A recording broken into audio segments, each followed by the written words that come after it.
dolls, demons and dolls. That is tonight's topic.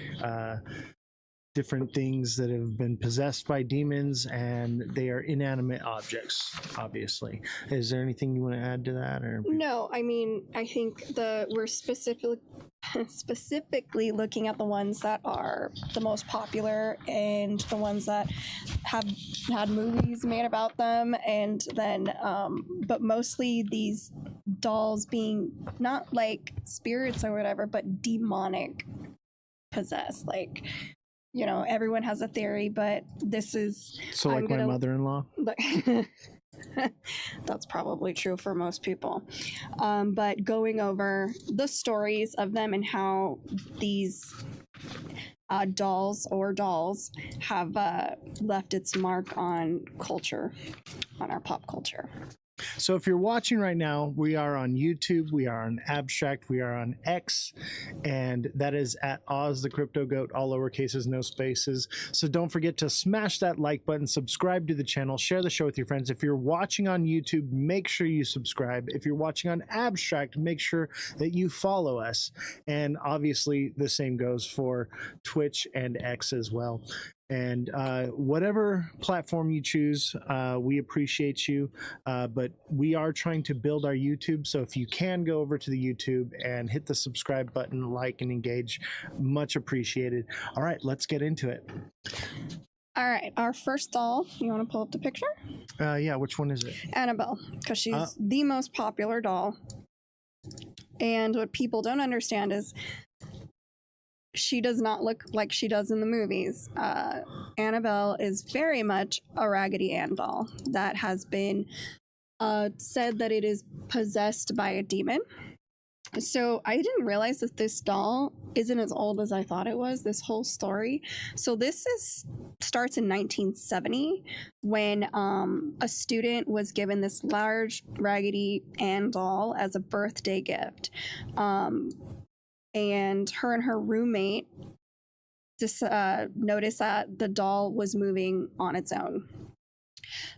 It was like started subtly and appearing in different positions, not how they left it, not where they left it. It would be in different rooms in the apartment, like weird stuff, like just randomly doing weird things. It even escalated to the point where they would find little pieces of paper that were like, please help me or help me, all over the house. The messages, everyone was like freaking out.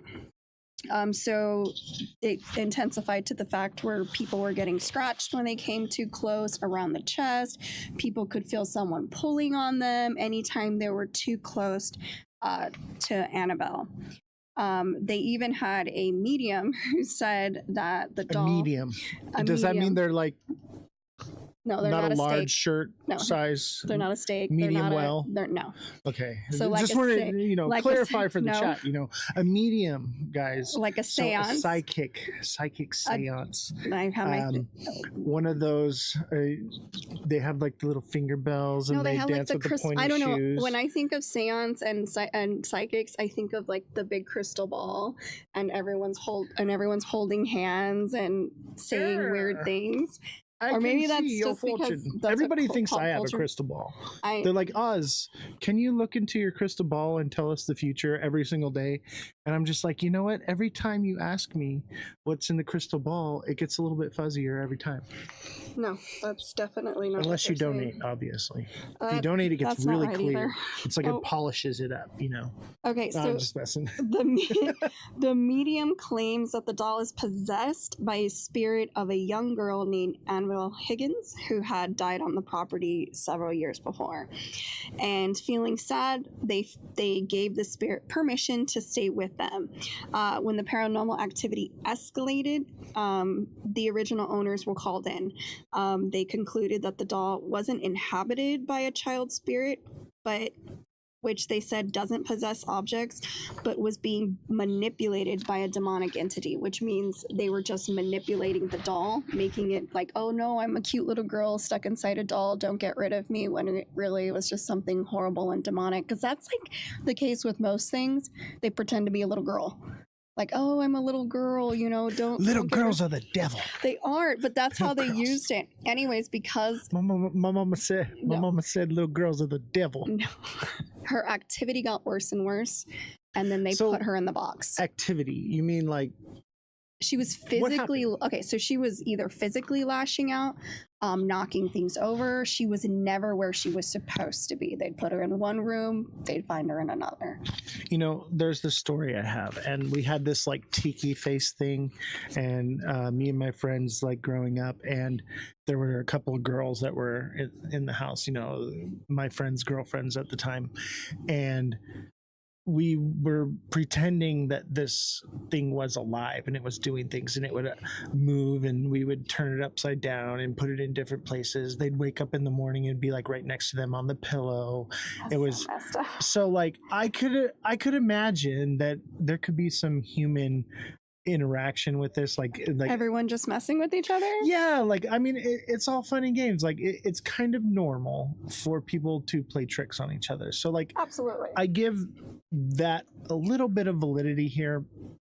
I mean, I could see where you're going with that, but according to these people who experienced it, from visitors and everything, the scratching, the feeling like they're overheating to where they're gonna pass out. Like, I mean, that's like moving something. What do you want?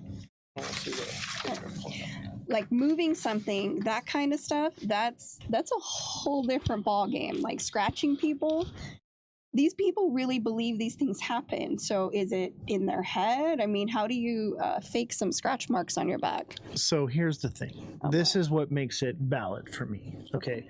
Ed and Lorraine Warren. Okay. Sure. They work with the Catholic Church. They were ordained ministers with the church. And if you know anything about the churches, they do not allow you to do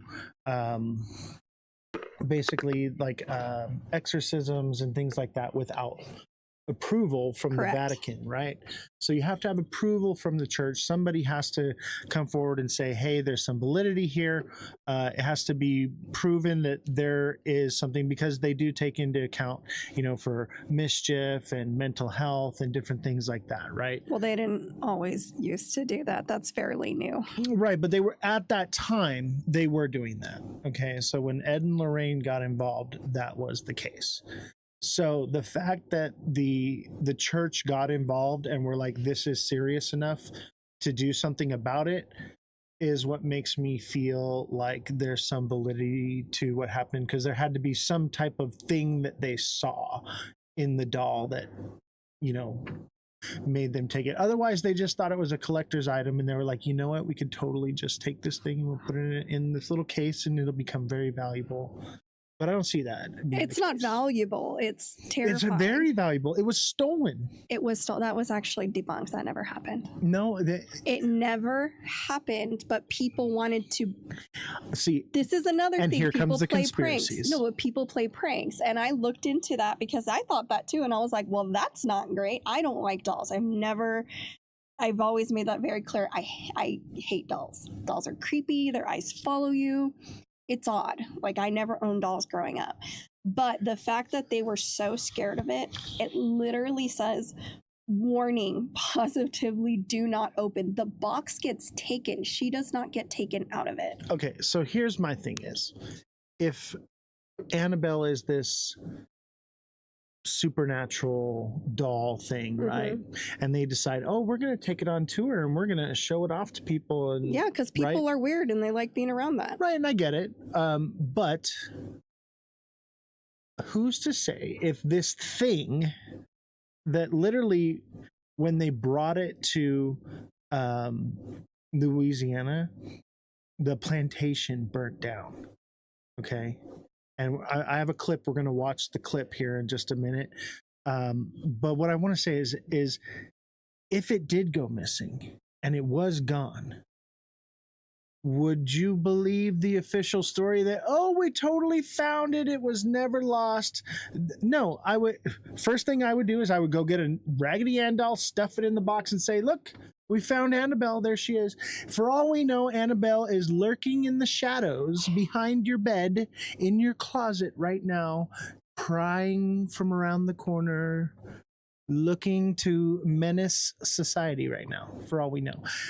As far as I'm concerned, I do not trust the official story. I think she could potentially be out there like Chucky, roaming around, doing little things and whatnot. I refuse to believe the idea that she's just, oh, she went missing. Oh, no, she's back. I don't believe it. I don't believe it. You can't prove that one way or another. Either way, I choose to believe to look over my shoulder because Annabelle's down the rabbit hole over there, okay? But hear me out then. Okay, so by that logic, maybe she never even left and it was all a publicity stunt and it wasn't the real doll, but because people will buy anything and people are delusional and they love this creepy kind of stuff, they could have just been faking it. That and makes she's more still sense. There. Except for the videos that I found while she went on tour. Some YouTubers went and they opened the box and were allowed to like touch. That's impossible. So we're gonna watch the because video. then it's not the real box. There's just no way. You're not real, man. None of us are real, technically. All right, so let's start with this, okay? Let's give this a little gander here. I'm gonna put my headphones on so I can hear. Or do you want to hear it? Drop my stuff. Because I already heard it. Okay. All right. Make sure it's on the screen. So you can just put this up to your ear like this and take a little listen. And so let's listen to this. This is from YouTube. These guys are freaking hilarious, by the way. I love. Can they see it? Yeah, they can see the. So it's right here. Okay. So let's take a little listen. Recently too, what happened in New Orleans? What happened? Fam, they moved the Annabelle doll. Did you see that? They took the Annabelle doll off the real case and they're doing a tour with it. Oh shit. They brought it there? Yes, and the first one was Louisiana. Oh my god. The warden literally told that person, this is the most dangerous thing we have at our museum. You must be sick in the head if you want to do a tour with it. And then they're doing a tour. Yeah, That's crazy. look at this. He's doing that then. Fam, he has holy water and a prayer beside him, and the Annabelle doll is right in that black thing. Oh my god. And then you see him bro. every time they have to do this. That's crazy. Yeah, you said a lot of like the were like buried and stuff like that. There's a lot of that were Damn, right after the Annabelle doll left, two things happened in New Orleans that was really big. One was the plantation caught on fire. Oh shit.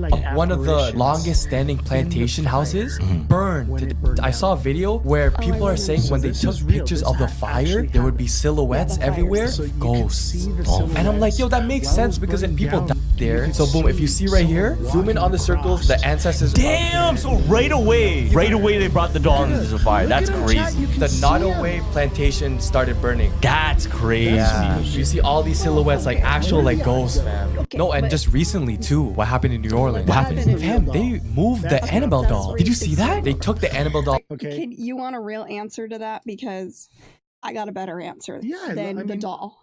Okay, tell me. What are the history of these huge plantations that have been around for over 100 years, and what kind of apparitions or ghosts would be lurking there wanting to set it on fire? Let's go back in history a little bit. Master sir, please, master sir. And so he'd be like, go pick my cotton. He's like, I'm gonna voodoo the ghost of Annabelle on you. If anybody wanted to burn it down, that's all I'm saying. All I'm saying is I want to burn it all down. Well, that's a little different. Let's leave the government shut down. Let's just leave it that way. Anyway, let's not get too political on that. But yes, so the plantation did burn down, and also I believe it was 12 inmates escaped from prison. And that I don't know. The same time. So let's pull that one up here. Oh my gosh.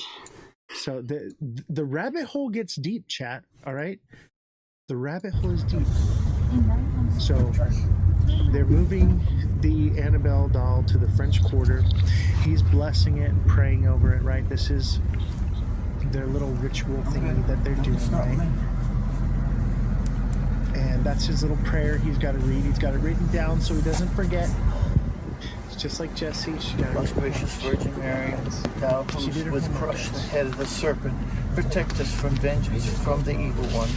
We offer prayers, supplications, sufferings, and good works to thee, so that thou may purify them, sanctify them, and present them to thy Son. I'm gonna open up the case. So, You're gonna quickly, man. Annabelle I mean quick. in the case, right? Grab it, and put it in. This is obviously not the real Annabelle. It's Annabelle is worn looking, not bright, Right. and So this is a regular. They this said they can't see video it. right here. You guys can't. Close it Oh, up fast. sorry. Let's go back Close it to. up there. So look, he's blessing it. We saw him blessing it, right? And then this is the Annabelle doll. They're supposedly are moving. That is not the real Annabelle. it's not. It's that red. 100% That hair is too red. Yeah, and they move it into this other box. This is, I don't know what this is. Maybe it's a haunted house or something. It's all right. That's not the real doll. There In the name of the Father, in the Son, other and Holy video we Ghost. just watched. Hail Mary, that full of was grace, the the Lord is with thee. Blessed art thou You know what's amongst crazy women, is and blessed is the Any fruit one of that thy I womb, had, yeah. Jesus. I had a Holy Mary, raggedy Mother Ann of God, and Andy pray for us sinners, now and at the hour of our that death. my parents had. Amen. And Yeah. one year for Halloween, Let me see your hands my again. sister and I dressed up as Raggedy Ann. Yeah, okay. And now she's That's transferred. Well, my parents always One chose time. it. You just gotta watch Now it. she's transferred over. It's actually whole water. And we're going to keep her in there temporarily. Do you It's remember not when Lorraine that Warren said this about the Raggedy Annabelle doll? Don't What? ever touch It's any. Raggedy Ann. And if you do, let me know. It's a long video. This is the Yeah, worst so thing. that's And the actual. that job. But I guess some people forgot about That's that not because it. she's on tour right now.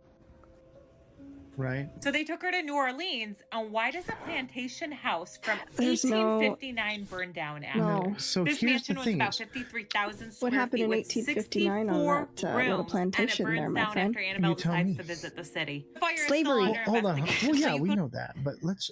There's rewind. more things at play than a doll. Is that and it burns Let me down tell after you. right? But If I was that is not the actual doll. This is the one So that was then- supposed to be on so if tour. it's still in New Orleans and nothing's ever happened because they kept it in the box, why would the fires? That doesn't sound right. I think they took a fake doll on tour. Yeah, that's what I'm saying. Right. That's why they're like, But- oh, we lost it to cause hysteria because people are dumb. So if there's like a spirit or something, and there's supposed to be like a legion of demonic entities attached. I to can believe Annabelle. that. It's called Legion, and if you ask it its name or whatever, it identifies itself as like thousands of entities, right? Who's to say that a spiritual force couldn't attach itself to this doll just based off of the rhetoric behind it and everything that they're doing? It could have created a whole new entity, or not created, but a new entity could have latched onto it. Who knows? They could have done some kind of ritual thing to it. Who knows, right? Demons don't like other demons. That's not true, because Legion is one that possesses, like Judas was possessed that's- by Legion, right? There's Which is no actual right, but if you go off structure of to that. right, but But that's the problem. it doesn't have to be one entity. People can be possessed, and objects can be possessed by more than one entity. Okay. No, Yes, read your Bible. no. In the Bible, it states that there was a man that was he was full of demons, and Jesus cast out the demons and sent them into a herd of pigs because there were so many demons. They went into all the pigs, Well, and the those pigs pigs ran didn't deserve it. into the sea and drowned themselves. Poor pork chop. I'm just saying that No, this is that doesn't make any sense. Take the Bible out. Explain it to me. there. Take the Bible There's more- out. Explain it to me. It's a spiritual entity. It's not like it's taking up physical real Because there's estate. a difference between demon, spirit, and Haven't ghost you- if you see it that way.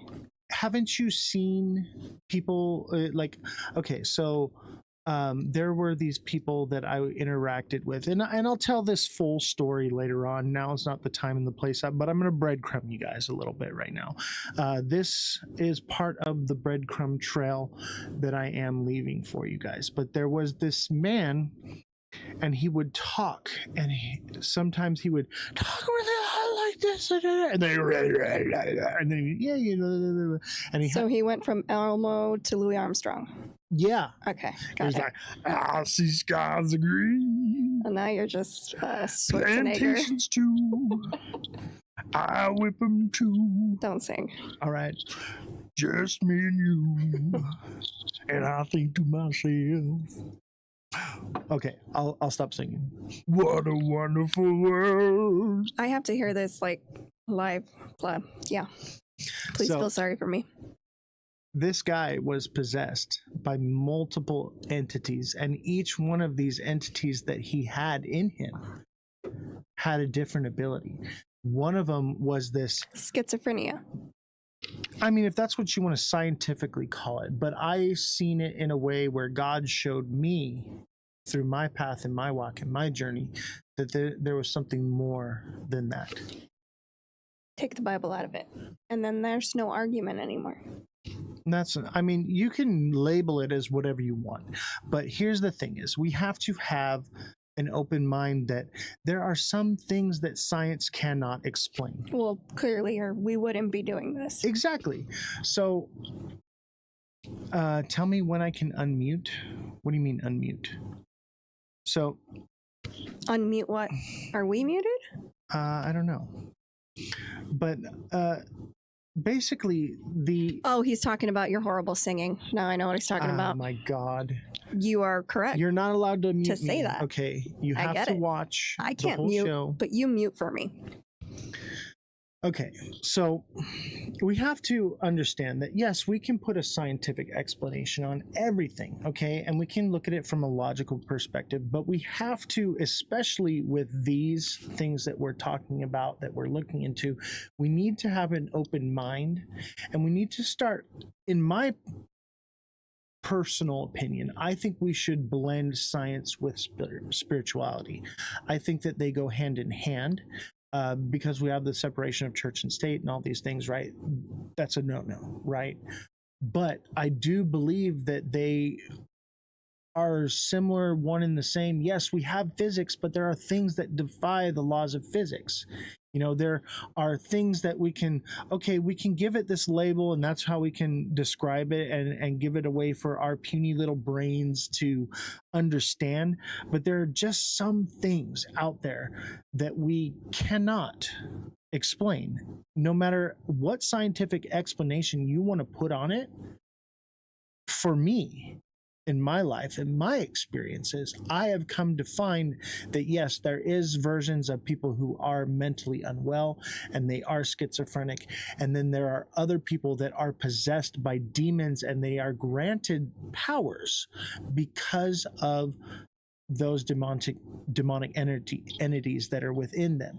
And that's what I'm referring to with this guy. This is how I knew that he was possessed by demons and that he was not schizophrenic, because the different personalities or whatever that he had, they gave him abilities that no human could do. And you ever saw the movie Split? Remember? It was the Unbreakable. I remember the movie. And basically the beast, right, had this special abilities and stuff. I believe that those are demonic forces that actually possess people, that give them abilities. And then I believe there are people that are just unwell and they have split personalities. But I believe that the difference is that when you are given the ability to speak perfect Latin and you never spoke Latin before in your life, that is one thing that the Catholic Church uses to determine whether or not something is just a person with mental illness or someone that's actually possessed by a demon. Okay. Or maybe someone has access to more of their brain than we do. I mean, that's possible. Because you could remember, like, they've even said we could have memories of a past life, hence why we don't get the full access to our brain, because we're not allowed to have it. Our brain can only function at 20 to 30% at max. That's if you're super, super smart. Gen X says Mark 5.9. You wanna look that one up? Should we? I don't have the computer. Let me see here. Let me see if I can pull that one up right now. Mark 5.9. I believe that is the demons in the man.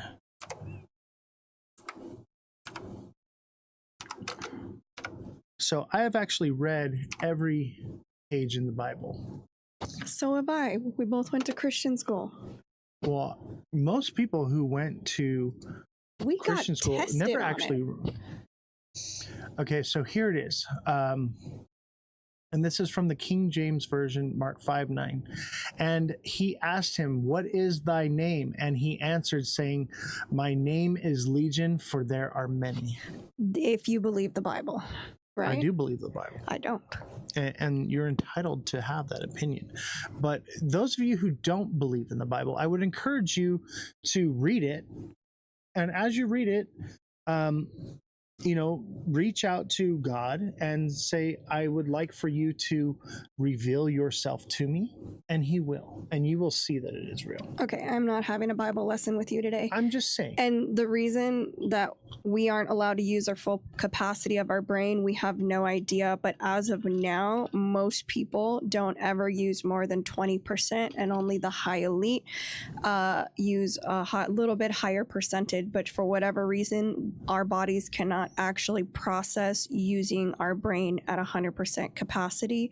And I think there's they think that we would be telepathic or whatever that case. There's a block that we're just only allowed to use bits and pieces of each part of our brain to answer that question. And I agree with that. And I think that that is a real explanation for some cases.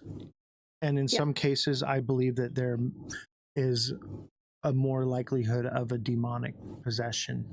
And there's a list of things that, the church That's my for. whole issue is the church. And I'll tell you this, Creating this believe... demonic possession thing to make experiments out of people, or to be like, these are the same people who are like, mental health isn't real, you need God, when they really just needed medication.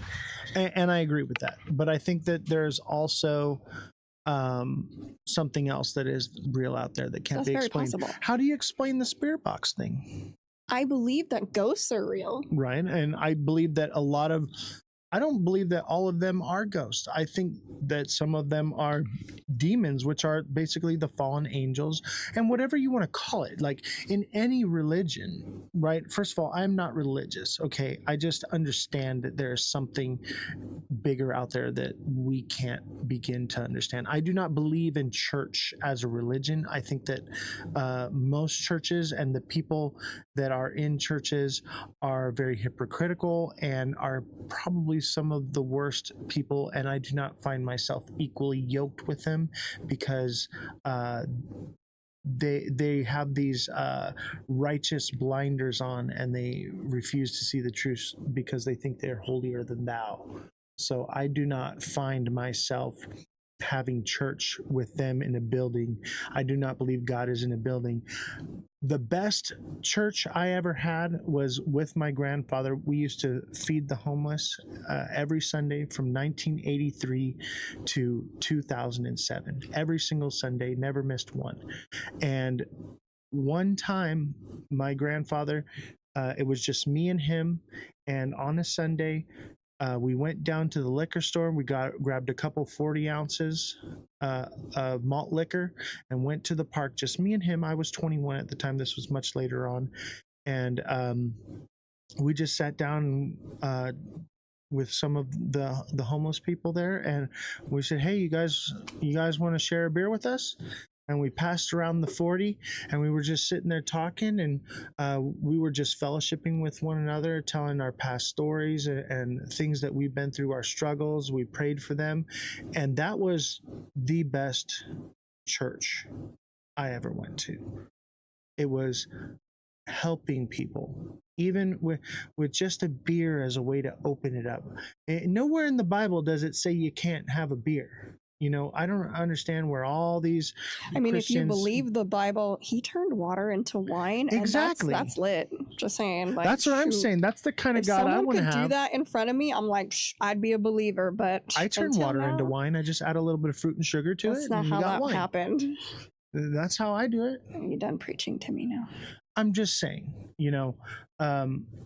I get it, why you guys have to believe what you do. It gives you purpose. It gives you something that's greater than yourself to explain things you don't understand. I totally get it. But there are things that just don't make sense because they don't make sense. Right. But according to Mark 5:9, He calls him Legion, for there are many. And Legion is apparently what is in Annabelle. Okay? At least what I've come to find. So let's finish watching this clip. Oh, it's so long. Annabelle decides to visit the city. The fire is still under investigation, so you could call it a creepy coincidence, but if you watch So the these are not Conjuring the and real, Annabelle movies, you will know It's a how movie, evil actually. she Robert truly and is. Lorraine. But that's not the only weird thing that happened over there. 10 That one inmates is. escaped from a prison shortly after. So these are the The inmates way that they did it, they like escaped from prison. a wall behind the toilet. This is not Now even what their she size, says is a this little Annabelle's hyperbolic, like, size. oh, only a doll could fit through She there. could have No. helped them. And Only guess could where fit she's through at there. now? San Okay. Antonio, Texas. I'll be praying for you all. Can we also point out that when these fires happened, everyone was angry? The world is divided. And these were representations of ugly history, of ugly U.S. history. And I don't think that one is connected to the other. someone could have literally just gone out and said, hey, Annabelle is out of her cage. Let's go light something on fire because it'll go viral. You know, What? people are crazy. Okay. I'm just saying, but maybe it was the spirits that were let out from Annabelle that caused someone to do such a thing. Me personally, I think it was just somebody was like, hey, we should totally set this plantation on fire because, The history that you know, it fuck holds. these people. And two, oh, we can blame it on Annabelle. That's what I would do. That's what I would do too. But right, we don't know. But that the most likely scenario, the history that those plantations have, they probably deserve to be burned. Not saying that anybody should have got hurt. I'm just saying I don't care what happened there. I don't think you should burn down a building just because it was the man who, you know, was the judge for the Salem witch trials. Like, you don't burn the building down. No, it's a part of history, and there's things we can learn from history. They literally rename cities when atrocities happen there. There's a few in I agree. California. They're like, we're gonna rebrand. We can't But be if you associated. burn the building down, there's nothing there to point at and say, hey, that's where this thing happened. No, once it's there, eventually, over time, it's lost and no one talks about it anymore. There's no remnants of it. There's no history left behind That's the point. I know. So, like, burning down a plantation because atrocities happen there doesn't mean that we should burn all those things down, take down all those statues. No, they should be put there in place so that way there can be teaching that happens from it. Do you know what they're taking out of the schools for kids to learn? What's that? Anything that has to do with that time period. So it is in someone's best interest to get rid of them so they're not landmarks and people can't be like, see, we were terrible people. No, it didn't even happen. History is written by the winners. So whoever wins rewrites history in their favor or whatever they're liking to Well, be. that's not what's happening because those plantation owners didn't win. And so if you take out there were no losers and the Confederate Army really won, where are we at here? The South will live on. Like, it's so weird because, like, I see that flag and I'm like, you know, you lost, right? Like, that's a loser we're proud flag. people here. I'm being hyperbolic, by the way. I'm poking fun at the idea. I believe there's some sort of balance between spirituality and logic, but I'm always going to lean towards that logic angle. Right. And for me, I'm going to be in the middle with both. I'm going to give there some validity to the mind is a powerful thing and give some validity to that there just might be something supernatural. So I'm going to be open to both aspects and not discount one or the other just because one is easy for our mind to wrap around. Okay. Okay, so let's finish watching our little clip here. It's not. It's 30. Let's finish it here. 25. We like to fuck around and find out. So what do? We take Annabelle on a world tour. Okay, we're just moving her all over the place. They send her to New Orleans. Moving her all over the place. New Orleans, man. There's a lot of creepy energy in New Orleans. I disagree. It depends on what you discern as creepy. I mean, there's vampires. They literally had the fire out at one point and it reignited Little itself. clip. If Little that's not clip. the ancestors speaking their truth. Yeah, it's not a little clip. I know, that's what I just said. 11, but I want you guys to see. So these are the prisoners that escaped, right? Escape a prison. Okay, there are 10 That's pretty much convicts. all there was to take from this. Convicted Hold on. of unaliving people on the loose This in is New what I Orleans. want you to Actually, I see think they've right called. here. She would cause chaos. I just didn't think it would end up like this. Annabelle. So this is the a actual Ed Raggedy and Ann Lorraine doll door. that's made like thousands So of I other wanted dolls. chat to get a chance to Except see that this them, doll and was used in this is communication. supposedly having the original seance. doll. I don't think it A is, though. nurse had Maybe it received the is. doll 1971 as a They're just kind of Christmas explaining, present from you know, her what mother. happened. The nurse And the doll received the stands about doll. 3 foot What high. we talked about. Right, And she would take exactly. it to bed with her at night. So I just wanted you guys to get a little context of who they are. They're not the people that you saw in the movie or whatever. So there's that, okay? So this is the video. This one is short. So there were some YouTubers that while it was on display, and this is what makes me believe that it was the real people. Oh, did we lose it? They've opened Annabelle's box to investigate whether she's actually haunted or so not, these and they YouTubers found right out here, something terrifying. Owner of the museum they let were them given open the an case for only experience 5 with minutes the to make this doll, meeting with it relatively opened, safe. And they even and asked a watch and priest to see say what a happens prayer. here. So after opening the case, there was no coming back. We didn't want to waste any time that we had to be able to do this. At any point you feel threatened or anything like that, you know, don't hesitate to leave the museum for a little bit. They used the Estes method to communicate with the doll. It's the same one they used to talk to Peggy. Watch what happened. Annabelle, or any spirits here, you can speak through Colby to tell us a message or to talk with us. Is there anybody here in the museum with us? 200,000? What? Are you connected in any other way to other haunted dolls? Everybody against you. Meeting with the doll showed immediate results because after getting into the car, they had a serious argument and finished recording. You believe. You always believed. I mean, these guys were seriously traumatized from this. They've opened Annabelle's seems box. Pretty real and legitimate to me. This is why I believe that they had the real doll on tour. This I think is the real doll right here. I thought it wasn't. There was another image though that looked more like it. Maybe that was the wrong image. I'm not completely sure, but I do know that this image is from Ed and Lorraine's basement where they have all these different artifacts and things that they've gathered over the years.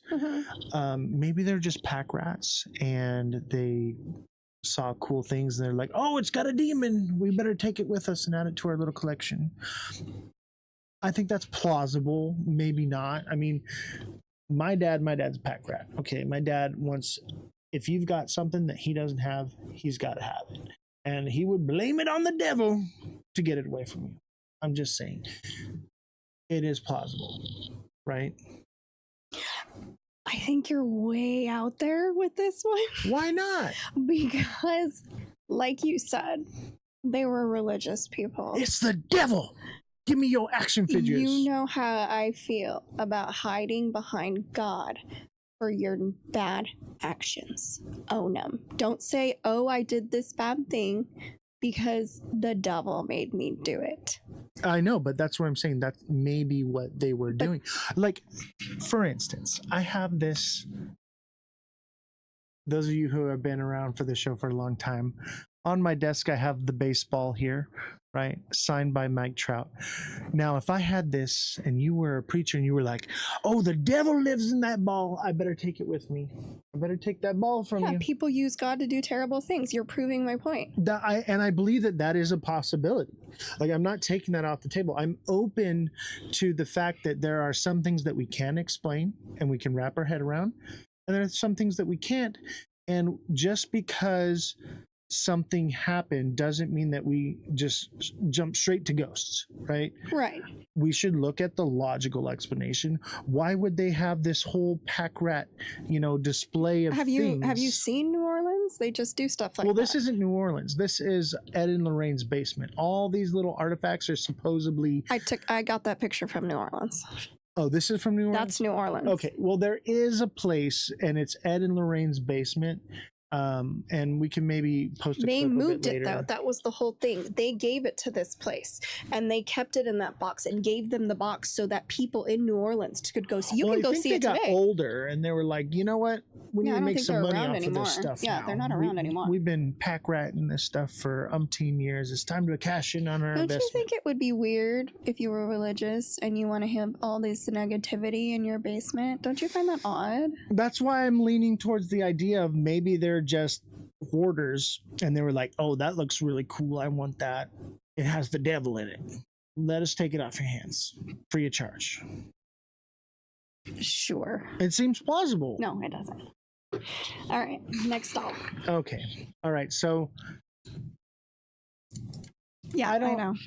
Here's my thing is I don't think that the real Annabelle went on tour. Whether you believe it or not, do you believe the stories about the doll?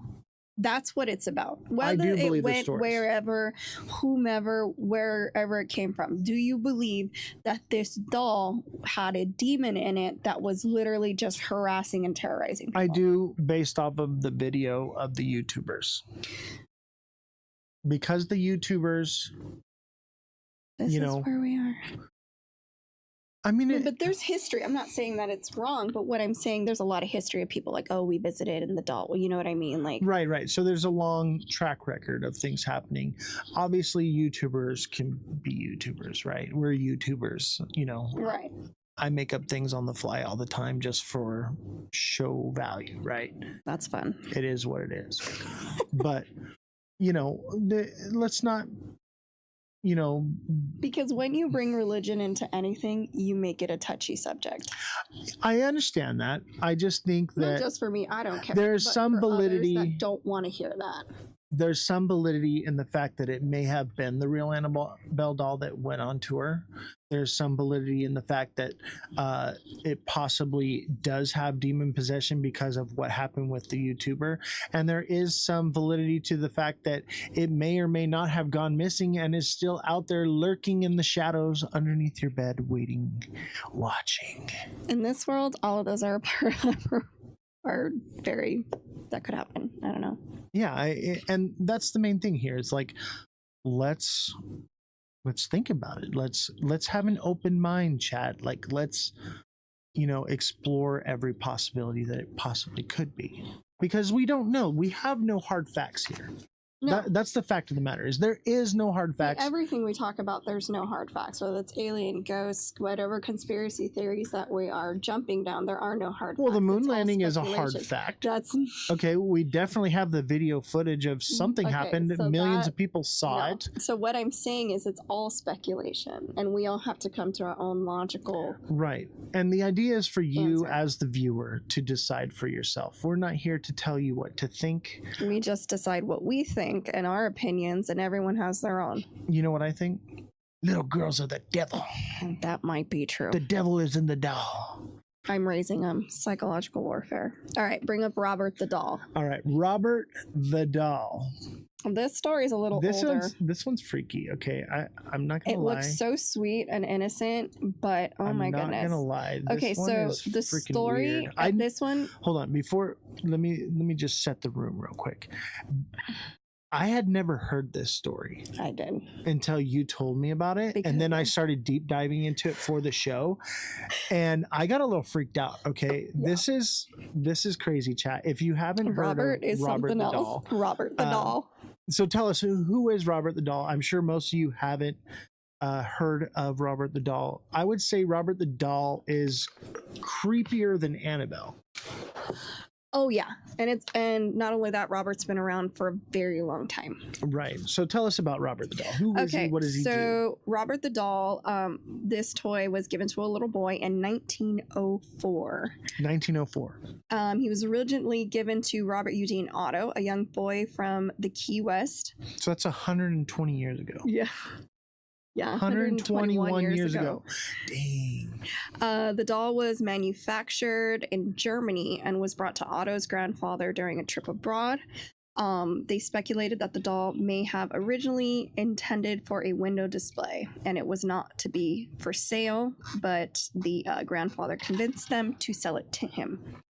A variation of the origin story claims that a Bohemian servant, like somebody off the street, is the one who sold it to him or practiced voodoo, curse the doll, the same old rhetoric. Voodoo. Right. It comes back to that kind of rhetoric.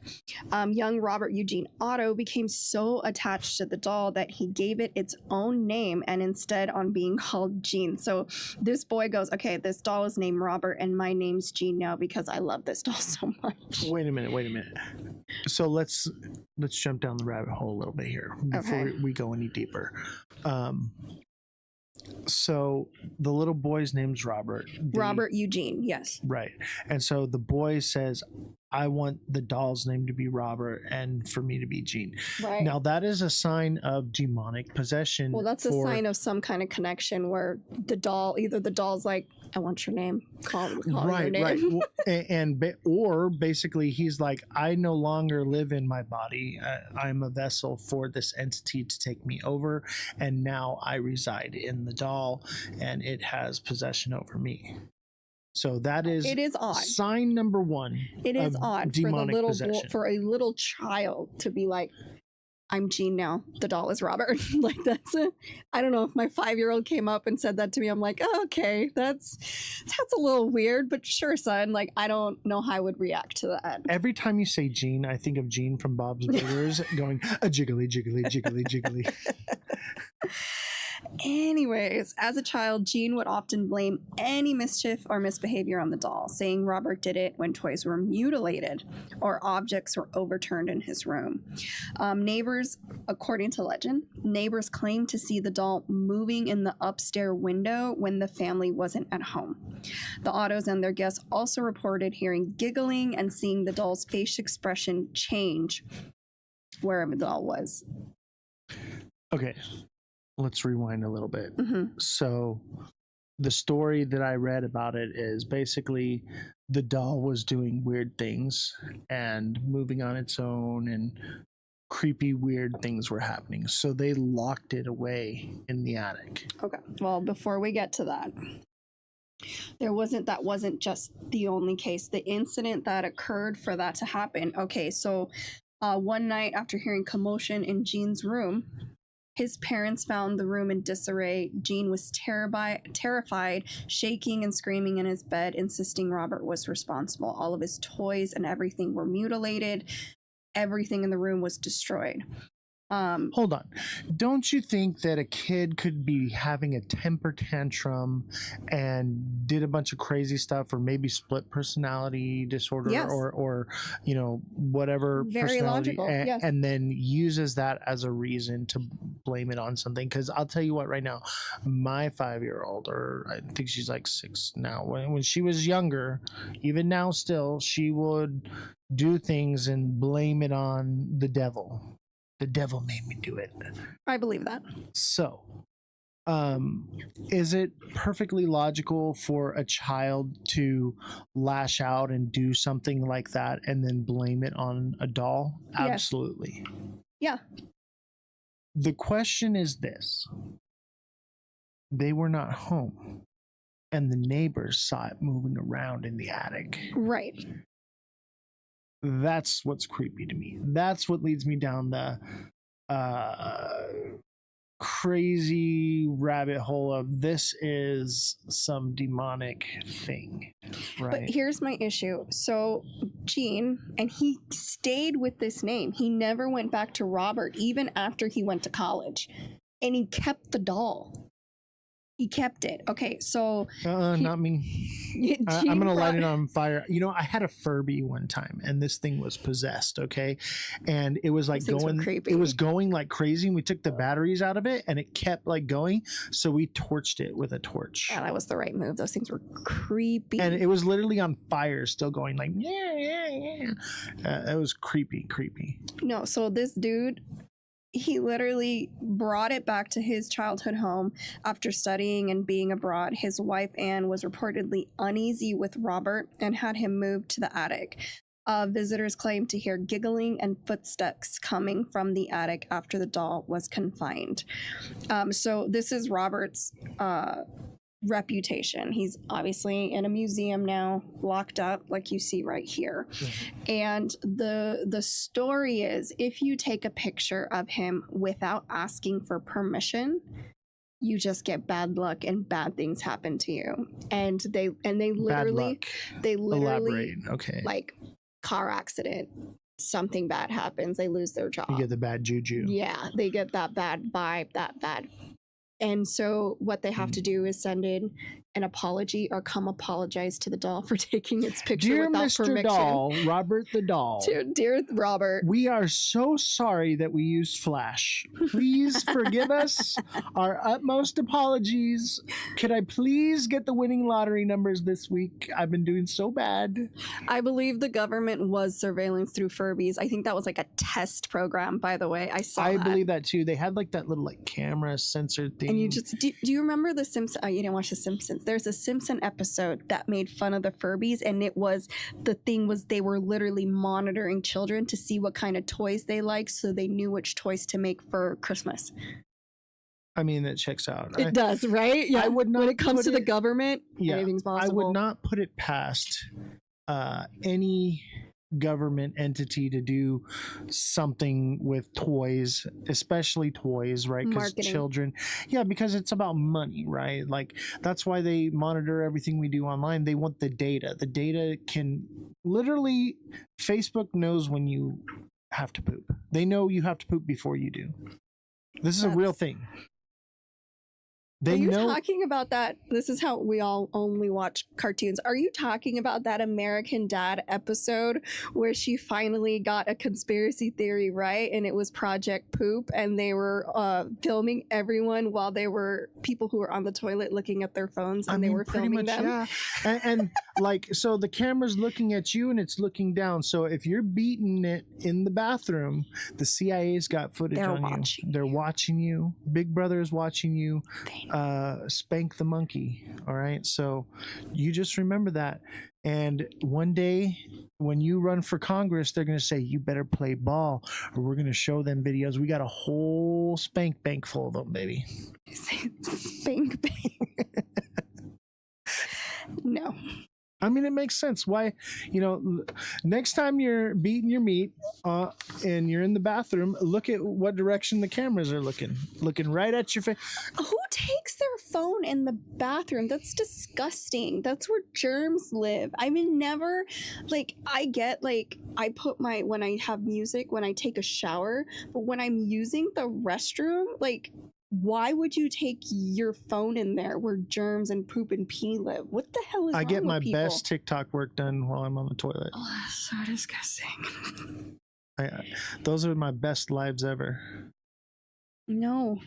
Yeah. And you know what? As long as you're using a mic, they don't know, because, if you got your regular phone mic, they hear the echo, right? But if you got your little mic going, and then you're good. They don't even know it. That's disgusting. True story, chat. That's disgusting. True story, chat. No. Yeah. Next time I'm live, I'm just going to say this is a TP live, and all y'all from YouTube are going to know what I'm talking about. Like, we are on a TP live right now. I don't understand it. I guess that's a toilet paper. I'm not gross, so I'm not. Oh, gross. I'm just kidding. Come on, like. Don't lie. Entertainment. Don't lie. You're a man. I've seen every male do it. Just take their phone in there, and I have teenagers. I can hear the YouTube videos coming out of there. If I don't take my phone to the bathroom, I have the most boring poop I've ever had in my life. You mean you're left alone with your thoughts and you don't want to be? Yeah. I need entertainment while I poop. At least Angry Birds. Like, I used to do the Angry Birds while I poop. That was like my main thing. Yeah. So like, I'd be dropping poops and shooting birds. Okay. That's... I think you're addicted if you can't... That's what I'm saying. Remember when I like doing things like I put my, like, people are like, oh, I was trying to get a hold of you. I put my phone down. I don't remember where I put it. I'm going out and doing stuff and living my life, or baking, or talking to my kids. People have gotten so dependent, and it's like, go live. Don't be on your phone. If you can't go to the restroom without your phone, like, I get the most work done on the toilet and while I'm golfing. That's where I get the most business handled. I'm killing two shits at one time. I don't think that's two turds in one stone. What? Getting two birds with one stone? I'm killing two turds with one stone. No. Yeah. No. I can kill 2 turds and get stoned. But think about both those things you said are solitary and confined. Yeah, I don't like solitary confinement. But that's what you're choosing. No, Because no. you're using your phone. I'd rather have my celly in there with me. My phone is my celly. It's my cell phone. You gotta have the homie in there with you. Can't poop alone. I digress. All right, next one, Valley of the Dolls. Some of y'all never been locked up, and it shows. Okay, well, that's a different story for a different day, ain't it? It is. It is. What is it? Some of you never had a second cop car pull up, and it shows. Yeah, I've had like 11 cop cars pull up on me. You got me beat. I was a menace. He told that one. I didn't tell the whole story, but they did put me in solitary confinement for 15 days straight in the dungeon. I was in the dungeon. And that was the most awful and mentally trying time of my life, was being in that situation. And if I didn't have the mental fortitude that I have, any other person would have cracked. All right, Shelly's in second place with the 9 cars. 9 cars. That's pretty good. I only had 2 because I was 9 pregnant cars. and I beat someone up. What did you do? You got caught stealing cats, didn't you? No, she got caught stealing horses or chickens. I knew it. I think it was the cats. Every time I see her, she's got a new cat. No. She's just a good person that loves animals. I mean, I do love cats. I do love cats. I would steal some cats. I'd be like, oh, they're sitting on their porch. They need a home. It was horses? I knew it. You're lucky they didn't hang you for it. Hey, that was the old rules. That's what they do. I told you, lynch you. She wouldn't have stole anything bad. It would have been something that was beautiful and she was trying to help. They said, oh, she stole a horse. You're in the bathroom now. See, this is what I'm in the bathroom. This is what I'm talking about. See, what is wrong with y'all? What is wrong with y'all? Hey, make sure you wash your hands, please. It's too late. What is it? Okay, so that's my thing. If you're on, okay, so we really got down a rabbit hole. I know, here, because we? I mean, we have other stuff to talk about, but okay, I'm visualize. Okay, you're in the bathroom. No. Oh, okay. You're in the bathroom. No, okay. So your phone is in your hand. How do you squiggle out? So you take your phone and you like push down, right? And the undies, and you lift up your phone, but then how do you wipe? Do you just like lean to the side and not so your phone? Like, how does that work? How do you wipe? I will tell you how. Okay, no, very let carefully. Let me finish. Very carefully. And not only that, do you wipe, and you're not going to do it well with one hand and do it correctly because you're too busy looking at your phone. That then you got to. How do you? I got one of those neck things from the TikTok shop. No, you don't. No, you don't. And I got my phone, and then I just use my nose. Not only that, then you have your phone. I'm swiping like this. Do you put it on the sink and wash your hands? Your poop hands next to the phone. How? Am I crazy? Like, is that not disgusting? Like, I would say visualize that. This is why I never want to touch anyone else's phone, because I would imagine that they're disgusting like you. Every phone. They're disgusting like you. Shit on it. Guaranteed. And then you put it up to your face and you talk to it. I only talk on my phone in speakerphone. All right, more on Robert the doll. Reel it in. I know. I'm sorry. You gotta reel it in here, guys. We're out here. I don't know how we even got there. Okay. So Robert the doll. Okay, so that history. So he's still, again, he says that they say that he gives cursed energy, and not only that, you can see all the letters in the background. They keep every single one of them. There are if you take a picture without permission. And if you don't come back and apologize or send in an apology, you just get bad luck. What if you call it names or something like that? It doesn't like disrespect. Yes, it's been around a long time. It wants reverence. Kinda. So basically, you have to be all hail to the Robert. Right. Robert, please, if it would be all right with you, may I take a picture? Now, does it answer you and say yes or no? No, the bad luck just stops. I know, but what if you do want to take a picture and you're like, hey, bro, can I totally take a picture of you? And then nothing happens to them, according to Key West, where he is staying. Yeah, but don't you think that there's a possibility that they made all this up. Absolutely. And that people just get it in their mind. Absolutely. And it's like, they are manifesting it. Yeah, they're manifesting the negativity They're like, oh, into their let's life. see if this is true. And then they manifest it and they're like, oh, my life sucks. I better Right. send And in then a they start sorry. noticing negative things happening in their life because they're dwelling on negative thoughts that, oh, this might have happened. Or it's freaking real. This doll, I knew about it because it was connected to other things that the stories that we had growing up. So, but this doll has been around. Like, look at it. Like, that is 121 years. 121 years in almost beautiful condition, but you can see it's wear and tear. It's the moth eating, like all that kind of stuff because it was left in an attic. But that thing.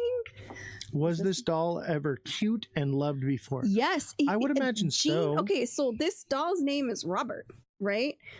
That Mind was you, the boy's name. He loved his doll so much. He gave his name Robert to the doll, and he used his middle name as Gene and still went by Gene his whole life, leaving Robert with his own name. But mind you, that 120 years ago, the quality of craftsmanship for dolls wasn't like what we have now. Now we have all these different materials and things. So like, back then, like kids would get a hand carved wooden horse from their dad And they would, for Christmas. You know what I mean? So it does. This is the quality of what it was. So I don't see it being no of idea much what the more dog's quality. name is. They never mentioned that because it was just an entity of its own. I'm was Robert scared the dog. of the dog. Like it's gonna bite my ankles. I hate Chihuahuas. They are the worst dogs ever. Like we'll never hate an animal, okay? But I don't want it around me. I don't want to look at it. I don't want to. They're fierce. It seems They like don't it's an care. abomination. Okay, dogs were not meant to be that small and that angry. I disagree because I'm Hispanic and I'm small and I'm angry.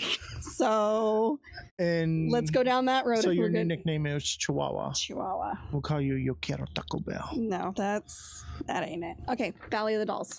All right, Valley of. So that's it. For this one, yes. So- There is a hard to find history on this one, except for people are terrified. So don't piss off Robert, Don't or go you're take gonna have to write a picture. letter. Don't do that. If you don't like homework, don't go visit Robert. And if you're gonna go take a picture, please ask for permission. This dude don't play. I don't know. Okay. I'm not buying it. I before history we get is it, history. It's like saying that, what does the Bible say? Some guy lived to 500 years. We know that's not true. it seems psychosomatic. And like, wouldn't you want to write a letter that they're possibly going to put up in the case for somebody to I would read? never be around dolls. So that I'm going to not write a the right letter and person. never been there. Be like, I'm so sorry, Robert. I didn't mean to piss you off. What if you do that and it's like this lying piece of? I didn't curse him. I feel He's like- cursed now. I feel like we need to write a letter just for talking about it right now.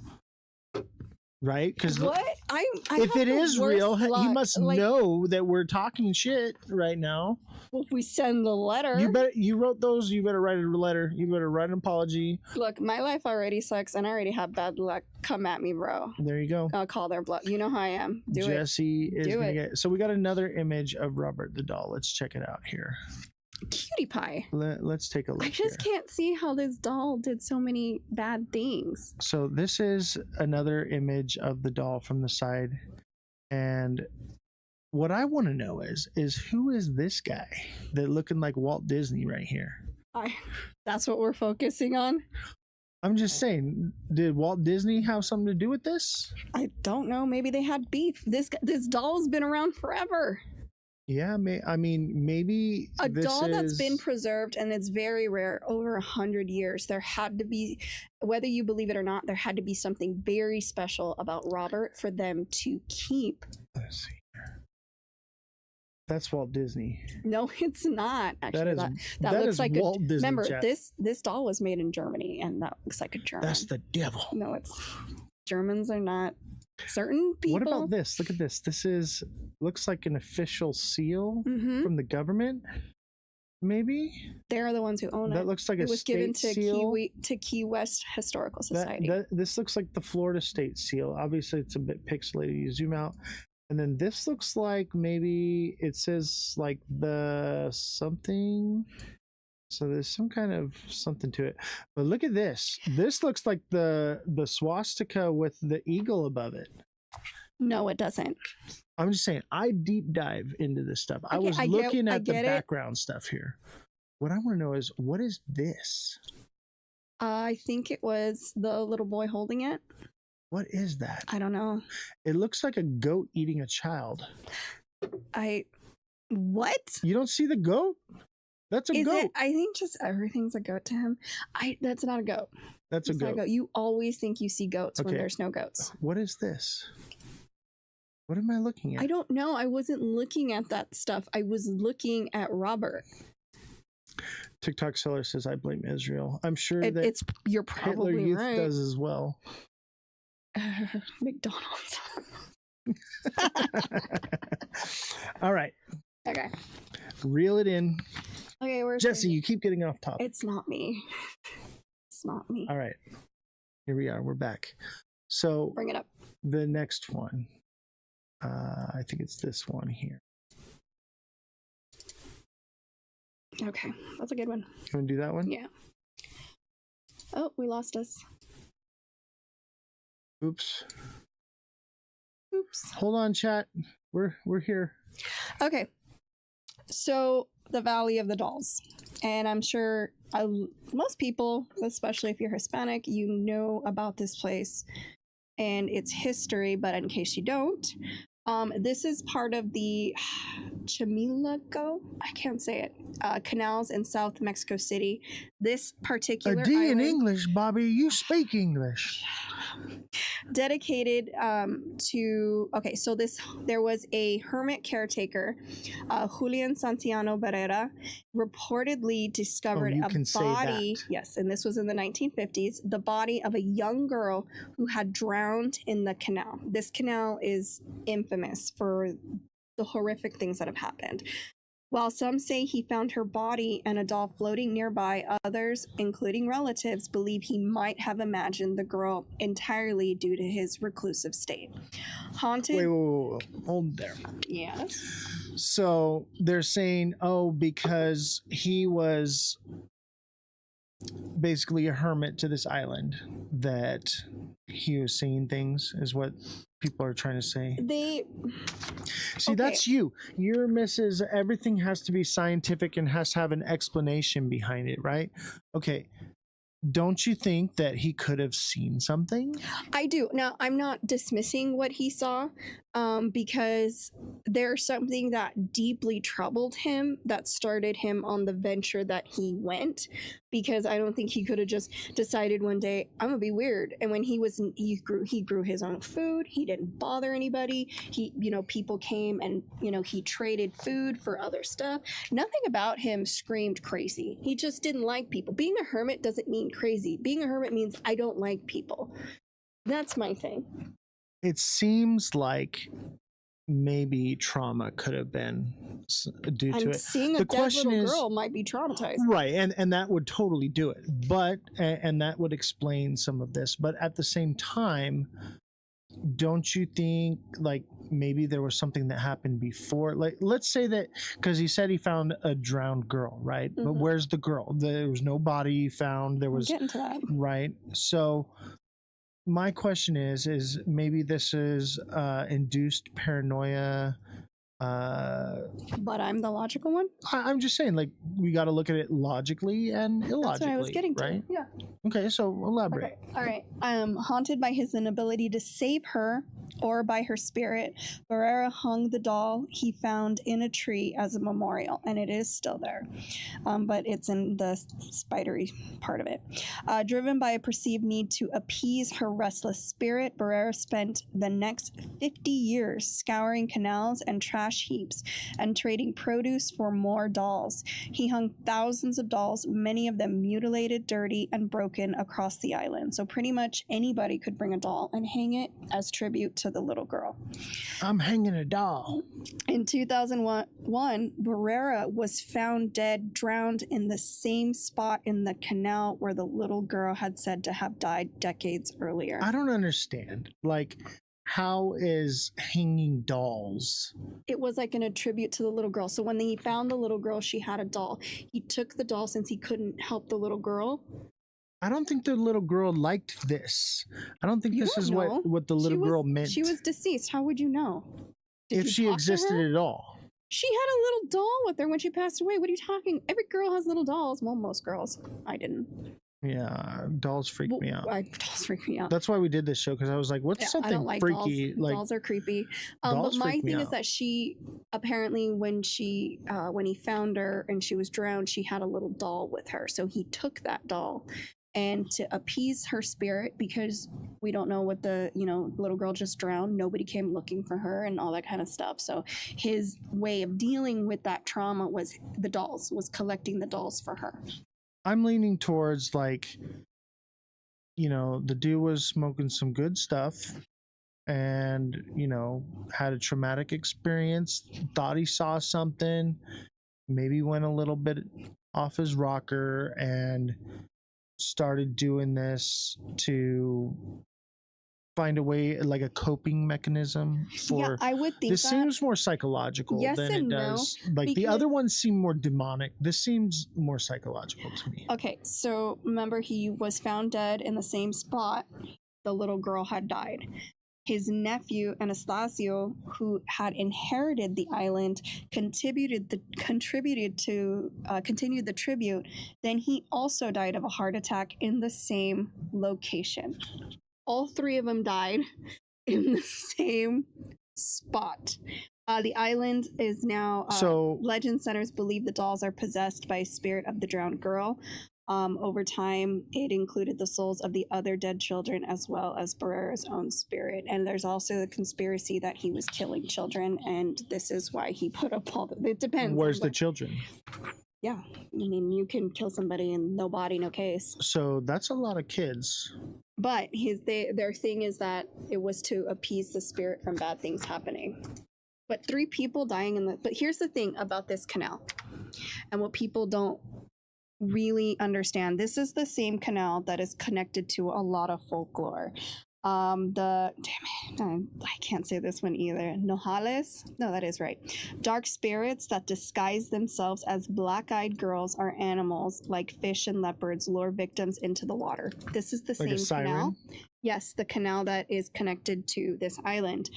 Also, part of this canal is La Llorona, the legend of the weeping woman searching for her children that she drowned. It is also associated with these waterways. The paranormal activity to this canal's dark history, the canals were part of vast Aztec lake system. After Hernan Cortez conquered the region, it is said that more than 30,000 Aztec bodies were dumped there, potentially opening a portal of evil entities. Okay, it's a whole different, because everything connected with this canal is connected with a lot of dark folklore for Mexico City. Okay, so I'm leaning towards supernatural now that we have the full story here. It does seem plausible the dude could have, went off of his rocker on this one. Oh, of course, anybody.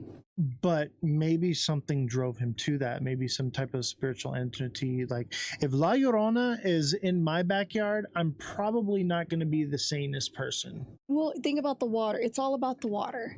Like, this is all attributed to this canal and this island that is right next to the canal. Like, the drowned children and water can store energy.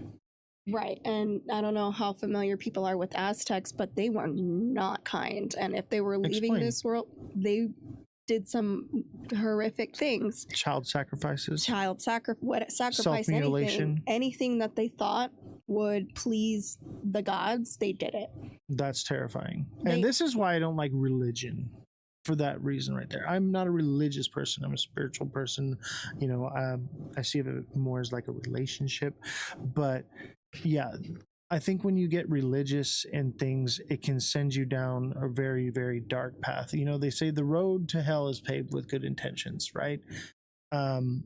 So, these people may have had good intentions. Oh, we're going to make it rain. Let's totally kill our children. That'll do it. Yeah. And a lot of people disappear, then everyone gets gaslighting into believing it never happened. And that's like what you're trying to, oh, nope, that didn't happen. There was no drowned little girl or the La Llorona. Nope, there's no dead babies. Right. That's a hard one because not only, I guess what bothers me about this one than the other ones is the bodies of the people, the little girl, the owner, and the nephew all died in the same place. In the exact same spot. In the exact same spot. So, hold on. Dude finds a little girl. Correct, with a doll. In the water, drowned, yes. Right? And then he dies there at the water in the same spot. Drowns. And then his nephew dies at the water. Heart attack, drowns. And then someone else? No, nobody else. Nobody So wanted to be on the island anymore. Everyone's like, I ain't going over that Now, spot. they do allow people to visit during the day. They do not suggest you be there at night. It is very horrifying and terrifying. Bad things happen. I feel like we should go at night. Oh, yeah, not that one. I don't like dolls. I know the history. I've been to Mexico City. You stay away from that. Canal is a huge tourist spot. I grew up with the story of La Llorona because my mother was mean. What about the cucuy? No, we grew up with all of that. The cucuy chased you down the hallway when you were going to the restroom. Like my mom, just didn't want us to leave our room or our house at any given moment. She was just like, how can I scare these kids? And they were real folklores. They've been around forever. If you get up and go to the bathroom at night, going to the kitchen. If you go into the kitchen and steal snacks, the cucuy and the La Llorona is going to come get you in the night. That was what she did. She goes, that was our nighttime stories. We didn't get no Hansel and Gretel or. And see, this is how religion can control bears. people. Lore like this can control people, right? We're literally controlling children to stay in their beds and not get into snacks by telling them that the creature from the Black Lagoon is lurking in the shadows. It's like when you get told, and I found out that this isn't true. Like if you go to bed with wet hair, you'll be sick the next morning. You know that's not true, right? Yeah, but you don't want to go to bed with wet hair because it can breed bacteria in your pillow. That's the real reason, right? Why you don't go. But we tell children these crazy stories so they'll think, oh my God, if I get out of bed, the crazy demon monkey's gonna grab my ankle and yank me into hell, you know? I mean, because kids, maybe that did happen. Right, but if you tell kids things logically, they're just gonna disobey, right? So we come up with the cucuy and the chupacabra to scare them into. Who says those doing things aren't safe. real? I mean, that believe they're story came from somewhere. I've actually seen a chupacabra. A bald dog? They have one on display. It's a bald dog. It's a bald, oversized dog. It's a chupacabra, and no one can tell me otherwise. It's a hairless dog. It's a chihuahua. Chihuahuas are chupacabras. They're not hairless. All right. So do we have another picture here? Let's see here. So that's our picture now. And here's my thing. Is it seems made up until you factor in the idea that maybe there is. Those are the trips you can take. Okay, hold on. Let me pull it up here. So because people all died in the same spot, that's where I'm like, okay, maybe this is the only story I give any weight to. Because they what were are you talking about? People. What about freaking Annabelle and the dude? Do you want my honest opinion on that? Now, I gave the story of the background because that's my job to do so. I think it's crap. The doll thing, the dolls being possessed, is crap. Just plain crap. I don't think so. I believe, again, whether you believe in demons or not, demons, and even the church, they want bodies. And in your thing about this guy being possessed, like dead bodies, they want a live vessel. They have they can't get anything accomplished with a doll. They need a person. They need a body. Okay, that was one thing that I was researching. Because I was like, they need a body, they need a host. So when I see these doll ones, I think those people of Annabelle, they made a fortune. And they used religion to, again, not a fan of religion. They use that to push their narrative. Second, the other doll, again, why would you hold on to it? Oh, Robert made me do it, or Robert did it. That sounds like a child didn't want to get in trouble. It's mutilating toys, so we're just going to put it in the attic. I'd it. burn that thing. I burned my Furby. He kept it. Well, maybe it was because the child was so attached to it. It is weird, though, that he still let it keep its name. Like, that's still trippy. Like, he must have believed it so much. Now, again, I could be wrong. These things could be totally real. But in my brain, the two dolls are complete bullshit. To me, it's crap. I want to believe. I get it. And people do. People do. But the Valley of the Dolls, knowing Mexico City, knowing the lore behind this canal, pushes me in the other way. Because I know there's some especially, so my native heritage who settled here in California, in Southern California, are the sister tribe to the Aztecs. So you sacrificed humans and children. They did. They for sure did. It explains why I'm so mean. But here's my thing. They did horrific things on that land. I'm not going to make excuses. So did the Mayans. So did most tribes all around the world, but I honestly think, out of reading all of it, the Aztecs were pretty freaking bad.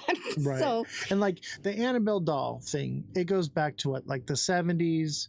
You know, the Robert the doll goes back to, 121 years ago. This goes back like what, thousands of years ago? Right. These folklore have been around for a very long time. Now, granted, this guy who had the Valley of the Dolls was in his, it started in the 50s. He was older and, he was very reclusive. So people wanted to dismiss him.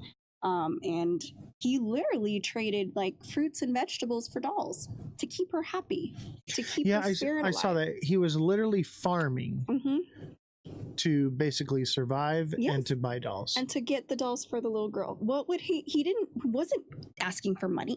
Well, I will tell you this. He wasn't asking for anything. He just wanted to appease this little girl that he couldn't help, and he felt so devastated he couldn't help her. After he passed, and then his nephew took over and he passed, there wasn't as many dolls as there is today. Nope, the reason it's so much is because people go and visit and they bring a doll. And we're talking about thousands and thousands of people probably every year that are bringing dolls. So now it's more overridden and it's become more of it's a tourist attraction. But as long as they keep bringing the dolls, the spirits are happy. Maybe there was a couple dozen, maybe a few hundred to begin with. Now we're talking about thousands. So it's a whole island of the dolls. It's become this lore over time. I wouldn't put it past Mexico to do something like this to bring in tourist attraction and American US dollars. That's true. For every supernatural thing. But the story of the two deaths are documented. Follow the money. The money will tell you the truth. But these little things didn't start till a few years, like 10, 20 years ago. This happened in the 50s.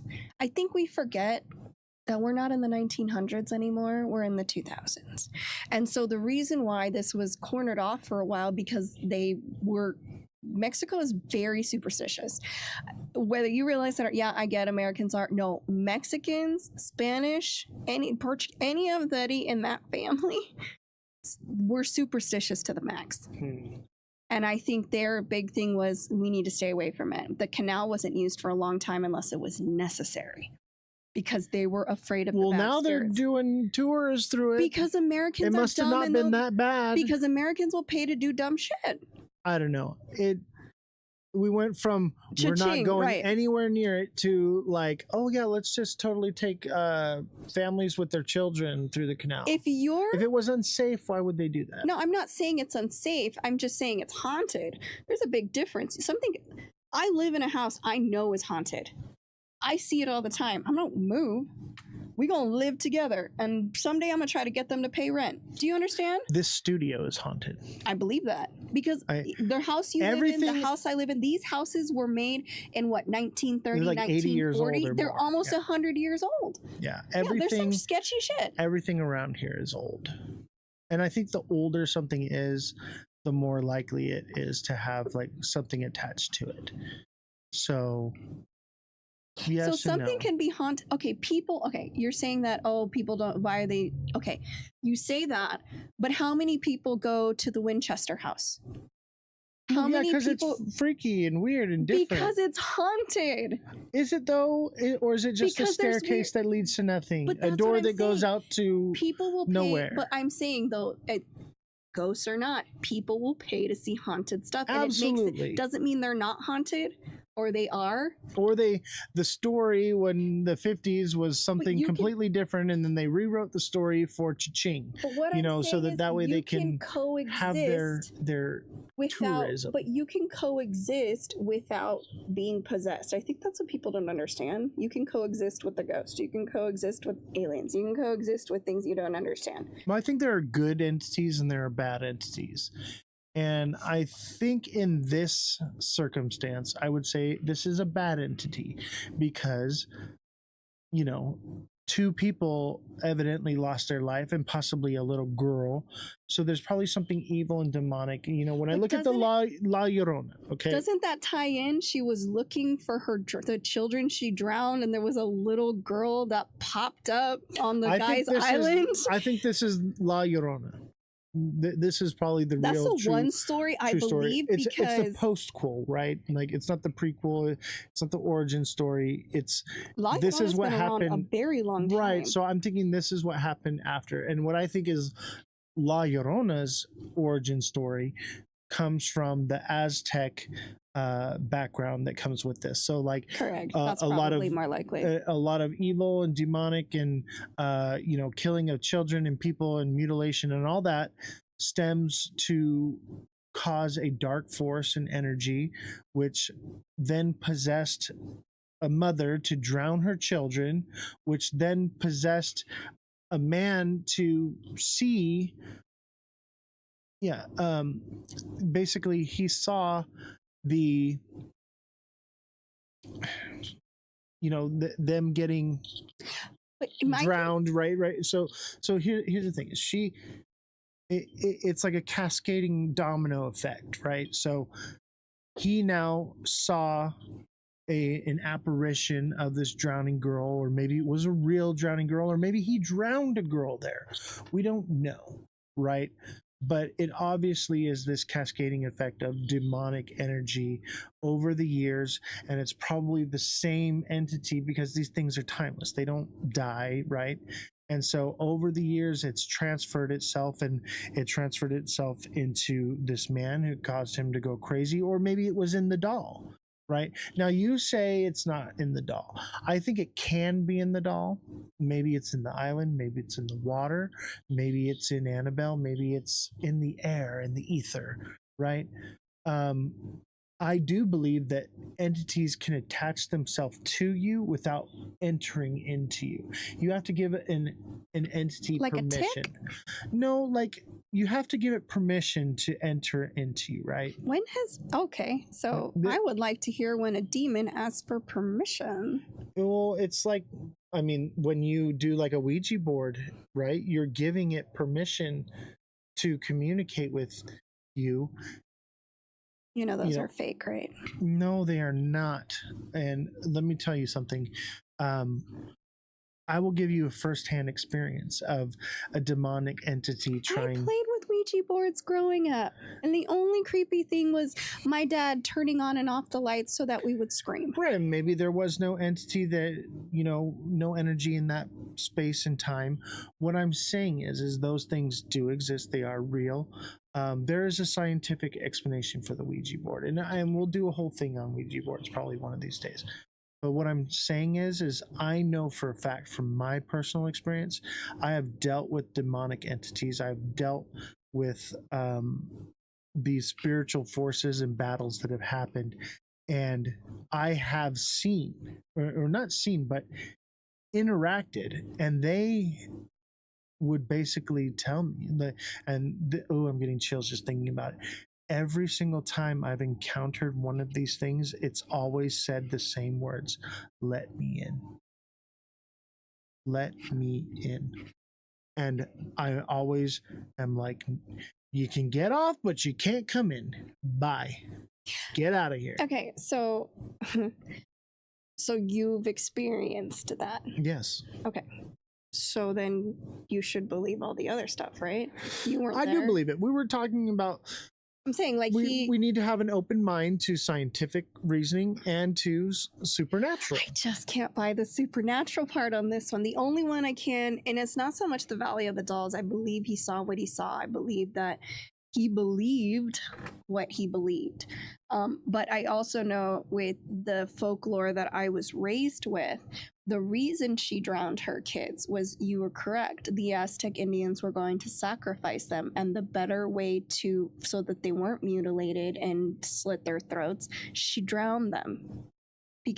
And then she cried because that was her way of saving her own children from a horrible fate. They do say that drowning is one of the most peaceful deaths.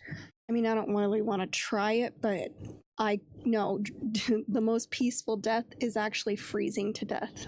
Yeah, but I mean also drowning though, because Really? you go into a dream state. You obviously there's some panic behind it. Yes, if you're panicking. That sounds horrifying.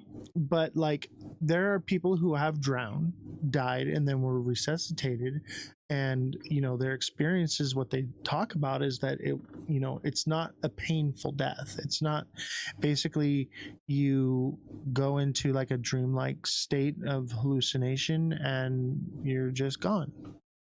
According to science, it's better to die from freezing to death because your sensors just start shutting off. I don't know, man. I feel like being cold, shivering. You stop shivering at some point. Yeah, but it seems like that would be long and drug out, whereas drowning, it's a few minutes. At least you can still breathe. That's the difference. But you actually breathing in water. You get to a point you? Where you breathe in the water and like you don't get that gas. You know how like when you're holding your breath drowned. And you have to. It is horrifying. That's the panic state of it. But I've actually saved someone's life and resuscitated them. I had a pool at one time, and we were all heavily drinking, and this girl, she was very drunk. She dove into the pool off the diving board and was like swimming around, and because she was so drunk and got disoriented, she couldn't find her way up. And I actually had to jump in and dive and grab her and take her to the top and do CPR. And,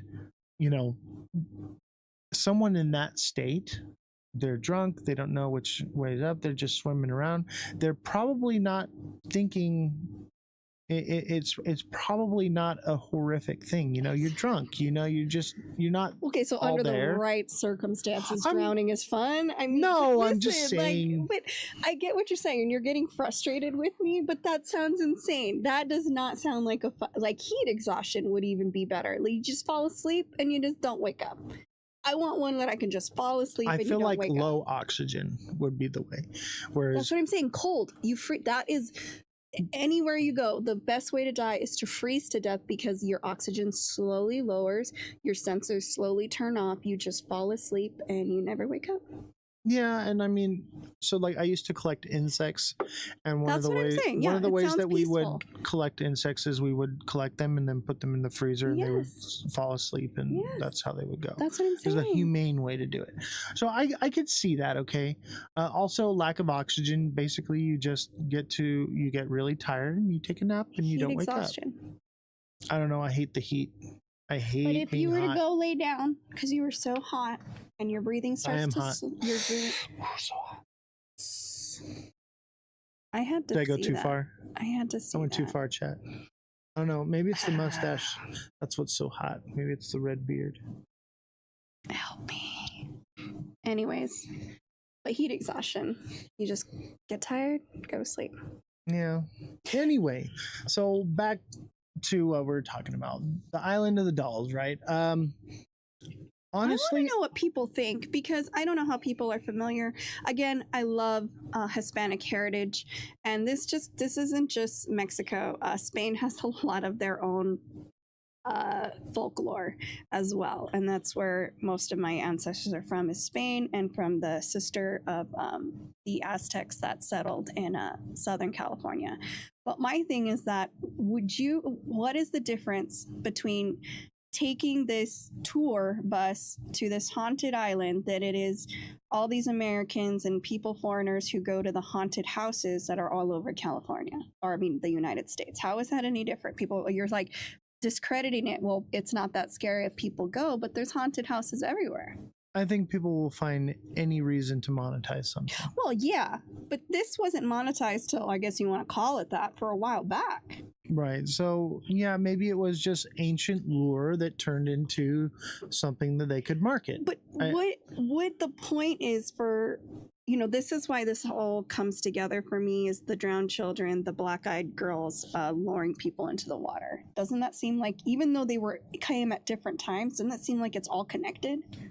That's the only one that I could find that was connected to something else, to something else, to something else. Yes. I think that this is the most likely to be real. Right. But at the same time, I think there's some truth in all of it. I'm leaning towards all of it is real. Every single one of them. No. I think the least likely one is the Robert one. The oldest one? Right.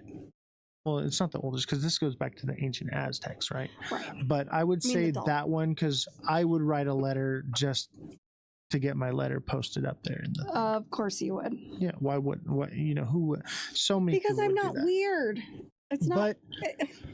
But I do think that entities can attach to objects, but I think they would much rather attach to a human. And I think in the Robert case, the human was the little boy, and that's why he switched names, because the little boy went into the doll and the demonic entity took over the little boy. But Gene, what he called himself, had a fairly normal life. Went to college, married, had kids. And there's lots of people that are demon possessed that live normal lives. This is all based on the fact that and then demons next are thing real. you know, one day they snap. I think you and me have different words for demon. Possibly. Yeah. When I think of demon, I think of fallen angel, nefarious. See, and I can't entity. Wrap my head around see a religious answer. Like when I say ghost, I'm thinking of a disembodied soul, right?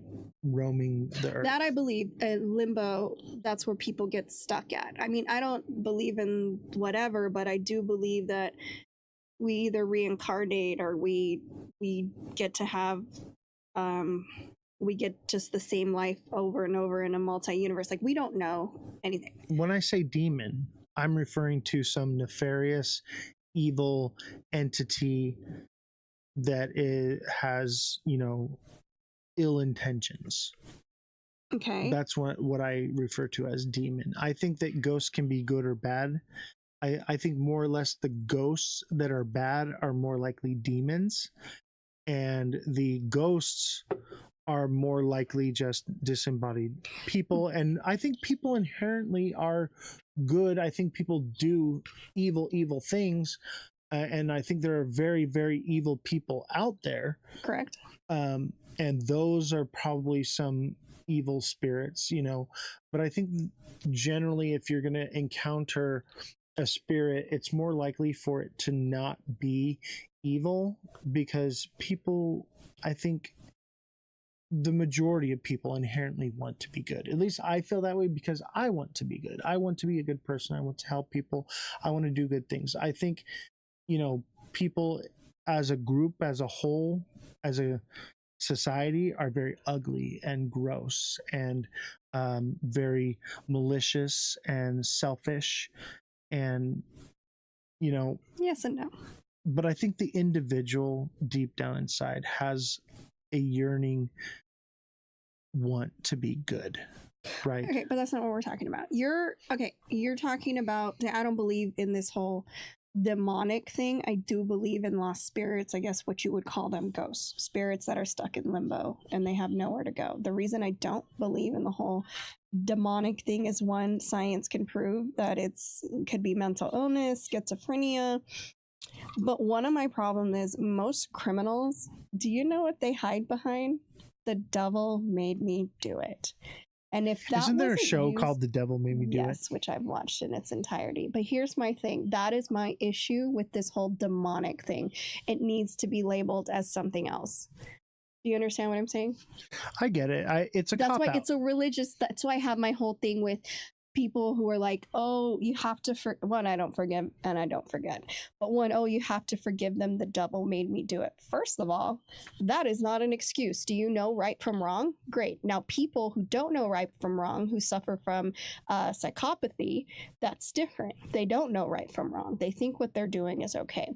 I know you don't like my logical answer right now, and I'm not discrediting that they maybe I'm completely wrong and demons are real and I have no idea what I'm talking about, but from a psychology perspective, it sounds more like a scapegoat. Do I believe in spirits that live Did on you this just say planet? goat? I heard goat. Scapegoat. I'm the scapegoat. Just a goat. But I do believe in spirits being lost. Because whatever happened that led them to Like that limbo? fate. Yeah, limbo. I've always believed in limbo. And until they find peace, they can't leave to wherever you believe you go after this life. I believe in that. But demons is very specific. All these personalities stuck inside of you. And I know the movie Split, great movie. Like, if you had to think of something demonic, but that wasn't who he was, what did they classify it? Schizophrenia. Right, it was classified as schizophrenia, but I think the difference is someone that's schizophrenic, split personality disorder, they have those different personalities, they have different things. I think what makes it demonic is those same characteristics, but with abilities attached to it. And that could be very true, but they could have always had those abilities. No, like there was one I was seeing, and the girl took an apple and I know what you're squeezed it and talking it about. We're going to cover exploded. that story. Yeah, and so like it's like that's a supernatural ability. Or okay, so here's my You thing. can't just do that. You just, I'm sorry, Not but with these arms, but I mean, if I pump some, metal, I would do that. challenge like a really ripped. We'll get John Cena because you can't see him. We can't see him. We're just going to see an apple You're just gonna explode. see an apple, right? Okay. And I think that even someone like John Cena would struggle with doing something like that, because it's just not human nature. And an average person being able to do something like that, that's a supernatural ability, right? Like almost like a superhero type ability that they don't normally have that ability. And then in that moment of possession, they are granted, call them gifts or abilities to do things that defy the laws of physics, defy, everything that we know that science tells us to be true. Okay. So that's the difference. No. So do the demons, do they know that the demons live in them? I think some people don't. I think some people are full of demons and don't even know it. I mean, that is, if that's what you call it, that's very probable. But my thing is like, okay, people aren't gonna like this one, but Hitler could have been like at the end, demons maybe do it. I'm not actually crazy. I'm not saying that blaming it on a demon. It's not a reason for but that's why it gets to discredited. absolve you. But that's why it gets discredited, and that's agree. what my issue is with it. Now, if you were telling me this back, and this is even back in the '60s with killers and people creating atrocities, and that was their thing. I was, demon had me, or the devil made me do it, and that maybe that's what bothers me so much. But and then it makes it so like it's not real. It's a cop out, but I don't think that just because something possessed you to do it doesn't mean that you get a free pass. Exactly. I think you still have the consequences. I believe that if you are possessed by a demon, you have to give it the ability to do so and basically have to grant it permission. Therefore, you I don't think you just said it doesn't need permission, though. It just jumped into little Robert. No, I think that children are easily manipulated. So it's easier for entities to go after children because they can manipulate those children into doing different things. That's why, children are not allowed to have consent because their brains are not mature enough to understand the ramifications of the decisions that they're making. That's one thing about when you read up on demons and stuff, they always look like children because you feel bad for children. Right. Like, if that's real, and I could be wrong, if that's real, that is genius, because I would help a little girl. I would help a little boy if they needed my help. And you wouldn't think twice. They'd be like, oh my God, be there and crying, and you'd go hug them, and then they're like, thanks, bitch. Yeah, I think that, and these entities are nefarious, and they will do whatever it takes to manipulate people, or to get their end result, right? Why did it in my head went to a Dave Chappelle, gotcha, bitch. Gotcha, bitch. Gotcha, bitch. Like, that is what it feels like if there's a little, because I'm a sucker. If it's a child, like, I'm gonna want to help, and I'm like thinking now, I'm like, if that's true, oh man, so quickly I would have a demon so fast, because it'd be like, oh, help me, and I'm like, oh my gosh, come in. I think that's why they choose to use the form of children. I think that's why they go after children. One, because children are easily manipulated, and to be in the form of a child is because it's easy to manipulate someone else to help a child. Just like the guy at the Valley of the Dolls, right? He wanted to help the child, and therefore it drew him to the water, and it evidently entered into him and attached itself to him. I do think that the entities can not enter in you and possess you, but can latch onto you and follow you, like drain you. Right. So like, you don't necessarily have to be possessed by the entity. You can just be what is the word, like it can follow you, and it can wreak havoc on you. These dolls, and they're like, oh, they're demonic. My thing is, things that are really demonic just drain you of everything. The worst that most of these dolls, vampires. Right, like they're just but these dolls were just jerks. They were freaking assholes, throwing shit, jumping everywhere, scratching people. Like, they were just jerks. Like, even if that's the case, and they were somehow, these dolls were just jerks. I think they feed off of fear, because fear is a form of energy. Even with like the adrenochrome, they have to, no, the adrenochrome is stronger and more pure the more stress and torment that. We're not talking about Monsters Inc. right now. I'm just saying is that they do this because it's energy. They're energy vampires. They feed off energy. That's why if they feed off fear. Right, but if you believe in the entity, then it gives it more power. And if you are more fearful of it, then it will more likely communicate with you, whereas like somebody's like, whatever, it's all bullshit. They're never going to have those experiences because it doesn't have the energy to feed off of. It's too draining on the spirit to interact with you. Whereas if it can make the hair stand up on the back of your neck, then it's more likely that it can feed off of those emotions and that energy. Okay, so look, I believe in spirits and ghosts. I do not believe in demons. I just don't. I believe in can't. demons. I can't because I've encountered them personally, is why I believe it. And I guess because I don't, I never will. But I believe in spirits. Exactly what I'm saying. I believe in like spirits and ghosts. And that that's makes sense to probably me. why the ghost actually talked to you on the spirit box. And I believe in spirits and ghosts too. That's why when I talked to it, I got the same result when I started asking the right questions, same as you. We believe. I think someone that doesn't believe, it has a harder time. Doesn't that seem convenient though? Wouldn't you want to go after the people that don't believe? Well, look at Elon. Elon does not believe whatsoever. No.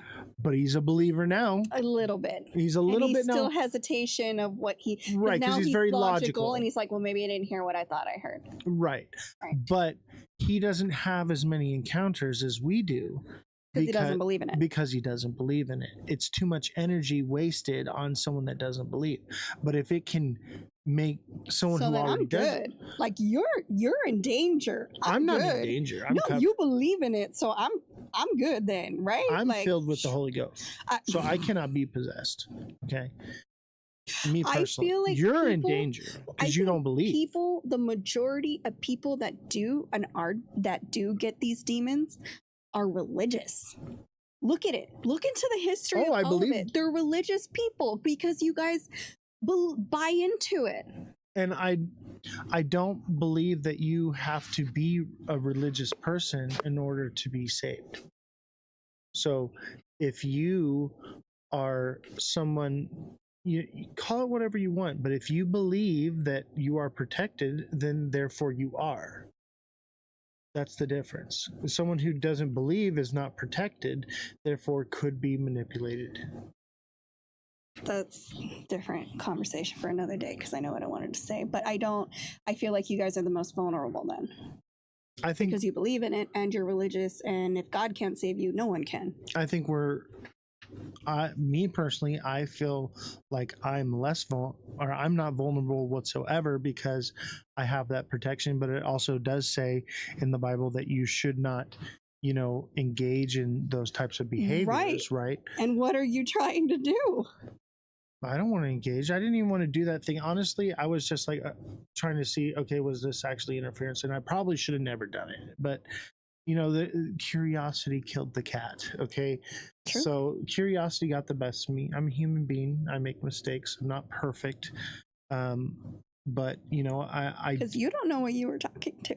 I do not know what I was talking to. But I do know this, that I am safe and I am protected. None of us are. I believe I am. I believe, therefore I am. I believe I'm a cat. Do you see how that works? You need a cat box? Cat box. My thing is this whole, I guess because we're on different ends of the spectrum. I'm going to be okay because I'm choosing to be okay. You need something to protect you because you don't think you're strong enough to do it yourself? No, From like demons or whatever? I do myself, but I have. You need to believe in something. I have a hedge of protection, like a shield.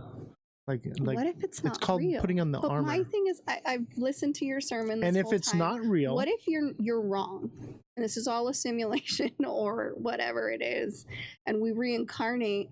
What if you're wrong? Then I slept at night, and I'm okay with being wrong. Yeah, but then what if But for me, I don't feel like I'm wrong because of the things that I have seen. But why can't people who have a whole bunch of demons just be schizophrenic? I think they very well could be, and that would be a scientific explanation. The difference is the supernatural abilities. Having a mental disorder doesn't give you the ability to do things that you just can't do or possibly know. Well, maybe they didn't know they couldn't do it, and then they did it. If you've never been exposed to certain languages and then all of a sudden you start speaking them fluently. The first time you're exposed to food, you eat it as soon as you smell it. You don't have questions. You're just like, oh my gosh, but, this is it. Speaking in a different language, for instance, if someone who's never even heard the Latin language access just that part of their brain, and we just don't know. How did it get there? We have a whole bunch of brain. We don't know. We don't know what's in there. I believe your brain has to be exposed to something in order for it to retain it there. Now, I get what you're saying, that maybe it's from a past life or something like that. Maybe. But that for makes me, more sense to me. I don't think so. I don't know. But I would say that, supernatural ability from, split personality disorder seems more likely to be demonic possession. I do believe that split personality disorder does exist, and that is a real scientific explanation. But I think when you add that other factor into it, that's when it becomes something different. And we have to be able to realize that there are just some things that we can't explain or understand. Yeah. And that we have to be open to the possibility that maybe there's something just completely that defies the law of physics, defies the laws of science, defies everything that we know, because it's something that we can't comprehend. And I believe there's things out there we can't comprehend, but I guess you're going to call it demons and I'm just going to call it schizophrenia. And it's all the same thing. It'll all be the same thing in the end. I think a lot of the arguments with all these different things is it comes down to the names. I agree. I think that's what I'm saying. Like, you call it this, I call it that, but it's the same thing. Right. We're arguing over semantics of the identity of the word that we've created for something. And that's what people don't understand. It's all the same thing. We're all talking about the same thing. We're just giving it different names. Even in the world now, like, we are all talking about the same thing. We're just using different words to say right. it. And the problem is we're not moving forward with understanding what is actually happening because we're too busy arguing over the semantics of the words. Now, with that being said, I would still want to help, even if they were schizophrenic or demonic possessed. I would still want to help. Does that make sense? Like, I don't have to believe in it to want to help somebody be okay. And that's where we all fall on, like, okay, how do we help this person with whatever is wrong with them? But I think, help can come in different forms. I think some people find help from medication. Some people get help from prayer and religion. Exactly. And prayer doesn't necessarily have to be religion. Like I said, I don't believe in religion. Okay, well, I mean in God in general. That's us arguing over the semantic of the word. The semantic of what you call exactly. it. That's right. a perfect example of that. Yeah. So, I think we get to the root of all this, the sooner we as a society accept that there are things we can't explain and stop arguing over the semantics of the words and start having a more open mind about the different things that we are encountering, because there are just some things that science can't explain. I mean, yeah. And the reason I do agree with that is because I believe ghosts are real. And if you're watching, don't forget to smash that like button, subscribe to the channel, share the show with your friends. I forgot we were live because that was in my head. The subscription button if you're watching on YouTube and you're not subscribed already. We are trying to get to 500 subscribers, so help us out with that. And we appreciate all of you that are watching and hitting the like button consistently. We are live on YouTube, Twitch, X, and Abstract at Ozthecryptogoat. So come check us out. If you're watching on TikTok, you're not watching on TikTok because we're not live on TikTok anymore. I'm done with TikTok. We can't say what we want to say. And that's the beauty of the show, is we get to openly talk with free speech and expression. While we still can. And that's why I pushed so hard to start this show now, because my intention was to do this much later on. And we appreciate you guys so much. So much. Thank you, everyone. You guys are incredible. One thing I do want to touch on, though, because this is my same thing with the moon landing, is these dolls, little Robert and Annabelle. Mm-hmm. What if those stories are true and we're assholes?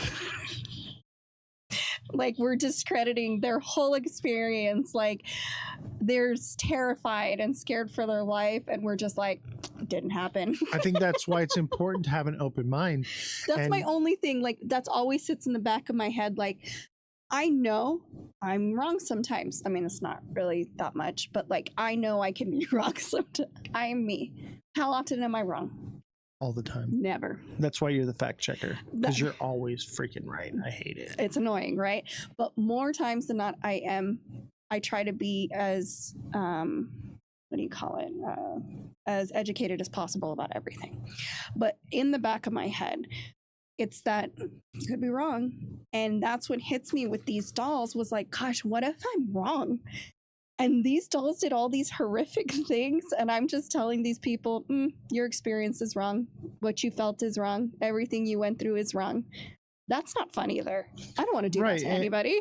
Think of people that are demon possessed, right? Telling them that they're discounted, we I don't want to do that either. I don't want to discount somebody's, like, and what did I say? Perception is, 90% reality. What you perceive is your reality. And to them, that was their reality, whether they made it up. Now, see, that's where we're going to have to, that's where we try to decide. But perception is reality. And See, that for reality me- for them that's what was real. For me, I've experienced demonic entities. I've experienced schizophrenic personality my mother disorder seems pretty demonic. people. You know, Maybe it's true. I've experienced both. Probably. And there is a fine line that where you can use discernment to identify the difference between each, because I believe both do exist. I do. But again, the back of my head, it's like, could be wrong, but the reality is I'm too logical to think anything else. But again, I don't want to discredit someone's perception. That just seems mean. Like, I believe that you think you saw those things, and I wouldn't discredit that because that was your experience. It wasn't my experience. So only you would know that experience. Does that make sense? Right. And if you're watching, I would implore you to have an open mind about things. Do not, you know, put people down or discredit their experiences, because we as humans may never understand any of these topics. And you should never, you know, mock someone or put them down or anything like you know what you're talking about, because the fact of the matter is that no one does. That is We don't know the pure nothing. truth. Yeah, we have no We have idea. no idea. Right. So no one is right, no one is wrong. So for you to go into the world and act as though you know what you're talking about and you know everything, that is when you realize that you know nothing, is when you stop learning. Right. So if you cannot be taught something and you cannot be receptive to something new, that is a form of holding yourself back from learning and educating yourself. So I would implore you to have an open mind, question everything, listen to everything, but believe nothing. And I know we bicker, like, but it's more so we have very, very different of opinions and thoughts and how we do things. But at the same time, there's a mutual respect, because his comes from a real place, mine comes from a real place. You don't get to discredit the other ones. I don't believe, and he may not believe what I have to say, but the point of this show is to listen to all perspectives, listen to all the theories, come up with your own way of thinking. Maybe you learned something you didn't. Maybe you think we're crazy. It doesn't matter. Like he said, listen to everybody's point of view. And I think, especially right now with the world being the way it is, just listen. You don't have to always react. You don't always have to comment. You can just listen and go from there. Just my thoughts and opinions. And that's why I brought you to be on this show, is because we are complete polar opposites. We basically agree on nothing. True. Right. And at the same time, we have the ability to sit in a room together and discuss them without yelling and calling each other names and stuff, and understanding each other's perspectives. And I think that that is something that we need to normalize as a community, as the world, and as society and humanity together. It's okay to agree to disagree. You don't have to hate someone just because they don't think the same way you do. And unfortunately, we've lost that somewhere along the way. We should stop being human beings. Like, just love. We're all human. That was always my thing when I was a kid and everyone hated everybody. I'm like, we're just human beings. All of us are human. Just be kind to other humans. That's all you have to do. That's my simple. goal with this show is to lead by example. Show people in the world that we do not have to hate each other because we disagree. We can get along, we can sit in the same room, break bread, and conversate with each other without tearing each other apart.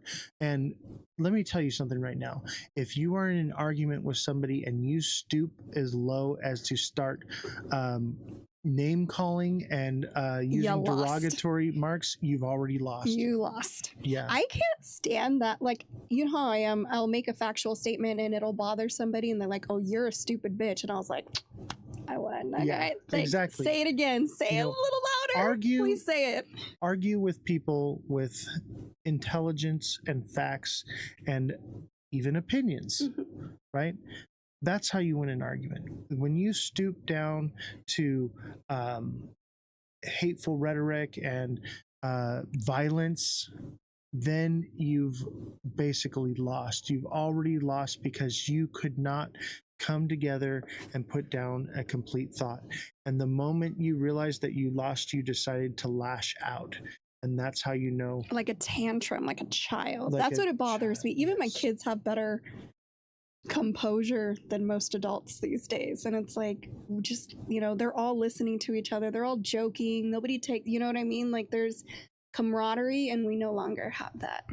Yeah, your kids are unhinged. By the way. I know, but they're fun. Yeah. They're completely unhinged. They say the most crazy things, but they all get along. I Mine never are like have to worry. cookie cutter children. Yeah, mine are.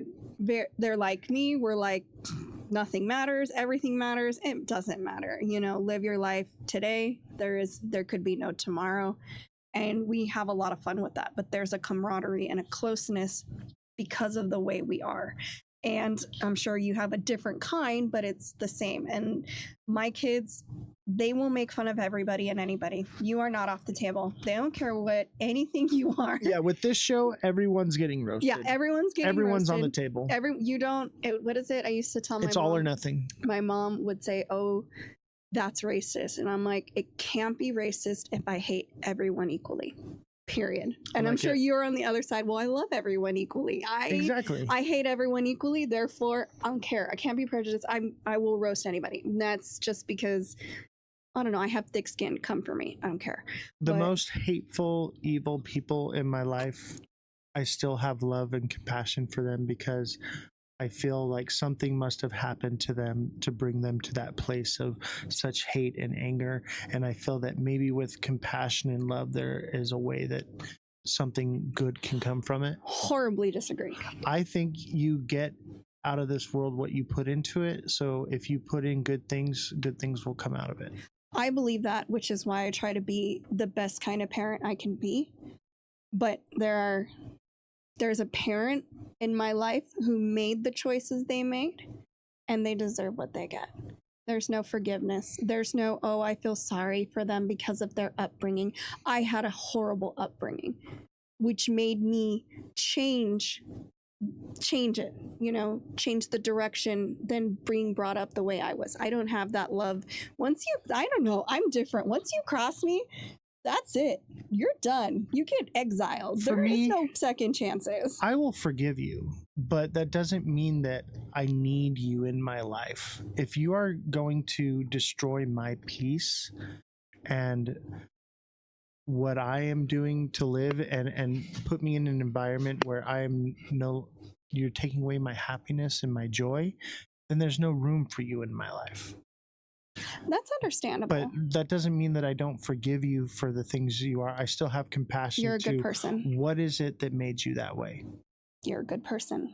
Because even if things made them that way, they chose to stay that way. Absolutely. That's unforgivable. And it's not that it's unforgivable for me, but it's like if you choose to stay that way, then I choose to remove you from my life. Doesn't mean that I hate you or that I, don't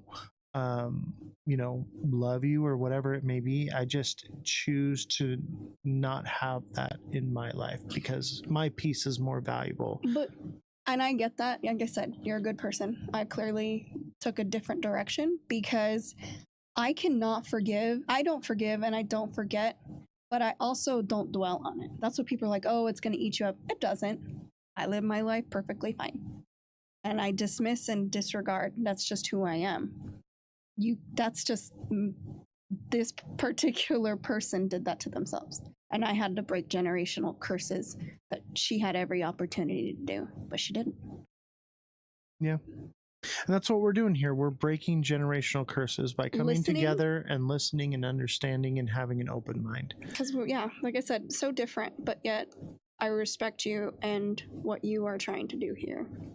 I want to save the world. We can't save the world. We might be able to save one person. And that's probably all that's going to happen. If we save one person, it was all worth it. I guess. But right now, we're going to need a lot more than one. I agree with that 100%. We're building an army, chat. I know. I hope everyone's getting ready for whatever might happen, just because I am terrified. Not because, I mean, not for myself, but for other people. I'm not scary terrified. as it I'm is. prepared. I've been preparing myself for what is to come for a very long time. No, that's what I'm saying. Like, I'm not scared for myself. I am ruthless. But and I'll do anything for my family. But what I'm worried about is other people that think that, oh, this is going to get better, or oh, it's not.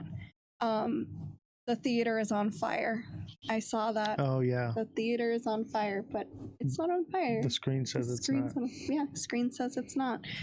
And people are missing it. People really think, oh, we just got to get past this and it's going to get better. I'm like, it's not getting better. Be prepared.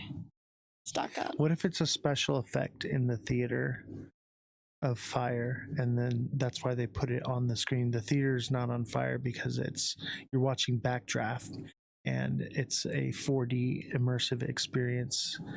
And I mean, that's a good lie, if that's what you mean. I'm just saying. But it's true. And people don't want to see, like, both sides, man. They're both freaking nuts. They're freaking crazy.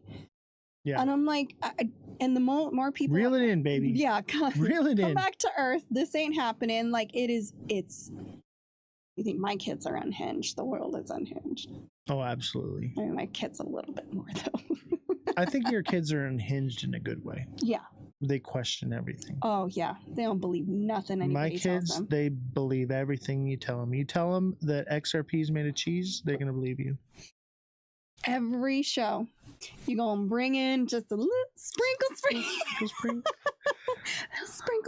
of your damn crypto. Hey, I am the crypto goat. Just because your mustache Frito Bandito does not make you a goat. Although it kind of does look like horns. Demonic. Are you demon? Oh, that's why you're. Oh. The goat has nothing to do with demonic, and that's a misconception. I just realized that so many people demonized me because they thought that the goat was an emulation of a demonic presence or whatever. I just realized that that was the figure because I went to Catholic church. That was the figure. Yeah. So let the record show the goat represents sacrifice. Now we know why he's so pro demonic and pro helping, because the goat thing. I will tell you this. I do not need to be here. I do not need to sit in front of this camera. You're having fun. And spend obviously I am having fun, but I sacrifice a lot of my time, energy, and resources for the betterment of mankind, because I want to not only tell my story, I want to help people along the way. And so the reason I chose the goat, lady. I know, but the reason I chose the goat is because the goat represents sacrifice. They did sacrifice a lot of them in your Bible. Yes. And so that's why I chose the goat. Obviously, there's a more of a story to it. The lamb. Yes, the lamb. We went with the goat, though, because the goat, lamb, same thing. But the goat is willing to defend itself. True. We used to have baby goats. That's why I went with the goat. And also because there's an inside joke. If you were here when we first started the show, you know why we chose the goat, too, as well. Oh, my gosh. I don't know. Oh, that was so annoying to listen to. It was so long ago, too. Oh, my gosh. Who sent the 100? I think it was TikTok Seller. I think it was TikTok Seller. Yeah. You do know. I think it was you who sent 100. And it was like Seamont did as well. Yeah. And a couple others. At some point. The ones from the beginning, man. Yeah, those were the real OGs. They're the only ones who know the whole Switch thing, like Commodore 64 or whatever. Yeah, it was. the Nintendo Switch live I still want a stream. Commodore. Yeah, like, I feel like I got old. I mean, you got old. I'm still young, but I'm a delight. One has nothing to. Yeah, see. I'm gorgeous. There we go. They all listen, everybody says so. They all say the goat is the beautifulest man I've ever seen. He's the biggest, most goatiest of all the goats. Help me. They say LeBron's got nothing on the goat. I don't want to be. I'm scared. Listen, losers, okay? It was 8 months. No, but I miss it. I know. I know. Right? What's crazy? That's so long ago. That was before. We could have made a baby. You did in that time frame. What I don't understand. Could be having birth right now. I know, like, we're totally off topic now, but that's fine because it doesn't matter. It's late. But you know what I don't understand? Back then, you said way more crazy things and weren't always getting banned every 5 seconds. Like, The it kind of algorithms started changed. that way, and then all of a sudden, like, we were fine. And you know what I noticed? Like, when you got an agent, it got worse. It did. It got significantly worse. Like, they were targeting people with agents because they didn't want them. I don't know. Doesn't it seem like that? I think more or less what happened is, well, I don't want to say it on camera. No, I know. But well, I'll say it. The other they're just people are bad fucking characters. assholes. Yeah, there's just some bad characters. Those creators out are there. assholes talking shit in the same network as you, and it was being allowed. I'll say it. That's fine. And stealing my Yeah. ideas. And then there would, content. like, we would say it one day, and the next day they're saying it, and then they're like, oh, they're copying us. Bitch, go back. Go watch the video. It's on YouTube. We know the where you problem got it from. is you can gaslight the people, and the people will always listen to their creator and listen to whatever they say. But I was doing what they were doing, watching in the background and not actually clicking on the video and listening to them talk shit. Fuck that. That's why we're not on TikTok. They can suck it. You know, I what's said great? it. You know, TikTok is the only platform where you can actually be attacked by someone that is trolling your show. Oh, and that Here- psycho crazy Right. But bitch. and she showed up here on YouTube, but there's nothing she can do. I know, great, that right? we're here. No one can do anything to retaliate against us. The only people Have a that good night. can actually retaliate against us is YouTube itself, and YouTube is minding their P's and Q's because they got Right. sued like crazy during Right. COVID for the censorship. I thought.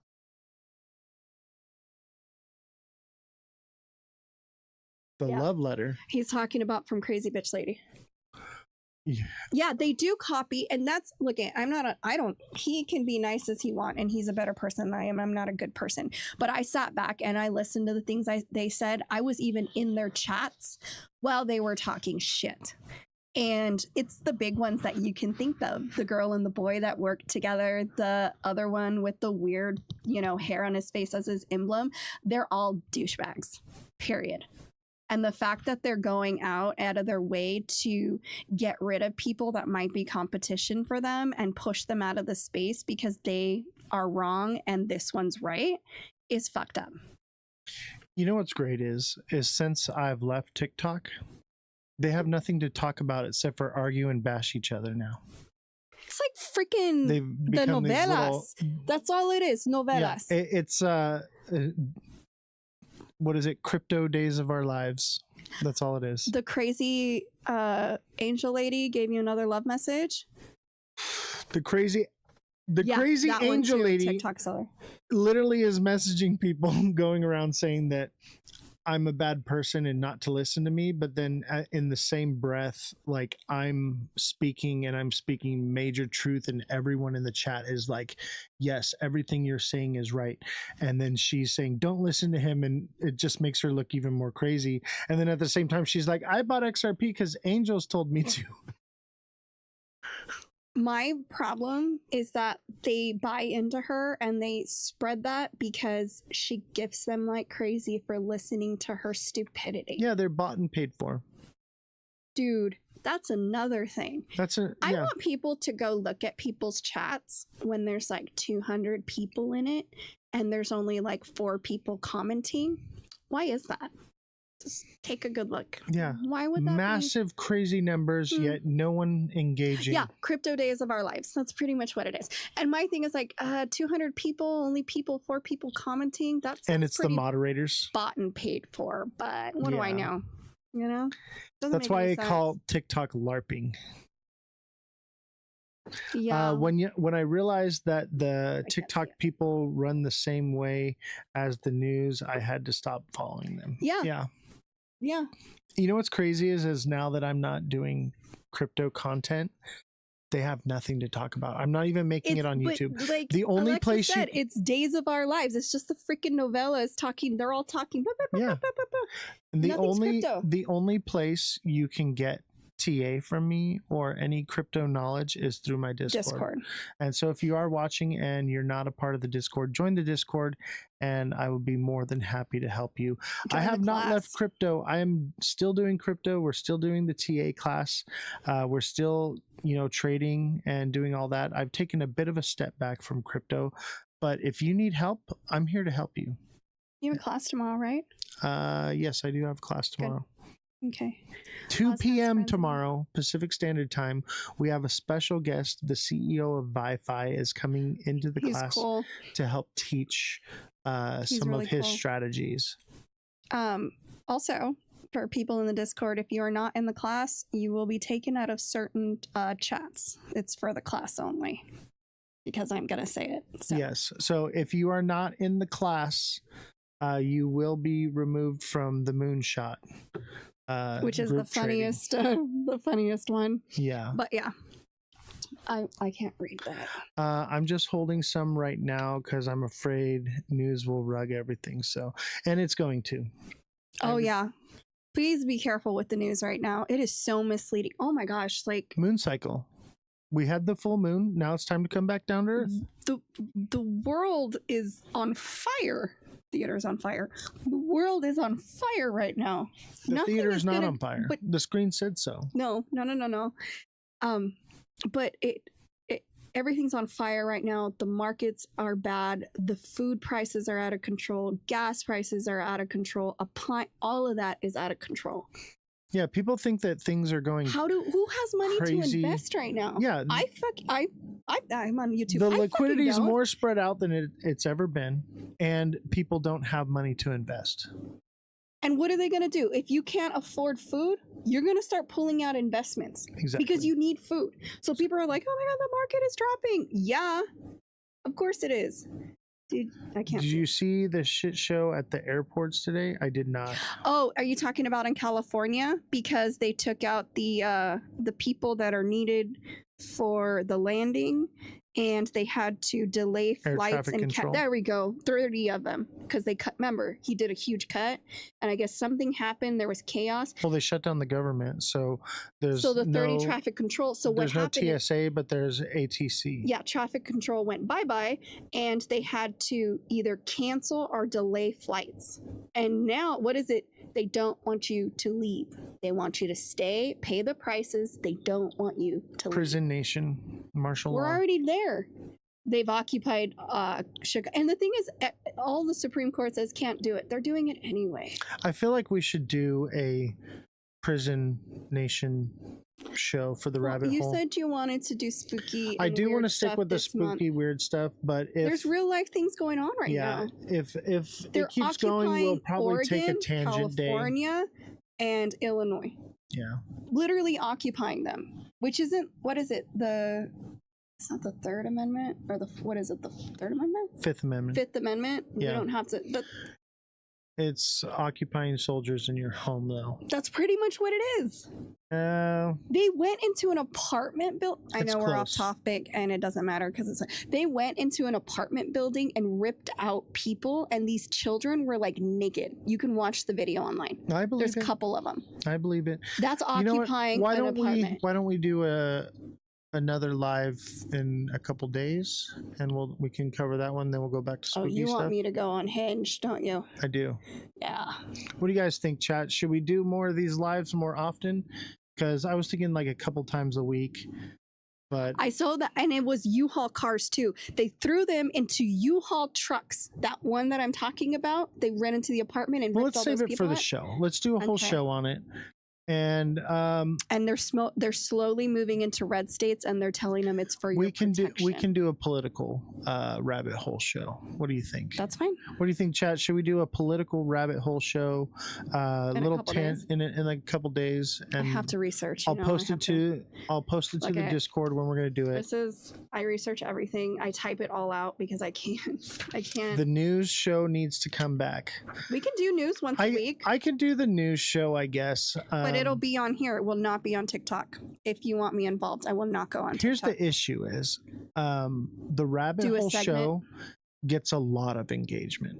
And Well, she's every time Shelly's right. We can just do a little segment here and there. Well, here's the issue is the Rabbit Hole Show gets a lot of engagement and has really boosted our algorithm in YouTube. So whenever I post crypto stuff, we get low bad engagement, which hurts our algorithm.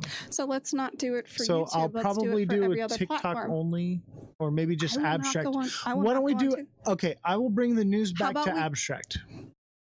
Abstract exclusive. Okay, but I will not go. One, I will not go on TikTok. But two, why can't we just do the other platforms then? Why not? Why can't we just do YouTube? The problem is it hurts our algorithm.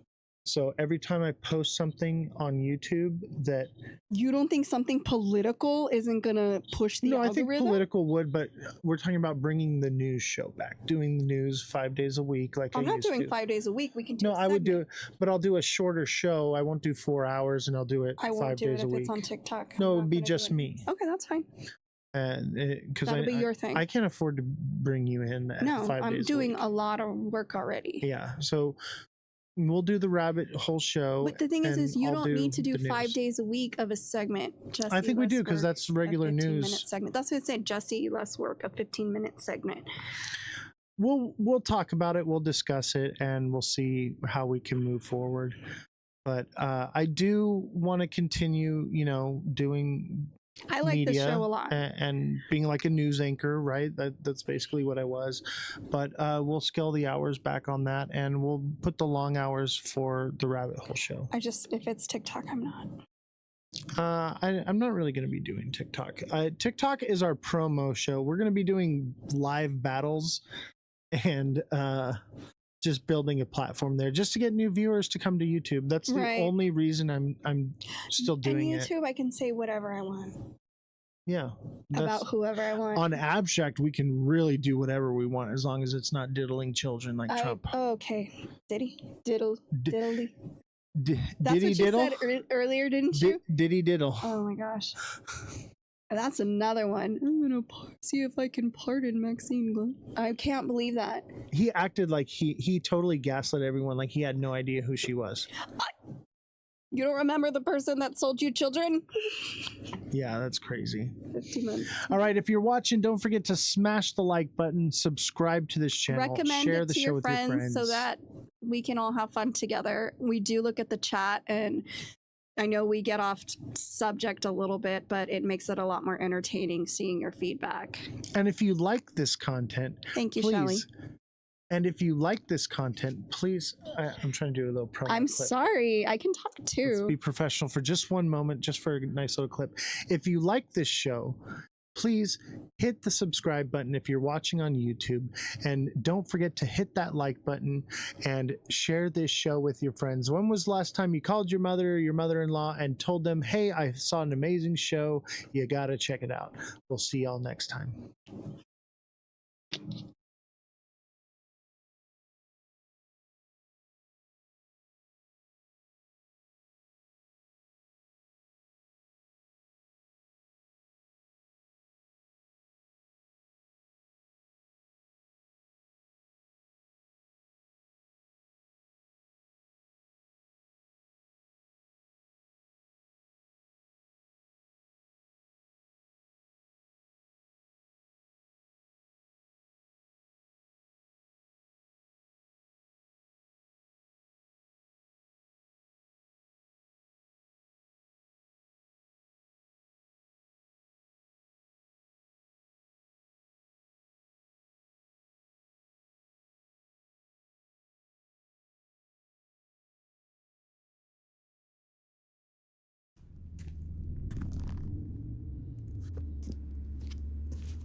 Welcome everybody who's here on on Twitch. Don't forget, guys, we are live on Twitch. That's Oz the Crypto Goat, all lower cases, no spaces.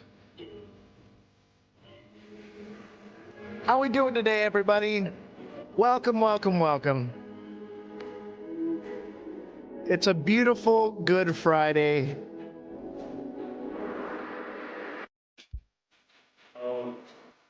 Yeah, sure. What's the input you're looking for? What can I help you with?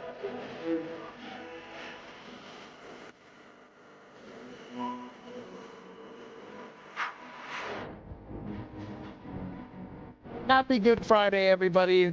Welcome to the show. It's a great Friday today. Hope everybody's doing well, and we have a wonderful Easter weekend. Don't forget, we will not be live for the weekend, guys. Possibly we'll do a live tomorrow. Haven't decided yet, but it's been kind of slow with the news. But if something crazy happens with the markets, I'll definitely hop on and we'll talk about it.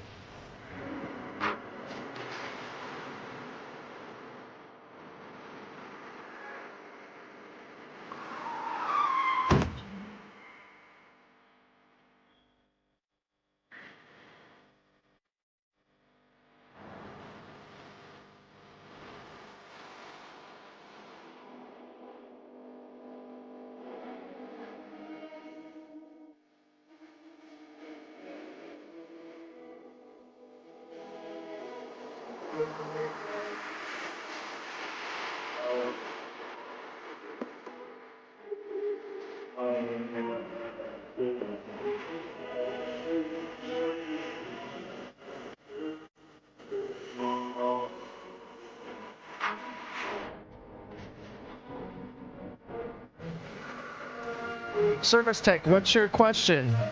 I'd be more than happy to help you out with any questions you like.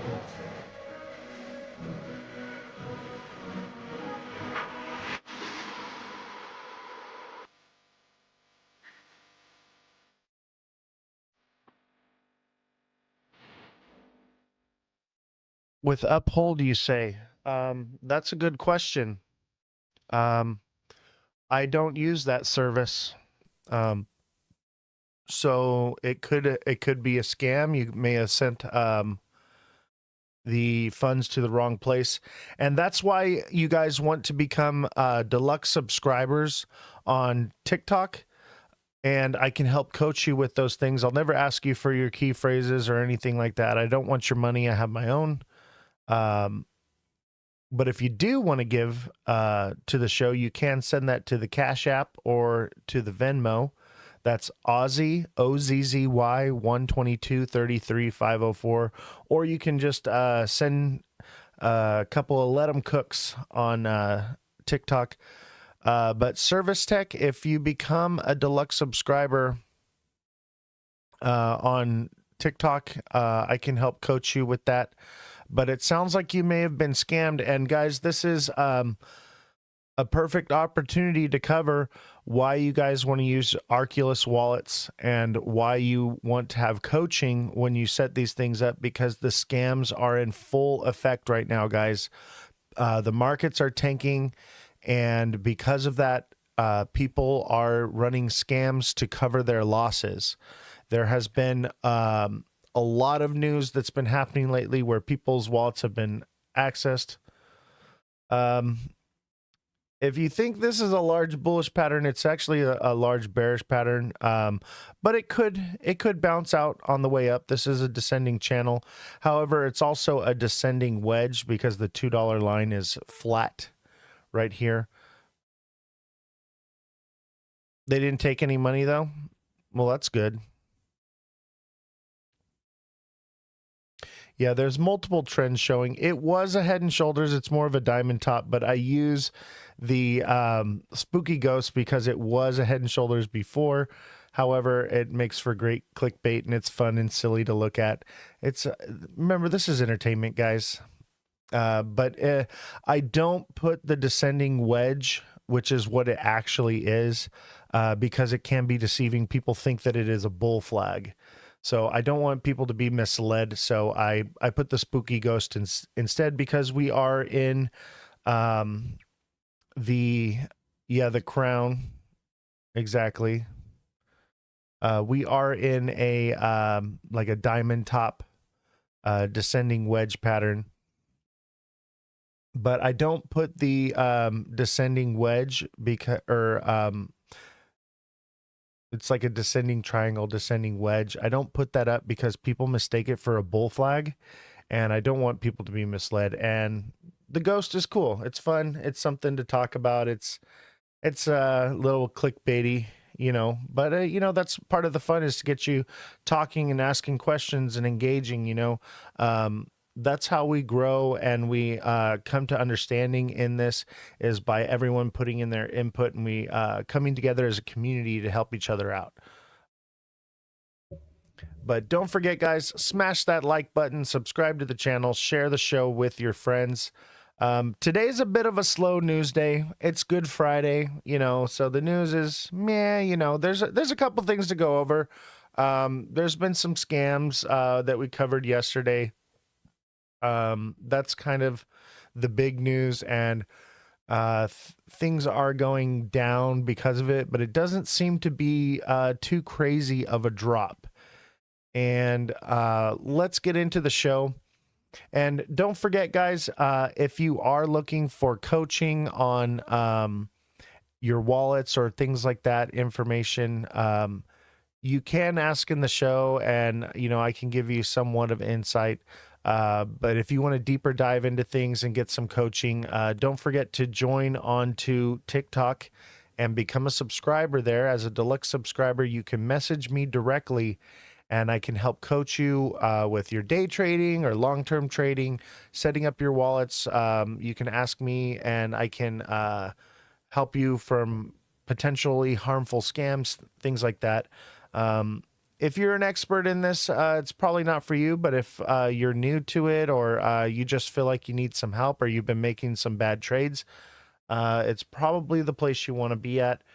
Everyone that has been a deluxe subscriber, my daily price points have been on point every single day. We pretty much call the market where it's going. And the way we're able to do that is by using the news to gauge which direction it's going to move, and then we know where it's going to hit because of the price points. Yeah, the ads on Twitch are annoying, and you can subscribe on Twitch to make those ads go away, or you can stay on TikTok and become a subscriber as well. But your support, guys, is what you know, is what helps support the show. Yes, this does look like an inverted cup and handle, but I believe that inverted cup and handle is already played out. And now what we're in, we had a head and shoulders, and now we're into an inverted head and shoulders. So there is a possibility for upward movement. However, this descending channel is very strong, and more than likely we're going to break to the downside than the upside, but we'll probably consolidate down along this edge right here. But yes, this is the cup, this is the handle. We had the push up, the pull back, and then possibly another drop down to even lower levels. However, I'm pretty confident that this inverted cup and handle's already played out. What's up, TikTok seller? Yeah, 205 is a very strong support zone. And if you saw in my daily price point videos as a subscriber, you would have known that 205, if you were looking for an entry on the possibility of a move up, that 205 was your point, or 163 prior. If you've been watching for the last couple months, I've been telling you all that 163 was your entry zone, and we sniped that baby. We sniped it. And for those of you that have been riding it all the way up, hopefully you are taking profits. Hopefully you're taking profits. Yeah, TikTok seller, he sniped that one for sure. There's a few of you, I know that were able to get it. Yeah, some of you guys missed the 163, but there will be more to come. And I do have a prediction for the next low drop. Okay. Now we do have, there is a dual possibility, because if we do push up, that will change that price point. But as of right now, I do have a prediction for that next key level right here. And we're going to go over that later in the show. So don't go anywhere. And don't forget, guys, we are on Twitch. That's Ozthecryptogoat, all lowercases, no spaces. And if you ever miss a show and you want to see it, the live recording of it without any commercials, you can watch it on YouTube. That's also Ozthecryptogoat, all lowercases, no spaces. But they're not live. They're pre-recorded live shows, so you can't engage in the chat, but you won't miss the show. You say 196? Oh, that's just the first step, baby. 196 is the first step on the way down. We're going all the way back down to this blue line. The question is where is the tip of the wick, baby? And I be calling the tips of these wicks every time, okay? We've been calling the tips of the wicks, baby. Now, we can't always catch the tip, but, you know, if we don't catch the tip, we can always grab the middle here, guys. And there is money to be made on the way down, okay? The question is right now is we are in limbo, okay? But this looks like a nice little bull flag thing, right? It kind of looks like a downward channel, which could break up. However, you know, it could stop at 222 and that's all it goes. But I feel like 233 or 235 and at the most 247. Okay, at the very most, that's as high as we're going. The goat memes? Yeah. You guys like the goat memes, man? You know, I make all those memes. That's all me, baby. Do BTC? Yeah, we can do BTC, no problem. But you got to become a subscriber. So subscribe to the channel and I'll go over any project you like. Or you can just come on over to Twitch and ask, and you can get that for free. So all you got to do is jump on over to Twitch. That's Ozthecryptogoat, and I will look at any projects you want. The idea is that TikTok could be gone at any time, and so we want to build up another platform as well as kind of a safety net for us, because we never know where it's going to go. I bought 30K at 190. It just hit 225. Good for you. Why are influencers saying to get crypto off the ledger? That is a good question. And if you guys want to go over Cardano, come on over to Twitch, guys, and ask for that on the Twitch side, and it will come to you at no charge. Or become a subscriber on TikTok, and I'd be more than willing to do that. But if you're looking to have those questions answered for free, all you got to do is come over to Twitch and ask. So the reason why you want to keep things off the ledger is because of scams, okay? Scams, people can access your funds on the exchange, and they can also access your funds in your wallet. That's why you want to have two Arculus wallets, guys. Okay, you want to have two Arculus wallets. I'm going to add a link to them here so that you guys can purchase those. When you purchase them from the show, they are on sale. However, let me show those right now. So when you purchase them through here, you get them directly from Arculus, okay? And those, I do earn a commission from those, but that helps to support the show. However, you're going to pay the same price you would pay from Amazon, but when you get it through me, you're getting it directly from Arculus. Can Ledger cold wallets be hacked? Yes, they can. And that's why you want to order two of them. You want to have one that's connected to the exchange and one that's connected wallet to wallet. So you move your funds from the exchange. Okay. Here, let me show you guys right here. So if this is the exchange, right? And this is your wallet, right? And this is someone else's wallet.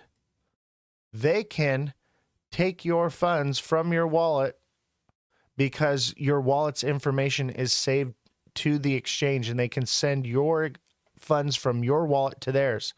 So what you do is you get the two Arculus wallets, and you have your wallet here that's connected to the exchange, and then you have your wallet to wallet transfer. And this is going to be like your checking and savings account, guys. So this would be your checking wallet, and this would be your savings wallet. And when you transfer from the exchange to this wallet, and then you transfer wallet to wallet, it severs any connection with your funds to the exchange or to any other wallets, only your own. So that's why you want to have two.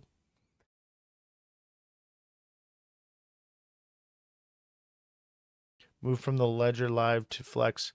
I prefer the Arculus wallet. So I've had the Ledger wallet. I've had a few different ones. I've had Zaman.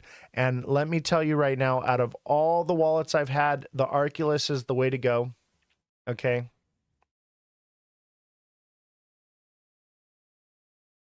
They could only send crypto to wallet and not take crypto. They can take crypto from your wallets. We literally just covered that yesterday. There was a news article where wallets were hacked. Okay.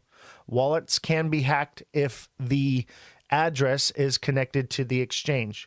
So that's why you want to have two wallets, one that's connected to the exchange and then one that's wallet to wallet transfer. So you have a wallet where you're long-term storing, where nothing is connected to the exchange whatsoever. It's private, it's to you, and no one else has the address other than you. And the reason why I recommend the Arculus is it's made in the United States. It's stainless steel construction. It fits in your wallet, and it has tap to pay. So out of all of the wallets that I've used in my career with trading, I highly recommend the Arculus wallet, and it is normally like $140 something. It's on sale right now for $99. If you purchase it, just click the little purse link on the bottom there next to the subscribe star with the circle around it, and you can purchase that there. They're only $99 when you purchase it through me, and you're getting it directly from Arculus, not from Amazon. Amazon is third party, and when you get it from me, I have a direct contract with Arculus, so you're getting it directly from them.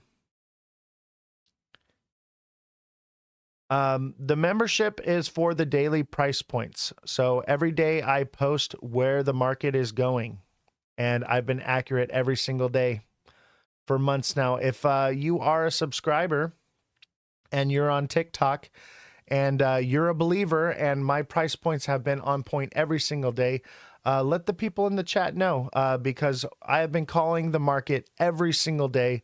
So if you're looking to make day trades and know where the market is going, you definitely want to subscribe, because those price points are on point to the cent, baby. We're about 90, I'd say we're 95% accurate, 90%. Some people say more. But we catch the wicks, man. We catch the wicks on our trades, not just the candles. But sometimes, you only catch the candle, or, there's room for error.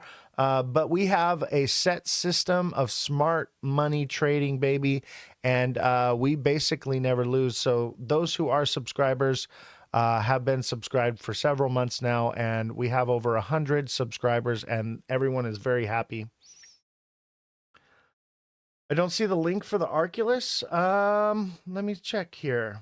Let me check. It should be. There's a little symbol at the bottom of the screen. It's like a purse or a bag, and you just click that, and that should take you to the Arculus wallet. Why do you always have the ghost on the chart, not teaching nothing? Well, the ghost is more or less for an opener. It's been there for a long time. It's a little clickbaity, and we get into it a little bit more, but it's a good opening. It's a good opening, but you are right. It's time for the ghost to go.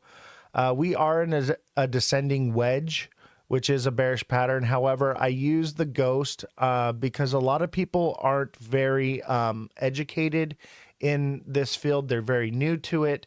And so the idea is to give them an idea of where we're going without racking their brain with a bunch of information that they can't quite understand. And a lot of people see the descending wedge and think it's a bull flag and make trades based on that. And I don't want to mislead people. The idea is to help as many people as possible. So the ghost is there for that reason. Where do you see XRP the next few days? That is a great question. That is a very good question. Either we could be down to like 196-ish, or we could be up to about 230, 235-ish. We have to wait for a breakout. We're in consolidation. When we're in consolidation, I can't tell you. It's indecision. But once we break out, I can tell you exactly where we're going and where we'll stop. And the volatility, is easy to predict. It's the consolidation. So once we're in consolidation, we have to watch for the patterns. We have to watch for, a break one direction or another. But I'll tell you what, from what I can see here, let's zoom in here a little bit. And on the 1 day here, I see a bit of like a bull flag descending channel right here, which lines up with an inverted head and shoulders right here. And that should send us up. I think we'll peak out of this trend line just like this peaked out right here and come back in if we do. Or we break down somewhere similar to this pattern right here where it's not quite a double top. It's kind of like this lopsided thing. So the question is, are we going to make one of these at the top here, or are we going to spike up out? I think we might spike up out because we have this descending channel. We have this inverted head and shoulders, and we had a head and shoulders right here. And generally, it's very common to see a head and shoulders followed by an inverted head and shoulders. If you guys want to talk about other projects, I'm more than willing to do my technical analysis on other projects. However, you either got to become a subscriber or you got to come over to Twitch. So if you come over to the Twitch side, it is free. But if you want to do it on TikTok, you got to become a subscriber.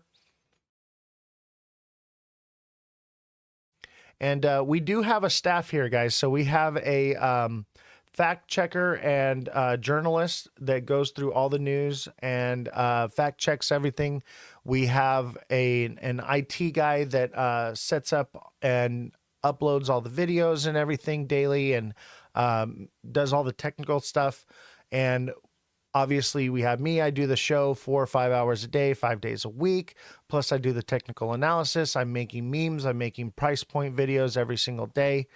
So it is a lot of work. And we also have the crew that is building the new studio right now. They're insulating, soundproofing, adding carpet and such and so forth. So it's been a pretty expensive venture. We started from concrete, framed it in, added electrical. It's basically a whole studio from the ground up. What are my qualifications? I've been trading in the stock market for years. I basically started with IPOs, and that's like my specialty. And then I moved into crypto trading in 2017. And my work speaks for itself. I've been accurate to the cent every single day. I do have qualifications. I day trade every single day. I'm retired from my job, and now all I do is day trade. But if if you want to be a skeptic about it, you can just watch and you'll see. Time will tell. But we're going to I think we're going to 235, 236. But I'll tell you, what qualifications I have is we have been calling the prices to the cent. I called the 163 mark over a month ago, guys. We were a month ahead of everybody. No one else was saying that we were going down. Everyone was like, we're bullish as hell, all these different crazy ideas, and I was the only one with the voice of reason. So that's my qualifications. We've been shouting the 163 price point from the rooftop for over a month, about 2 months now. Yes, you can link 2 wallets to the same iPhone. The idea is to have a secondary device, like a tablet or something that is not linked to the internet, or excuse me, to the exchange for the second one. And that's why you're going to want to get that coaching on how to set up your wallets properly so that you have that extra layer of protection. These parents need to get their kids off the TikTok because this TikTok chat is brain dead. Oh, I know. It is what it is. What's my take on XRP? I think in the long term, we're on our way down. In the short term, we may see a push up. But as of right now, it looks like we could get a little pump. But I'll tell you what, it's very risky. Generally, when you're trading, you don't buy or sell in a consolidation zone. Okay, you wait it out to see which way it breaks. Once we break a certain direction, whether it's up or down, then we would make our trades based off of that. So let's go into the 1 minute. Mind you guys, today's show is going to be a little bit shorter. We don't have as much news to go over today. It's a slow news day. So we'll do a little bit more technical analysis than anything. But as you can see here, looks like we got a bit of like a triple bottom here. This is just the 1 minute though. We're consolidating. We're consolidating, and we always want to zoom out and look at the different time frames, guys. And as you can see in the 1 hour, okay, this looked like a an inverted head and shoulders right here. It looks like it might be. It could have just been a double bottom, and then this is a head and shoulders right here. Now, I did call this diamond top right here, and there was a lot of people FOMOing to buy right here, and I told you, wait a second, we have a diamond top, and we should move down to about $2, $2.02, and that's exactly where we hit. Yes, this is XRP. So now we're just kind of in this what looks like maybe it's a descending channel, basically descending wedge-ish kind of thing. Maybe it's more of a descending channel than anything. Let's see here, but it looks like a bull flag to me, guys. That looks like a freaking bull flag. And that's why I think that we'll see this inverted head and shoulders play out and send us up to this resistance zone at about 230 to, I think like 233, 230 to 235, somewhere in there. But we could go as high up as 247. That's the highest, I think. Hello, Guinea Marie. Happy Good Friday. But it does look like a bit of a bull flag. This was, you know, a pump, and then we had a bit of a bull flag right here that sent us up. And now we're making what looks like maybe another flag. However, this blue line is a very strong line of resistance. So it's possible that we come up and we somewhat like double top maybe, or we just peek out just enough. I think it's going to peek out of this line just enough to be a bull trap at about 230 and then come smashing back down. And we'll come all the way down to this blue line somewhere right about here. I say based off of the candles, mind you guys, I don't trade using indicators. I do old school trading, candlestick trading. So I only read the candlesticks. And I'm thinking if it comes slamming down right away, it's going to take news to do that. Okay. I think it's going to more gradually, like it'll come down and it'll come up and then come down. And I think that would be more around the 30th of April. We would see that, or probably like that Sunday. So like May 4th or April 27th. I'm going to say April 27th. I've been accurate every single day. And the patterns are real. And they're becoming easier to predict now because of AI trading bots. So I think right here, Sunday the 27th, expect to see a price of, I say 147, 150-ish to be safe. And I would even go as far, because, but the lowest I would say is about 130, 140, and the highest I would say probably 155. But once we figure out if we break upwards or downwards, I'll have a more accurate number to the cent, baby. But we have to see if we're going to break down from here and waterfall down a long wick, and the drops are going to be close together, or if they're going to be far apart like these two. So that's basically what I'm waiting to see, is how much time it takes for it to break down, or if it breaks up first and then breaks down, it could bounce along the top of this, but probably not. It should break through again. This is a very strong pattern as of right now. Yeah, it's a ghost grab. Yeah, it's a little clickbaity. It kind of resembles a Head and Shoulders, so I put the ghost for fun. But, guys, basically what you need to understand is the market is going down, guys, and you need to get your funds safe off of the exchange. So you need to get those Arculus wallets. I recommend the Arculus because they are made in the USA. When you get them through me, I have a direct contract with them, so you get them directly from Arculus. When you get them off Amazon, you're not getting them directly from Arculus. It's like a third-party type thing.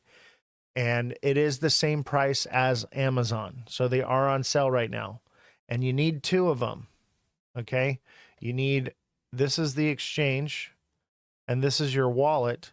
When you have your wallet here connected to the exchange, other wallets connected to the exchange can get your wallet's address information and take your money from your wallet. Okay? When you have 2 of them, you send your money from the exchange to your first wallet. Okay? And then you do a wallet-to-wallet transfer to a wallet that's never been connected to the exchange. It's hard to say if we'll get a pump on Sunday or not. Everything is off. Normally we get a pump on Wednesday, but we had bad news. So it's hard to say, but I feel like it's going to be a Sunday pump because people aren't going to be taking money out. They're going to be bored. They're going to want to maybe trade. I don't know, or quite the opposite. But nothing's open on Easter Sunday. Okay? Nothing's open, so where are people going to spend their money? You got a little extra money, what are you going to do with it? Throw it in the market. Because it's not like I can go to the movie theater, right? Movie theaters closed on Easter Sunday. Nothing's open. All right, let's see here. Guinea Marie says, Happy Friday. Yes. My reorder is in for 164. I think it's going to go lower than that. But I think you could bank on an easy 161. Maybe 155. Let's wait and see. And you are a deluxe subscriber, so I will post that once we have that clarity of which direction we're going. Golly. All right, I'm removing the stupid Arculus.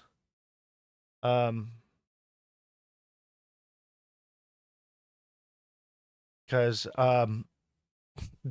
people are flagging me like I'm not selling it when I'm literally talking about it or it's not relevant.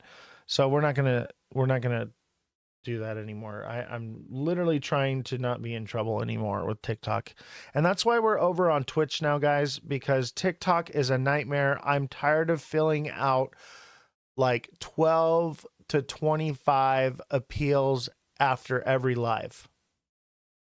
It's literally somewhere between 10, more than 10 every live, and sometimes double that appeals on TikTok every live. So we are on Twitch now, guys. That's Ozthecryptogoat, all lowercases, no spaces. So if you want to come on over here, there's no guarantee that TikTok will be around tomorrow. So if you don't want to miss out on this information, you do want to come over to Twitch. Skyco13 says you're the goat. Yes. Let's see here. What's buy-in target for this 230 outlook? Get in now at 206. I come in later. I think right now anywhere between $2 and 205, 206 is going to be your entry point if you think it's going to 230. If you think it's going to break below that, then I would say your entry point is in the 150s. I would say wait and see still. You generally don't want to make a trade in a consolidation zone. However, it does look bullish, and it might be bullish just enough to be a bull trap. Okay, just enough. And I think there is money to be made in bull traps, but you have to be careful. Nick Beamer, thank you for subscribing. Appreciate you. Welcome to the team.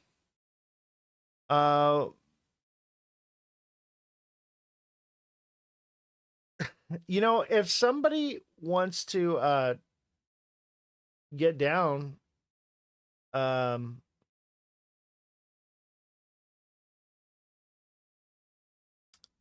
Vasily, do you want to come on the show and talk? I'd love to hear what your opinions are. I'm going to send you an invite. Let's talk. Let's see what you have to say. I would love to hear what your input is, and you're more than welcome to come on the show. And let's talk about it. If you have something you want to say, you're more than welcome to come on the show. And we can talk about it. Oh, and nope, nothing there.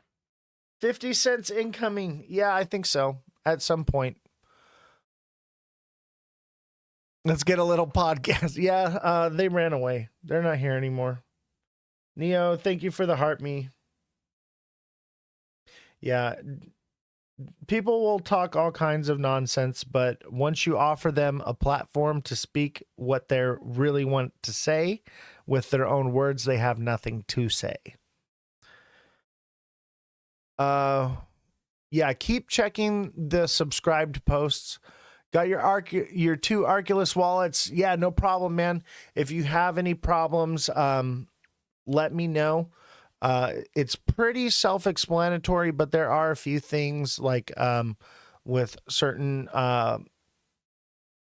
when you're sending things, try to do it on your own, but make sure when you do send funds to your wallets, you send just a little test amount first and see how it goes, and make sure the funds transfer properly. And then once that works out, then, transfer all of it.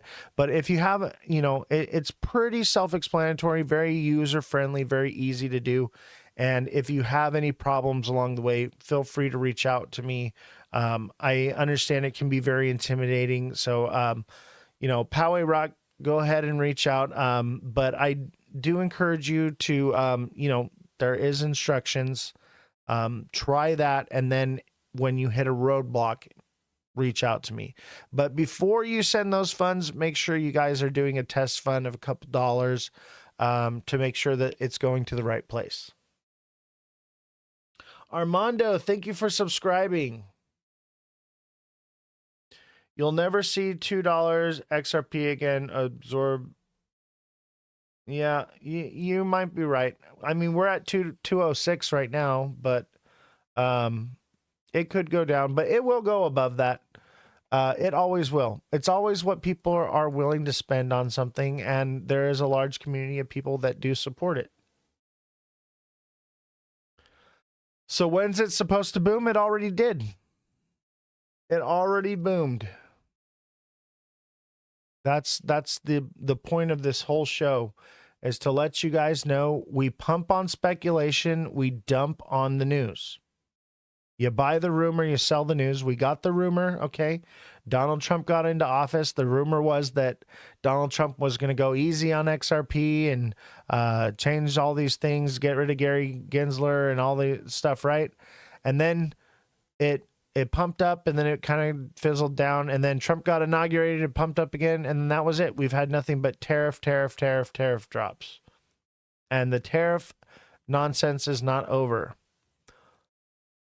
People were buying at $3. I know, right? That's what's crazy, is people were buying at $3. And there was a possibility. Okay, I'll give it to those that bought at $3. It was forming another bull flag. However, it didn't pump because as soon as Trump got into office and we were about to have the next break up to $4 or $5, tariffs. So $3 should have been a buy point, okay? Let me tell you right now, people were misled. People thought something different was going to happen with the Trump administration, and that just wasn't the case. Neo, thank you for the 5 Let 'em Cooks. Thank you very much. Neo is the #1 gifter badge. And Gibson Studios, thank you for subscribing. Smash that like button, guys. Subscribe to the channel. Share the show with your friends. Send in those gifts. And if you want to donate to the show, you can send to the Cash App or Venmo. That's OZZY12233 Gibson Studios says you rock, bro. Thank you, man. I am the Crypto Goat. And that is not self-dubbed. That has been the consensus of my followers. Everyone has said that I am the GOAT. So I will accept it willingly as the GOAT. Something is happening, but big government? Oh, you best believe that. You best believe that something is happening. They want you to live in a pod and eat the bugs, baby. I'm going to try to snipe the next drop. I'm not betting on it's going up here. I hope I get it right. Even if it does go up, okay, there's still opportunity. Okay. And if it does go up, it's probably going to pull right back into where it's at right now and then drop to that low zone. And if it does break out and it does go past like the 250 zone and continue onward from there, expect to see $4 or $5. So don't fret over a few cents. Okay. But you want to make smart trades. You can't always catch the tip. Okay. I know we do a lot. At times we catch those wicks, but you can't always catch them. But we can sometimes. But if you do miss it, you can always catch the middle, guys. You don't always have to catch the very tip and the very top. When you're trying to do that every time, you'll get burned. Okay.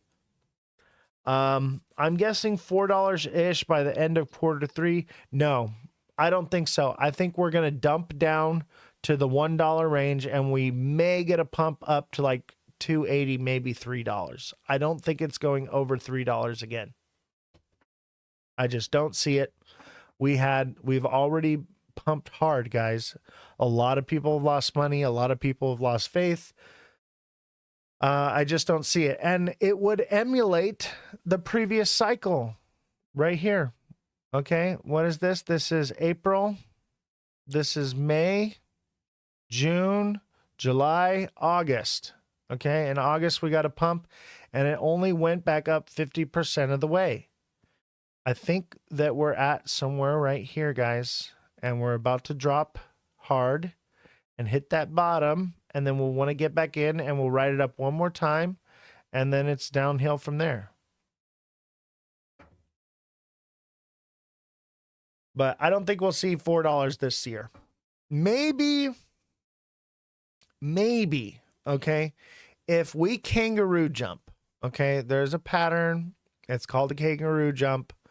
And if that's what we're seeing right now, yes, we could. But that would basically take the end of tariffs as we know it.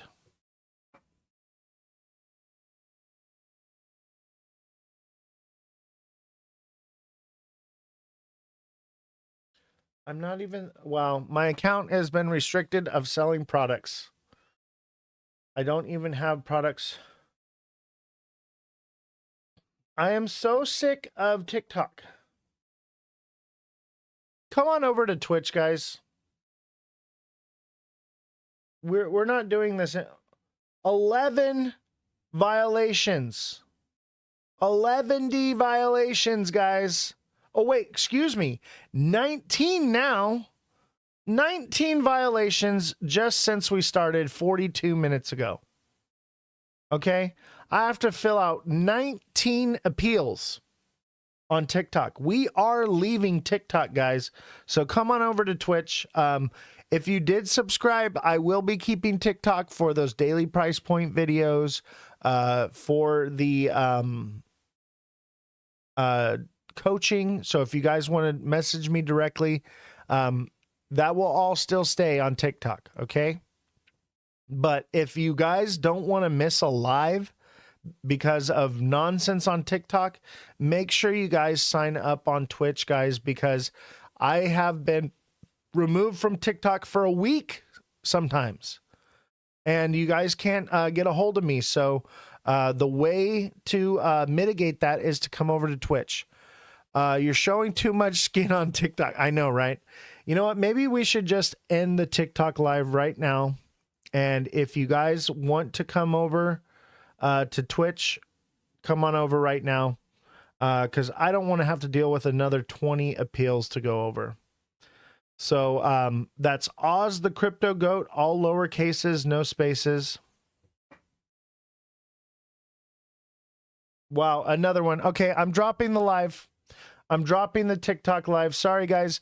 Don't forget to come over to Twitch. That's Ozthecryptogoat, all lower cases, no spaces. I'm not filling out 30 appeals tonight. Sorry, but I'm just done with it. So if you guys want to watch the show, come on over to Twitch. That's Ozthecryptogoat, all lower cases, no spaces. I'm going to pin it to the screen for 1 second here, and then we're done.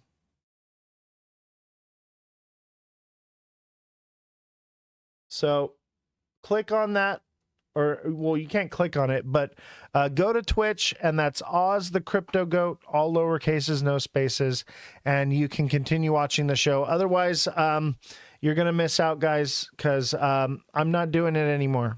I'm done. I might start a new live later, but this is ridiculous.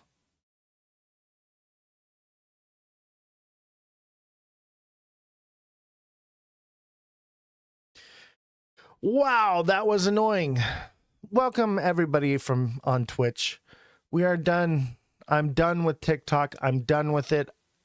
Do you realize what work it takes? I'm sure TikTok seller knows what kind of work it takes to fill out 20 appeals every live. Every single live, 20 appeals. Yeah, it's crazy nonsense. And they want you to post like digital proof that you're doing something that you're supposed to. And they're saying that what I'm talking about is not on topic. I don't even have the wallets displayed in the thing, I removed it, and they're still sending them to me.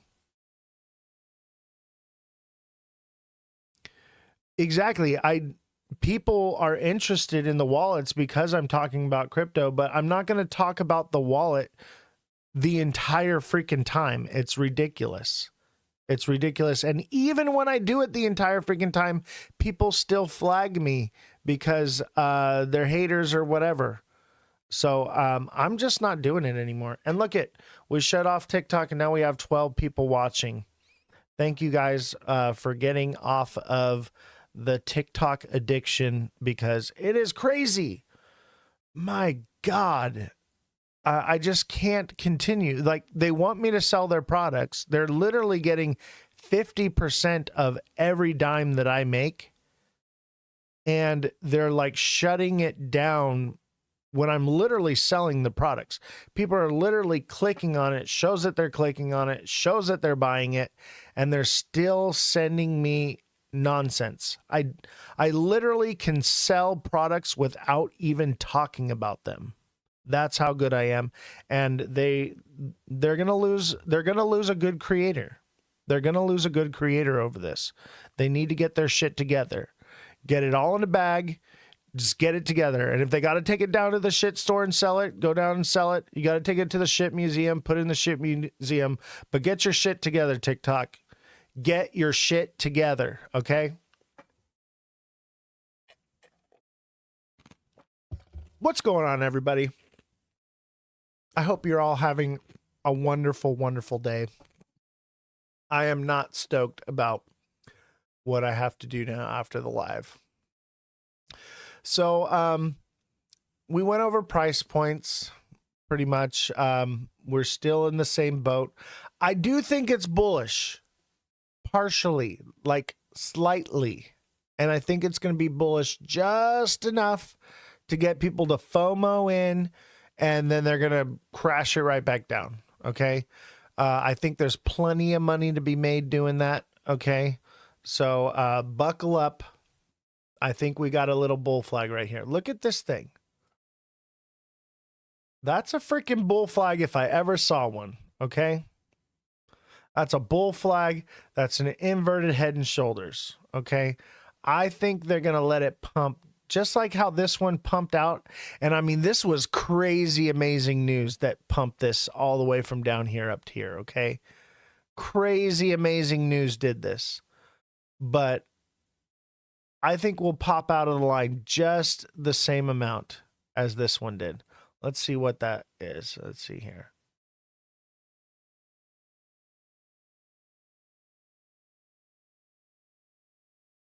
Look at 235 on the dot.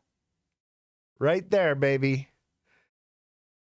And I didn't even use that to get that number. What I did was I looked at the candles over here at the resistance. Look at all this resistance right here. See where all these candles line up? That's where it's going to stop. 234, 233, baby. Or just under it at 229, 230. That's where it's going to be. But look it. It's going to pop out just as much as this one did, baby. Right there. And that's that inverted head and shoulders. Just enough to bull trap to freaking FOMO the hell out of everybody. The same people who jumped in during this time jumped in up here. They're all going to jump in and then that's what's going to happen. I just feel it in my bones. Like I'm ready to get into the market. That's how confident I feel. I'm not in it yet, but I'm starting to get pretty confident. All right. The only problem is news. Okay.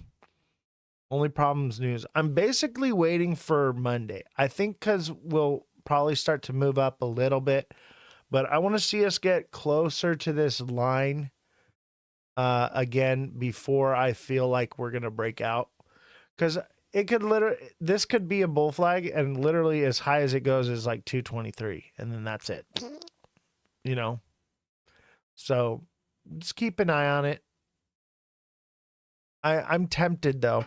I really am, because let me tell you something. I would not tell you guys to do something if I didn't feel like it was ironclad. You know what I mean? Like, this is your guys' money. Like, with me, whatever, I could lose a little bit of money. I don't care. But like, the whole show is riding on everything that I say, you know? So I have to be really on point. So before I even say anything to you guys or post anything, I have to know. I have to know that it's going to do that. You know what I mean? There can't be any room for error. And obviously I'm not perfect. So there is that little bit of room for error, but I am really starting to feel like, it could be, you know, let's see here.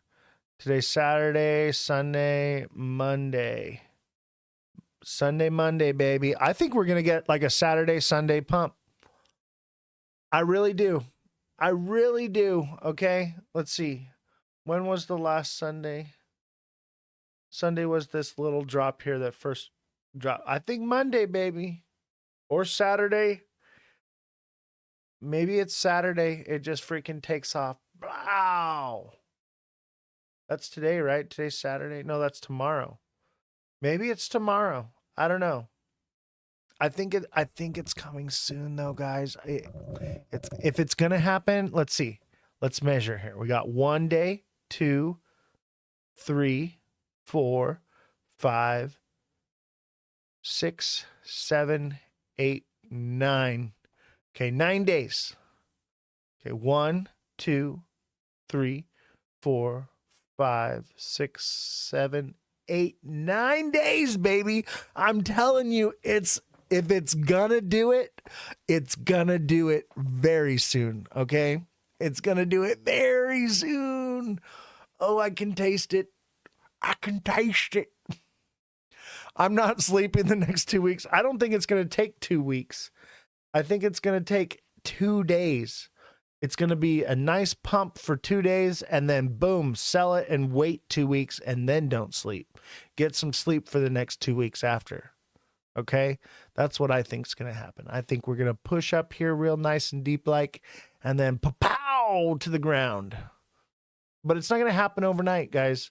And if we do push up here, okay, it would take some kind of tariff news to really bring it down. However, wouldn't it be so convenient that as soon as we pump up like that is when we get the tariff news, just like here. We pumped up hard like this, and then we got the tariff the very next day. Why do you think Donald Trump released that news the day before tariffs went into play? To keep the market from crashing. Why do you think Brad Garlinghouse came out the day of the Fed report release? To keep the market from crashing. Why do you think they do the things they do? Because they can't have us go from, we went from 340 in a matter of days, we went down to 178. They cannot have that kind of movement happen in a couple days. Do you realize what that would do? Donald Trump cannot look bad. You know what I mean? They cannot allow that kind of behavior. So they're going to pump it up real nice before they hit us with the, all right? Just remember that.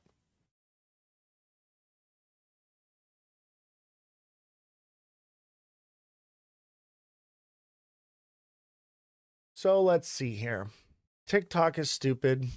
We hate TikTok now. I am so mad at TikTok. I can't believe it because I was actually doing well. I was doing well on their platform, and the nonsense, I just, it's not worth it. All right, let's read some news.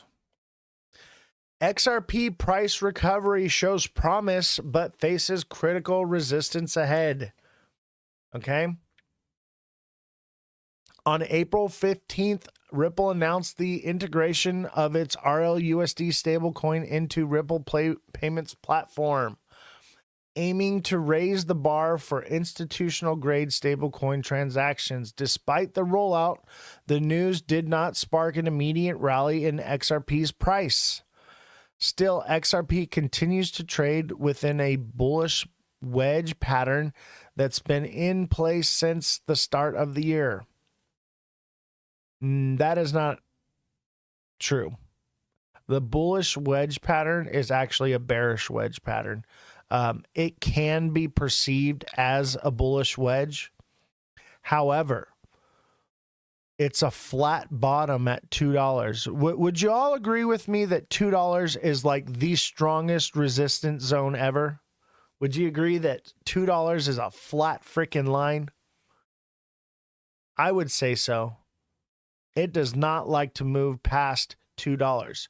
So that would mean that the chart does not emulate a wedge at all of that. It would state that the bottom of this pattern is flat. That this starts here at $2 and comes straight across at $2. Right there, baby. That is not bullish. That is bearish. Now, what they want to say is that it starts here and comes down here like this. This is what they're saying. That is not the case. Okay? That line is $2, baby. It is dead on. And we all know it. For those of us that aren't drinking the Kool-Aid, we know that it's a flat bottom at $2. But anybody could try to argue, oh, no. It's a downward. They're trying to say that it's this channel right here comes all the way back to here. But it doesn't. It's right here. I see an 8i prediction basically saying 72 cents to $23 back to 53 cents. Oh my God. Yeah. And that's because AI is just taking news articles and putting them together. I would not trust AI. If you want to get a good technical analysis from AI, you can use ChatGPT. But what you're going to do is you're going to take a picture of the chart and say, ChatGPT, give me a technical analysis for this time frame based off of this picture, and submit the picture, and it will give you a good technical analysis. It won't be as accurate as like what I tell you, but it'll be pretty close. It'll tell you where that resistance is. It'll help you read, those indicators. But I stopped using the indicators. I stopped using all that stuff because I've always traded with the candles. And then when I started doing the show, I was like, oh, maybe I need to like step up my game a little bit for like some showmanship and like show that I know what I'm doing because of these indicators and blah, blah, blah. And I started to realize I was getting less accurate because I was using the indicators. So I decided to cut them out and do the show my way, my style, and be me. Ripple has been manipulating the $2 price. I agree. But people don't want to admit that it's a $2 bottom on the pattern. And it clearly is. Everybody knows that it dances at $2. $2 is a freaking magnet for the price. So if you think that the lines on that pattern don't fall at $2, you're drinking the Kool-Aid. Let's see here. With price now testing upper resistance trend line, all eyes are on whether XRP can break out and push past its cycle high.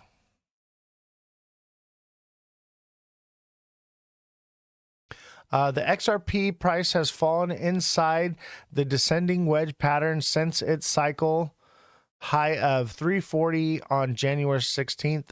XRP's downward movement led to the low 161 on April 7th, and you should all be cheering because we freaking called that, baby. We called it. I think I even called it like to the day 9 days before it happened. I was like, it's going to happen on this day before this, by this time. And it freaking happened, baby.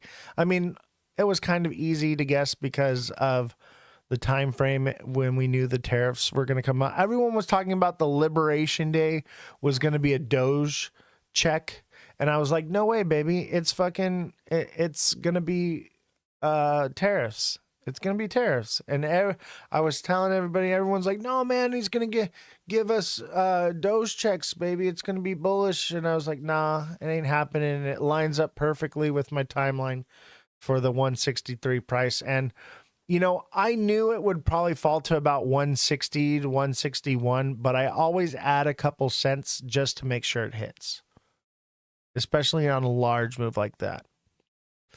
It will only go to $25 when the SEC accepts the $50 million in XRP. There's no way it's going to $25. Maybe $2.50. There's no way it's going to $25. Maybe $7. If all the planets align and all those bullish chart patterns line up the way they want it to, maybe $7, but it will not make it past $10. There's no freaking way. No way. So, just so you know, $25 maybe in a decade or two. Maybe. Just being honest with you. In my opinion, I could be wrong, you know, but let's just be happy with a couple bucks, guys. If we see $5, y'all should be cheering, because that is probably the highest it could ever go in the next several years. It's just not possible to go higher than $10. I just do not see it. The psychological price, like $2, is the same at $5. It just won't move past it. It'll be a freaking magnet at $5. And then what'll happen is if it does reach $5, it'll never drop below $2 ever again. That'll be it. And that's what everyone's saying. Oh, it'll never drop below $2. That's what they mean, is that if it goes to $5, it's never going below $2 again. That is a high possibility. And if it does drop below $2, it'll drop to like $150 and then come right back up.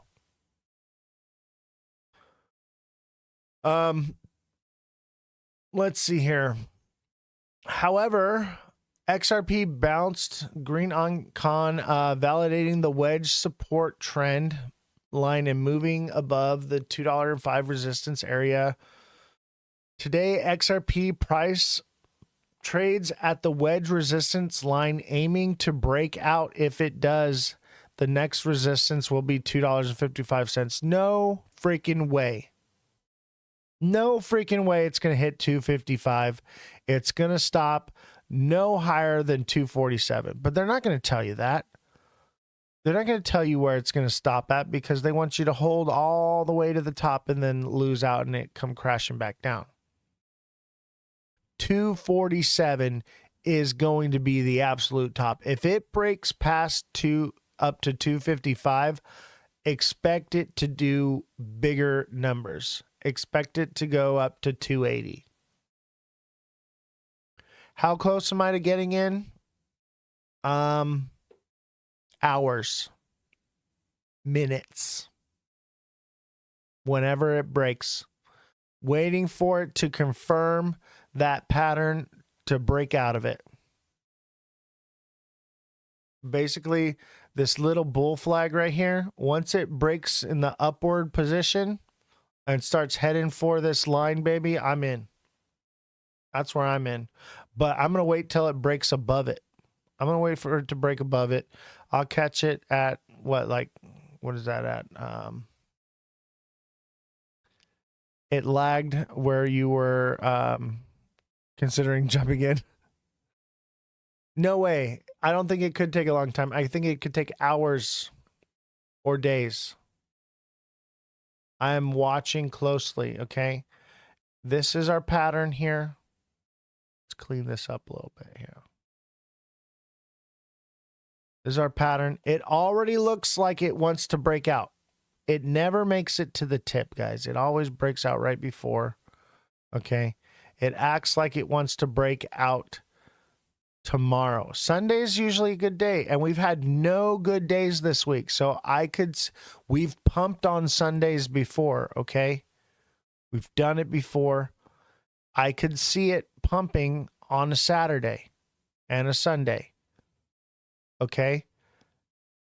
Now, what could happen is we pump on a Saturday up to the line at about 217, maybe 220, 223, 225, and then come down, and that's it. Okay. But I think if we do pump up like that and we get a Sunday pullback, what we'll do is we'll get a red candle that touches the top of this line. And then on Monday, it'll push up. Monday, Tuesday, Wednesday, Thursday, it'll push up. Settle with the SEC 250, 20 million XRP, $25, 2 million XRP. I don't get what you mean by that.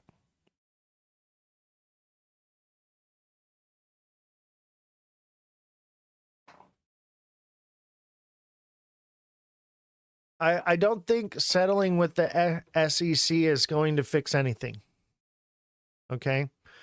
The only way it's going, if they settle an XRP, it's only a $50 million fine. And they're not, first of all, they're not going to pay an XRP. They're not going to do that. Not going to happen. What they're going to do is they're going to dump a bunch of XRP and sell it to pay their fine. That whole speculation of them paying an XRP, I don't see it happening. There's no legislation really. There is a case in the past where basically I think it was like a Apple farm or something paid a fine in shares in something like that. We covered it one day in the news before. It's happened once before, but it doesn't actually cover in the financial sector of what we're dealing with. I don't think they're going to put it into the reserve. I don't think that that's going to happen. It could.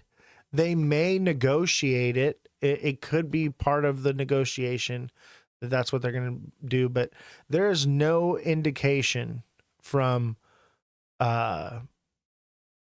Ripple or the SEC that that's what they're trying to do. I think Brad Garlinghouse mentioned it in his little interview thing, but a lot of what he said was misleading anyway.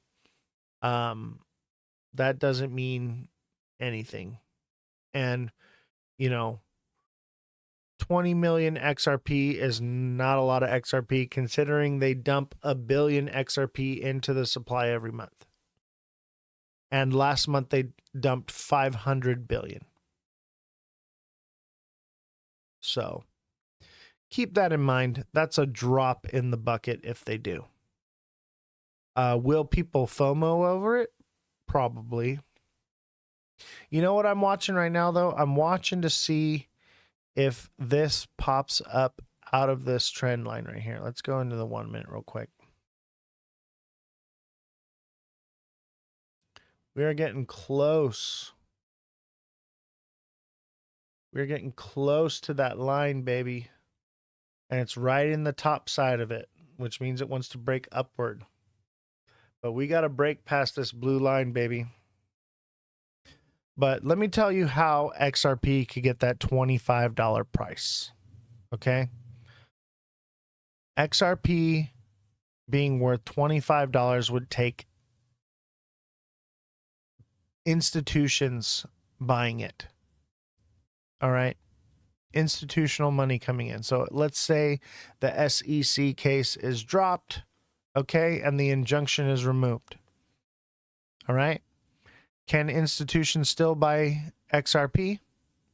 As of right now, no. Even if the injunction is removed. Why? Because they're paying a fine. What does paying a fine mean? It's admission to guilt. Okay, that means they broke the law.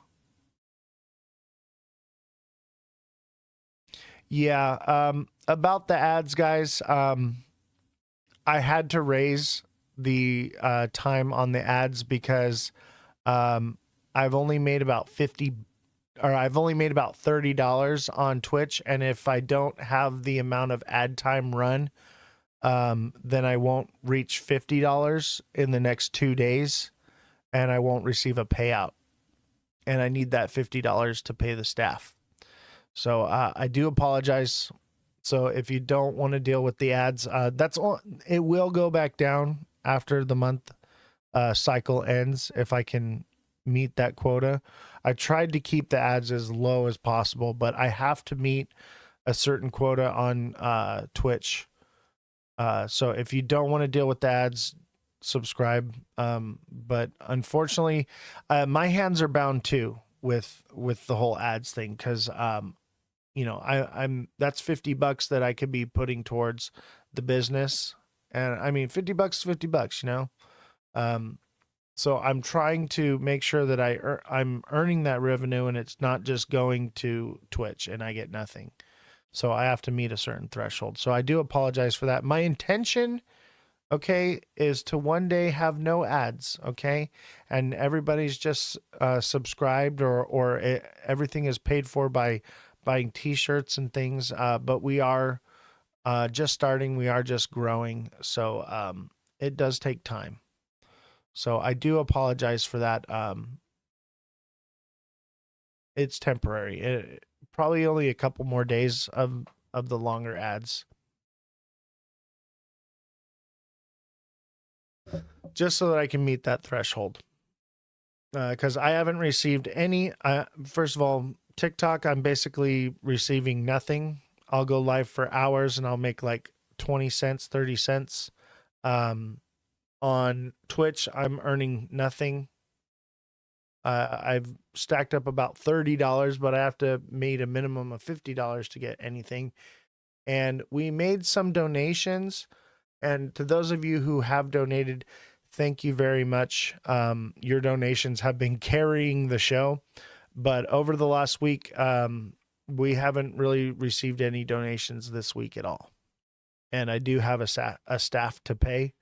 So I'm turning into the red every single day. Every single day I'm going into the red and I'm paying out of pocket, and you know, that's fine. And I'm hoping to make a trade soon to mitigate those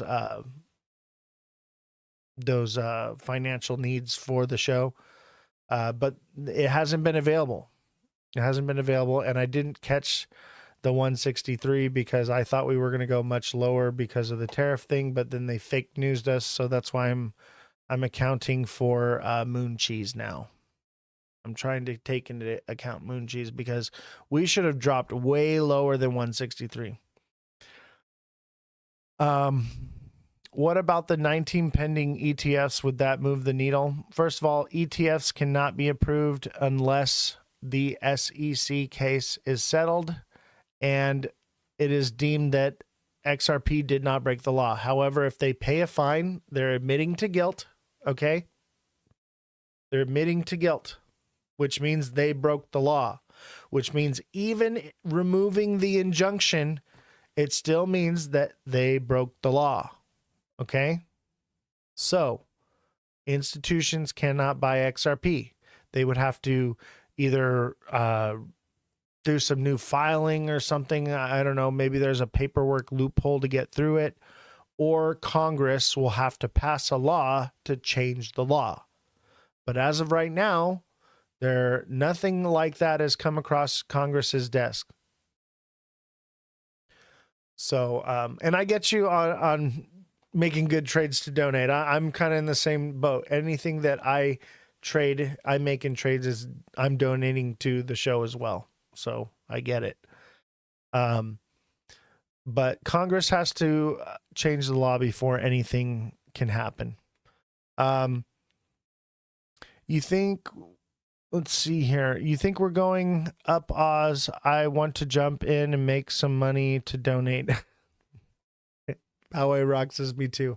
I kind of do, but I don't want to just tell you that and then you guys lose money. Let's wait. Let's wait and see. However, I would say probably. But we need to break through, at least break through this blue line, okay? We need to at least break up here to, 210. And then that would only take us up to maybe 215. And there's money to be made there, okay? But we need to break on the upside here.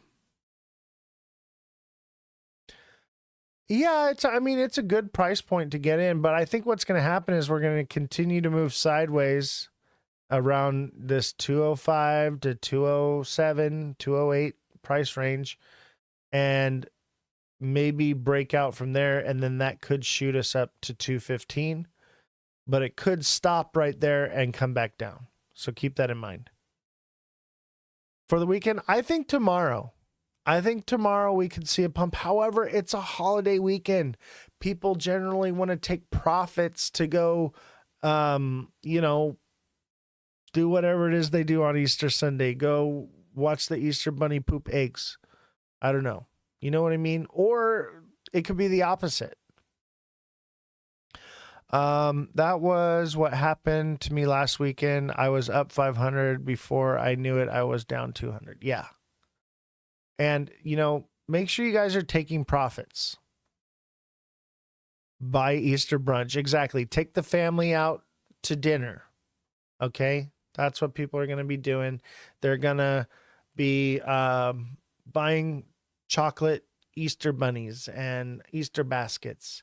And I think that's why it's coming down right now, and it's kind of been where it's at, because people are more focused on, I wouldn't say tonight. I would say maybe tomorrow night. If it does, I would watch tomorrow night. It'd probably come up here and then touch back down here. But if it does that, then that means it's going to hit that $2 point. And then if it starts reversing and starting to head back over to 205, I don't know. We'd just be patient. That's what I can say. But we're in this pattern, but we're moving sideways, which is good. That could signal a breakout and a move upward. So just be patient. Just be patient. The next couple days, just keep an eye on it. See if it breaks up. I would say it would be about 210. If it starts hitting 210, I would expect it to go at least to 215. If you feel like rolling the dice, get in now at 205, 206, or wait for it to come down to $2. It just kind of depends. I think we'll get a Sunday dump, an Easter Sunday dump, like the Easter bunny just took a dump all over the yard with Easter eggs, and we'll hit $2. That's what I think. And then we'll break up from there. But you guys got to make those. Last weekend we pumped on Saturday. Let's see. This was Saturday right here. This big green one right here. This was Saturday. This was a Wednesday. This was a Saturday. And Sunday morning, I watched it. Okay. It pumped into Sunday morning till, my time here, it's always 3 a.m. Look at like 3 a.m. on the dot is when it started dumping. So 3 a.m. Pacific Standard Time on Sunday is usually, so if it does pump on a Saturday, by 3 a.m. on Sunday, that's it. But just I don't know how to explain it to you guys. It's impossible, especially in these shorter time frames, to know exactly what it's going to do. Okay. However, when I see a pattern, I know what it's going to do. Right? Or when I see news, I know what it's going to do. But we haven't got any news, and it's going to be Easter Sunday. We're probably not going to get any. Okay. I don't really see any small term patterns. Like this was our diamond top, which sent us back down. Okay. I was able to call that. But in the short term here, I don't really see any patterns other than maybe this is a double top right here, which means we would come back down to 204, 205. So it's still the same range. It's not much of a change. But if it does hit there and continue downward, definitely expect to see $2. But I think if it touches $2, baby, I would expect it to spring upward. And I think a lot of people are waiting for that. A lot of people are waiting for it to either break out up this direction or break down to $2. I mean, I'm doing it, you know? So keep that in mind. Patience is everything, but I don't see a pattern yet that really indicates any movement. It's stagnant. It's very flat. So, you know, it's got to move at least 5 or 10 cents, in my opinion, for it to even be somewhat profitable. And that's like the minimum. That's like the minimum trade. I'm thinking like 5 or 10 cents. And there's money to be made there. In 5 or 10 cents, man, I can make thousands and thousands of dollars. But I wanna make sure that I know where it's going before I give you guys any information. You know what I mean? I want to make sure that, you know, I'm not giving you guys bad trades. You get what I'm saying? I want to make sure that we're making smart trades, and I want to also teach you guys how to make smart trades. And this is how we do it smart. If I was, you know, gambling, I'd say just jump in right now. You know what I mean? So keep that in mind. What exchange am I using for the short-term plays? Okay, so I do not tell anybody what exchange I use for security reasons, and I do not recommend any exchanges for legal reasons because of what happened with FTX. So that is one of the questions I will not touch. And I do apologize, but there are lots of exchanges out there, and they're all just as vulnerable as the next. Every single one of them is vulnerable. So keep that in mind.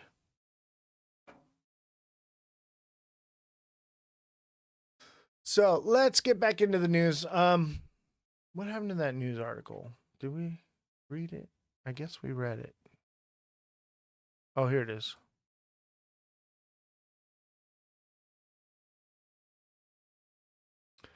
All right. So, technical indicators do not confirm whether this breakout will be successful. Okay. Nothing is indicating that it'll be successful. I'm not going to read all the RSI, MACD and stuff. I don't use all that. But it's right there. If you want to take a quick read at it, I'll leave it up there. The wave count suggests that XRP will not break out from the wedge on the first try. Okay. So according to wave theory, we may not break out, but I think it would just enough to break out above it to fulfill that pattern, just enough to be a bull trap. But everything is indicating downward movement. However, I try not to listen to these things too much and do it my way, because my way is more accurate than, I don't follow the wave count. I don't follow the RSI and the MACD. I do use them. They can be a useful tool. But I find it better if I do things my way. I know what's happening. And what I understand right now is that news is moving the market. That's why this is also a news show. News moves the market right now. So until we get something, we don't know.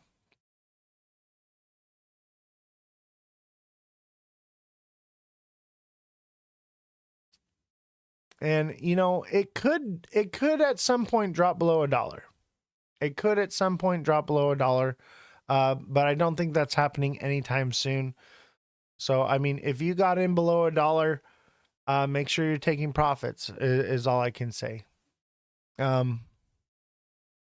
If the count is accurate, the XRP price is nearing the top of wave 4, after which another drop is likely. Okay.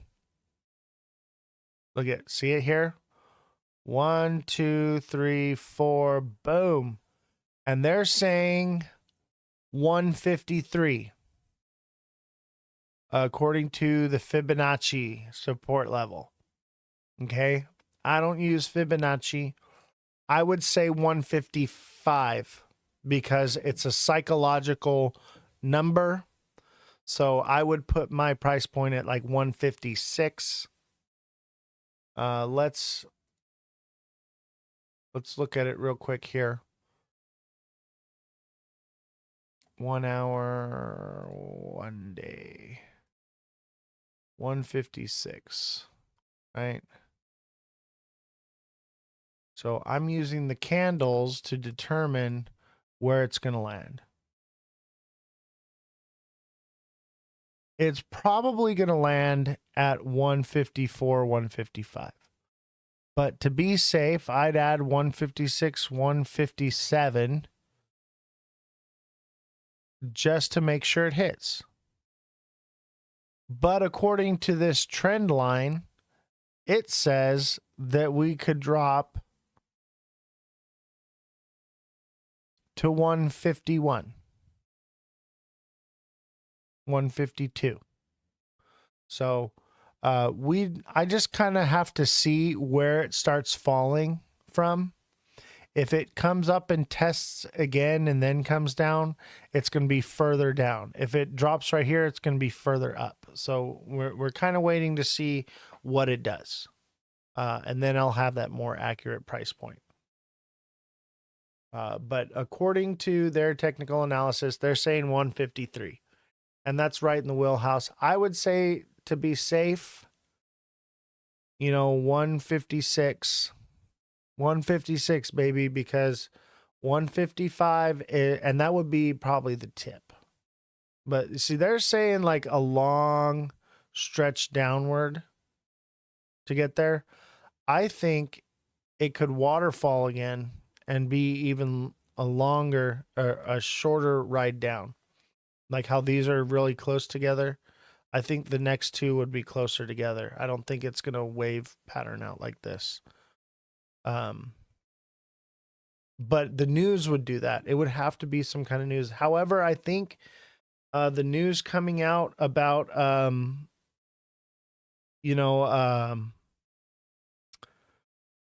what would you call it? Like tariffs and stuff is getting better. I think the news is getting better, but however, it does not take much of bad news for that to happen.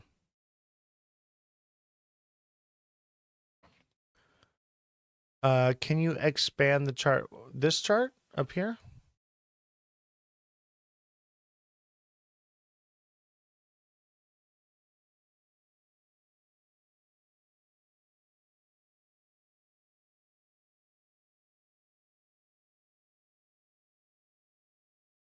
So that's it right there. And as you can see, it never actually follows the way it does, here. It has other tops and bottoms. I think it could do similar to what it did right here, where it comes down and then back up and then down again. Is that giant wedge a bull flag? It's a descending channel, which means that it could break up from here and take us up to $3, maybe, $4. So that is a maybe. It is a maybe. However, like it said, and like I see the head and shoulders here. So I think it could break up above just like it did here and then come back down. But I think what would happen is once we finish out wave 5, that's when we would break up to the higher numbers. And because it would be even lower and it would line up with the time frame of like July, August, that would send us up to about $3. So because it's a wedge, it's not going to go as high. A bull flag would send us up to like, $5, $8. But it's not a bull flag, it's a wedge. So because it's a wedge, and if it continues to drop further and it gets down in here to this 140, 120 zone, 130 is where I think it'll probably land once it gets down way down here. That would send us up to about $3. And I mean, $4 would be the top. But for right now, it's not happening. For right now. But one day at a time. We're talking about August, September, October for those types of moves. Danny Gibbons, thank you.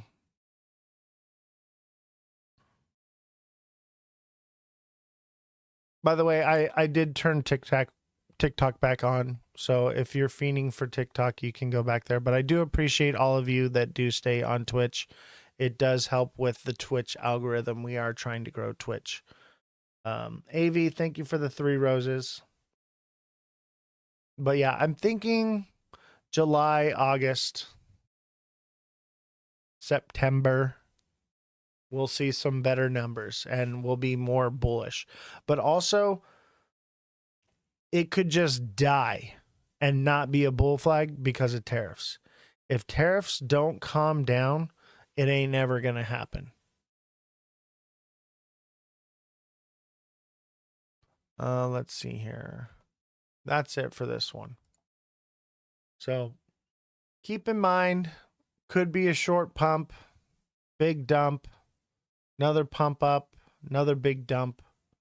And then that would be the end of wave 5. And I think that would take us right to 140, 135, 128, and even as low as 126 to 123. So we'll have to kind of wait and see and to get more accurate with that.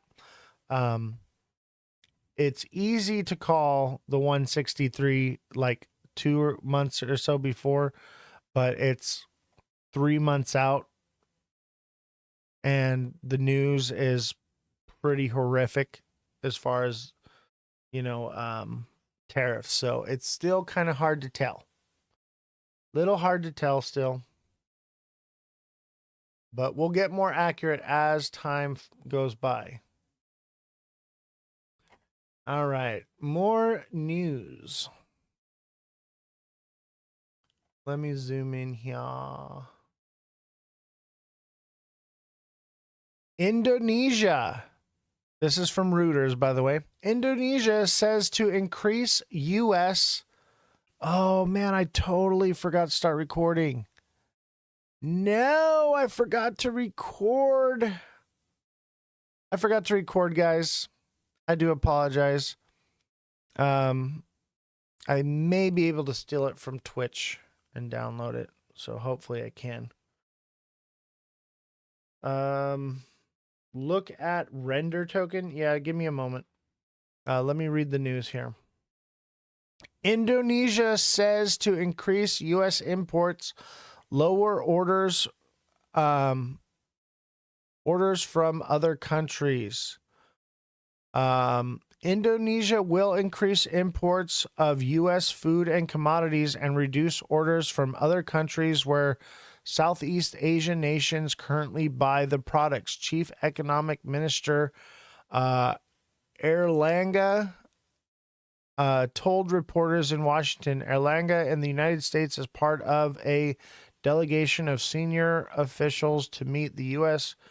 counterparts for talks on a 32% tariff on Indonesia exports, which has been paused for 90 days. So Indonesia is going to be sending over more stuff, less stuff coming from China. Indonesia has proposed increasing its imports from the U.S. by as much as 19 billion, including around 10 billion from energy imports, to eliminate its trade surplus with Washington and avoid the tariffs threatening by the administration of Donald Trump. So I think other countries will probably be doing stuff like this. They'll be sending, like China will send their stuff to Taiwan or Indonesia or India, and then those countries will send it to us, basically to get around tariffs. But that's pretty much all there is to take from that. So we're still going to be getting goods. Will they be a little more expensive? Who knows? But they're always going to find a loophole.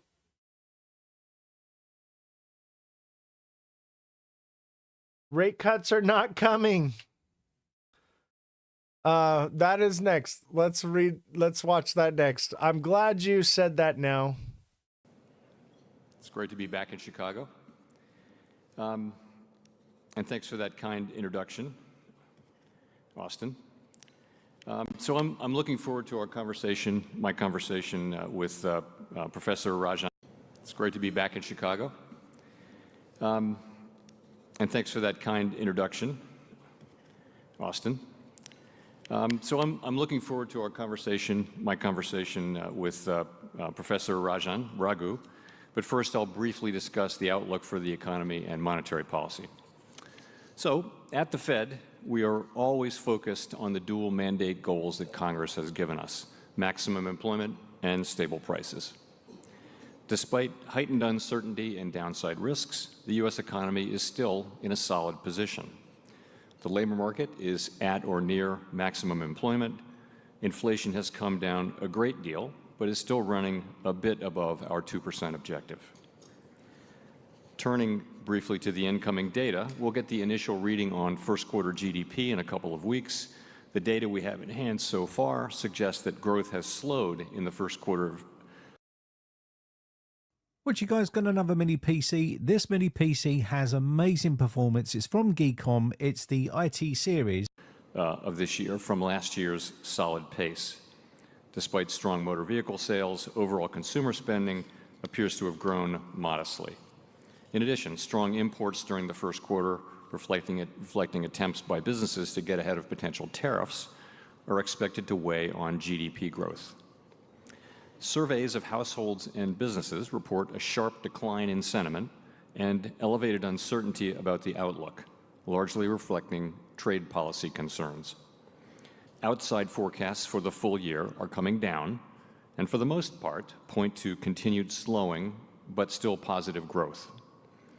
We are closely tracking incoming data as households and businesses continue to digest these developments. In the labor market, during the first 3 months of this year, non-farm payrolls grew by an average of 150,000 jobs per month. While job growth has slowed relative to last year, the combination of low layoffs and lower labor force growth has kept the unemployment rate in a low and stable range. Meanwhile, the ratio of job openings to unemployed job seekers has remained just above 1, near its pre-pandemic level. Wage growth has continued to moderate while still outpacing inflation. Overall, the labor market appears to be in solid condition and broadly in balance, and is not a significant source of inflationary pressure. As for our price stability mandate, inflation has significantly eased from its pandemic highs of mid-2022 without the kind of painful rise in unemployment that has frequently accompanied efforts to bring down high inflation. Progress on inflation continues at a gradual pace, and recent readings remain above our 2% objective. Estimates based on the most recent data from last week show that total headline PCE prices rose 2.3% over the 12 months ending in March, and that excluding the volatile food and energy categories, core prices rose 2.6%. Looking ahead, looking forward, the new administration is in the process of implementing substantial policy changes in 4 distinct areas: trade, immigration, fiscal policy, and regulation. These policies are still evolving, and their effects on the economy remain highly uncertain. As we learn more, we will continue to update our assessment. The level of tariff increases announced so far is significantly larger than anticipated, and the same is likely to be true of the economic effects, which will include higher inflation and slower growth. Both survey and market-based measures of near-term inflation expectations have moved up significantly, with survey participants pointing to tariffs. Survey measures of longer-term inflation expectations, for the most part, appear to remain well anchored as well. Market-based break-evens continue to run close to 2%.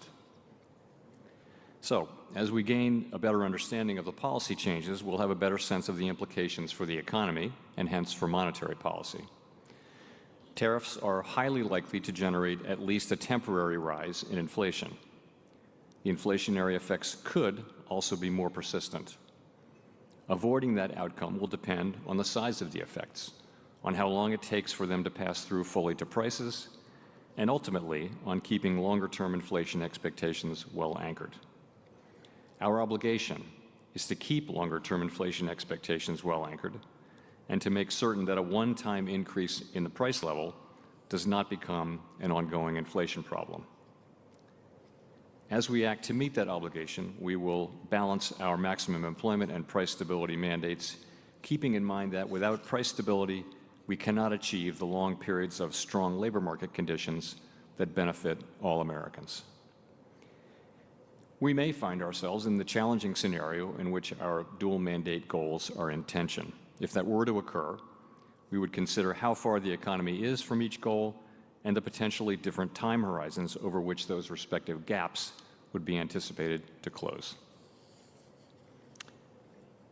As that great Chicagoan Ferris Bueller once noted, life moves pretty fast. So they're not lowering rates, we guys. We are well positioned to they're wait not for even greater considering clarity before it. considering any adjustments to our policy stance.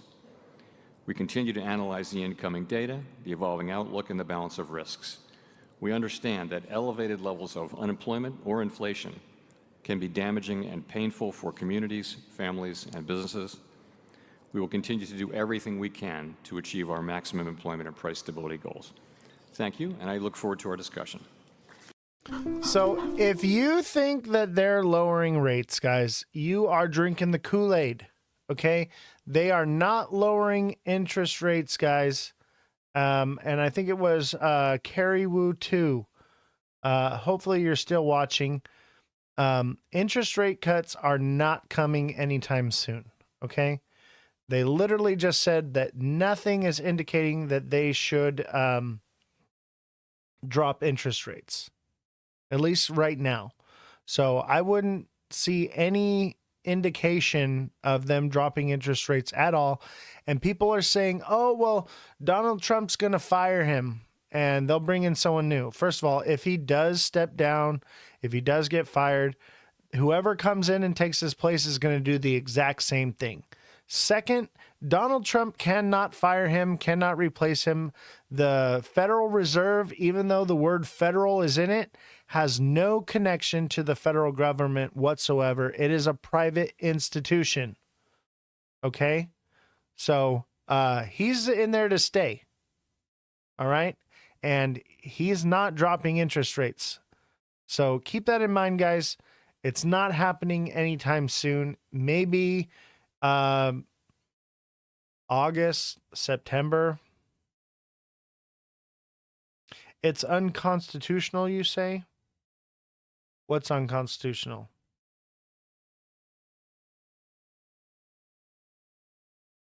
Interest rates didn't go down at all. It's exactly the same. Show me your data. The Fed? What about the Fed? The Federal Reserve is not is not it's a private institution. What's up, Henry? We're going to Vegas. Federal Reserve is not Henry with the 2 crypto goats. Meh, meh. We have more markets access already in the news. Keeps going and good. He will have to.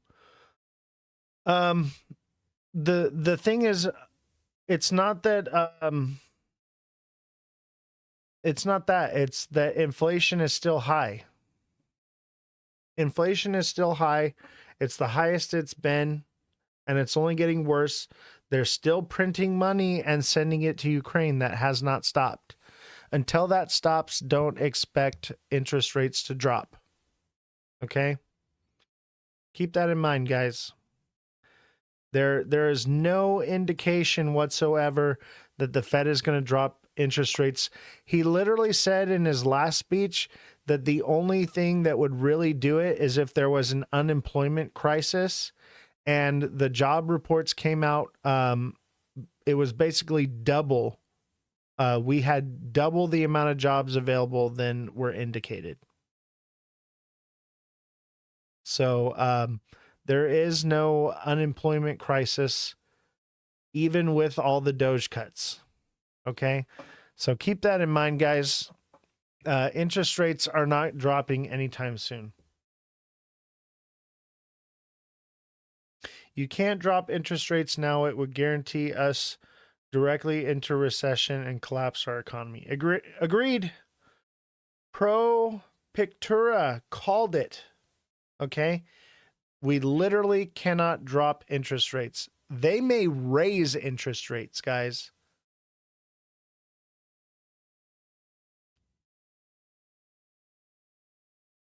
You're going to close out a short? Nice. I will have some money. We're going to Meow Wolf, dude.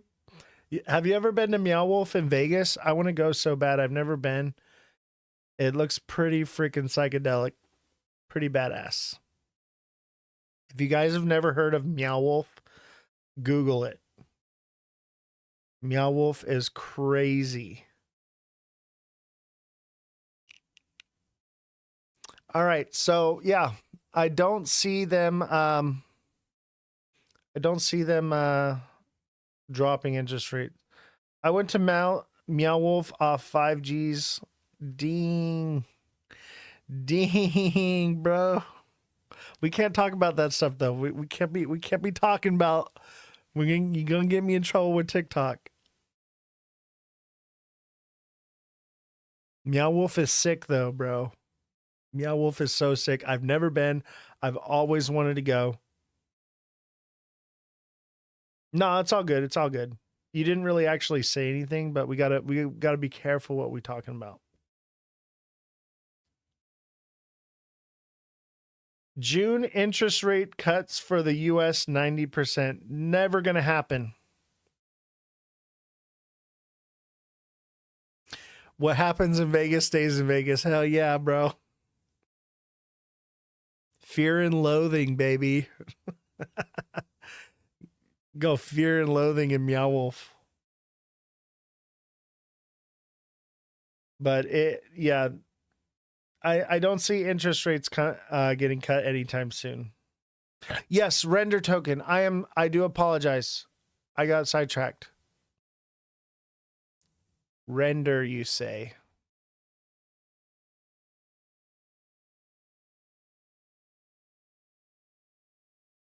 It's on Tether? Or here we go. Render US dollar.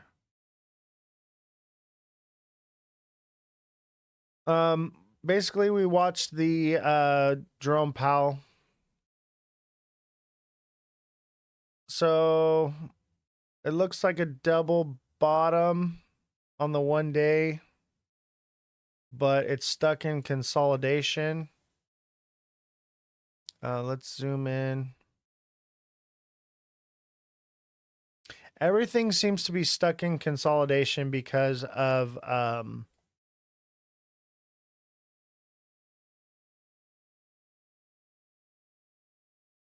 because of Easter. But it looks like a bit of a double bottom right here, which could send it up to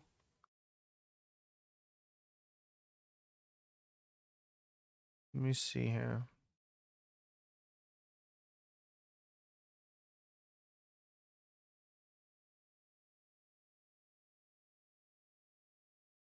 $485-ish.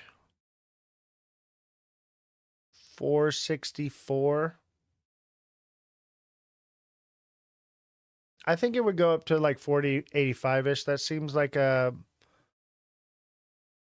if you want me to check Meme Flex, become a subscriber. Become a subscriber, and I'll look at any projects you like. Or John Ham, come on over to Twitch. That's Ozthecryptogoat, all lowercases, no spaces. And I will do it for free. But you got to come over to Twitch. Same with you, Shahid. Come over to Twitch and put it in the chat, and then I'd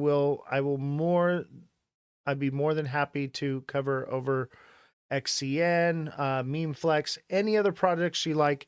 But we are leaving TikTok, so I want to encourage you guys to start migrating over to Twitch because we won't be doing it here on TikTok much longer. We will be, for subscribers though, we will be keeping TikTok for subscribers. I post those daily price point videos. And I post the if you're a deluxe subscriber, I do like daily coaching. I answer your questions. You can message me directly.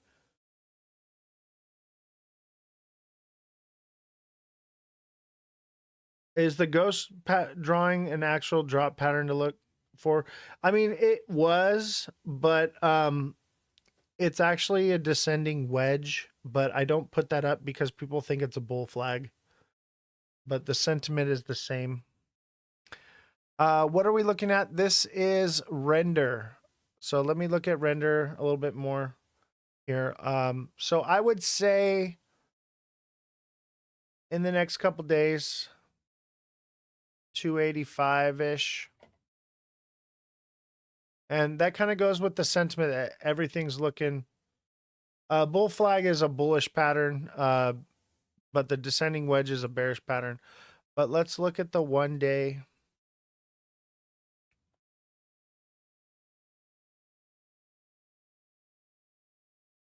It seems like it's working its way down, but it should see another spike up. Let's see here. 13, 11. I could see it hitting 8. I could see it hitting 8 to 10. So, this is a meme coin, right? Because it's a meme coin, I would say it would probably get more of a pump. Let's see what the news is about it. Render, updated vote, community recall, rewards call. Render shows 23% surge as sharks and whales continue to buy. Render has shown a sharp jump more than 23% during the last week as on-chain data shows the large hands have continued to buy. Render has enjoyed bullish momentum over the past week. The cryptocurrency sector as a whole has witnessed an uplift recently, but Render has been among the altcoins that have really stood out from the rest, whereas BTC, Ethereum have only seen weekly profits around 3 to 9%, respectively. Render has shown an impressive 23% jump. The below chart shows the recent performance of the asset has been like following the sharp growth. Render's price has now neared the 6.5 mark for the first time in 4 weeks. In turn, the market cap and asset has seen a valuation touch of 3.3 billion, placing it 29th place of the top cryptocurrencies list. It's an AI computer gaming token. Nice. I'm going to look into this one. Bullish sentiment is all I've been hearing, but that raises a red flag for me, so it's weird right now. I agree. When you're hearing nothing but bullish everywhere, you should be wondering what kind of games they're playing, because they're usually trying to use you as exit liquidity. However, I mean, I could see in the coming months, you know, like August, September, it hitting like 8 to 10 cents, bro. So, but in the short term, I think it could see 480, 485. I think all the markets are kind of getting a bit of a push. If you guys want to do if you guys want me to look at another project, when would be, I would say July, August, September. If you want me to look at other projects for you guys, I'm more than willing to do that. If you want me to do it for free, all you got to do is come over to Twitch. That's Ozthecryptogoat, all lowercases, no spaces. And if you guys don't want to come over to Twitch, all you got to do is subscribe. So become a subscriber, and I'd be more than willing to do that. Otherwise, come on over to Twitch, and you can get that service for free because we are moving to Twitch now. Do we get that drop to $2 before we go up? Possibly. That is very possible. $2 is right at the base of this pattern here. And we're seeing our first green candle in a while. So we could drop down, but I think we've had nothing but red. It's time for a turnaround.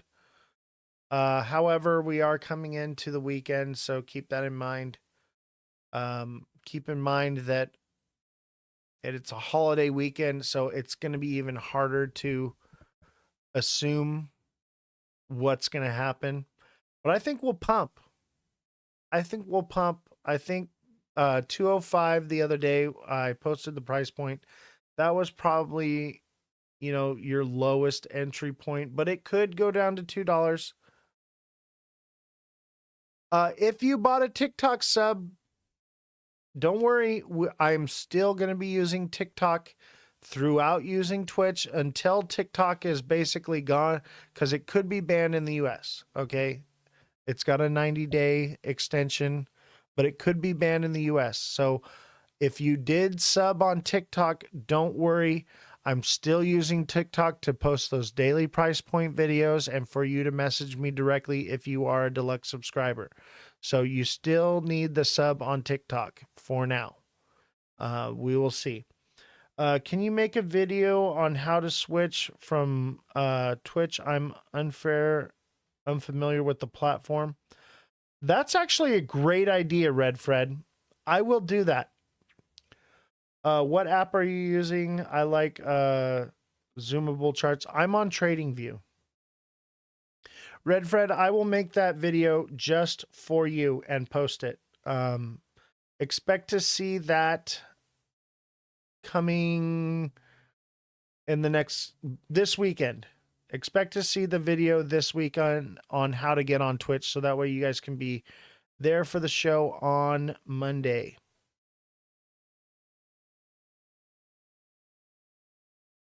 Guinea likes your username, Hitman. Heck yeah.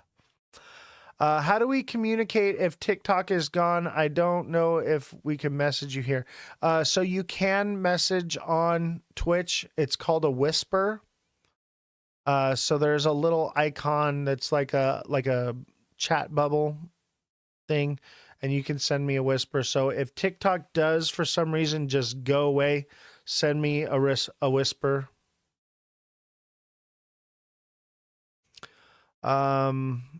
Yeah, so that Music Man makes the world turn nice.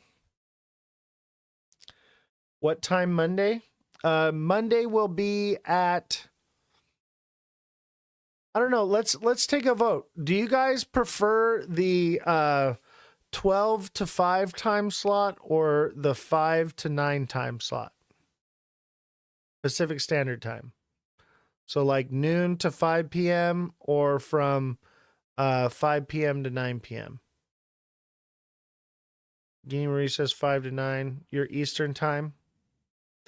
Yeah, so it would be Pacific Standard Time. Most people. So we got noon over on TikTok and 5 to 9. It seems like 5 to 9 is best. Maybe I'll split it up into 2 shorter segments. I don't know, because it seems, because we're all around the world. There's a lot of people who are in like other countries that miss the show. So what I've been doing is like some days I do 5 to 9. Some days I do 9 to 5 or noon to 5.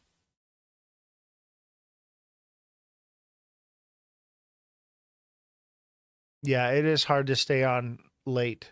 I get it. That's why I started doing the more early show. But then there's a whole bunch of people that are on the other side of the world. They're like, oh, it's like 3 in the morning when you're going live now. So I'm gonna come up. I'll tell you what.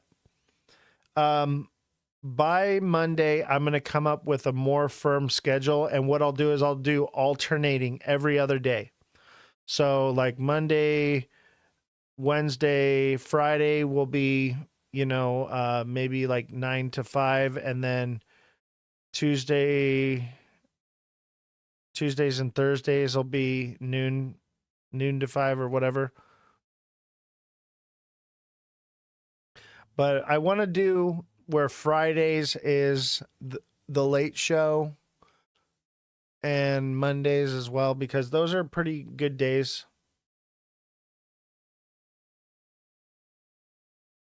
You're a Jakatra. Yeah. Sherry says don't sleep. What I'll do is I'll do alternating days. So that way everybody can see the show. And but remember, like, if you guys miss the show, I do record the shows and post them on YouTube. They're also on Twitch. I did forget to press record today. I'm going to see if I can steal the recording from Twitch. But the recordings are on Twitch. The recordings are on YouTube. So if you do miss a show, you can always watch it there.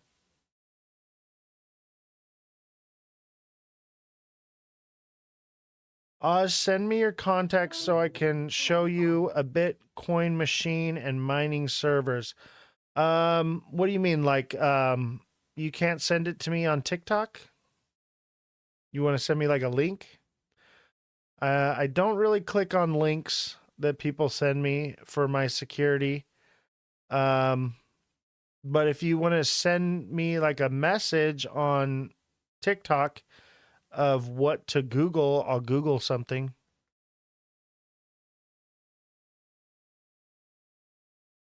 You watch my post too. Yeah, I mind you guys, if you're a subscriber on TikTok, make sure you have your notifications turned on so that you're getting full advantage of those daily price points. Or if you're a deluxe subscriber, you can just message me directly and I can tell you at the moment what I think, how I feel I can help coach you, and it can be a more hands-on experience. But mind you, I'm not taking messages on the weekends anymore. It's not Google, it's a personal picture. Got you. Message me on TikTok and we'll talk about it. But I'm very wary about giving out my information like that and clicking on links. So just send me a message on TikTok and we'll work something out. I have a miner I bought through some app. The most popular one disappeared overnight. Hold on. I had a news article about mining that I was going to talk about. There's a new miner out right now. Han Solo, don't forget to resubscribe. Your subscription will be ending soon, so make sure you renew your subscription. Yeah, it does look like it's about to break out. It does. However, I think it'll only break out up a little bit, and it'll be a nice little bull trap and run back inside. But we just got to kind of watch it and see what it does.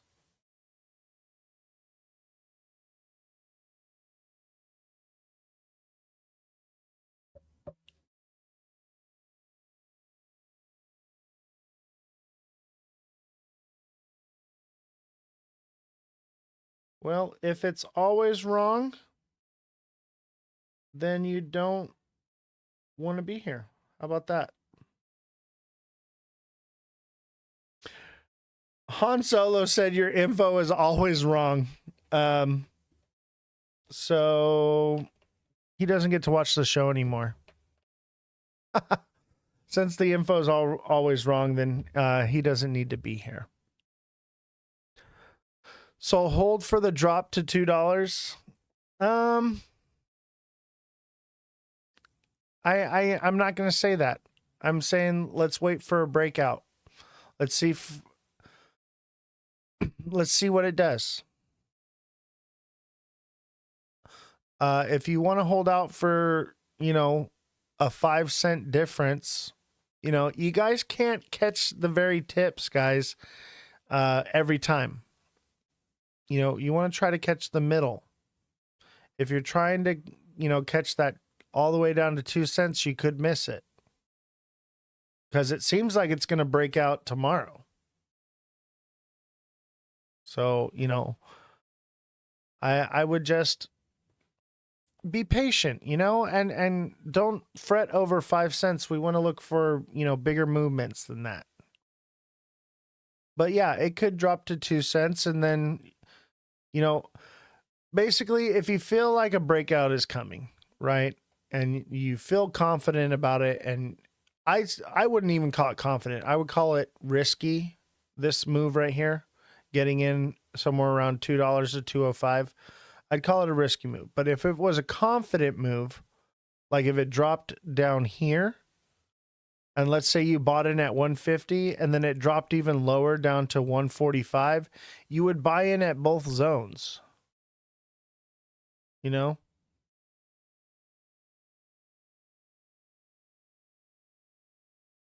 That's like DCA, dollar cost averaging. You'd buy some in at this point and some in at another. But really, if it drops down here, it's going to shoot back up. But I wouldn't fret over 5 cents, guys.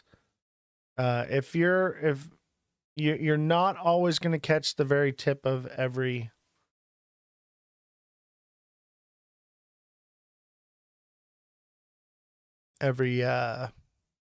move. What I don't get is I don't know, maybe I shouldn't even let it get to me. But dude literally says my info is always wrong. I don't think that that's the case. I don't think anyone believes in that sentiment. And if you thought that my info is always wrong, why are you even watching the show? So, people like that tend to be haters and tend to cause problems on TikTok. So now he's gone. Bullish divergence. All right, back to the news. I choose the news.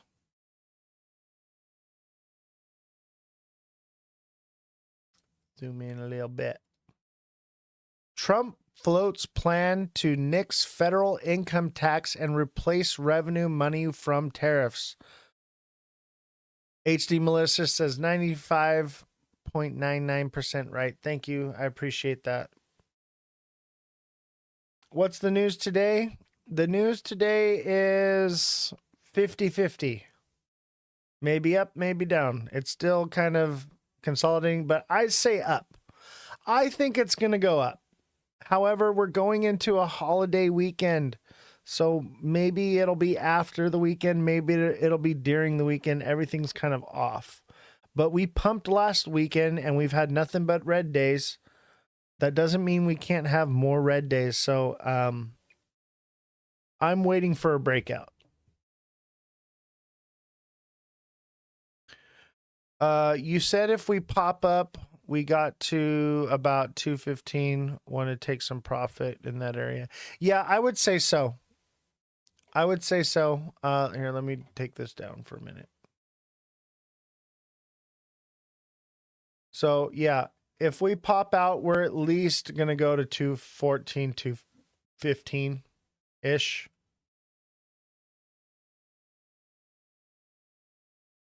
And maybe even 224, you know what I mean? But if we could hit 224, double top, and then come down. But I think if we pop out, we're going to head for the blue line right here. Let me see.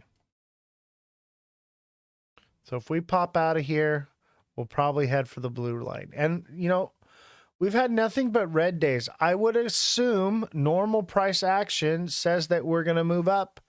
And then this pattern, you know, could play out. I could see it going up as high as 230, 235. Jessica, thank you for the heart me. Akram, thank you for the heart me. Much appreciated. XRP is going to $1,000 tomorrow. Hurry, hurry. Buy, buy, buy the hype.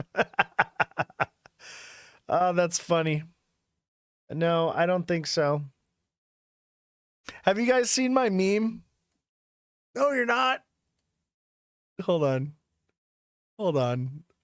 Let's watch some memes. Let's have some fun.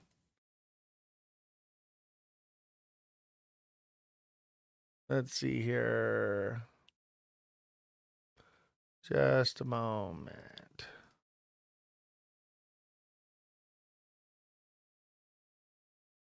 Let's see. Profile.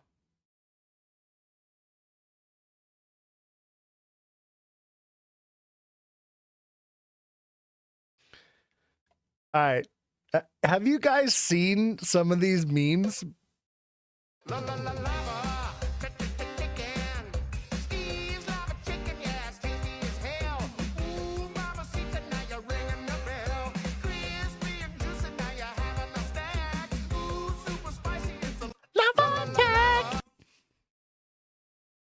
This one. not.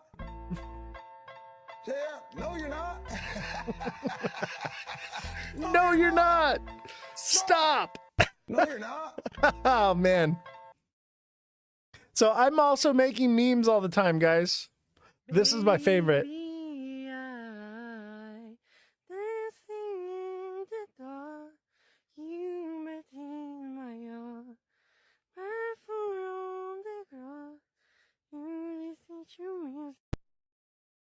Yeah, so you can use the PayPal link for donations, or you can send it to Cash App and Venmo. I'll send those over right now. Hold on.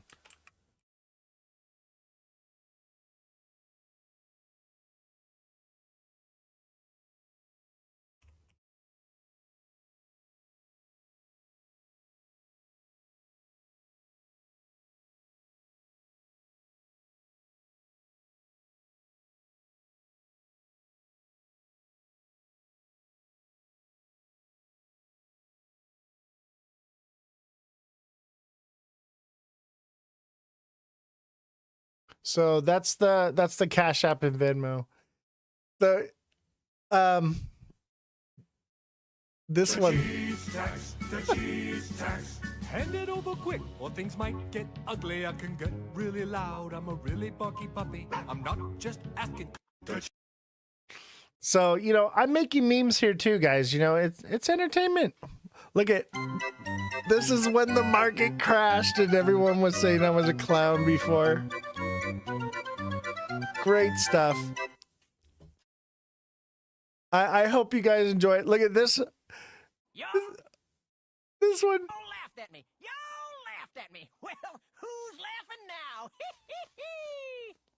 What do you think of this? That makes you attractive. Yeah. Oh man, I am making some good memes, baby.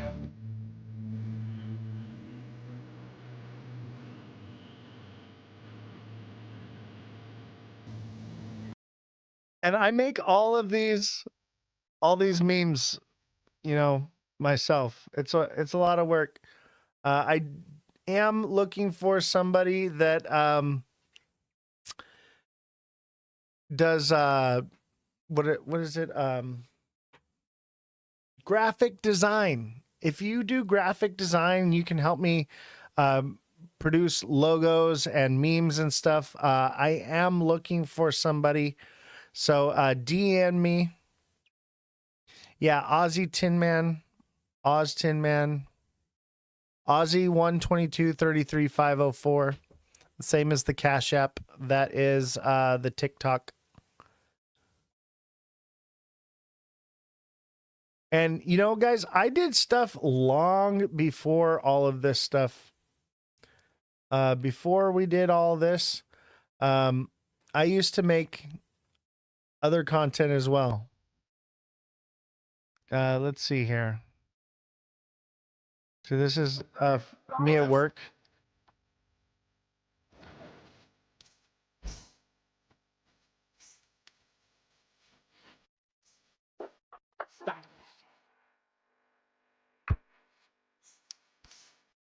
I used to do all kinds of stuff, you know. Working courtside at Staples Center or Crypto Arena.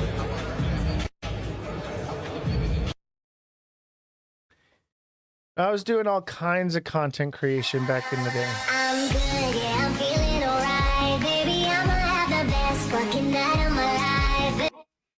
I don't know. Let's look at. I think it's fun to look at a few memes and stuff and things, you know. And I did a few different events and things, you know.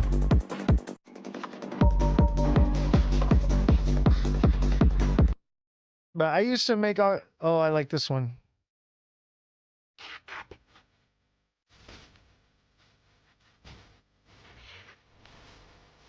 I'm doing good, buddy. How are you?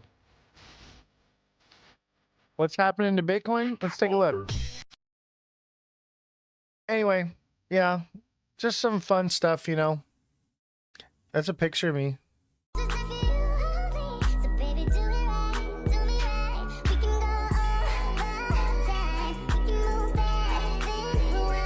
Little face reveal.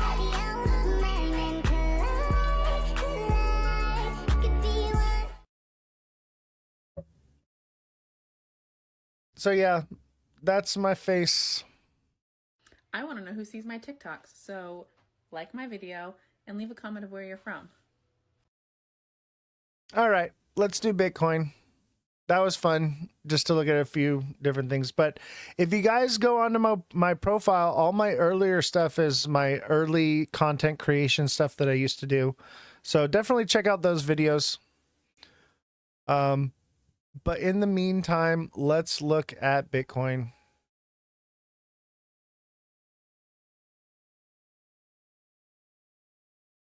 And that's one of the great things, guys. Are we going to hit the $3 mark? Maybe, maybe in like September. How am I analyzing it? Old school candle charts, baby. Old school trading tactics. This is how they used to do it way back in the day. Bitcoin looks like an inverted head and shoulders too. And it looks kind of like a bull flag. It looks identical to XRP. So it looks like an inverted head and shoulders, maybe a bit of a triple or double bottom. Looks like a bull flag on Bitcoin. So Bitcoin looks like it's going to have the same movement that XRP is going to have. And don't forget, guys, if you want me to look at other projects, all you got to do is come over to Twitch. That's Ozthecryptogoat, all lowercases, no spaces. And you can shout out any project you like, and I'll take a look at it. Otherwise, you got to become a subscriber on TikTok. So if you want it for free, come on over to Twitch. Tomorrow, I don't know about tomorrow, but soon. Censored by TikTok, thank you for the Let 'Em Cook. Appreciate your support. Yeah, I would say we're bullish. I would say so. However, could be a bull trap. You know, bad news could come out. But I think it's bullish. I really do. Yeah, it'll go up quick as a surprise, and it'll come back down, I think, just as hard.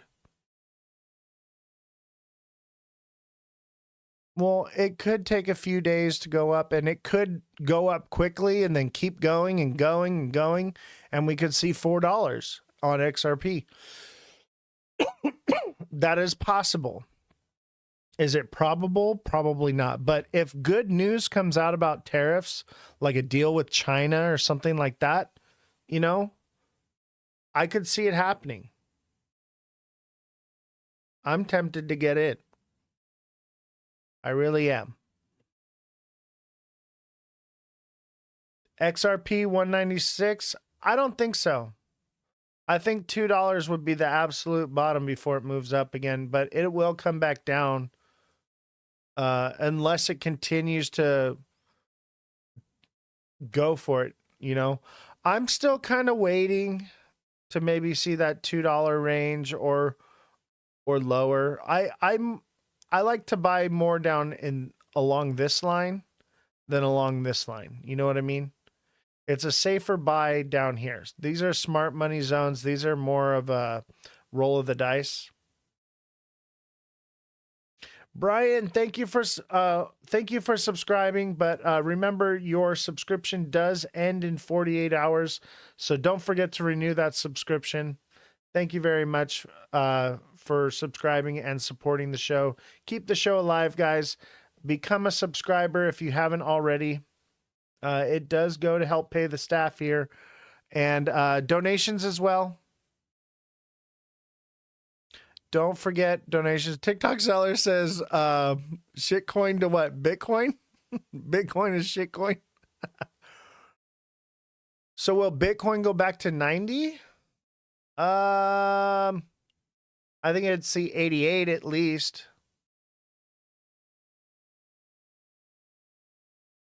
I don't know about it going to 90. Maybe.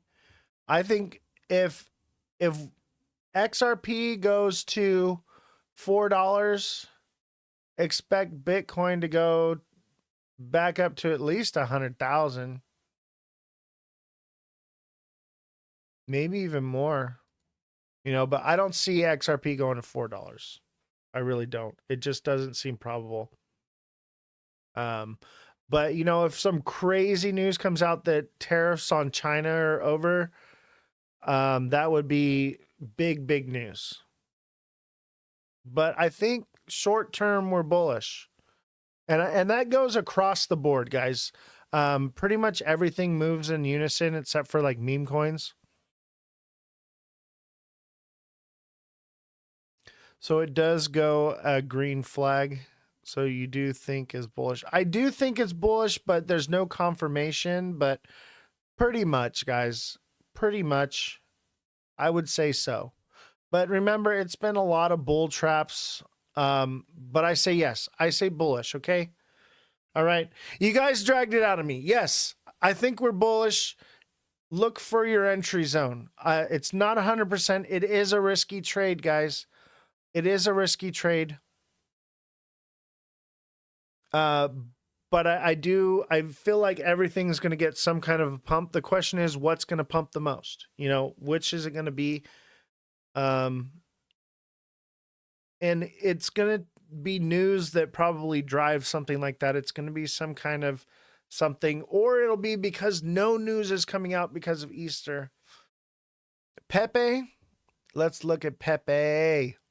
I like Pepe, by the way. I know I don't endorse any meme coins, but I do like Pepe. All right, I will spill the beans.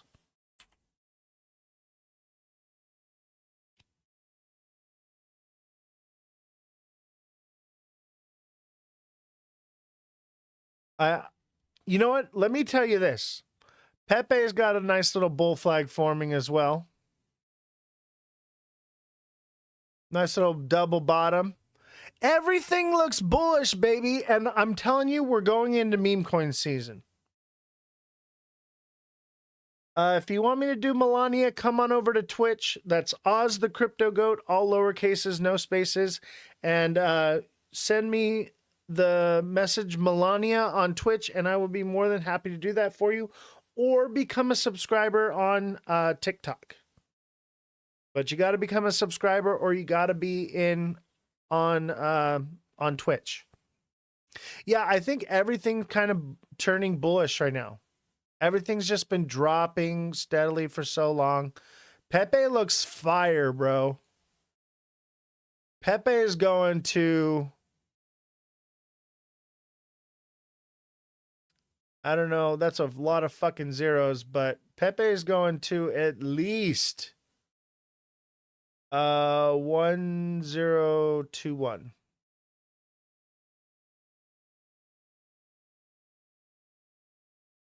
Yes, it is meme season, baby.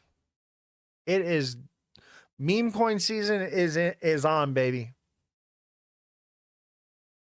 I said it. You heard it here first. All right. It's about to be meme season. RA, thank you for the follow. But you got to become a subscriber if you want me to go over those projects for you. So become a subscriber. It's the little star with a circle on it icon.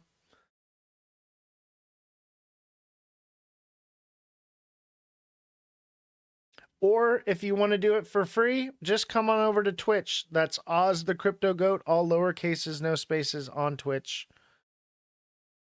But yeah, baby, I think we're going into meme season. I think we're in meme season, guys. And we're midway through alt season. So alt season ends, in end of quarter 3. We're in it, baby. We're in it. We're not going to see the crazy pumps like we've seen in the past, but we're going to see the pumps. All right. You heard it here first. All right.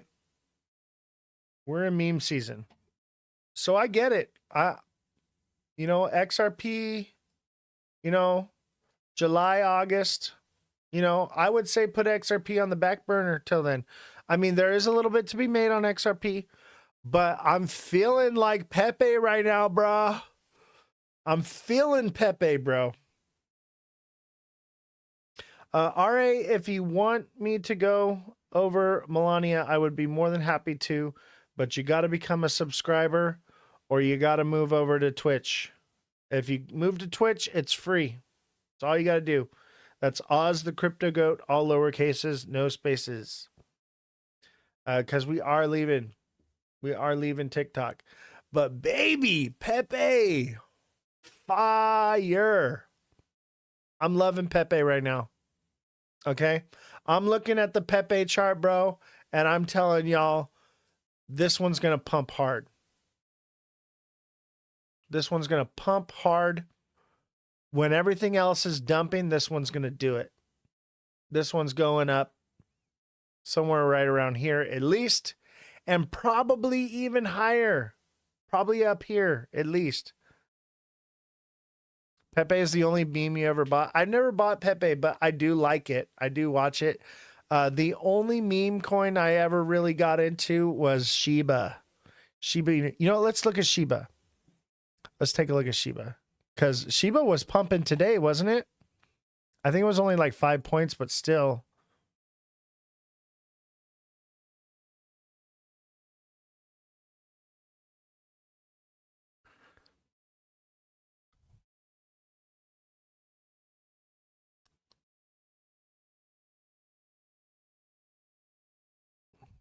Look, bro.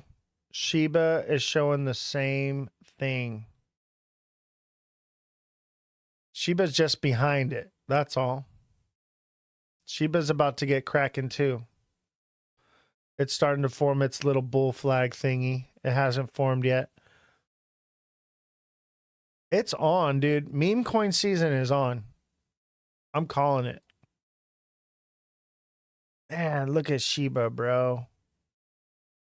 Look at March of 2024, bro. Shiba fucking pumped. Shiba's got one more in it. I think Shiba's got one more. You're trying to buy them.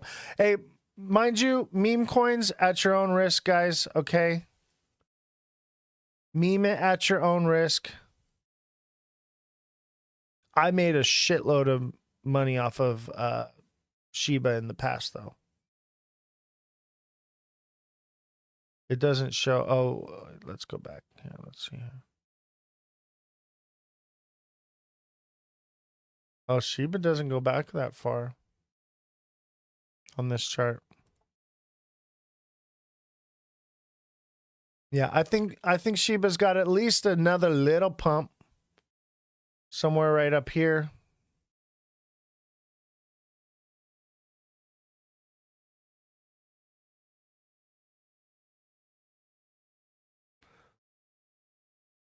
I'm feeling it though. I'm feeling meme coin season. Who's got another project for me? Let's look at some projects. Let's see. We already went over this news here. We only have 2 more news articles anyway. So let's look at some project. Let's look at Solana. Let's look at Solana, baby. Ooh, Solana's already breaking out. Ooh. Solana looks fire. Looks just like everything else, but it's taking off first. Solana looks good. Everything across the board looks good. Look at that head and shoulders, bro. Bruh. That's a fat head and shoulders. 180, baby. 180 for Solana. Bruh. Yeah, Solana's going to do good. Solana's going to do real good. I'm digging it. Everything is kind of taking a turn because we already got hit hard with, you know, the tariff stuff, you know? So everything's kind of like turning around right now, you know? It's normal price correction. Will it pump up to all-time highs? I don't know about that. Not yet. But we could see price correction. And price correction on Solana would be 180, baby. 180. All right, XCN. Let's do it. Let's do XCN. By the way, the manager for the show does the fact checking as well. And they basically said that I should probably start looking at more projects. Because I stated, I was like, you know, I think we're going into meme coin season. And they're like, you should probably start looking into meme coins instead of doing just XRP. And, you know, I'm trying to do that. I love XRP though. Like, I think it's going to be something amazing, but I do think short-term money is good to be made too, because a lot of people lost some money. And a lot of people, you know, are looking to recoup those losses. So I'm trying to cover more. I'm trying to cover more of the meme coins and stuff. XCN's on its way out, bruh.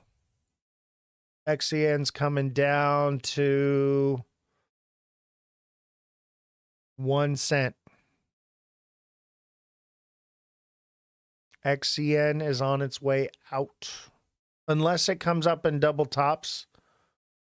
And then it's coming back down. But I don't see that happening. XCN's done. It's done skis, bruh. Let's look at it. There's a little bull flag here.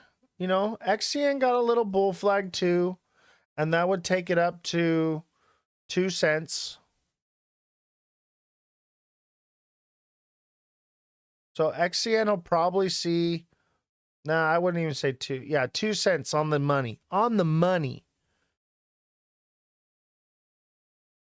I would say 2 cents for XCN before it comes back down.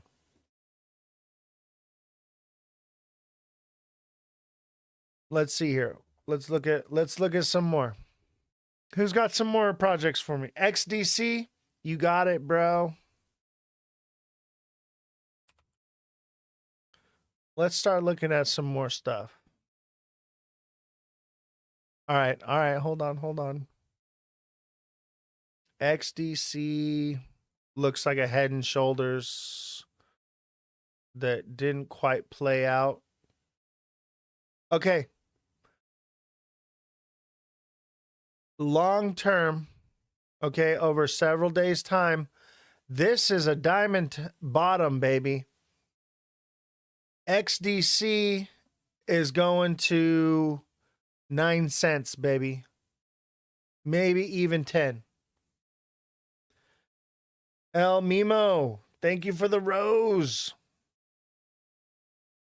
El Mimo, if you want to go over Whalecoin, all you got to do is become a subscriber or come over to Twitch. That's Ozthecryptogoat, all lowercases, no spaces, and you can get that for free just by jumping over to the Twitch side. So come on over to Twitch, and I'll be more than happy to go over that for you. All right, I'll get Dag for you. Just a second, Free Joe. I got Dag for you. You are a deluxe subscriber, but we do have a few.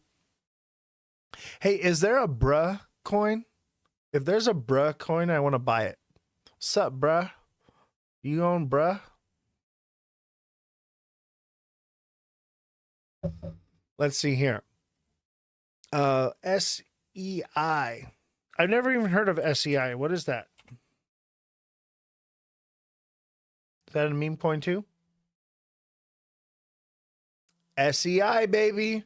Another bull flag. Another Head and Shoulders. 28 cents. No, 27 cents. 27 cents for SEI. Let's do Orca real quick.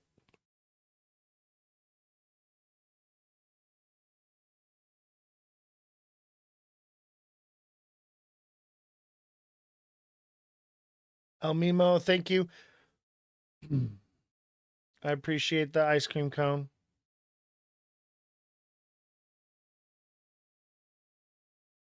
And those of you that are on TikTok, if you're not subscribed, you got to come over to Twitch if you want to get your coins done for free.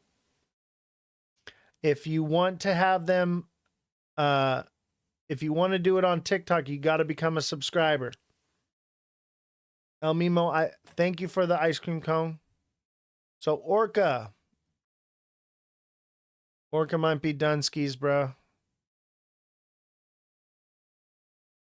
Orca may, because everything's about to pump, I think it could see 370 and then double top and come back down. Maybe 385 and then come back down. But Orca looks like it's about done. It's ran its cycle.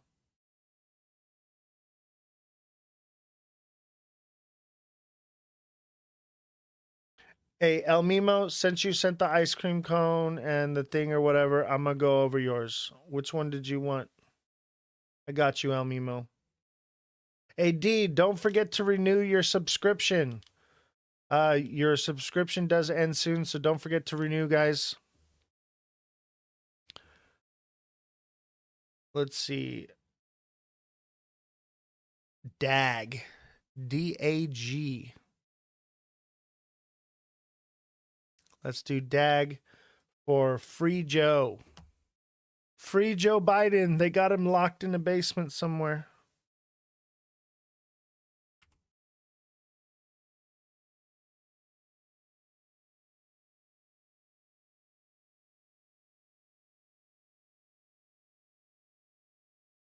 Constellation?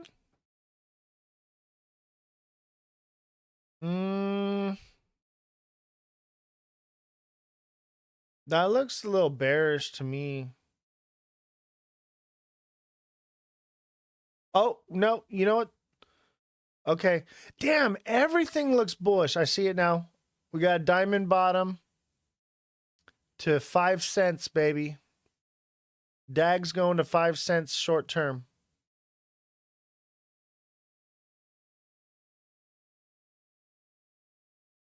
Reduced? Resubbed? Oh, resubbed. Thank you. Appreciate it, bro. Appreciate it. And when you guys renew your subscriptions, you get like extra like status on your subscription and stuff. So you like unlock more things when you guys renew. All right, who's got another one for me? Morgan, don't forget your subscription ends in 48 hours, so don't forget to do. I got you with the whale coin, El Mimo. I got you, bro. I got you. But don't forget to subscribe. Well, that's a Tether USD. I got you though, bro. Dang, well, coins may be done. It could get a little pump though. That is one hell of a pump and dump, bro. Look at whale coin, bro. That is a pump and dump, but it seems bottomed out. So it's either dead or it'll get another little blip. I just did Solana. Become a subscriber and I got you on Solana again. What time is it in America right now? Fuck. Almost 8 o'clock, 7:45. Do you think Trump ruined crypto? No, I think Trump ruined the economy. At least for now. What are you talking about? We must be getting bullish if you're talking about meme coins. I think we're into meme coin season, baby. And I think we're short-term bullish. And everything looks like it's going to get a little bit of a pump coming soon.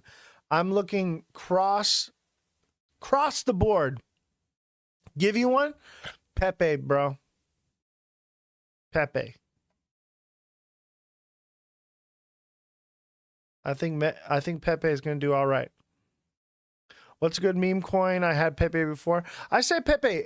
You know, a lot of people have been, and the reason I say Pepe, bro, is because everybody be asking me about Pepe like on the daily. I get messaged about Pepe all the time. Everyone is waiting. But that also could be because people bought the top and they're looking for an exit strategy. So keep that in mind. Keep that in mind. But everything is short-term bullish right now. For sure. The next week or two.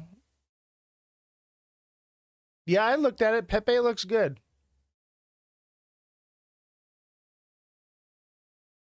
We can look at Pepe one more time. I like Pepe. Let's do Pepe one more time. Just for you, Guinea Marie. I got you.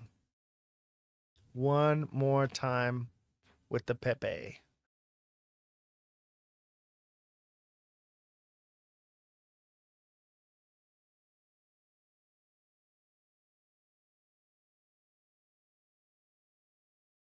Got my one BTC in November last year, on the road to 2. Good for you, bro. But I think in the upcoming years, Bitcoin's probably going to dump pretty hard. But Pepe's got a nice little bull flag right here. It's pretty much bottomed out. It's got a bull flag. It's a double bottom. Pepe looks good. At least up to like this zone right here. I don't.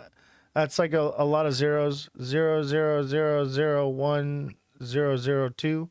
But Pepe's gonna at least move up there.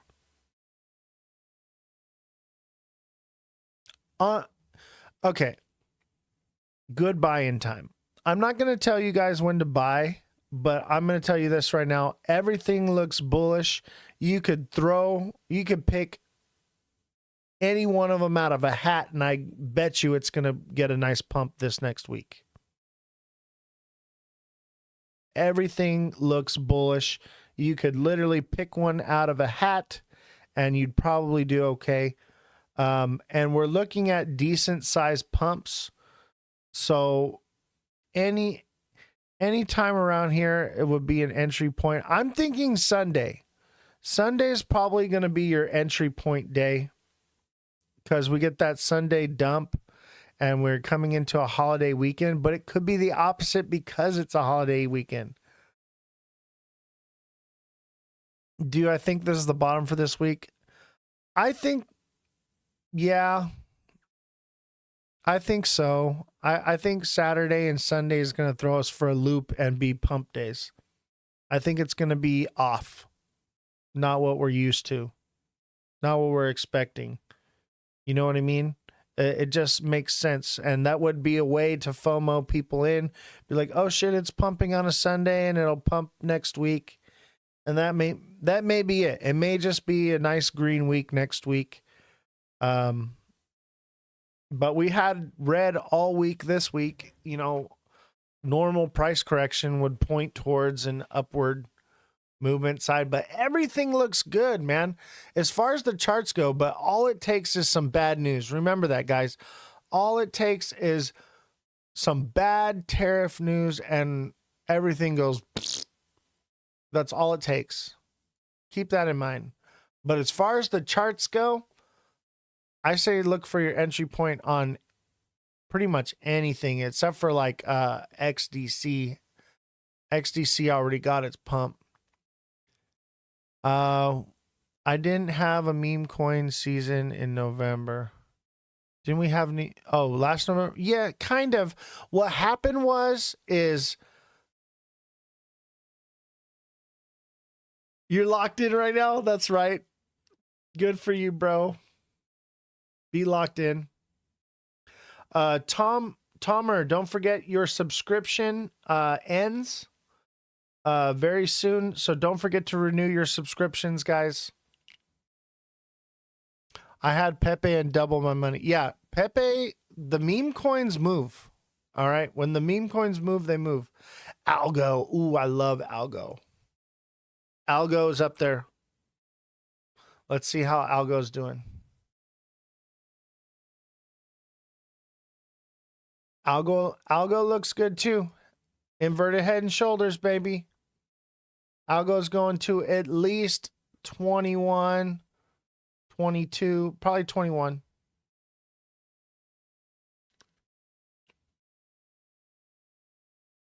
Locked into which coin? Everything's going to move. The question is which one is going to move the most? We don't really know. But I think everything's going to do good. Let's do H-bar. Ooh, H-bar is another good one. I love H-bar. I think I'm just going to throw a couple G's at every coin and see what sticks. Resubbed on TikTok, came through to Twitch. Hey, thank you. Who are you on TikTok so that I know who you are? H-bar looks all right.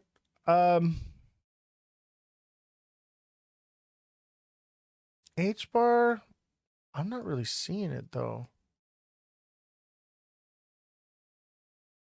H-bar looks like it's already getting its pump early. So it's off cycle. I could see it hitting 17 cents before it comes back down. Oh, D. Right on, bro. Thank you for resubbing. I did just do Algo. I'm going to do Algo one more time. I love Algo. Man, everything looks all right. Okay, wait a minute. Wait a minute. H-bar kind of looks like a head and shoulders, yo. Look at it. Do you guys see it? It kind of looks It could pump. It could do 19. As of now, do you think we see one more dump before it pumps? I don't know. Saturdays have been pretty good, and we've had red candles all week. Saturdays are usually pretty good if Friday's not, and it's Good Friday today. I'm feeling good. I'm feeling good on a Good Friday. I'm feeling it. Today might be the day. H-bar may not be the one, though. All right? H-bar may not be the one. It will probably get something, but it's probably going to move a little less. Do you know anything about USDT threshold? Ethereum pumped 40% today. I don't touch anything Tether coin or Ethereum.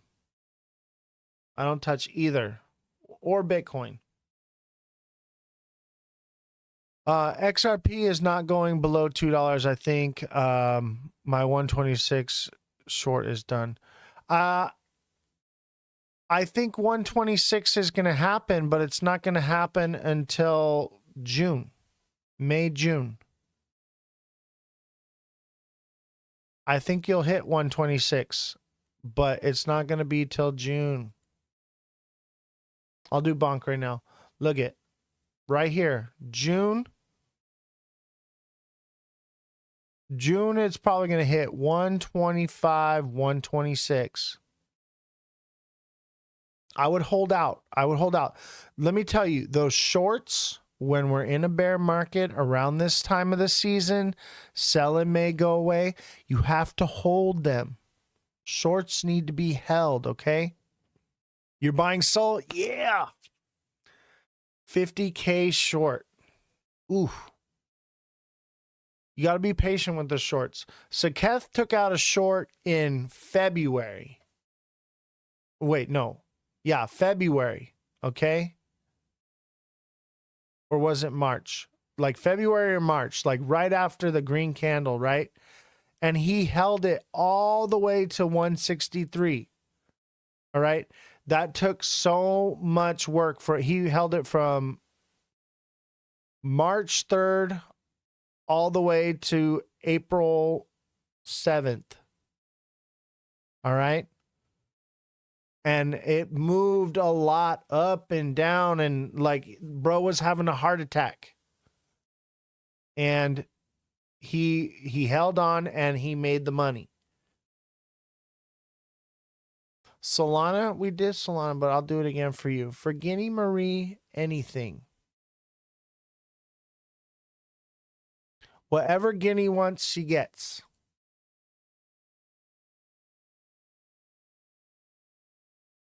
Guinea Marie, by the way, has donated the largest amount to this venture.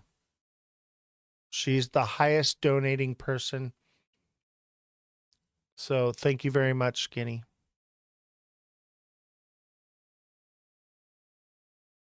Let's see, what was it? You wanted me to look at Solana?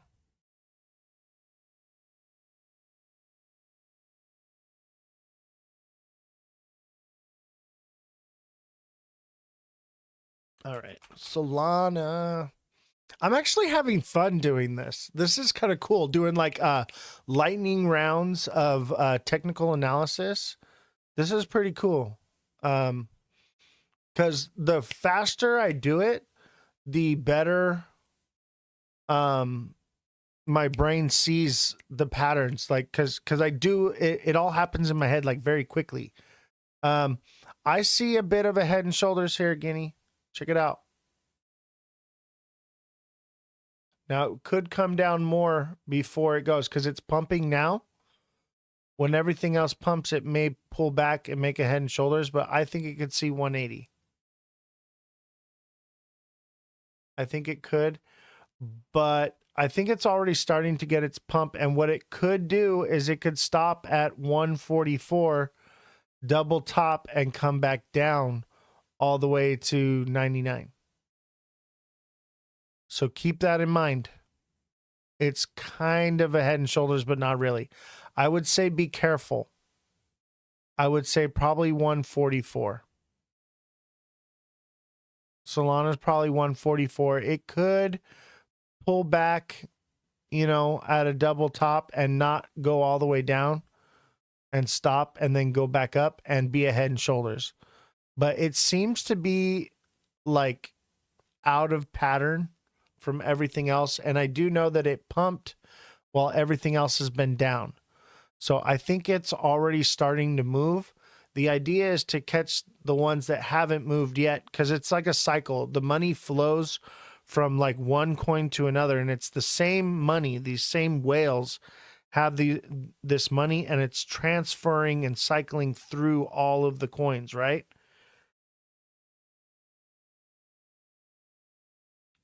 Yeah, it's a fat up candle on the, I know. And so it's already starting to get its pump early. So this wouldn't be the one to jump into. I mean, yeah, it's going to pump, but it's already starting to move up. The one to catch is the ones that are behind. And I would say that this is a heavy indication that right now is the time to get in. I might pull the trigger right now just by looking at this.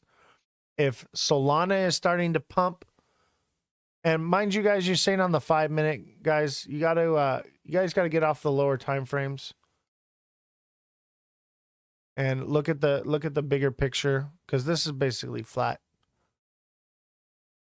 But I would say Solana on the 1 hour, it's starting to pump and break upward. I would say that that's a heavy indication that XRP or whatever project you're looking to get into, you're gonna grab the Pepe. I think I'm gonna grab the Pepe too, bro. I'm gonna probably throw a couple G's at everything right now. Everything looks good, and see what sticks, what does the best, just for fun. Like, you know, everything looks good right now. Almost everything. Yeah, that's what I'm thinking. Like a couple grand at each of them, and if you know, I can make a couple grand off each, then that's going to pay the staff for the show for the next, you know, couple months. But I'm still, the building materials and the cost of everything is going up, guys. Building materials at Home Depot, like we were reading the news yesterday, right? About how people are buying up a bunch of stuff because like they're afraid the tariffs are going to kick in. Who am I talking to? I'm talking to the people on Twitch. If you want to engage in the chat and you're not a subscriber, come on over to Twitch and you'll get priority on the chat and you don't have to subscribe. Otherwise, you got to become a subscriber on TikTok. So come on over to Twitch. That's Ozthecryptogoat, all lowercases, no spaces. And if you're hoping for a drop, I don't think it's coming. I mean, at least in the short term, we're going to get a little pump. I think we're going to get a little pump over the next week, and then we'll probably get a nice pullback dip after that. Which one's the best to double your money? That's a good question. I would say if you're looking for a quick double, pick a meme coin. Pepe. Pepe looks all right.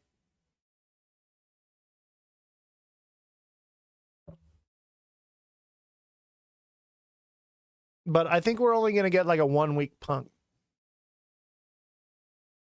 My manager just walked into the room right now and told me that I should go over more projects, and I'm doing it, and I'm having the most fun of my life. So thank you. Good advice.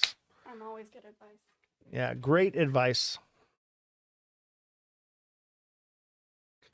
Let's see here. Let's look at some of the top. Let's look at Dogecoin. I'm feeling Doge. Oh, look at the little Doge. Oh, now I want to buy it just because the little Doge dog popped out. That was cool. No, I'm buying a meme coin. No, we're in meme coin season. Doge looks like not as good. Doge has already begun. It's already starting to get its little pump. It's a Head and Shoulders as well. Doge will probably go to 19 cents. At least. And mind you, this is all short-term technical analysis. This is just for the next week, okay? Could we continue up from there? Yes. But probably not. So this is just a short-term prediction for the next week.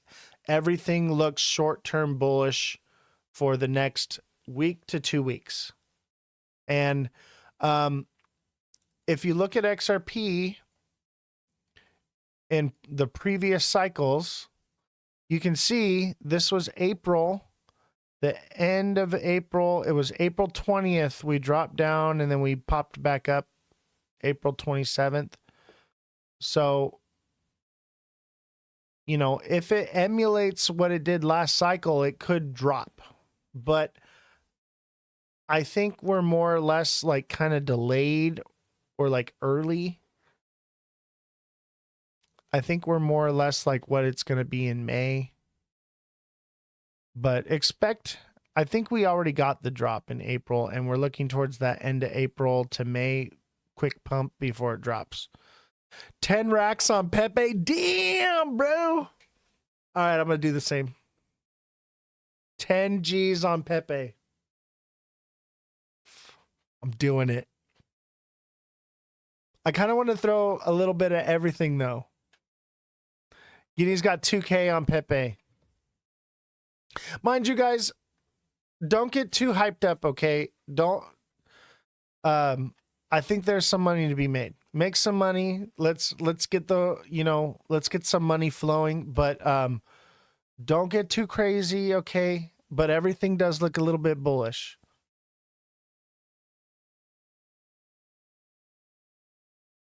What's the second one? Oh, you want another one? All right. Let's try to find a number 2. 2 racks on Sheeb and a rack on Bonk. What did we say? I think Sheeb didn't look that great, though, right? Was it Sheba? Sheba looked sad. A couple of them didn't look too good. I feel like Sheba was one of them. I do love Sheba, though. If I was ever going to hold a meme coin, and buy in a smart money zone and hold it long term, Sheba would be the one. Sheba looks all right. Sheba looks all right, but it's not showing any of the patterns that everything else is, and it's already kind of pumped a bit. I would say maybe not Sheeb. Made my money on Sheeb. That ship has sailed. I agree. I made my money on Sheba I bought in May of 2020, and you all know what happened in October. So that's where I made my first chunk. I was like, I'm a freaking millionaire. I thought we were going to the billions though, so I fucked up. I didn't take money when I should have, but I got something from it. But what I like about Sheba is it has utility. Okay. And the shareholders of Sheba can vote on it to change its utility to make it adaptable. So, I do like Sheba, but it looks like it's already kind of doing its thing, but it's like a bit of a Head and Shoulders, maybe up to this range right here. So it'll get something. And mind you, next week, make sure you guys tune in because you're going to be wanting to look for exit strategies on those coins. So I'll make sure that if you guys are subscribed onto TikTok after this, okay, I will make sure that I help you guys out with those exit strategies because I think this is going to be short-lived. I don't think it's going to be very big unless some crazy awesome news comes for tariffs to end.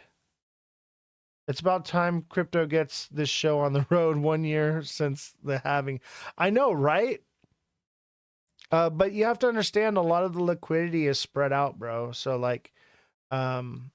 People aren't,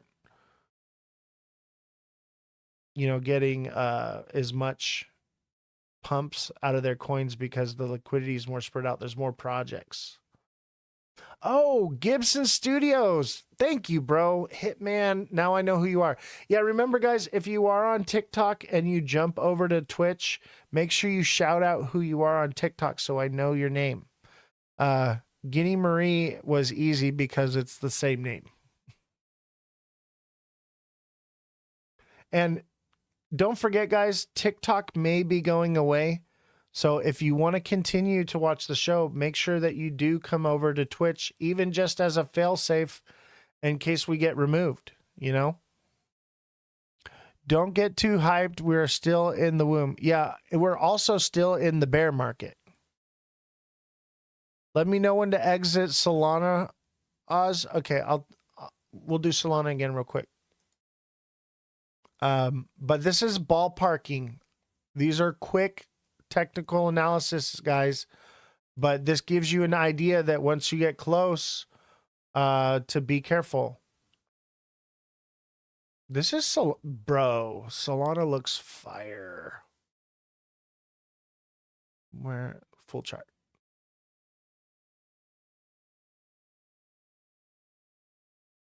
I think Solana could do all the way to 1.17. Let's call it safe. Let's do the safe zone, okay? 165. Solana looks like it could do 165. I know, well, we're 10 racks on Pepe. Damn, everybody's throwing 10 racks at Pepe. I feel like I need to do it too. Yeah, Solana looks pretty good. I think Solana could do all right. If, okay, Solana could also only go to 143. All right. So keep that in mind. Solana can hit 143, double top, and come back down. I would say that Solana is the more riskier trade. I think your best bet, guys, is going to be meme coins right now. I know it's crazy. I'm saying it right now, but I think if you're looking for this short-term pump, I think we are in meme coin season. Y'all need to be in a meme coin. And I never say that. I'm not one to recommend meme coins, but I think in the short term right now, if you're looking for a good return, that's what's gonna hit. Let's see here. Let's look. I'm gonna pick a random one. I'm gonna just scroll down here. Oh, this one. AVAX, baby. Oh, yeah. AVAX is going to 22 at least, but that's a double bottom. AVAX is going to 24 at least, probably even as high as 28. Bonk. Oh, yeah. I think I was looking at Bonk earlier, and that one looked good too. Yep. No. Bonk is a double top. And this is what, okay, look at, here it is. Bonk looks like Solana right now, just a smaller version of it. Okay. And this is your indication that Solana's probably going to double top and come back down. And it's probably going to triple top. All right. This is a heavy indication of what Solana might do. Hell yeah. Fart coin all the way. You know what? I'm going to buy a couple G's of fart coin. I'm going to do that. I'm going to do it right now. Tonight, once the show's over, I'm going to start looking for entry points, because I'm not going to fret over a couple cents. If right now's the time, whatever. I'm more interested in my exit. Oh, man. I don't know, bro. I think fart coin's coming down to 50 cents.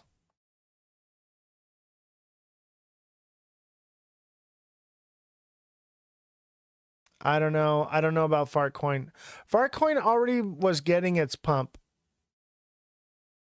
It could, jump up a little bit before, but it's not going to go above 89 cents before it comes back down. And it could consolidate and then double top and come down.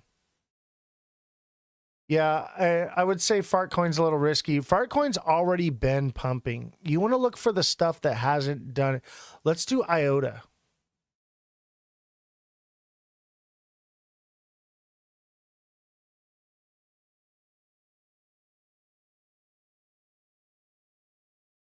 IOTA looks...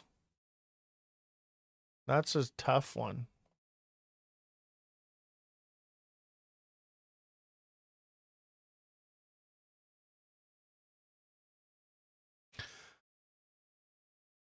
Let me say this. I would say everything is a crapshoot, but probably going to get some kind of a pump. The question is to where. I'd say IOTA is going to 17 cents. That's not very much. That's something though.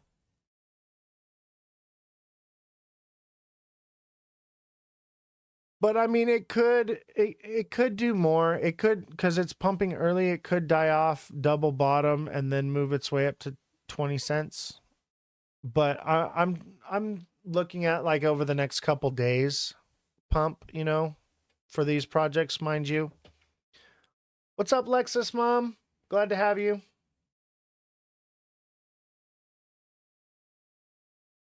Render token. I think, dude. I think you're right. I think you're right on render. Let's look at render one more time. I love when we turn bullish. It's so exciting. I hate being the bearer of bad news. Literally the bear. Oh yeah, baby. That's a nice bull flag within a bull flag. But it could double top. It could double top right here and come back down. 273 at least. But it could break up. If everything's breaking up, this is a double bottom. 475. Probably more like 445. Render looks like it's going to do something though. This pattern right here.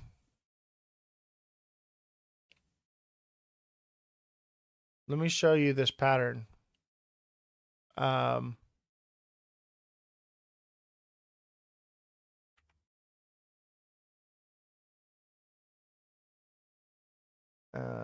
me see here. You pull it over here. So you guys don't have to watch me do that. Trying to be a little more professional.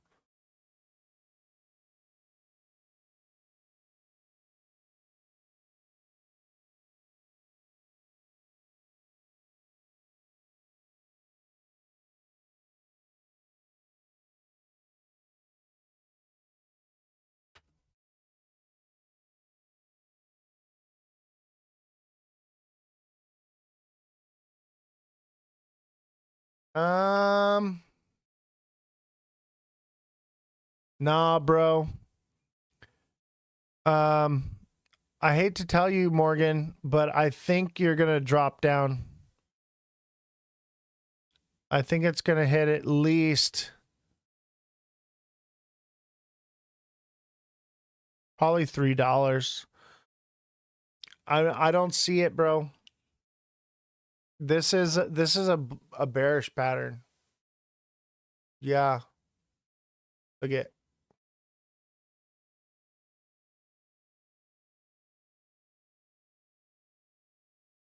See it? That's what it's making right here. Look at. See it right there? That's this.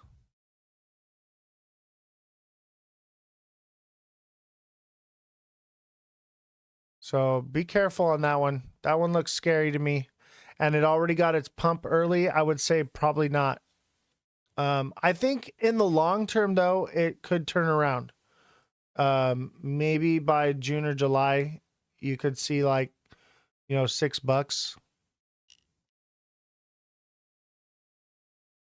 No, I think a mini dump.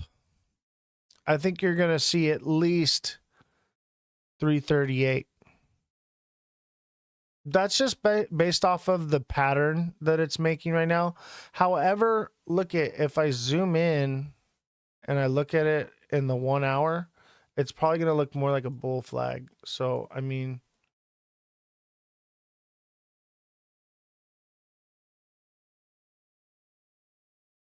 that's a double top, come back down. It's kind of a, it looks like it could, but it also looks like a widening wedge where it would bring it back down to at least 359. But this is probably going to be a head and shoulders, come back up to 409. I don't know, dude. It looks risky to me. But it could, everything seems to be looking like it's a bit bullish, though.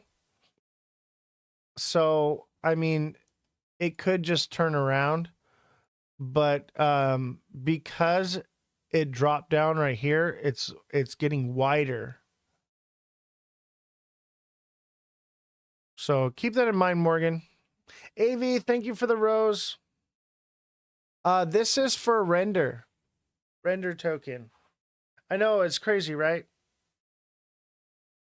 I'm like looking at other projects. It's crazy. Management says that I need to broaden my horizon to grow the community and grow the show. So have to do what management says. What's the pump looking like for XRP this week? 250? No, I think XRP is gonna see, and I tell you, I watch XRP like a hawk. XRP is gonna see 235, no more than 247.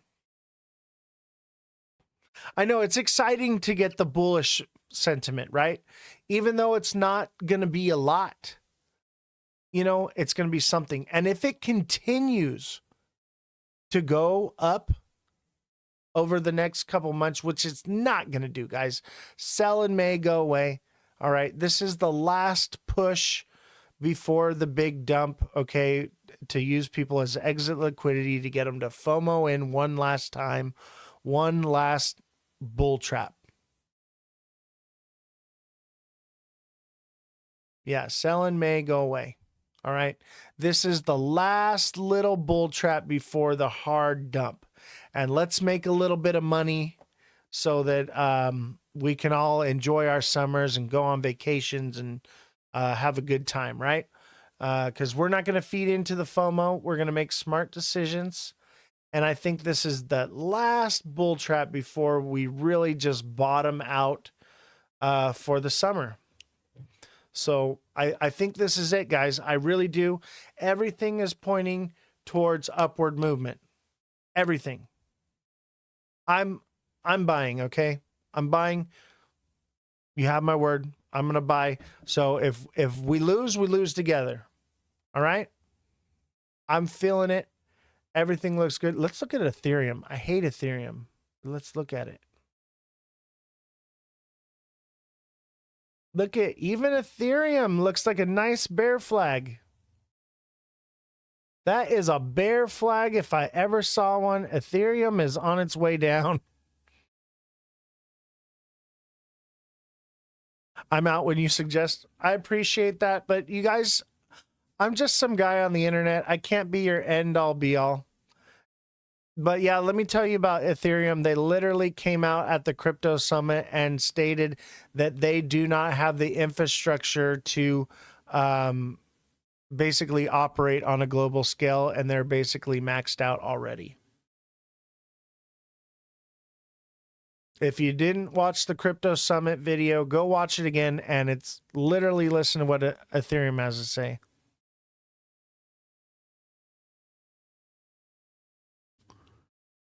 I know I had this coin before seeing you. I know, no pressure. I appreciate you guys having so much trust in me. It means a lot to me. You guys are incredible. So sell when it pumps and rebuy on the way down. Yeah, so basically it's gonna pump, right? Whatever it is you're holding is probably gonna pump. Lexus Mom, what coin are you referring to? XRP? I do think it's gonna pump if you're referring to XRP. We'll probably hit about 235, 247 at the most, and then it will dump, and it's gonna dump hard. And I would say your buy time is gonna be July, June, end of June, beginning of July. You are the best, Mr. Goat. Thank you very much. I appreciate you guys. I appreciate you so much. I want us to all get wealthy. I want us to all, not have to live in the pod and eat the bugs. I want us to be able to create generational wealth for our families. I don't want you guys to be someone's exit liquidity. I want you guys to take everyone that's watching this show. You are using everyone else that is FOMOing as your exit liquidity. You are changing your trading patterns and moving into smart trading patterns, which are going to long-term create generational wealth. Okay. Is it a get rich quick scheme? No, it takes time. But you know what? There is quick moments to make a little bit of money. And I think it's, wealthy, not rich. I do think, it is important to make those trades and those moves, to grow, and grow our bags over time. But if you're looking to get rich quick, you guys are going to get burned. What we're looking to do is to hold long term, but to grow what we already have in the short term for more long-term holding. That's how you become wealthy. Okay. You're not going to become a millionaire overnight by investing $100 into XRP. It's not going to happen. Okay. But if you follow these trading strategies, you will make money. You will grow. It just takes time. So yeah, Alexis Mom, I think 235 is the sweet spot. I'd shoot a little lower just to make sure it hits 231-ish. But also if it's just pumping, baby, and you're just seeing massive candles, write it out. Okay? Write it out, because it could do amazing things. This could be a huge turnaround. Listen, ladies and gentlemen, this could be the biggest move in crypto history that you've ever seen. It's going to be beautiful, but we don't know. We just have to wait and see. I'm already formulating investing plans for our Pepe play. Nice. Do I recommend buying now? I mean, it depends on what project, but yeah. Hold on. I mean, wait. Okay, so look we're just starting to get that pump. Let's go into the 1 minute. Let's look at XRP. Look it's touching the line, baby. It wants to break out. But look now it's double topping. Look right on that line. This is how accurate I am right here. I don't want to toot my own horn, but look my lines I draw literally touched right here. We're going to double top. That's going to bring us back down. So, I mean, if we don't go all the way back down to $2, I would say we're at least going to see 206 again, You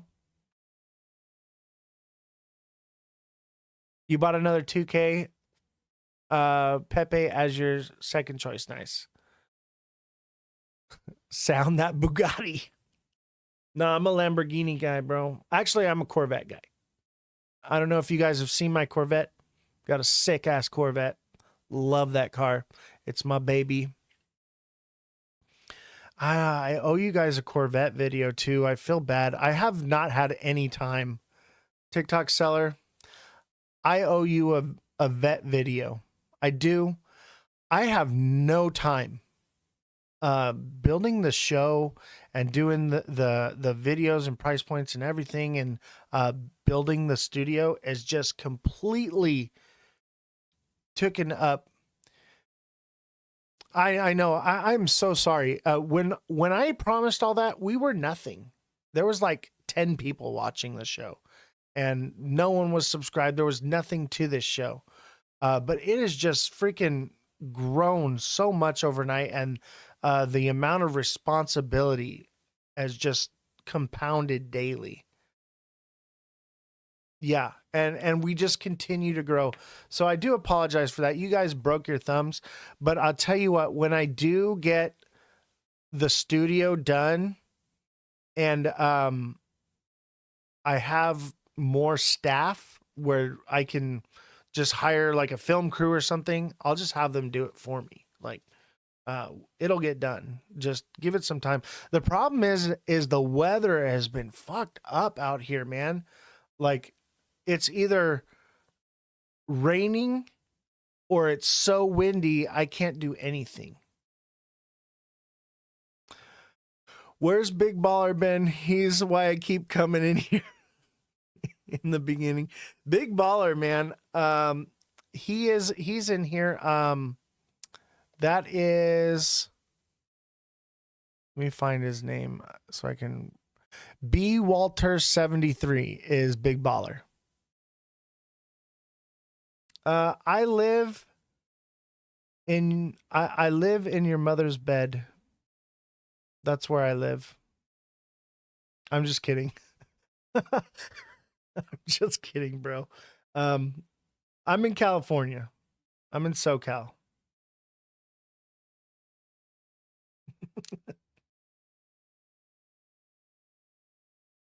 Y'all be asking me where I live while I'm giving out financial advice? Fuck that. Let me tell you this. I live where if you come anywhere close to where I'm at, you're probably going to get shot.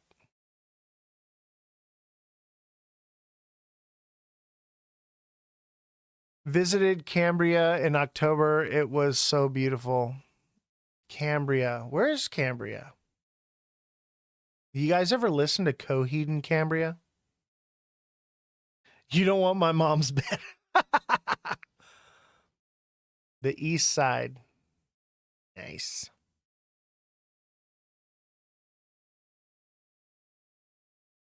Anybody ever heard of Coheed and Cambria? My mom's bed is a casket. Oh, don't say things like that with an LOL. That's not nice. Cambria, 6-hour drive from LA. I'm gonna look into it. That looks nice. That sounds nice. I'm gonna look into that. I love traveling. I love vacationing. You guys are neighbors. Come to Sydney, Australia, Oz. I do. One of my lifelong goals is to go scuba diving in the Great Barrier Reef. I'm a certified scuba diver, so I'm PADI certified. So one of my lifelong goals is to scuba dive the Great Barrier Reef. One day I'll get over to Sydney.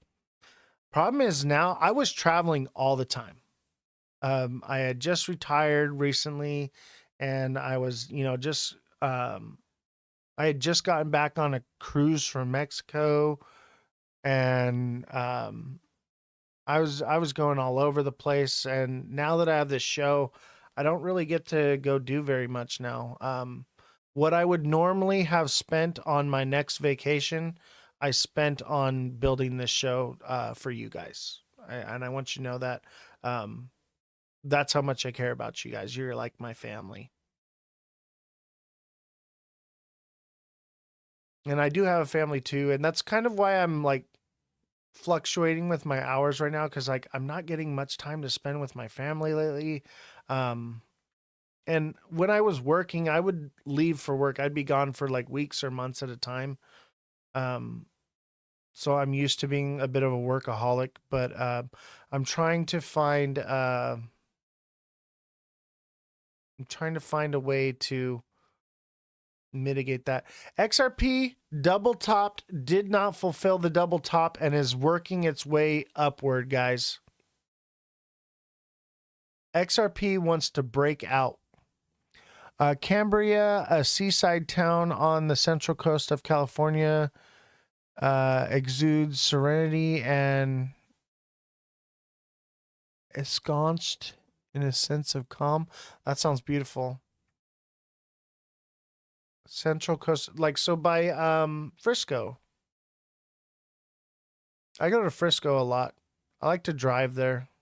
I'll take back in the day, I think it's all closed down now, a lot of it, but I would take the Pacific Coast Highway all the way up. Nice. I used to have a nice house in oh God, I can't even think of it. I'm thinking Rancho Palos Verdes, but it's not that. It's by there. It's Redondo. I used to have a house in Redondo. I miss that place. But you know what? Because I don't have to live there and pay to live there anymore, I get to retire. Yeah, it sucks it being, where it's hot, but not on the beach, but it's still fine. You live in Riverside? Nice. A lot of people live in Riverside. That's not too far. You're not too far from me.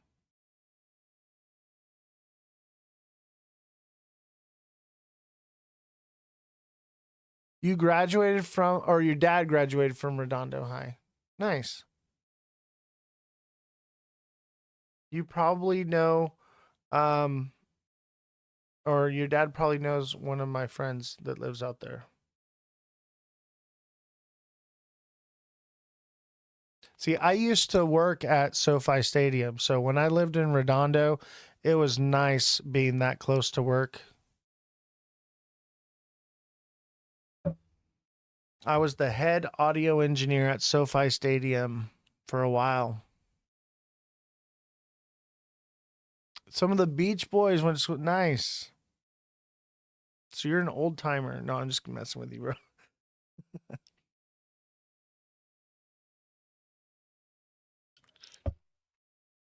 Dang, it's already 8:30.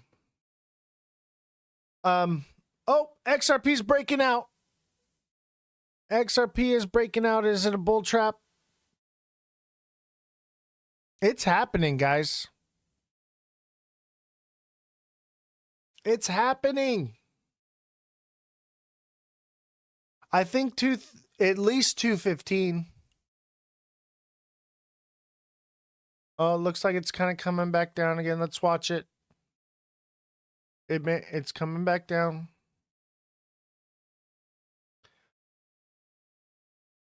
This is why you can't watch the 1 minute charts, guys, because it looks like it's doing something. And mind you, these aren't 100% accurate, this lines, but it's trying to, because we double topped and then it still moved up from there. And then this, I'm sure on like the 1 second or the 30 second, it would be showing a diamond bottom. Pepe is already up. Yeah, they're going. It's happening this weekend. Can I zoom in? Yeah.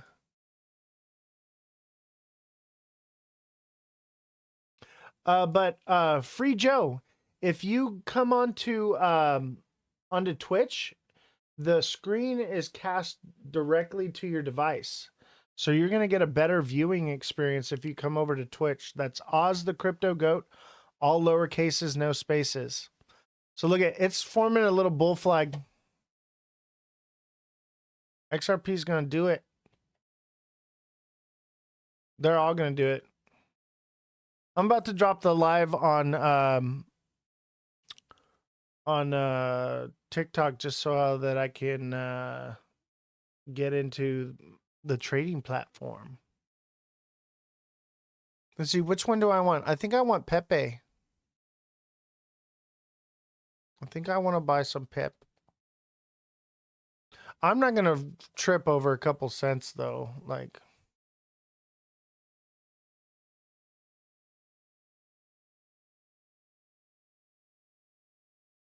I can, a little bit of my cash flow will be your exit liquidity. You just went in. Yeah, Pepe looks good. I want to do something that's red right now though.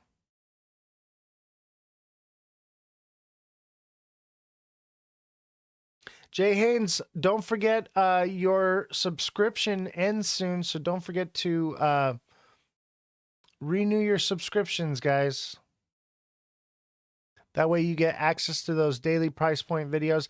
And don't forget to turn on your notifications for those because if we are going up, you're going to want an exit strategy because I think we're coming back down.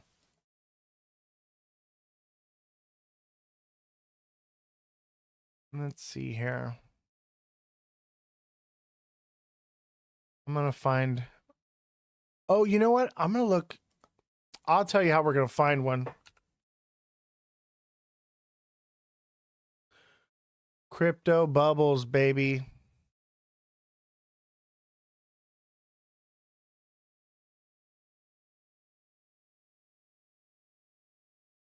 Let's see, in the day. Quant. Let's check out Quant.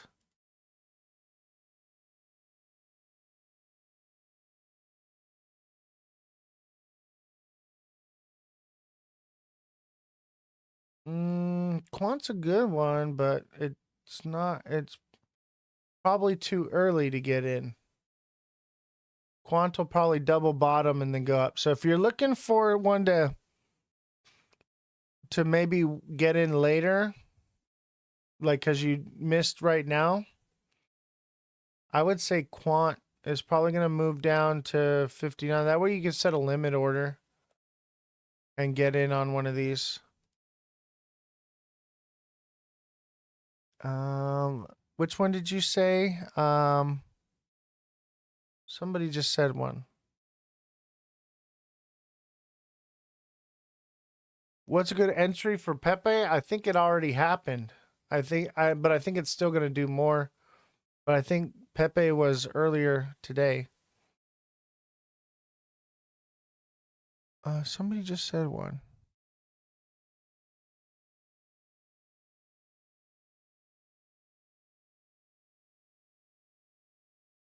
Where did I see that?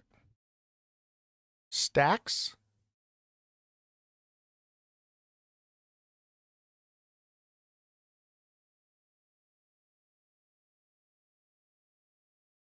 That's a coin?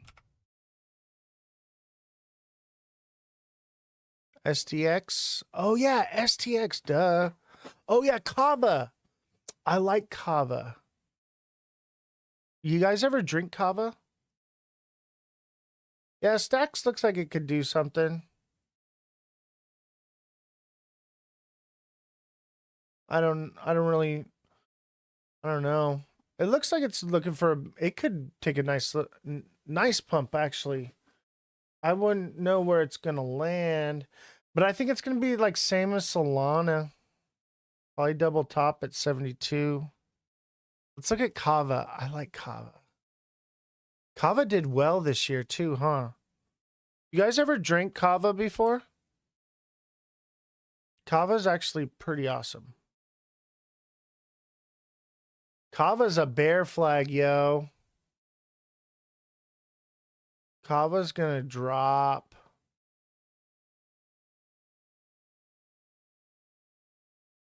I didn't know it was a restaurant, but there's a drink that you can get. It's completely legal. You can get it on TikTok Shop. But it's Kava, and basically like it's like soothing and relaxing. It's like good for you. It's like medicinal. Let's look at bubbles again.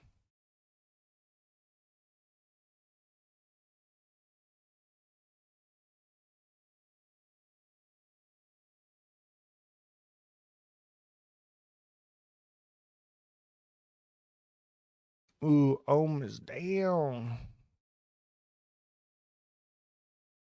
Let's look at this one. This one, no, I think Mantra's dead. Stay away from Mantra. How about Bonk? Bonk sounds like it might be the winner. Or Enna? What's Enna? Athena. Oh, Athena.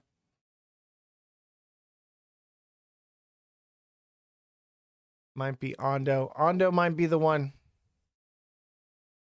Ondo.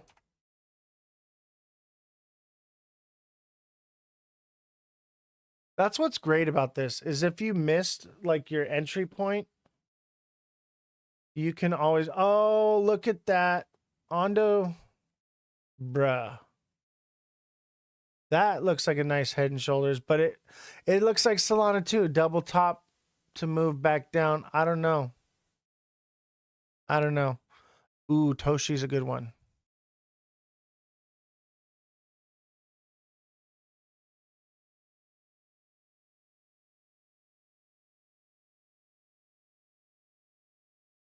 Everything is up.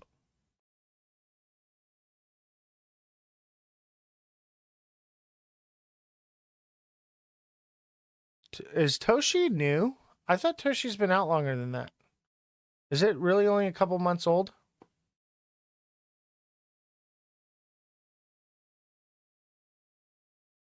Oh, bro, buy Toshi. If Toshi's only a couple months old and we're about to get a nice little pump, not financial advice. I'm not telling you what to buy, but it could double top though. But because it's so new and it got nothing but a dump, Toshi could do something. Toshi could do something. Especially if we're going into meme coin season. Not financial advice, but Toshi could do something. However, it looks like it already got what we're waiting to get. So it's probably going to double top and come back down. But I could see Toshi doing something big this year once everyone realizes we're in meme coin season.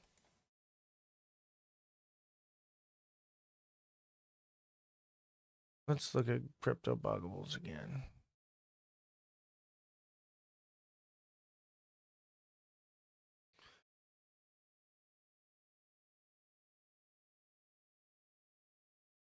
Yeah, Render's down to Sand and Core. Man, they're pumping right now. Mantra, don't touch Mantra. The CEO tanked that company. That one is done. I forget what it was, but something happened with the CEO and the company.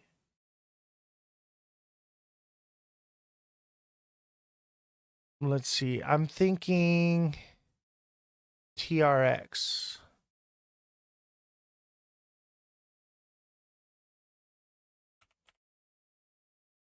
Tricks are for kids. TRX USD. Nope.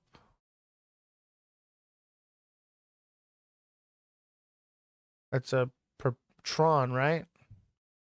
It's Tether. I don't want it. Nope. Don't buy TRX. Not financial advice. Man, Algo. I love Algo. Uni? Okay, Uni. Nope, not Uni. Lido. I do like Lido. I did do Mantra earlier, but I'll look at it for you right now.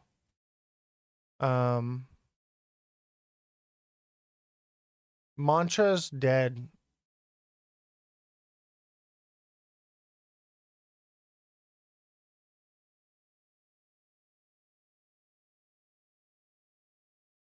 US dollar.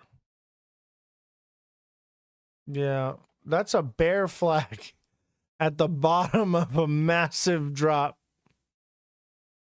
You see that right there? That is a bear flag at the bottom of a gigantic bear pole. Yeah, it's do not touch mantra. I wouldn't touch mantra with a 10-foot pole with a condom on it.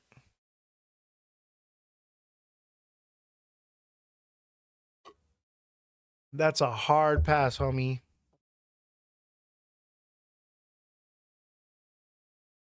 That's a hard no.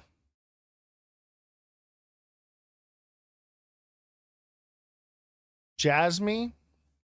Man, we didn't even get into all the news. I guess we all...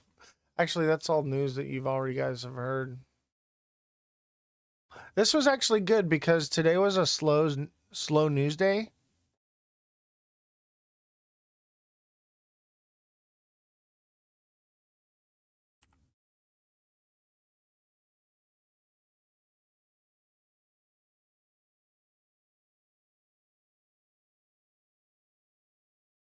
Jasmine's a bull flag.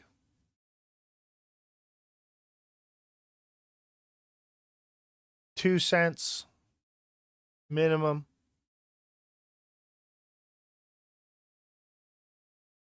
Mog. Is there a MAGA coin? Mog looks dead, but if it pumps, if we're looking at a pump, it would pump probably somewhere up there. Probably won't even go that high though. I wouldn't, I don't know much about Mog. So I would say it might be pretty risky, but it could do something big. Hey, censored by TikTok, don't forget to renew your subscription.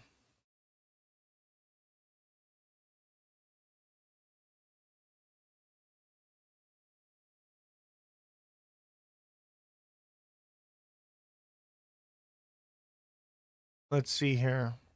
I want to look at XRP one more time. Look at XRP. Boom. That's that same formation that Render is making. And it drops like this. This formation right here where it gets wider as it goes out. Look at XRP is doing it, baby. All right, I'm ending the live on TikTok and I'm going to jump into the market.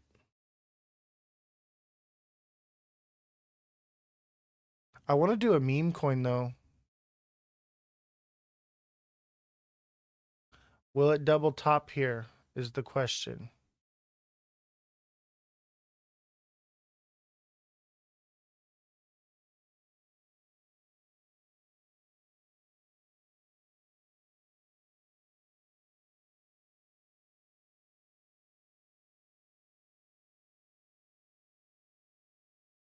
I think I'm just going to buy XRP because I know it's going to do well. I really want to do meme coins though. I never really get meme coins often.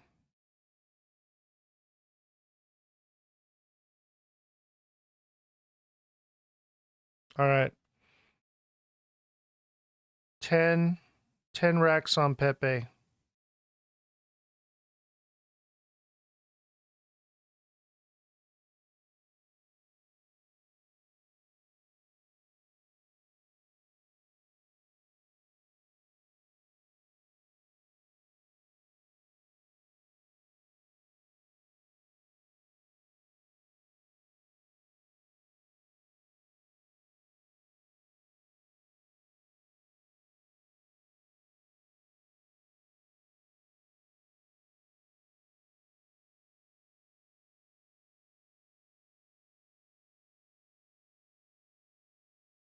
All right, I just did 10 on Pepe. Order submitted. Let's see what that does.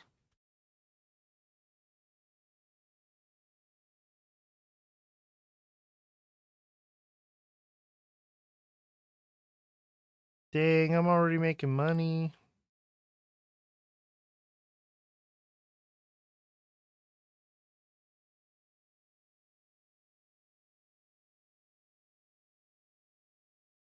Now we need an exit strategy. Well, you'll know because I'm into Pepe too.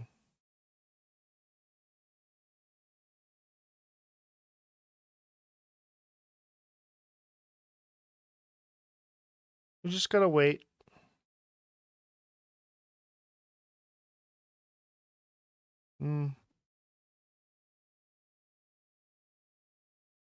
Be patient. Let's watch Pepe now. Now that I'm in it, I want to watch it. Let's watch Pepe.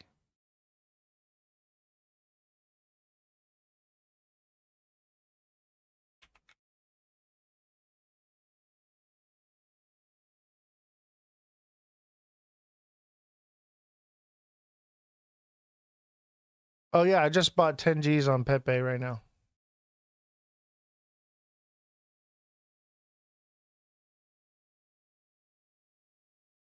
Hell yeah.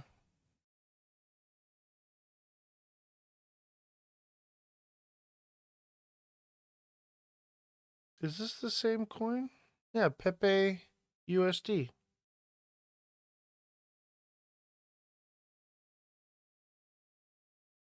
All right, let's see what we can do with 10 G's on Pepe. Cause it's just getting started. Hell yeah, guys. Hell yeah. Let's see. We need an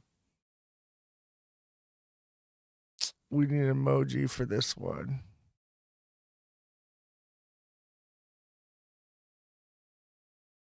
I need a Pepe emoji. Boom. We'll do that guy. Damn. No, I'm not gonna stay up all night. It's got days. We got days for it to move.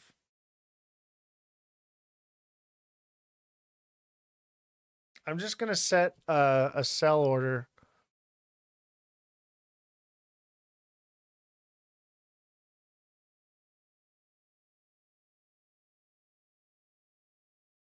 Pepe is going to at least. Oh, that's the problem with all these freaking zeros. It makes it hard to just throw out a price point. It's going at least up to here. But I don't need to sleep or not sleep because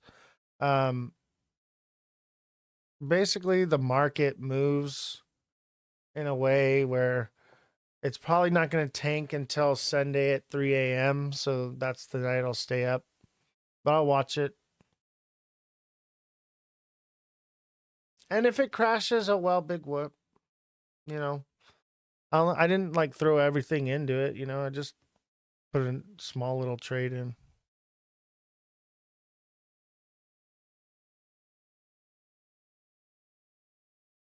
I think it's going to do just fine though.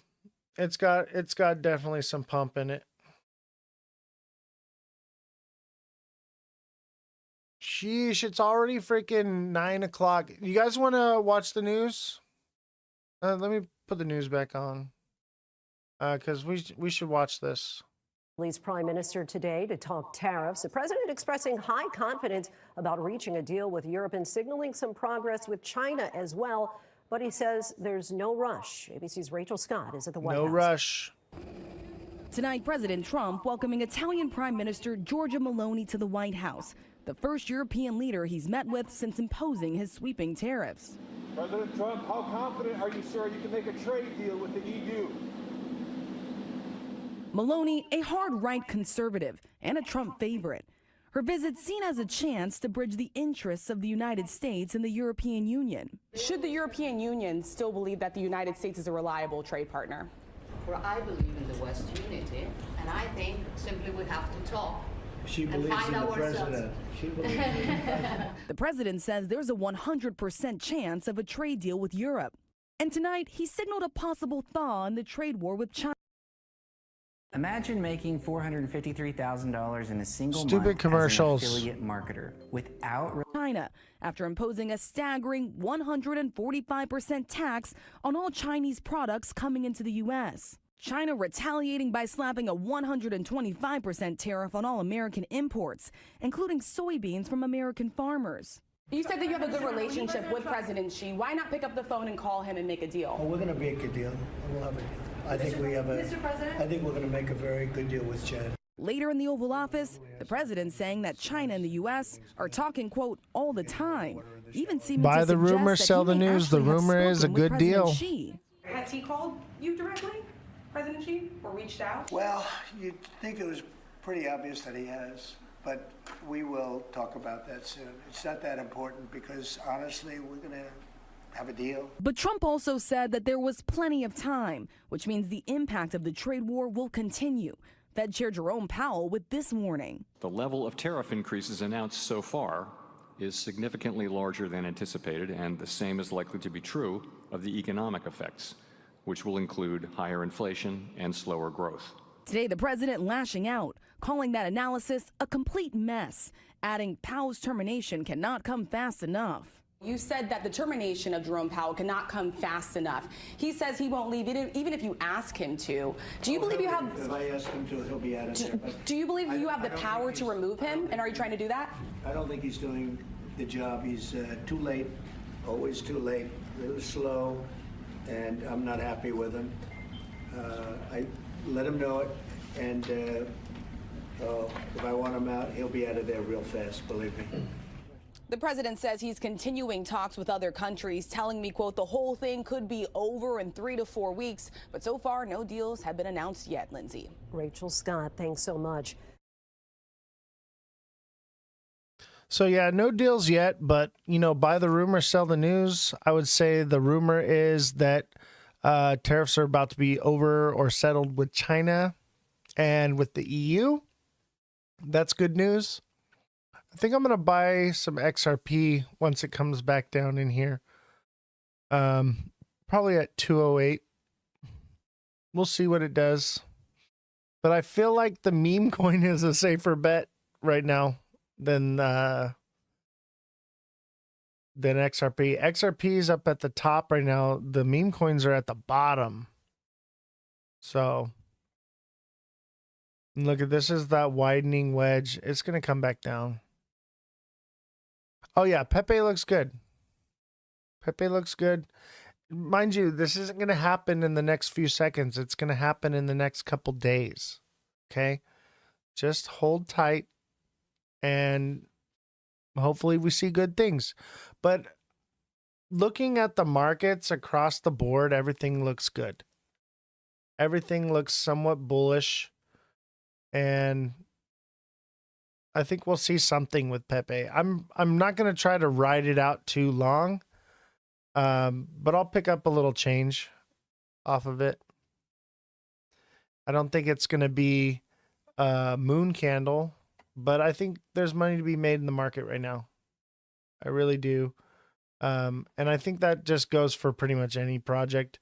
You could just pick one randomly out of a hat right now and you'd probably do all right. I'll probably buy a few more tonight. I'm not quite sure what I'm going to get. But Pepe is probably going to come back down a little bit more and eventually shoot up. So I'm not too worried about it. Hopefully it does well. Mind you, it could always just do something nasty like a double top up here and come down, but you know, this looks like a double bottom already, which should send us up to this zone at least.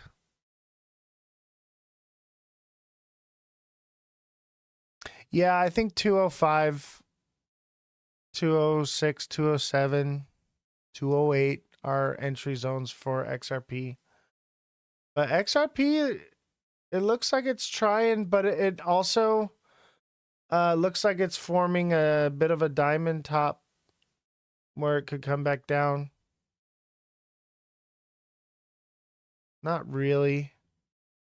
I would say be careful with XRP. XRP is already, because it's so resilient and it's held its price, it could be less likely to pump. You know, it wants to break out right here, but if it starts dancing on top of the blue line, that's a good sign. That means eventually it'll probably move up. But everything looks like it wants to move up right now.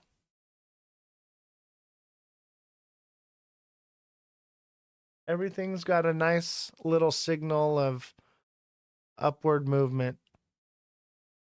But also this is making that widened wedge pattern as well. It's probably not going to hold. Look at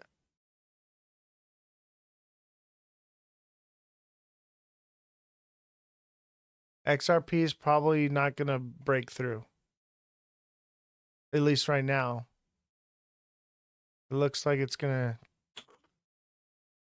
But that's really just back to the 205 zone. And then it could move up again. This is the 1 minute, mind you. Be more focused on the 1 day. 1 day shows bullish on pretty much every chart. Almost every chart.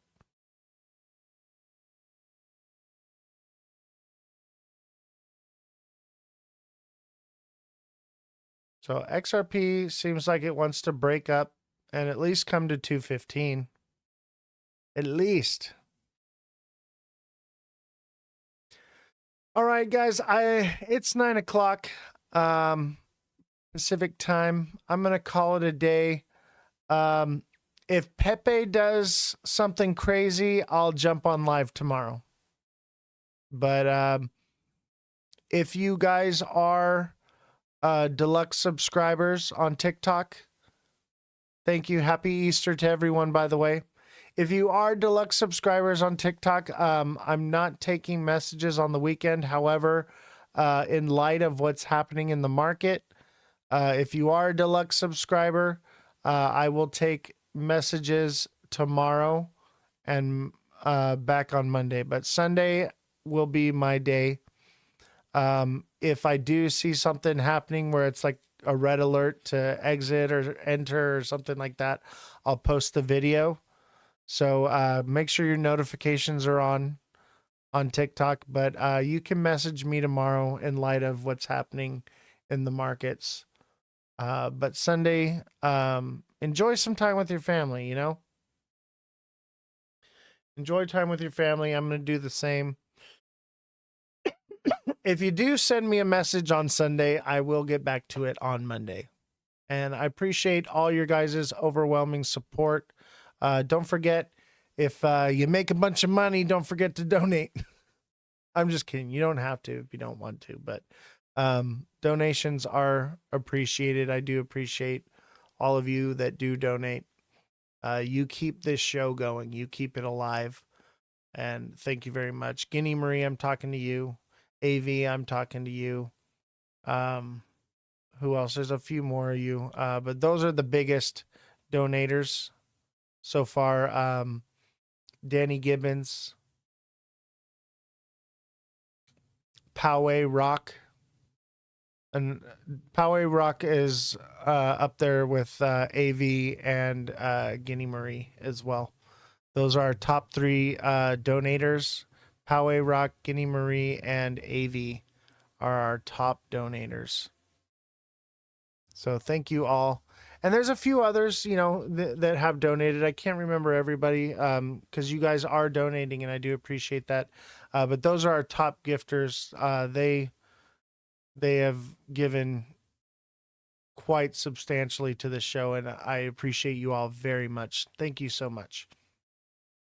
Have a happy Easter, guys. I will see you all on Monday.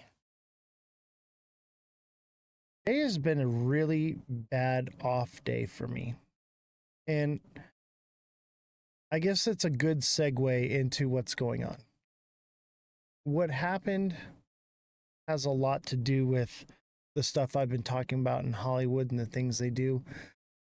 This was a ritual. All right.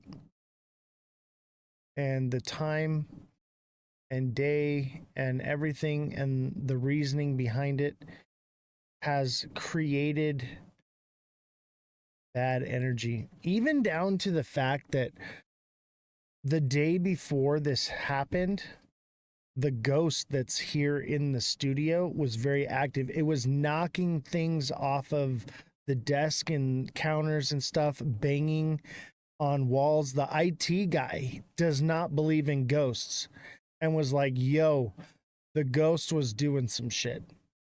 Okay.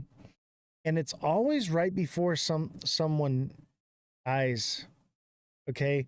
Like the day we came into this area and started building studio, Bob Barker died. Like, I don't know. There's something to do with death and the activity in the ghost. Anyway, I don't want to talk about that. Let's talk about what really matters, okay? I'm glad 5 of you guys made it back. It is a spiritual battle, 100%. I need you guys to understand what is going on, and I need to get this recorded because it needs to be clipped and put on the internet. And I'm not going to stop. I am very irritated and frustrated today. Today has not been good at all. And we're banned on TikTok until the 18th.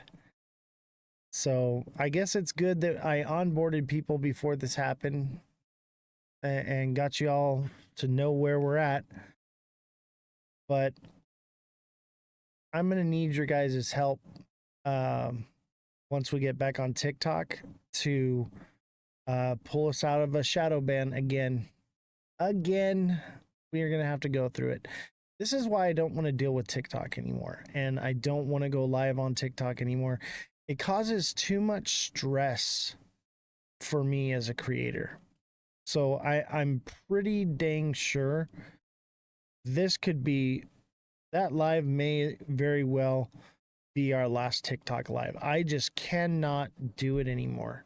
And I don't want to be one that gives up, but like I'll probably post videos and let people know where we're at, but I don't know if I want to go live there anymore.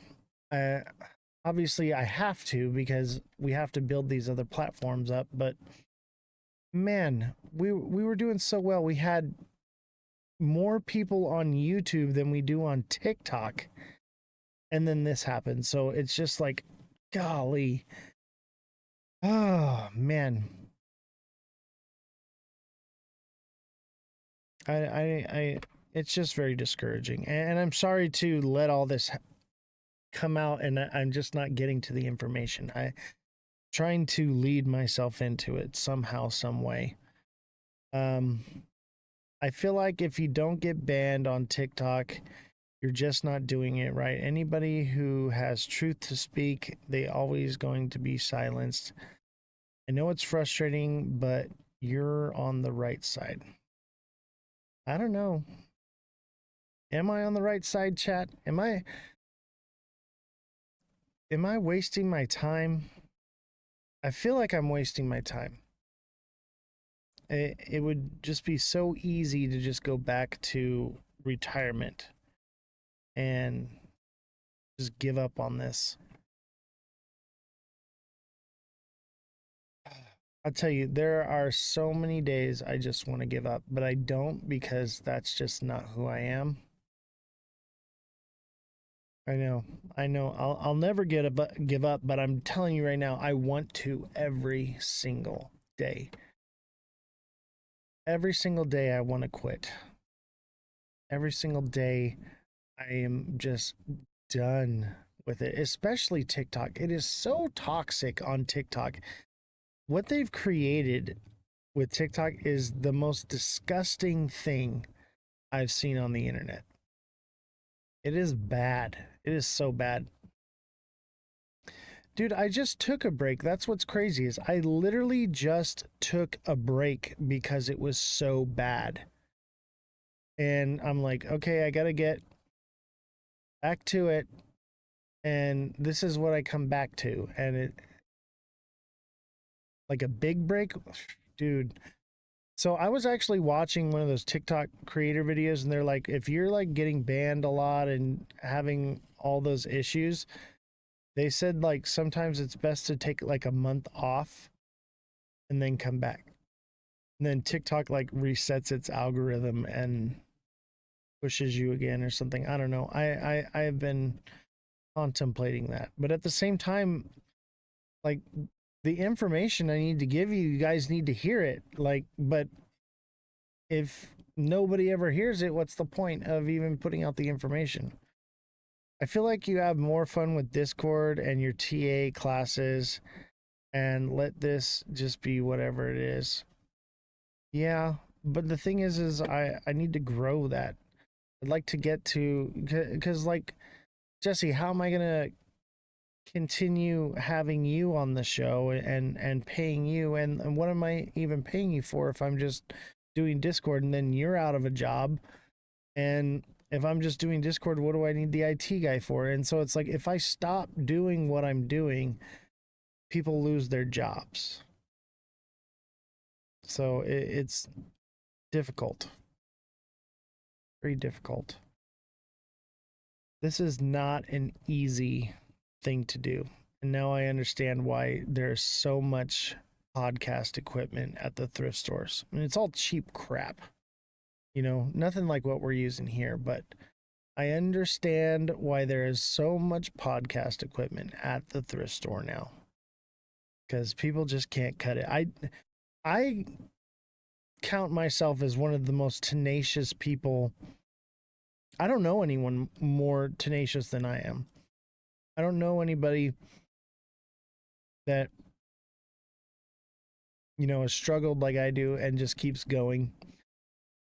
So I get it. I understand why people quit this shit, man. It is difficult. Anyway, enough woe is me.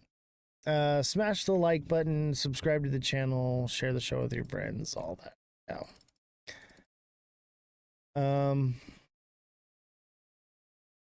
That's not what I'm saying. I'm saying you can do TikTok, YouTube, but just let that be whatever it is. If it gets banned, it gets banned, but you have more fun in Discord. I do have a lot of fun in Discord. What we're doing in Discord is pretty awesome. And I have a lot of fun there with you guys. And it's a lot more closer with you guys. Like, we're just chatting and chilling. Like, literally when I'm up at like 3 a.m. trading in the early morning here, like, you guys are there with me now, which is cool, because I used to just be by myself, like everyone's asleep and I'm just awake and I'm on my phone. So it is kind of nice to have people to be with while I do that. I appreciate you guys a lot. And really, it's all of you why I keep doing this. I have no reason to do this. There's not one benefit for me to do any of this. I have not benefited anything by doing this. The only thing, I mean, the people around me benefit. You know, Jesse benefits, Elon benefits, you guys benefit. That's why I keep doing it. But I don't get anything out of this. If anything, I just get a lot of heartache and stress. I don't know why I chose to do this, but you know what I've always done is I've always tried to pick the hardest, most unobtainable goal and then strive for it. And I've always achieved it. And I'd even say on the social media influencer side of things, I've kind of already achieved that. I've surpassed what I thought I would ever create with social media. So I mean, and since then I've set the bar higher. So, but I will tell you this, being a creator is not for the weak. It is the hardest thing I've ever done in my life. And I've been homeless on the street. I've been through crazy, crazy things. And this is the hardest thing I've ever had to do. social media is a mental challenge. If you can go 6 months straight, you're making it. I know. Are we at 6 months yet?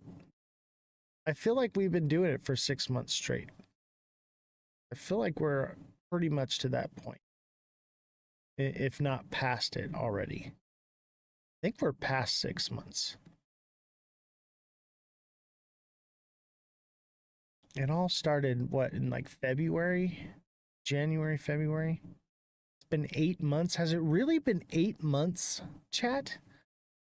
I know thousands of people that quit, that wanted to learn. They aren't made for it. I know.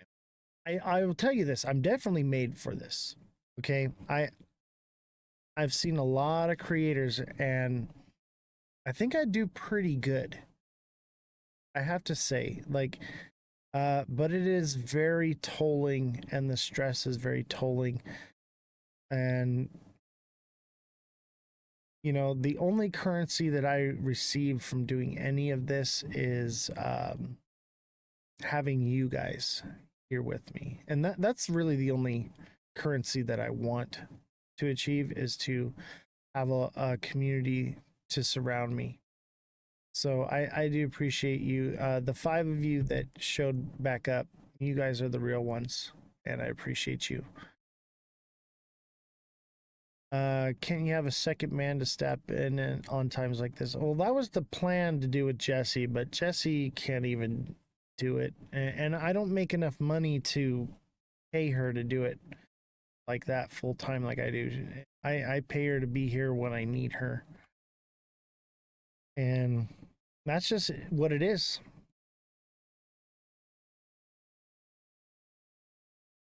All right. I think I got it all out of my system. Feeling a little bit better. Yeah, Jesse can't TA, but you know what, Jesse, I think you can talk on the mic though. I think you could do that. But yeah, finding someone that can TA like I do, or even just analyze facts. Like Jesse's good at that. She can analyze facts, but also just the understanding of the system and legalities of things. Not many people can do that. And anybody that can, they don't do this kind of shit. They're attorneys. They're making, you know, $450 an hour. I don't know what I thought I was doing when I decided to do this. This may have been the biggest mistake of my life, but I'm in it, and I'm in it to win it. So I'll keep going. All right. So let's talk about what happened. Okay.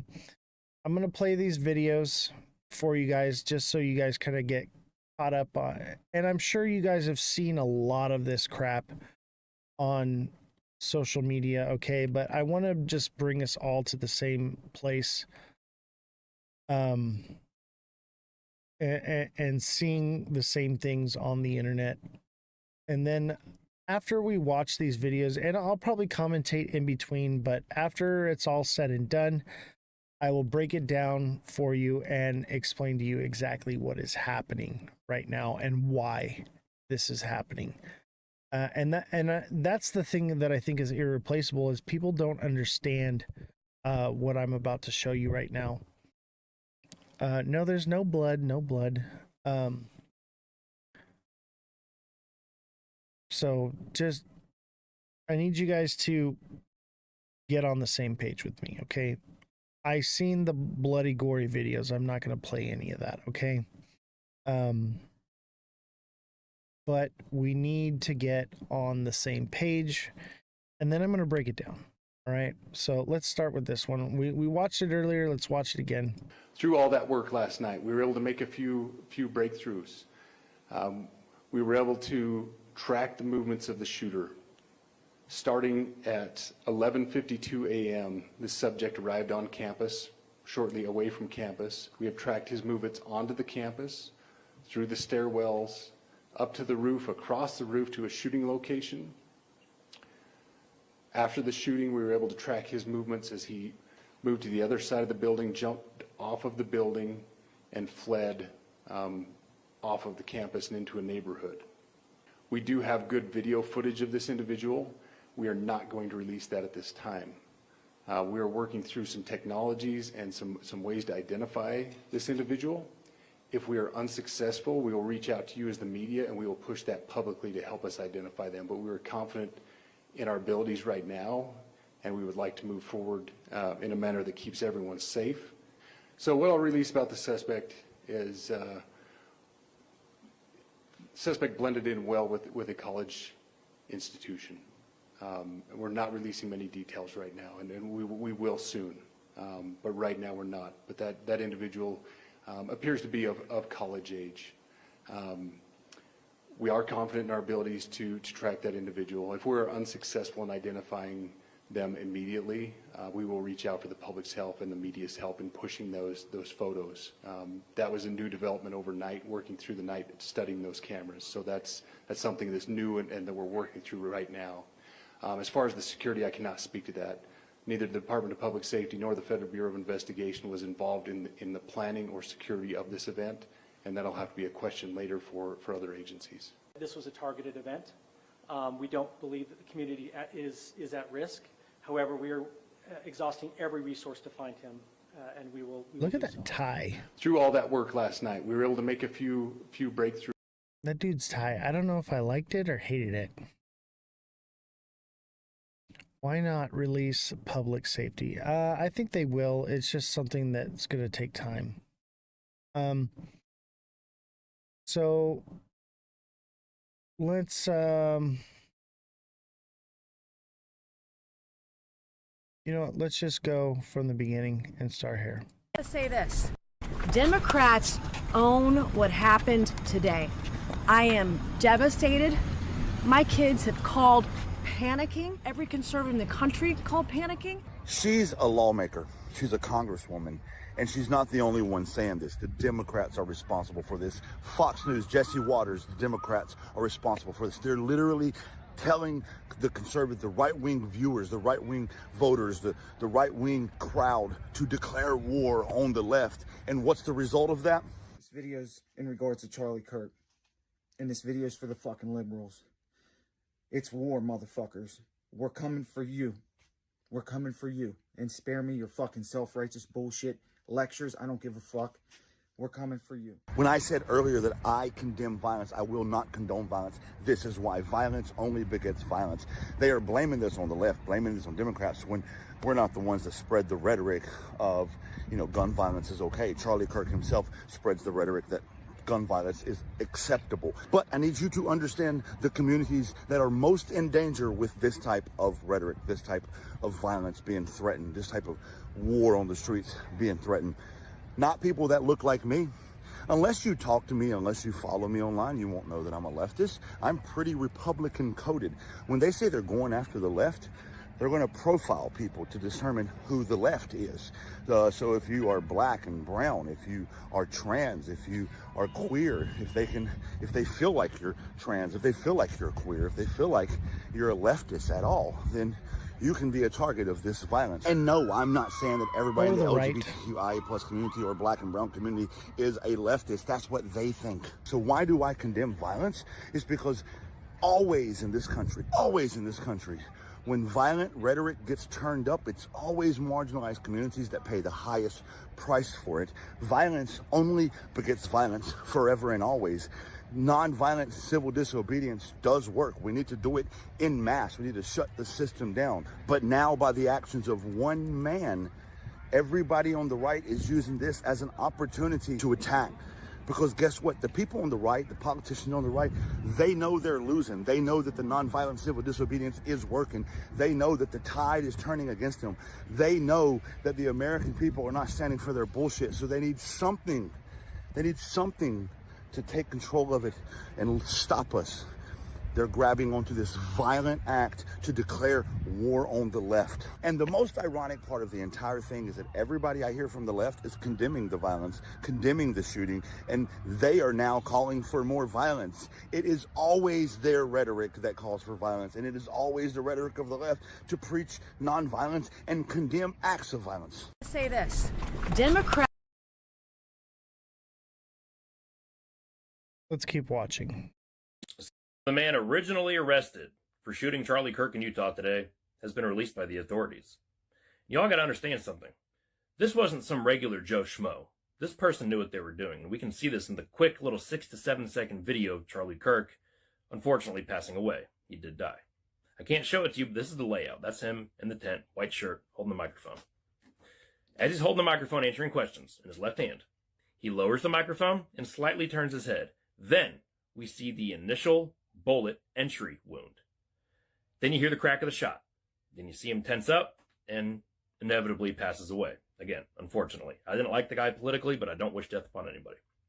Now, that right there, we can get a lot of information from. Couple that with the fact that he was talking already for a good few minutes. If this was some regular guy, he would have taken the opportunity the first time it arose. But this person waited for the microphone to go down. Probably didn't take into account that they were just turning his head, because he meant to hit right here in the nasal cavity.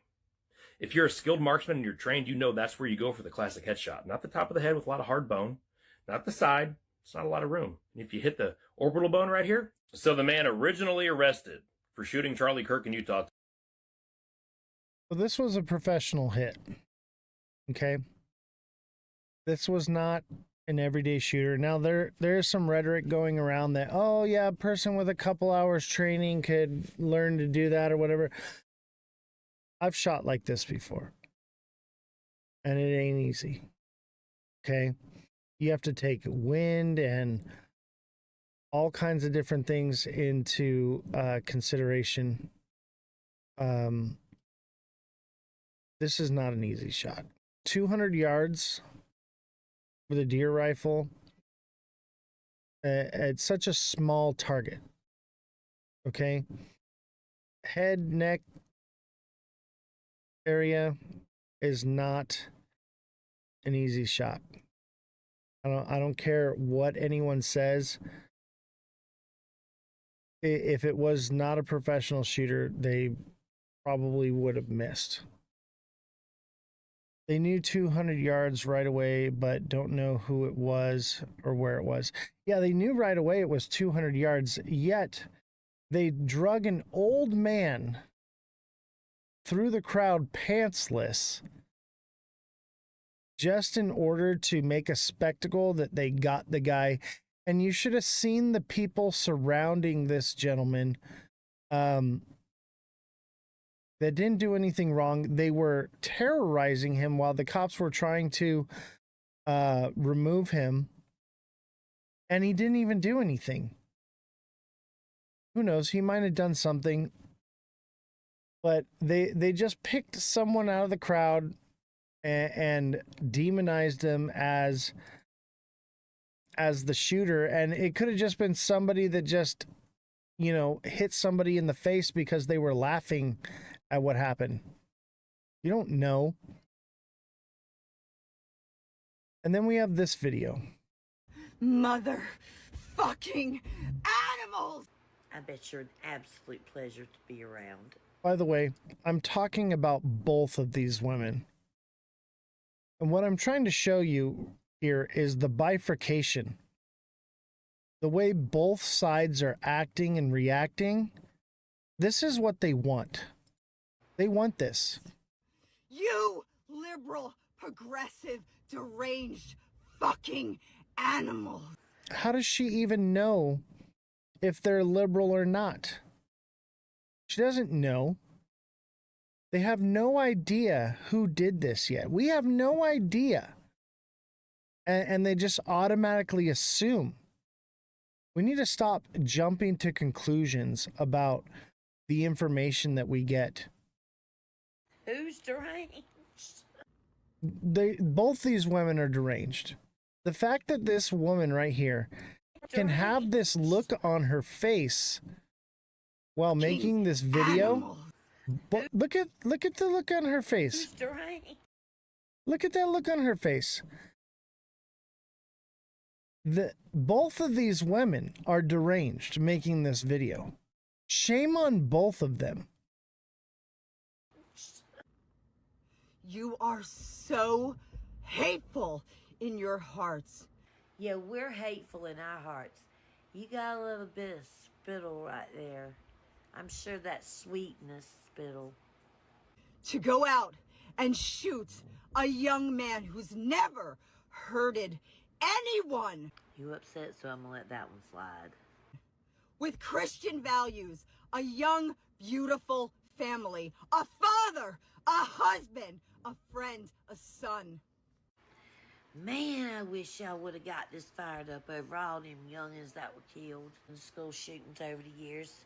It's just one guy who said that a few deaths are necessary to uphold the Second Amendment, so so I don't The fact know that why she you can think laugh. any of us should give a shit.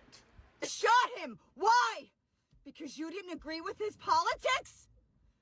Because you didn't agree with his ideology?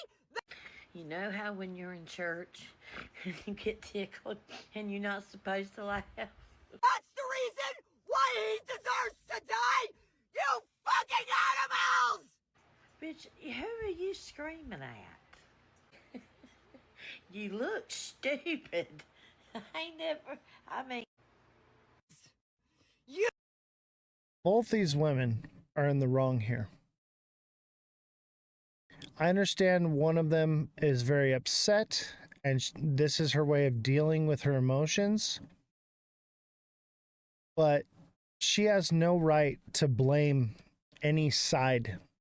We have no idea who the shooter is. We literally thought an old man who probably hit someone in the face, is what I'm assuming, is he probably, you know, somebody did something and then they were like retaliated, got in a fight, who knows, and they literally plastered this guy's face all over social media, all over the news, as though he was the shooter, drug him pantsless through the yard there. We have no idea who did this.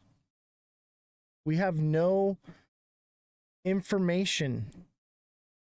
Okay? They know who did it. And I will give my speculation on what I think in a little bit here. But y'all need to hit the brakes a little bit, okay? You guys are making content and posting it to social media and literally starting a war. A civil war is being started over Charlie Kirk's death.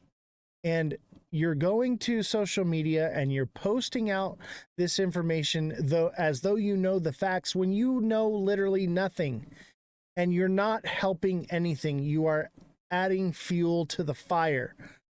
Both of these women are a problem.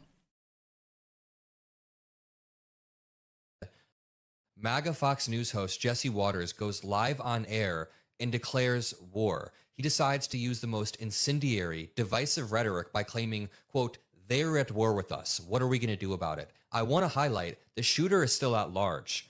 The Chiron on Fox News says police looking for Kirk shooting suspect. So the Chiron is admitting that we don't know who did this yet, while Jesse Waters is saying, quote, "They are at war with us." And again, I entirely condemn this. And if you want to make the argument that there's a high likelihood the person who did this disagreed with Charlie Kirk from a more left-leaning or far-left lens, then we can wait for the investigation. I wouldn't disagree that it's likely, but it's definitely not time to be going live on Fox in front of millions of Americans and using the most incendiary rhetoric possible. Jesse Waters is double my age, yet the video that I made in response called for a better, more unified America. I'm going to play the clip in just 1 second, but I want to be clear. This is clear incitement. Jesse Waters tries to draw a narrative of a bunch of tragedies that aren't linked in any way. He cites the shooting of Donald Trump's ear, which was done by a Republican kid. He cites the shooting of 2 Jewish people outside of an embassy, which was done by a far left, insane, radical lunatic who nobody would defend. No liberal will ever defend this. But let's just listen to this clip of Jesse Waters. And keep in mind, this is rhetoric designed to prime people for more violence. So we need to back off this type of rhetoric, Jesse Waters. Said this hits differently because Charlie was one of us. And Trump gets hit in the ear. Charlie gets shot dead. They came after Kavanaugh with a rifle to his neighborhood. They went after Musk's cars. They just shot 2 Jews outside the embassy. Think about it. Scalise got shot, barely survived. It's happening. You got trans shooters. You got riots in LA. They are at war with us. Whether we want to accept it or not, they are at war with us. And what are we going to do about it? How much political violence are we going to tolerate? And that's the question we're just going to have to ask ourselves. Now, Charlie would want us to put as much pressure on these people as possible. Dana nailed it. No, you wouldn't. This is unacceptable and has to stop. Wait. I just want to pause it. The chyron at the bottom says, Charlie Kirk assassin still on the loose. At this very moment, we do not know who did this. We don't know their ideology. You could make assumptions in your head, but in what reality is it okay to go on air in front of millions of Americans and use rhetoric about they're at war with us? It is very clear incitement. I have not seen a single politician on the Democratic side. MAGA Fox News host Jesse Waters goes live on. This is uncalled for. The news media now pushing the rhetoric that we are at war with each other and to fight each other and drawing division. This is the most disgusting thing I've ever seen. And this needs to stop, okay? They have no facts. Like he said, it literally says the shooter suspect is still on the loose, yet we're over here inciting civil war over something we know nothing about. We don't know who the shooter is or where they came from. And we're putting this rhetoric out. And someone says that they saw him walk along the whole top of that roof. If you look here, you can see where he actually stood up and shot. And I'm not going to, but right there, he actually stood up. So he did the shot, stood up, and he ran off. Now, chances are, if you guys are looking at this, if you read, it says it right here. This person saw it, Omar, right? So Omar says, Charlie Kirk is coming to my college tomorrow. I really hope someone evaporates him, literally. Let's just say something big will happen tomorrow, okay? And if you guys want to see who Omar is, this is Omar after, and now right there. So there's Omar, and he's the one who said, hey, something big might happen. Check this out, guys. I don't think it's a coincidence that the question was asked about mass shootings or any of that. I think it was a setup at that point. So we got to check who's asking that question. That's the first thing. Second thing, I'm sure they're going to follow every lead, but these older gentlemen out here who are saying they're the shooter and or trying to throw people off, I get it. You guys hate Charlie for all those reasons. That's on you. You're going to have to deal with God and Charlie, because Charlie's in heaven too. But I will tell you, if you guys go to any function, man, I can't stress this enough about physical security and just tact. You run into the middle of everything in the front of the stage and you make a commotion. You say something. We got shooters up on the top in Butler, Pennsylvania. There's a guy up there with a gun. Stop what you're doing. Run in the middle of this guy. Who cares who's looking at you, who stops you? You say, there's a shooter up there. You start making a commotion. You cannot be quiet about this. This guy recorded something and said, hey, look, somebody just ran across the roof and got in a prone position. Are you kidding? This is where you pick your feet up and you run and you do your damn job as a person, as a human. There are a lot of sick people out there, and they're sick people. It's the people doing this, okay? And they're sick about it, and I'm sick of it. All right, I'm telling you guys are trying to provoke people. You guys are trying to mobilize people, and we're not that way. We're God-fearing people. We respect the flag. I'm a United States Army veteran. I'll tell you what I do. I defend this country against all enemies, foreign and domestic. I don't care who's the president. I don't care who's in Congress. That's not my problem. I care about the people. And Charlie Kirk was exercising his First Amendment right in front of people, and he got assassinated for it. All right, let's talk about this gentleman. Okay.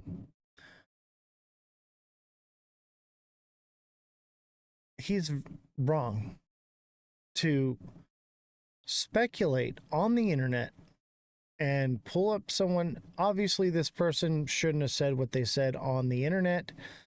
And this is why we need to be careful about the things that we say on the internet, because they will come and haunt you. Okay. But what you need to understand is that He just doxed somebody on the internet, blasted their face as though they were the shooter with no evidence and nothing to stand on. And Jesse said in the chat that it's a hoax. We don't know if it's a hoax or not. It very well could be that person, but we don't know. But to go onto social media and make content saying that I know who it is and put their face all over, you will ruin someone's life doing that. This cannot be tolerated. And I'm not a fan of cancel culture, but people like that make this kind of content should not be allowed to create content anymore. And this is clear that they are putting out information without any facts backing it, speculating as though it's a fact, and damaging and destroying people's lives. This is where I say that these types of people should be removed from the internet. Okay? If you have factual information and you are giving it to the public, that is one thing. But to speculate and dox somebody like that, that is just disgusting.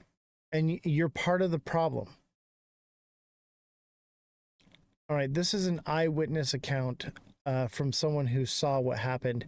And what I want you to take from this, well, let's watch the video first and then I'll explain to you. What happened? Hi. So we were about 3 or 4 rows back. I was there with another reporter from the Deseret News, Emma Pitts. And the question had just come up about how many transgender shooters there had been. And they went back and forth. Charlie Kirk answered once. The student asking a question, he asked something else, and Charlie went to pick up the microphone to answer, and it looked like he was shot in on the left side of his neck. There was a lot of blood, and he went limp, and he started to fall backwards. And did you see him? What happened in that immediate moment? He fell backwards. What happened then? So a lot of the people, because we had been there early, since around 9 a.m. We were interviewing lots of people just about the atmosphere. And the audience initially thought it was a firecracker. It was really light sound. And so then something was obviously wrong. Everyone dropped to the ground. And then we ran off, cowered there for about probably 30, 40 seconds. Saw the coast was, well, I don't know if we definitely did not think it was clear, but we ran off to get shelter in another part of the building. We hid under a desk, just contacted our editors. What happened? Okay. I want you to notice something in this video. And I want you to know that when this video came out, this was during the time they had arrested the old man and drug him out pantsless, okay? So before it was established that there was a shooter on the roof and they were pushing the narrative that it was this old guy in the crowd, this is what the news was putting out. And I'm going to mute it so that I can talk. Notice this video.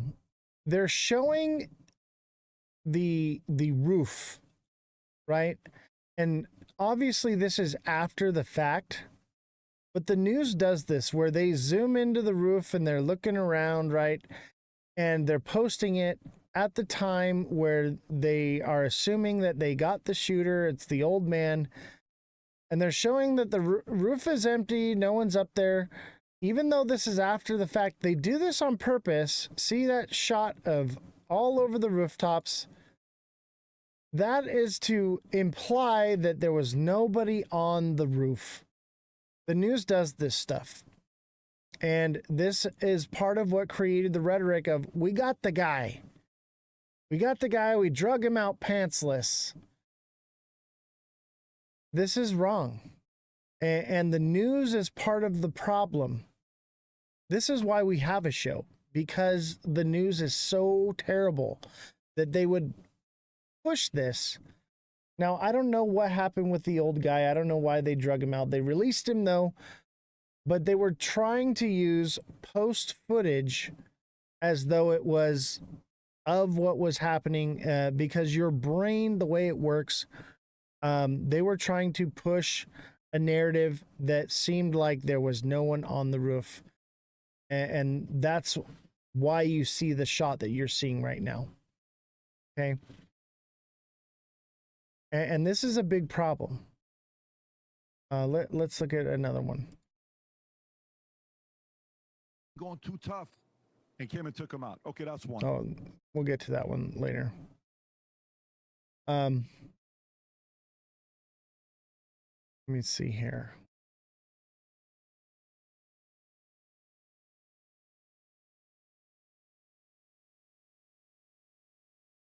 Okay, then there's this one.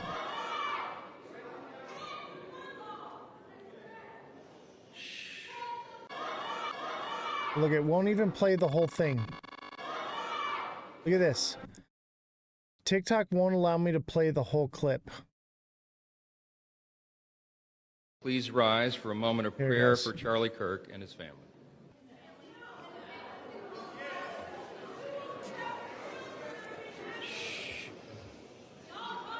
Let's wait a minute. The House will be in order. The House will be in order. The House will be in order.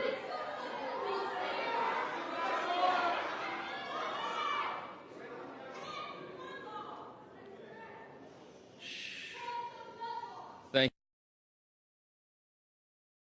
So they went to take a moment of silence in the House for Charlie. And I don't know who it was, but they start yelling and screaming out of disrespect.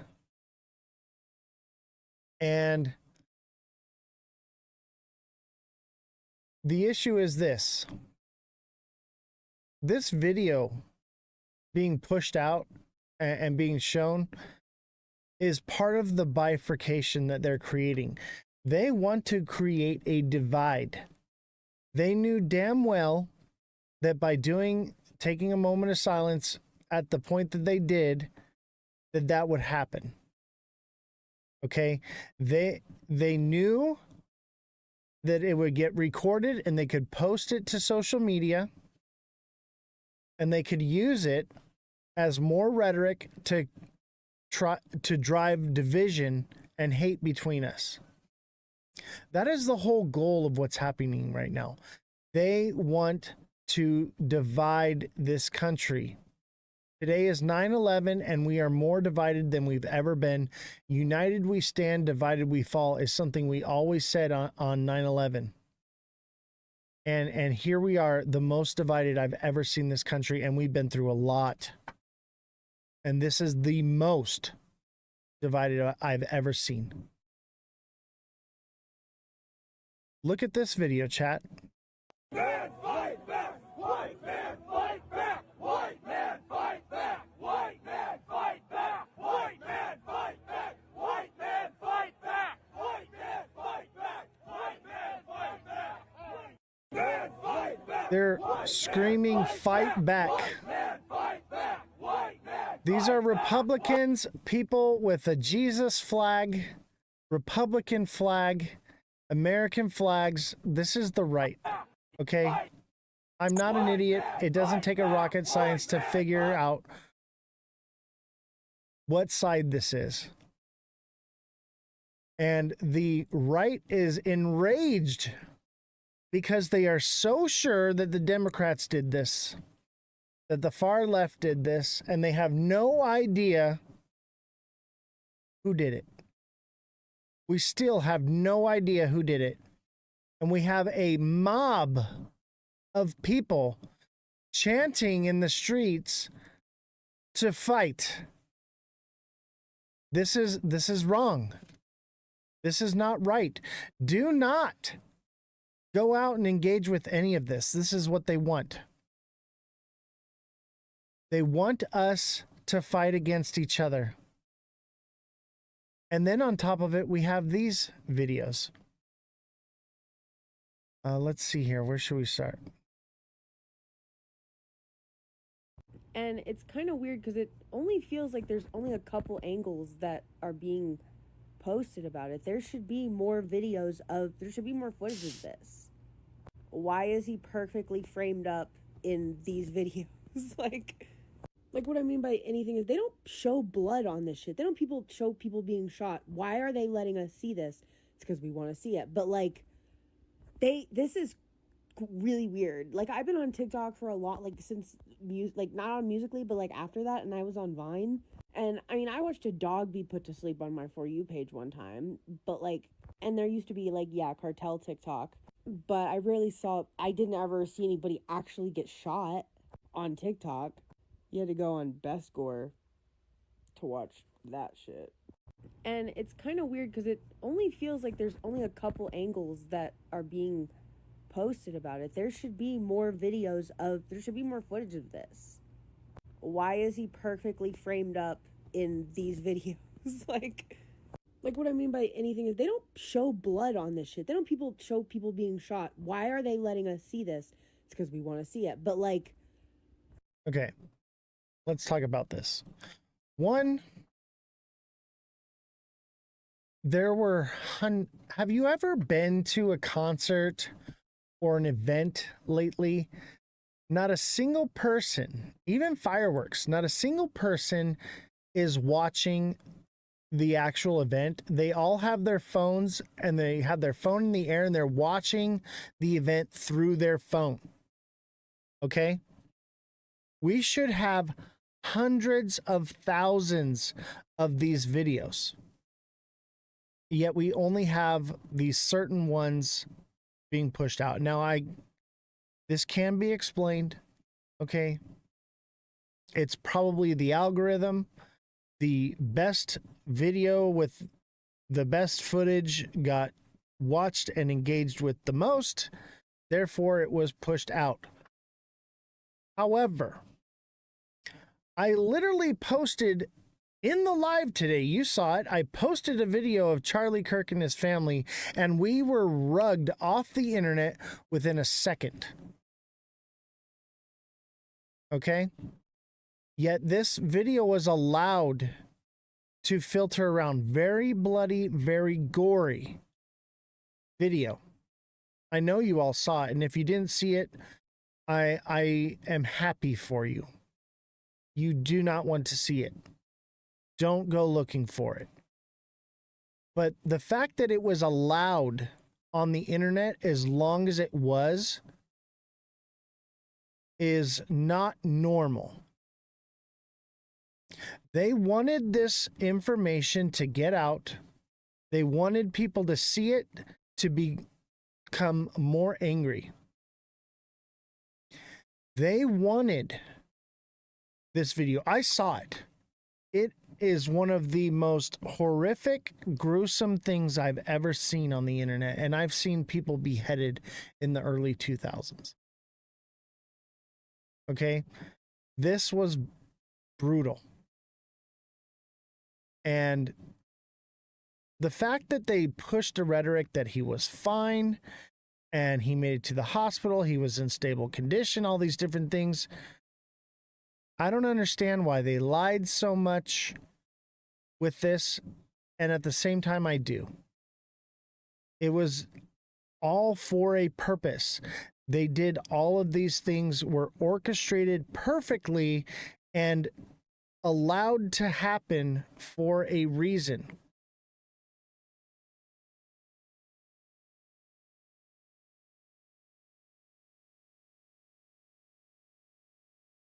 Okay, now let's talk about this video.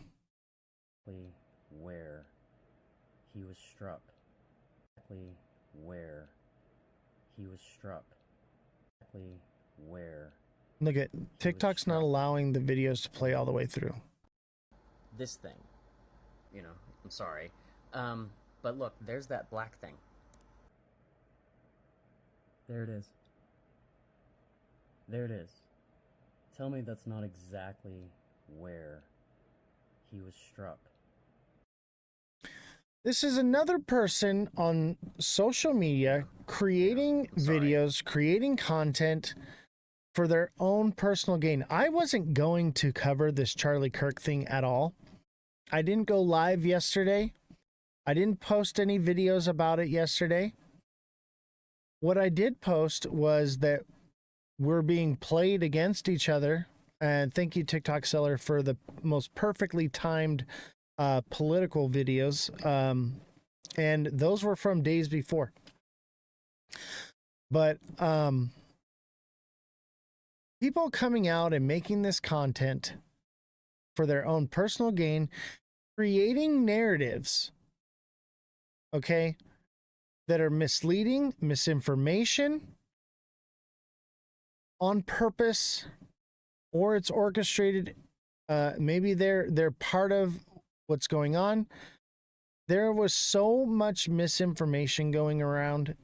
I've never seen anything like it. And we had the Trump assassination. And this was worse. I knew they were going to shoot him, so I clipped it before that. No, you didn't. Stop. But people making videos like this is awful. Okay? And terrible content. And so much AI generated content. I know I reposted a bunch of this. I reposted it so that it would come up here so that I could bring it up and talk about it. Just because I repost something doesn't mean that I believe it.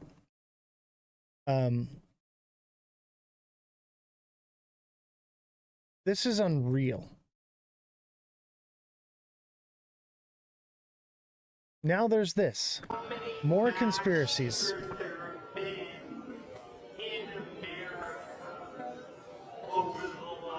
Do you see the signal? Counting or not counting gang violence. Now this is great. I don't know about it being stupid. I don't think this one is stupid. I think this one may actually be the real deal. But because of videos like the one before, videos like this are discredited. And when I see this video, I see something real here. Watch it again, chat. He signals with his hat, touches his nose, and then the other guy gives another signal with his hands and arms. That's a clear, like, baseball type, and then immediately it happens.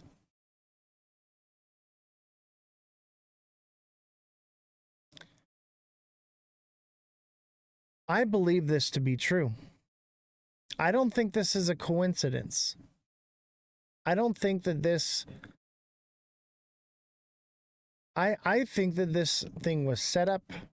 We're gonna get into that more, and I'll create some good clips for you coming up.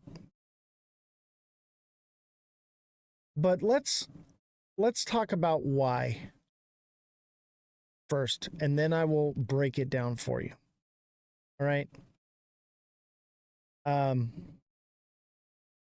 One more video here. I forgot this one. This guy's gonna get fucked. Sombra.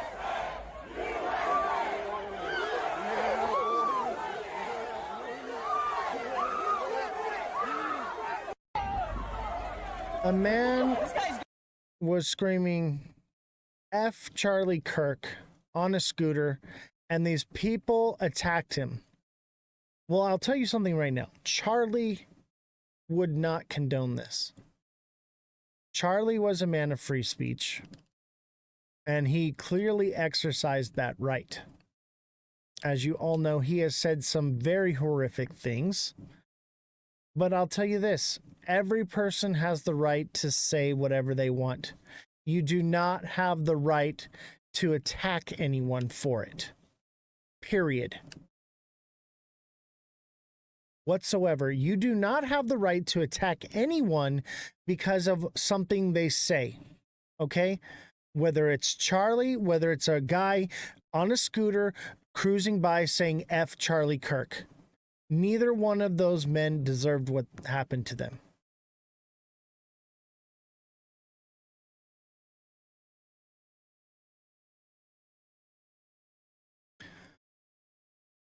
Let's talk some more. Let's get more into the reason why. Why was Charlie killed? And who did it? That's the real question, right, chat? Do you want to know why Charlie was unalived and why they assassinated him? The real reason? Yes, a lot of people hate him for the things that he says, but there's a deeper reason here. What's your opinion on the phase 1 release of the Epstein files? Do you think it was more of a PR stunt with Pam Bondi because she just got into office? We as the American people deserve to have every Epstein file released with no redactions whatsoever, period. Right. And so yesterday, I don't want to comment because a lot of these people are my friends, but they got to make it right. And we, the American people, ran on transparency. We deserve to see the entire client list. Yeah. Every document the government has regarding the Epstein files, we, the American people, should have on an easy-to-access website immediately in a very, very quick fashion. I'm pushing for that both privately and publicly, just so you know. Yeah. Secondly, there probably are a lot of destroyed documents. I think that's probably the issue. I can say with almost 100% certainty that Trump was not on the flight logs. But as far as the client list, that very specific thing, I don't know if it still exists. I'm worried that was actually deleted, destroyed or disappeared. But look, statute of limitations for child sex trafficking goes for 30 or 40 years. We should impanel a grand jury, and every person involved in the Epstein child sex trafficking should go to federal prison for the rest of their life. Every single person. We need justice, and we need these people in federal jail. What's your opinion on the phase? That's why they got him. Donald Trump had his puppet killed for speaking about Epstein. In the Southern District of New York. Yeah. Everything. Everything except child sexual assault material. I think every file should be released to the public the same way as the JFK files. Donald Trump had his puppet killed. I think it was Donald Trump. Not physically, obviously, but I think, and if not Donald Trump, I think it was the administration, the deep state, possibly. There's some speculation about Israel.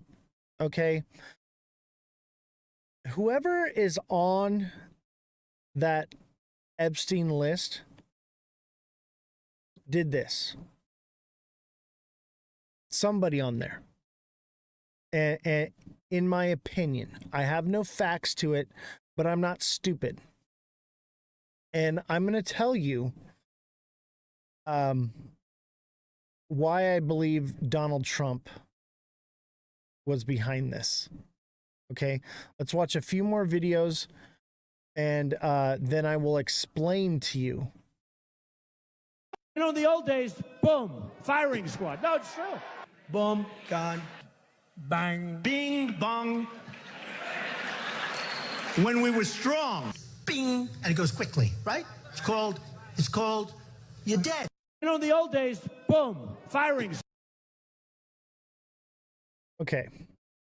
Let me see. Is there any more videos? Here. Vote early, vote absentee, vote on election day. I don't care how, but you have to get out and vote. And again, Christians, get out and vote. Just this time.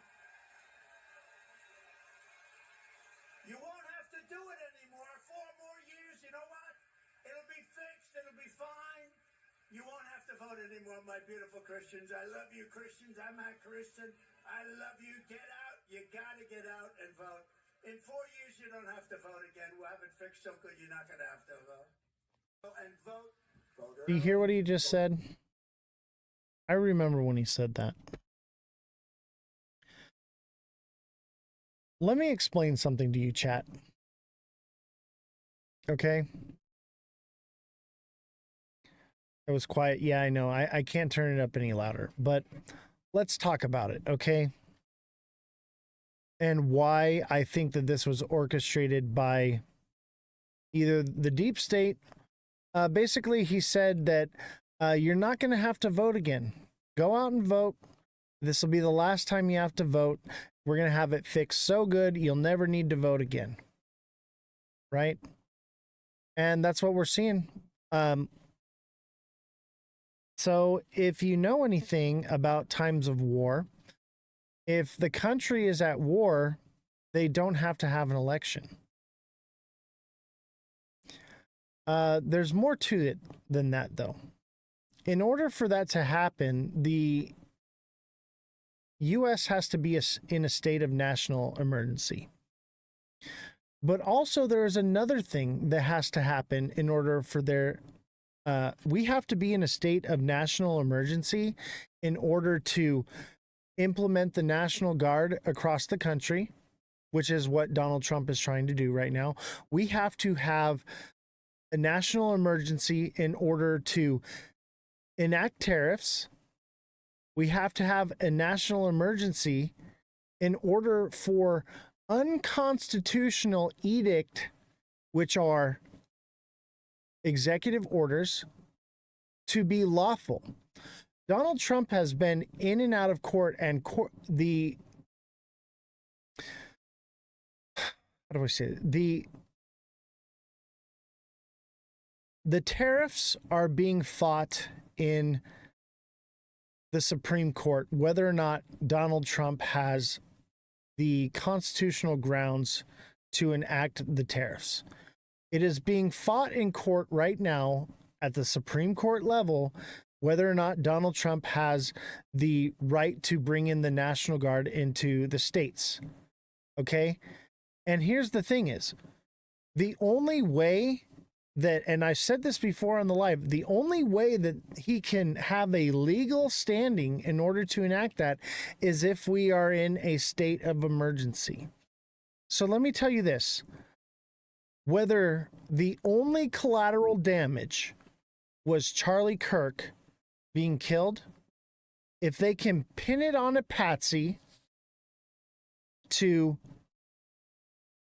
create it that it was someone from the far left, that could be enough. But if they incite violence, incite a rhetoric that creates civil war or unrest where people are fighting against each other, then they can call a state of national emergency. Every single thing that Donald Trump has been trying to do but has been being shut down by the courts because it's unconstitutional is very correct. It is unconstitutional. But it becomes lawful if we are in a state of emergency. But you know what? Donald Trump pretty much ended all the wars. Pretty much, at least with the U.S., right? So we're not at war anymore. So there was a real fine line of where the Supreme Court could rule against Donald Trump and everything he's been trying to do. So they had to create a national emergency in order to continue making these executive orders. Without a state of national emergency, there is no executive orders. Period. And that's why we've been in a perpetual state of national emergency. Because it's a way that we no longer have a president, we have a king. The king writes down, I decree that this shall happen. That's not the way this government works, okay? There is a separation of powers. The executive branch does not have the constitutional right to create law. That is up to the legislative branch, and it is up to the judicial branch to interpret that law. Okay? We have that for a reason, but we have made it so that the president, in a time of emergency, can make a law. It's not a law, ladies and gentlemen. An executive order is not a law. An executive order is unconstitutional edict that is imposed upon the American people in the time of national emergency. Okay? Donald Trump's whole, I must have tariffs, I must have the National Guard in the states, I must be able to make executive orders is why this happened. This was orchestrated by the deep state. And here's the thing you have to understand is even if it comes out that it's some transgender person that did this, which we don't know that, or some far left person, but we don't know that. Even if it comes out that that is what they tell us, that's the official narrative, and even if it is that type of person, you have to understand that the FBI, the CIA, they find people that are unwell and they manipulate them and they con them and they force them into doing things that they would have never done without that help. They will give people bombs and guns and ammunition, and they will incite them and coerce them into doing things that they probably would have never done without them behind it. Okay? So no matter who comes out to be the shooter, you're never going to convince me that this wasn't orchestrated. And even if it wasn't, the rhetoric that they're pushing on social media, the way they allowed Charlie Kirk to be shown in brutal, gruesome, gory fashion on the internet for so long, the way they're inciting the left and the right against each other is all for a purpose. What do you do when the people grab their pitchforks and their torches and they march on the castle? The king comes out and tells the people with the pitchforks that the people with the torches are trying to take away their pitchforks. It's a tale as old as time. I've told you this time and time again. They want us to fight each other. They want us bifurcated. They want us to go out in the streets and riot and yell and scream, set things on fire. They want us to start a civil war. They want us to start a revolution. Why? Because then Donald Trump can remain president so long as we're in a state of national emergency. They won't have to have another election. Donald Trump can continue to make unconstitutional edict and impose executive orders. Donald Trump can continue to place tariffs with this. This was necessary. I don't care whether you're on the right or the left. This is the play. And you will not convince me otherwise. And I don't care what official story comes out. I don't care what you've been told, what you've seen on the internet. The fact of the matter is, people are fighting each other in the streets right now. They ripped a guy off of his scooter so that way they and attacked him for free speech.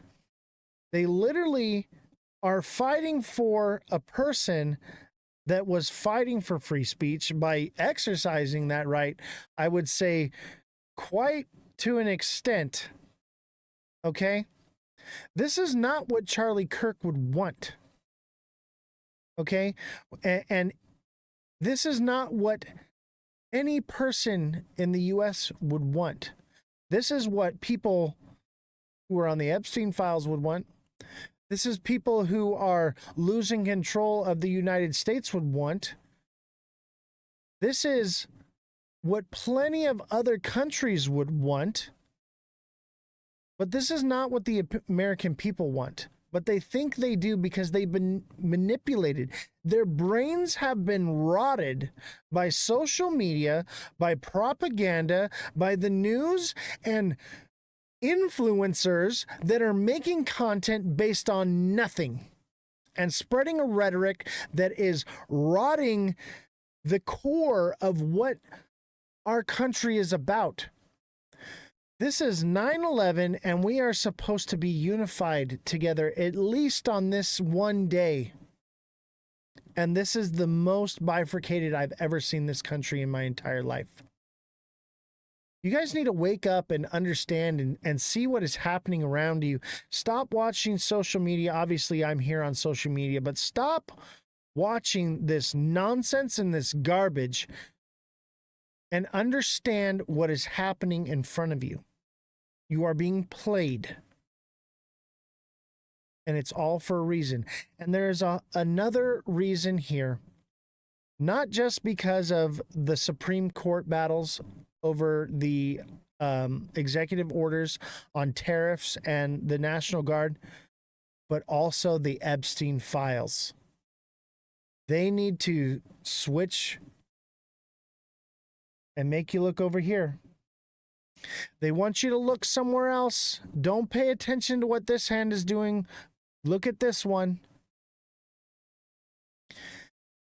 Are you still on Twitch so I can clip this? Yes, I'm on Twitch so you can clip it. They are doing this on purpose.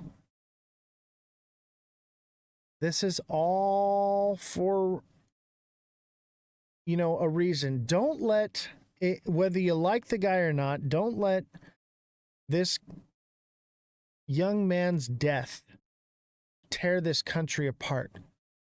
Spread this knowledge and understanding of what we are seeing to everyone that you know. This message needs to be gotten out, and people need to understand that this is not the time to be fighting right versus left. Okay, this is not the time to be fighting anyone. This is not about the right versus the left. This is about the American people versus the pedophiles, and the American people versus the tyrannical government that is being imposed upon them. This is the American people versus the ultra wealthy and elite that are abusing the system and using social media and everything against us. Wake up. You're being played. I'm going to leave it at that, guys. It's 9:41. I hope this reaches someone and maybe it simmers you down a little bit and helps you to focus your rage, your energy toward the right enemy. This is just like the Wilfie coin, right? This is just like how World Liberty Financial is doing something, so they put out the Wilfie coin and everyone goes and buys the meme coin because they're fucking idiots. When really World Liberty Financial is traded on the stock market. This is no different politically than financially. They are doing it on all levels.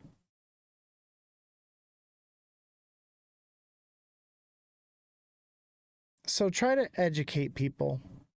Try to reach out to people. Make a video. Clip this video, post it, and share it.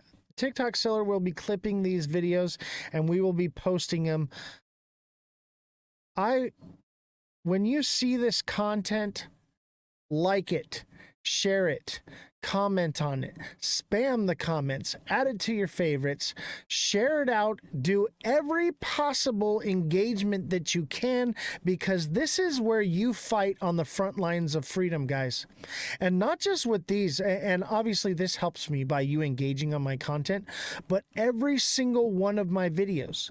The more you guys go into the search bar on TikTok and search Ozthecryptogoat, don't just look for me in my messages, go into the search bar and search Ozthecryptogoat.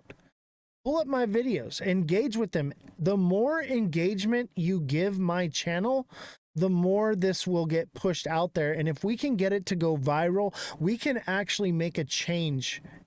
Okay? We can actually maybe stop some violence. We can save someone's life with this, what we're doing here. We could save lives. Because I'm telling you right now, we are marching head first off a cliff right now. And all I'm trying to do is jump in front of everybody before they head off the cliff and say, hey, take your blindfolds off. There's a cliff right here, guys. Wake up. We need to inform as many people with this. I need your help. And I only have 5 of you listening right now. I need every one of you, all 5 of you, to engage in this content. Clip this portion and add it to every video. I need you to engage with these videos. We need to push this information out because we need to help the people understand that they are being played and that we need to stop the violence now. The violence needs to end now, and we need to unite together as the American people and rise up against our true enemy, because we are not one another's enemy. We have more in common than you think. We don't have to agree on everything, okay? But we don't have to fight each other on everything either. We need to come together and stop this in its tracks before it gets any worse, because if we do not stop this now, I guarantee you there will be bloodshed. Thank you all. Have a good night.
Smash that like button, subscribe to the channel, share the show with your friends. Welcome to the Ledger Lounge. This is Oz the Crypto Goat.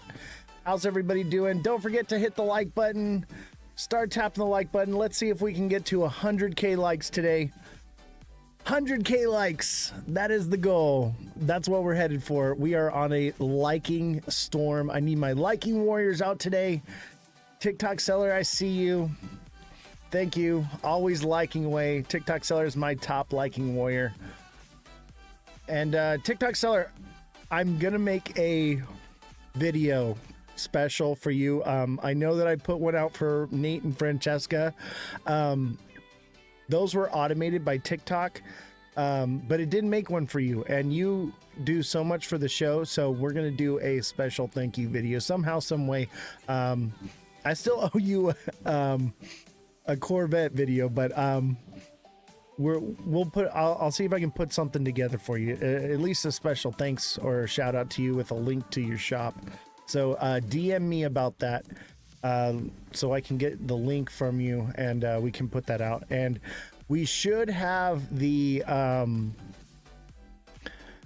agency soon promoting all of our content.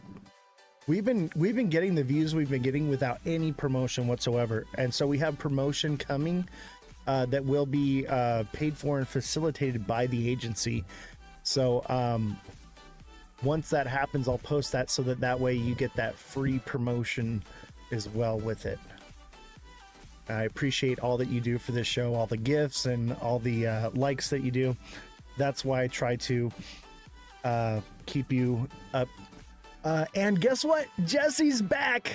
Everybody say hi to Jesse. Jesse wave, or Jesse, I'm going to bring you on the mic and you can say hello to all your fans that gifted so much to you guys. We raised $100 just on TikTok alone for Jesse. I'm going to bring you up on the mic. Say hi, Jesse. How you doing? Hi guys. I'm really glad to be back. I don't really like job hunting. Yeah, I'm sure that wasn't very fun for you, was it? Never. Yeah. It sure is nice to just be here in the studio with the air conditioning on, hanging out with Jordan, our IT guy, backstage, taking it easy. I'm sure it beats the heck out of Walmart, right? Absolutely. Well, we're all very happy to have you back, and let me tell you, the fans showed up for you. Guys, if you want to send gifts right now, they're gonna go there for Jessie. Let's see what kind of gifts we can get in to let her know just how much we love and appreciate her. I've got the dragon helmet up. I wish Jessie was on camera to wear the dragon helmet, but the dragon helmet would be for Jessie. Ken, thank you for the heart me. And you know what, guys? If you can't afford the dragon helmet, no big deal. I know you guys have been gifting like crazy, but if you send a heart me and 2 popular votes, it helps the algorithm. It's only 3 coins to do it, and that boosts it. So 1 heart me and 2 popular votes is the ticket. TikTok seller, thank you for the 11 popular votes, the 24 roses. Risky, thank you for the rose. And Ken, thank you for the heart me. All right, Jessie, I'm going to bring your mic down. Risky, thank you for the heart me as well. Thank you for coming back, Jessie. We missed you. Everyone missed you so much.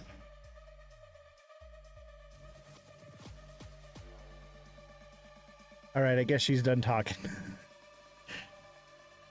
Awesome, guys. Thank you so much. Everybody, FYP in the chat. Hashtag FYP. Risky Sneak says, good to be here, Oz. Thank you, man. Glad to have you. Don't forget to become a deluxe subscriber, guys. Being a deluxe subscriber, you get one-on-one coaching with me where you can message me directly and I can help you with these trades. I can help you set up your wallets, anything. I mean, ask me anything. If I know the answer, I'll tell you. I'll tell you what, I have a lot of answers to a lot of random nonsense. My brain is a sponge and it just absorbs everything I come in contact with. Or if you want to fact check on something, we can look into it, you know? Who was it today? I think it was Kodak. It was either Ken or Kodak messaged me today about Ripple buying back XRP for $175 a token. That is a myth. That has been debunked. That is fake news. Yeah, so it was Ken. Okay. I knew it was someone with a K. So Ken messaged me and he's like, hey man, is Ripple buying back XRP for $175 a share? And I was like, nope. Ripple is buying back their stocks in the company for $175 a share. A lot of people get XRP and Ripple confused with each other. They conflate the two all the time. Hey, Guinea Marie, how are you doing? But yeah, that's one thing that, and that's what creates a lot of FOMO in the space with XRP, is they just automatically assume Ripple means XRP, XRP means Ripple.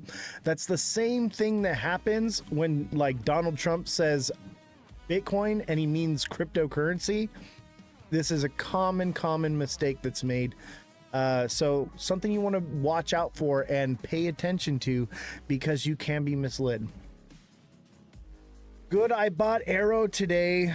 When should I sell? That's a good question. Jesse, tell us about the Project Arrow. Because I had actually heard some negative things about it the other day and we didn't quite look into it. Jesse, can you look up Arrow and see if there's any FUD on that one? Bad news, good news? Because I did hear some negative things recently. Let's look up Arrow.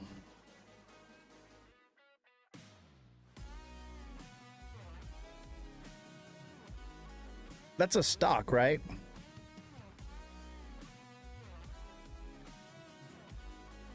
Arrow's a stock, or is it a crypto? I think it's a crypto, right? The IPO. Well, I mean, I'm not going to get much data from an IPO.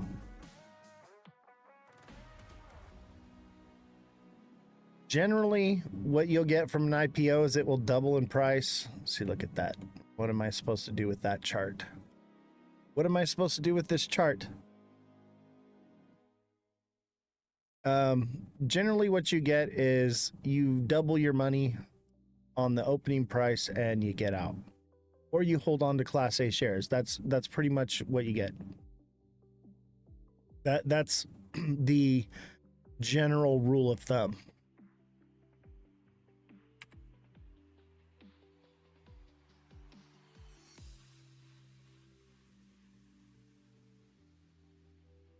Obviously with Circle, that was a little bit different.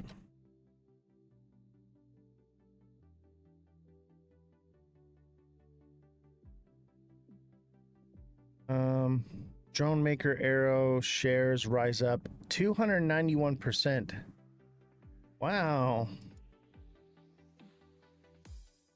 Yeah, Drone Maker Arrow jumps 140% in the latest IPO post. Drone stock IPO more than doubles after IPO. What to know about Arrow? So see how they said it more than doubles? Usually that's what you get, is a doubling of price. The fact that it went up more is great, but make sure you're taking profits. Maybe hold on to a few shares. That's up to you. That depends on what your goal is with this IPO. If you believe in it and you're like, I'm holding this for a long time and I want to hold Class A shares, then that's different. Jesse, never mind on the Arrow. I was able to pull that up. So yeah, I remember this one, the drone stock. Aerospace. Aerotine. Remember Aerotine from Wolf of Wall Street? Aerotine. Gibby, thank you for the heart me. Revolution, thank you for the popular vote. Revolution, thank you for the heart me. Ken, thank you for the popular vote. Risky, thank you for the heart me. TikTok Seller, thank you for the 11 popular votes. It was to make money. Yeah. Did I see the plane crash in India? Yeah. Honestly, that's not really the kind of news we cover. I mean, kinda, but I just don't see the relevance. I don't want to get caught. I want to do another show that focuses more on like the current event stuff. But yeah, it was crazy. It was definitely crazy. Today we're going to talk about posse comitatus. Does anybody know what that is? Posse comitatus. That is the word of the day. If you know what posse comitatus means, without Googling it, put the answer in the chat. And if you don't, put a 1. Put a 1 in the chat if you don't know what it means. And if you do, put the definition in there. TikTok Seller's got a 1. Come on, chat, help me out. If you want to know, you guys gotta start flooding the live here. I think we just need more gifts. We had so many gifts fly in that it's just like it wants the gifts to come in order to get that viewership out. HD Malicious, thank you for the heart me. The trick is the heart me and 2 popular votes and FYP in that order. So you're going to send a heart me, and then immediately you're going to send 2 popular votes, and then you put in the chat FYP, and it's supposed to boost the algorithm. So give it a shot. And if you haven't put FYP in, or if you already have, put FYP in the chat right now. Everybody put FYP in the chat. And you can also put hashtag viral, hashtag go viral, hashtag live. Those are all good ones. So everybody hashtag viral and hashtag live right now.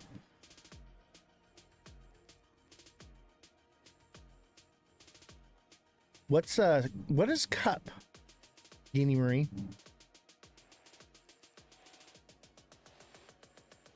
Revolution with the hashtag live, hashtag viral. Yes, thank you. The trick is to do them individually, but not boost them up. Yes, Gibby with the XRP. Exactly. Everybody hashtag crypto. Spell check. Everybody hashtag crypto. And remember, you're putting hashtags with these. The popular votes are when you put the GIFs. There's a section right net. You click on GIFs and then it shows where it says exclusive GIFs.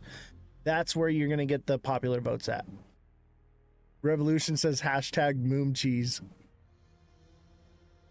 Let's see here. Hashtag food stamps. All right. Hashtag watch this. Oh, must watch. That's what it is. Hashtag must watch. Hashtag 11D. Yes. 11D is going to be, that's going to be the word, man. Hashtag must watch. Yes. Let's get those rolling in. Anything you can think of, it's going to help. Hashtag TikTok. Hashtag TikTok live. Putting those out periodically puts it into the FYP and the algorithm for people. Hashtag 10K. Yeah, 10K, man. That's going to put the wrong people in here. Hashtag goat. I like that one. Hashtag goat. All the people are going to be like, this guy is not a goat. Guinea Marie, thank you for the 4 popular votes. And Guinea Marie, thank you for the heart me. Revolution, thank you for the 2 popular votes. You guys are awesome, man. Your guys' support for this show is just overwhelming. We were supposed to have Neil on the show, but he backed out last minute too. Like, I talked to him yesterday and he's like, oh yeah, I'm gonna be there. And then he messaged me this morning and he was like, yeah, dude, I can't come on. I'm sorry. I forgot I had this thing to do. He's like, I should have gave you more time. I should have told you sooner. My bad. I completely forgot. And I was like, he's like, can we reschedule? I'm like, dude, I'm booked out till mid-August. So I was like, we'll see if we can. But then like he's talking in the chat and he's like, saying stuff about how the market doesn't make him nervous, and I was just like, does this comment make you nervous? And he's like, yes Oz, it does. It makes me very nervous. What's up, Mega Crypto? How you doing, buddy? Glad to have you here. We all love Mega Crypto here. This is like Mega Crypto's second family here. Everybody here, I love Mega Crypto. I would probably say my favorite crypto creator in the space, for sure. Top notch, great guy, pure soul, clean heart, just an amazing dude. Too kind, bro? Nah, dude, I'm just being honest, man. I'm just being honest. Great guy. And his TA is pretty on point too, you know? I mean, not as good as me, bro. No, I'm just kidding, man. We're pretty much in line, I would say. Some guys are just way out there and some guys are on point, and Mega's on point. When I'm like guessing myself, I'll see what Mega says. I'm sure he does the same to me too. When I'm second guessing myself, I will check out what Mega's saying. But I always give credit where credit's due. If Mega says it, I'm gonna say, hey, Mega said this, not me. Always credit should be given where credit's due. TikTok seller, thank you for the 3 let 'em cooks. Risky Sneak, thank you for the high bear, appreciate you. How you doing, Mega? Mega's back from LA. He's safe from the craziness. And that brings me to what we're going to talk about. Posse Comitatus. Posse Comitatus, ladies and gentlemen, is the word of the day. So if anyone doesn't know what it means, I guess we could, let's pull it up here. Actually, let's have Jesse. Jesse, can you fact check what posse comitatus means. I know what it means, but I want to hear the actual definition so that you can understand what it is, what it means, and what I'm referring to. Yo, G, BTC may be short. I would say either become a subscriber, send the gift in the goal, or come over to Twitch and put it in the chat, and I'll do it absolutely free. Mind you, we are... can we get a fact check on posse comitatus, the meaning and definition of it?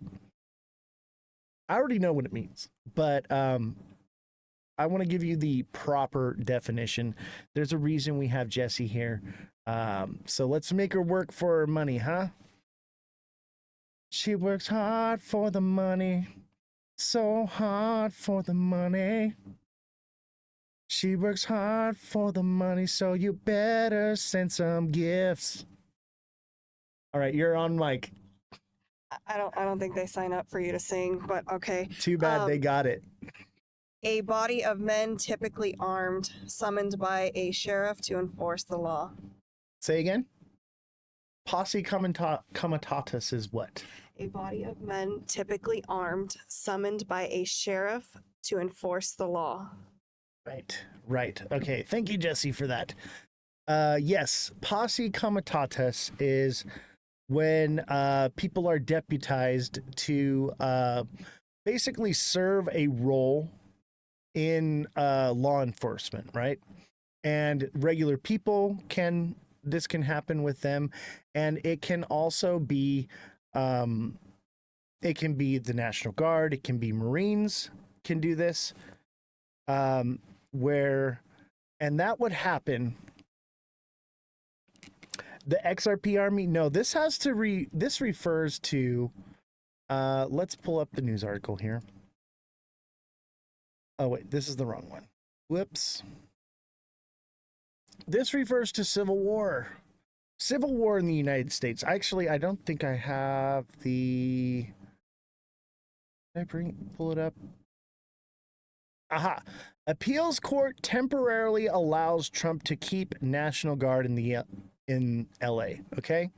Now, some people are saying, oh, that this is against the law. He cannot do this. A judge ruled... this is a district judge, one of 677 judges here in California. Okay. Of 677 judges, any one of them can basically, if Donald Trump says, I'm invoking this, which is basically Title 10. Okay. So this is not the Insurrection Act. This is Title 10 of, a federal order that gives Donald Trump temporary control of the National Guard, okay, and also the U.S. military to basically, when states are not fulfilling certain duties, then what happens is they invoke Title 10 or they invoke the Insurrection Act. He can legally, at this point, do both. Okay, he can legally do both. He has not implemented the Insurrection Act. And this is the thing on social media right now, is a lot of people are saying like, oh my God, he's taken over the National Guard. He's sending Marines to go break up protests. That's all not true. Okay. The fact of the matter is he has sent Marines into LA, which he's allowed to do under Title 10 to defend federal property. That's it. That's all they're allowed to do.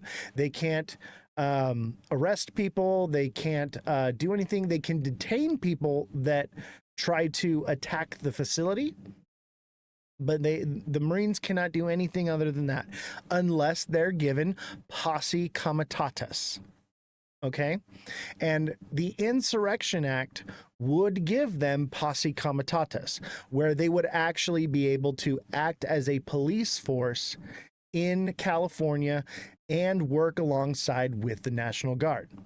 Okay.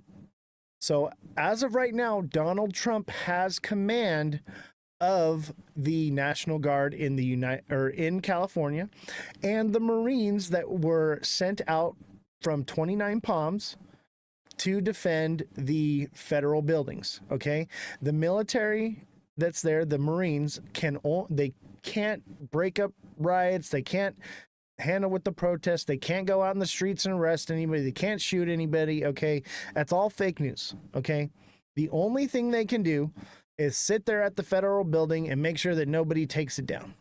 Okay, nobody firebombs it. Megan, thank you for the heart. Me appreciate you.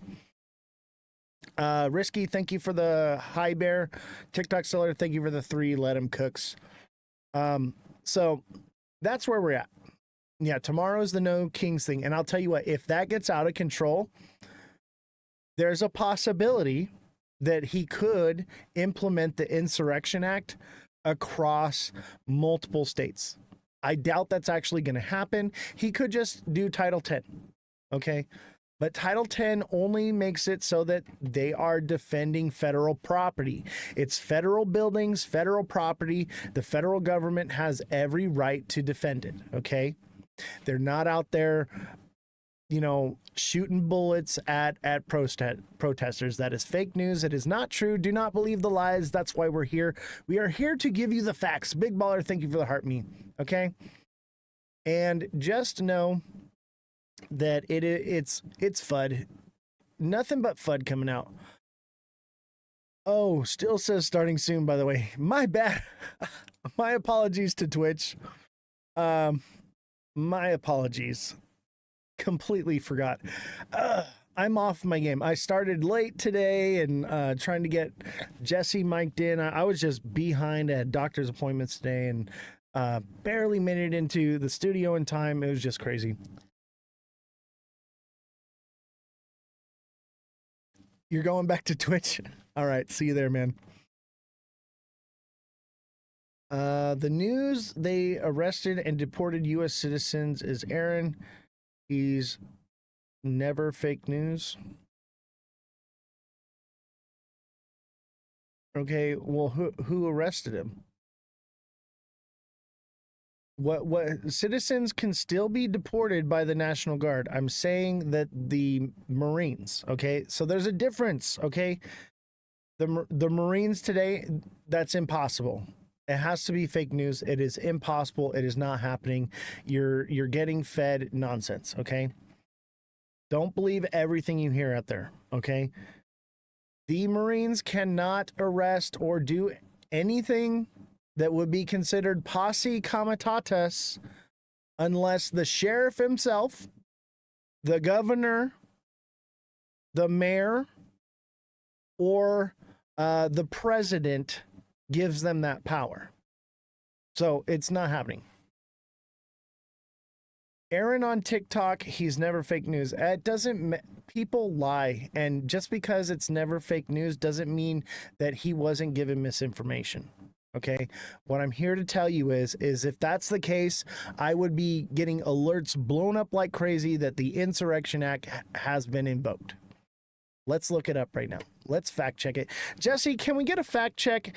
Are there Marines arresting and deporting people in California right now? 100% correct. Not real. My friends are Marine Corps. Exactly. Like there is a due process of how this works. Jesse, can we get a fact check on this guy, Aaron, on TikTok and his news about the Marines deporting people? I will tell you right now, there's no way, not without the Insurrection Act being implemented. Posse comitatus, okay? I know what I'm talking about. I bet you this guy, Aaron, doesn't even know what that word means. This is what I'm trying to tell you guys. Do not listen to everything you hear. Dig into these things because all it takes is a little bit of digging and you'll find it. Jesse, are you ready for me to bring you up on mic? Aaron Parjas, he's right. I firmly disagree. Parnas. Aaron Parnas. All right, here you go. You are mic'd on. Has the Insurrection Act been invoked?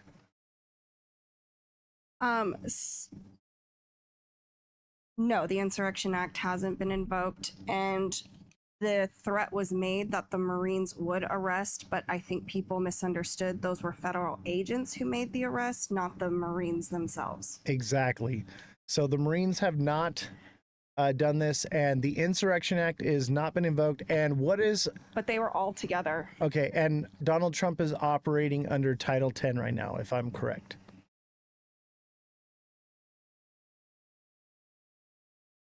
Let me take a look at that. I'm just looking at there was a discrepancy that people thought it was the Marines arresting people, but it was the FBI. But because they're standing together, they're just like, oh, it was the Marines. Yeah.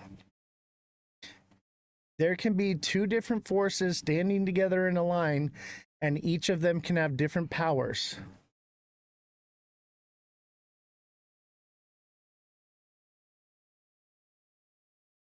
Yeah, he invoked Title 10 to deploy the National Guard. Okay, there you go. So Donald Trump temporarily has... Thank you, Jesse. Appreciate you. It's a good thing we had you on today. So people can be wrong, okay? And this is why we have fact checking here. And, you know, Guinea Marie, you're going to believe whatever you want to believe, okay? You can go on the internet and you can find something that's going to tell you what you want to hear every time, and no matter what you're looking for, okay? I'm not here to tell you what you want to hear. I'm here to give you facts. I'm here to dig into this stuff, find out the legalities and every aspect behind it. Detain and arrest are two different things. So here's the thing. Under Title 10, they are allowed to detain and hold people that attack the federal facility or anybody that is under federal jurisdiction being held.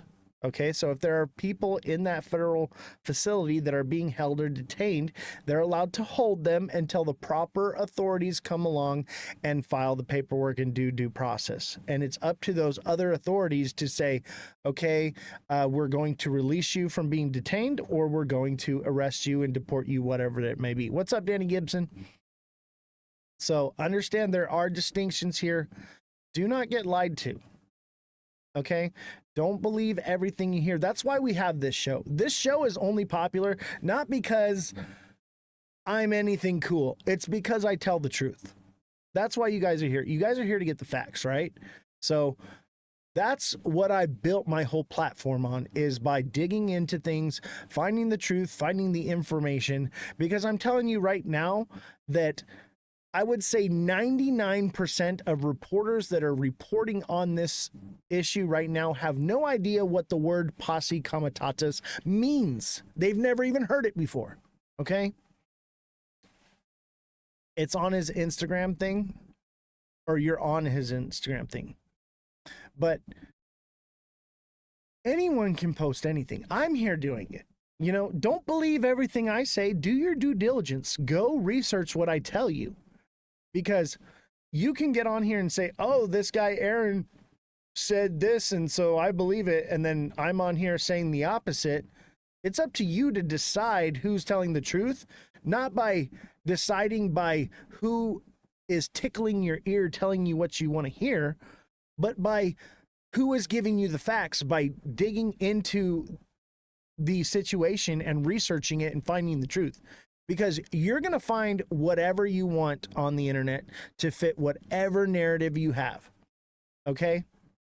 And let me tell you, they lie to you in a special way. Okay? They'll write articles. Go ahead, Jesse, you're mic'd.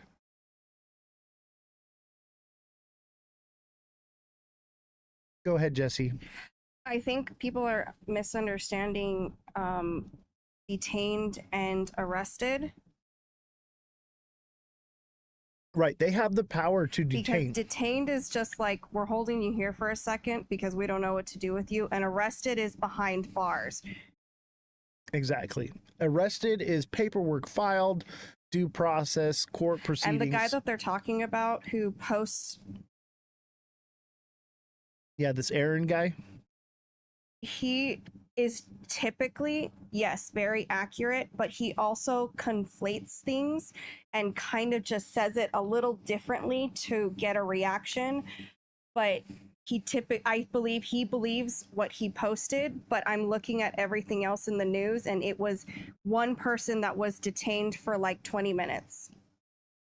Exactly. And that brings me to my next point that I was going to say is this is how they lie to you, okay? What will happen is a reporter will come out and they will say Donald Trump did a backflip on Sunday at 5 p.m. And then another article will come out and say false. Fact check has been done. Donald Trump did not do a backflip. And then you read and it'll say a whole bunch of mambo jumbo and it'll say Donald Trump did do a backflip, but not at 5 p.m. at 4:38 p.m. That's what they do. That's the way that they manipulate and lie to you, even with these fact checking, okay? They will lie to you. Oh, he tells the narrative, the truth too, and he fixes it. Yeah, everyone is entitled to a retraction. If I am wrong, I will come out and I will post a retraction. No problem. People are allowed to be wrong, okay? But the thing is don't take anyone's reporting, any news outlet, even this one, at face value, okay? Listen to everything, believe nothing, okay? You want to listen to the information and then dig and find the answer. That is how we find the truth, okay? Inflation up 0.1%. I know, right? Is that like the biggest nonsense or what? Exactly. They use special tactics to lie to people. And they're doing that on purpose with the inflation results.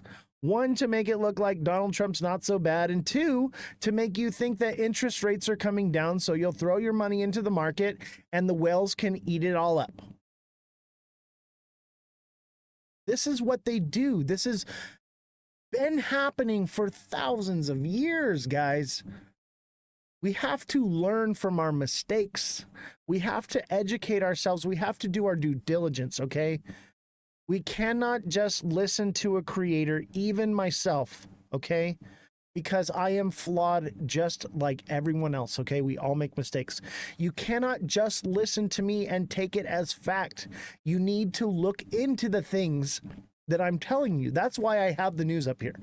That's why the article is right here for you to read, okay? So that you can see where my source is, okay?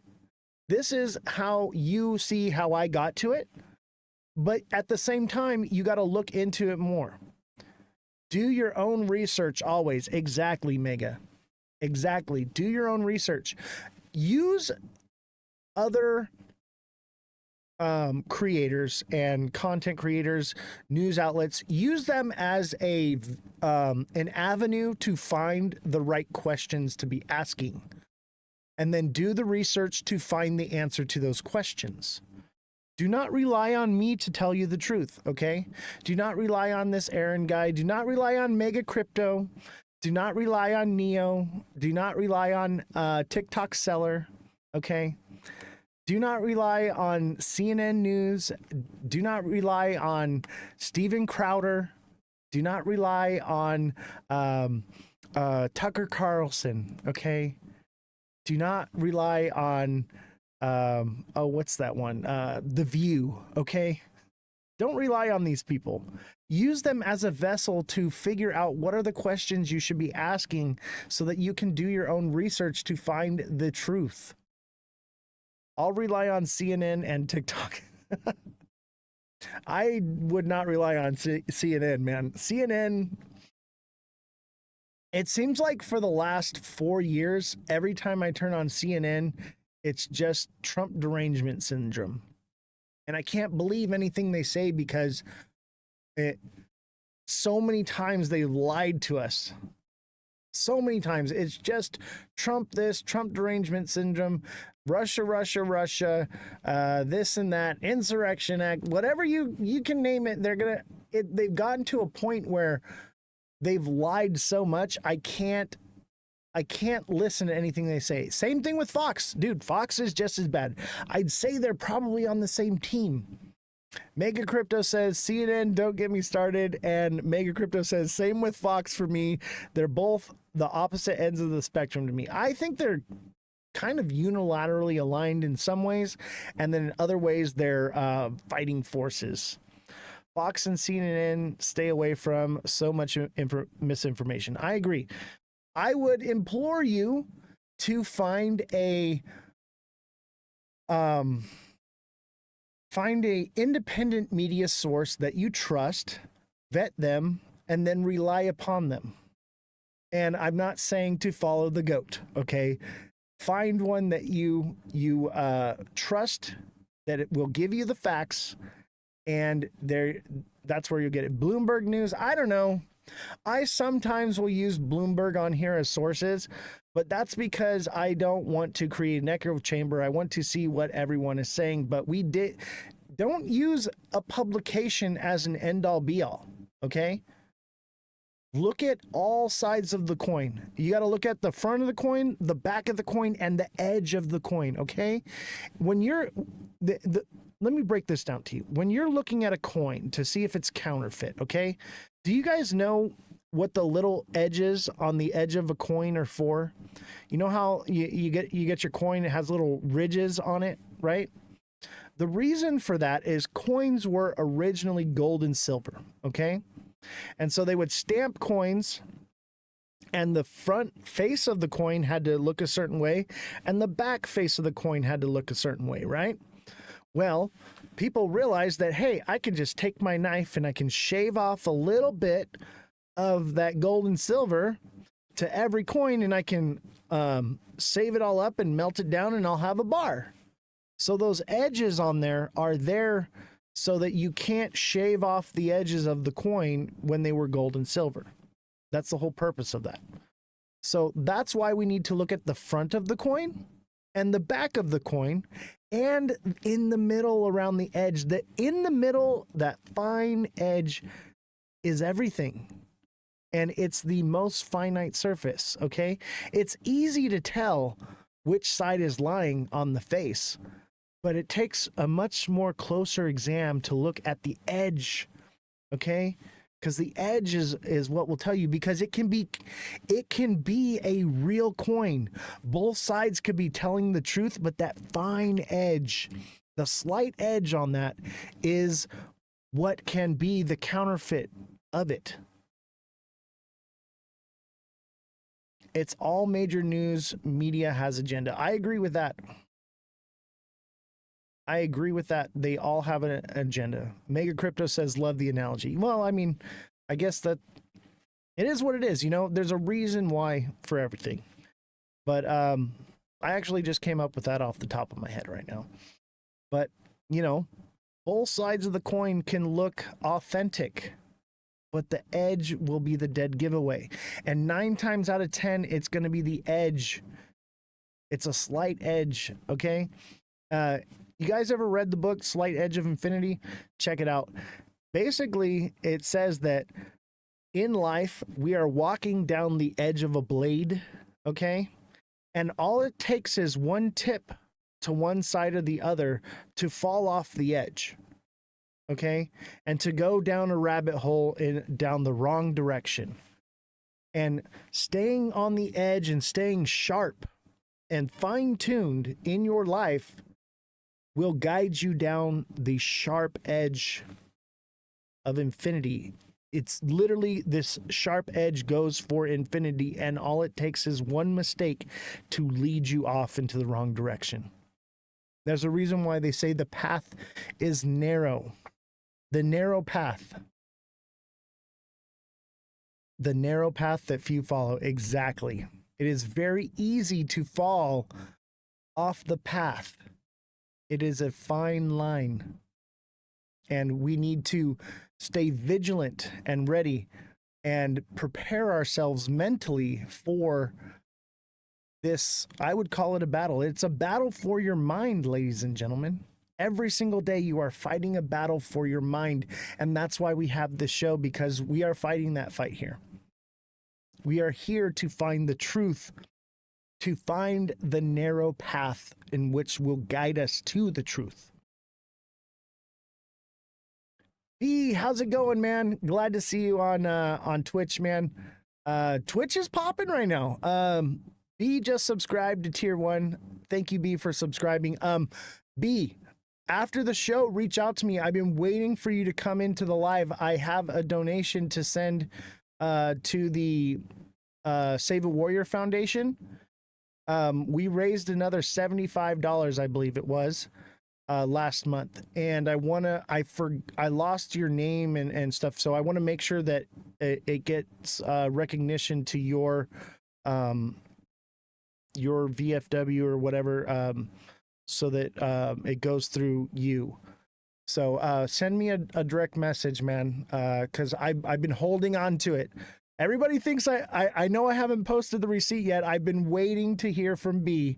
Okay, so B, there you are. I know you had just had surgery and a couple of things, so send me a DM and I will get that donation sent out for you. But man, we appreciate you guys. And this month, I don't know. I think donations this month are going to go to Jesse to keep our fact checker here. But the following month, I think what we're going to do is we're going to do the Tim Ballard. I think it's the Tim Ballard Foundation, or I got to figure out what foundation it is. If you guys saw the movie Sounds of Freedom, that movie is based off of Tim Ballard. And we want to put a stop to SAing children, trafficking of children, all of that. So that's going to be the next one we give to.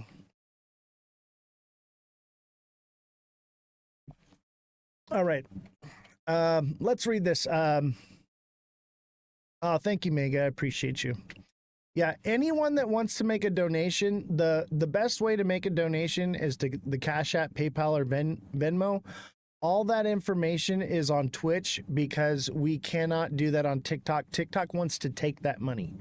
When you give through that side, it goes directly into our account, and that way we're able to put the donation. Obviously, you can go to that website and make that donation. But the reason why you do it through us is because these foundations, they have a fee when you give and you donate. So when we lump all of everyone's together as a community and we give it, we only have to pay that fee one time. And then that way it all goes in one pot so that more money actually goes towards helping the cause than just an individual giving on their own. So that's why we do it this way.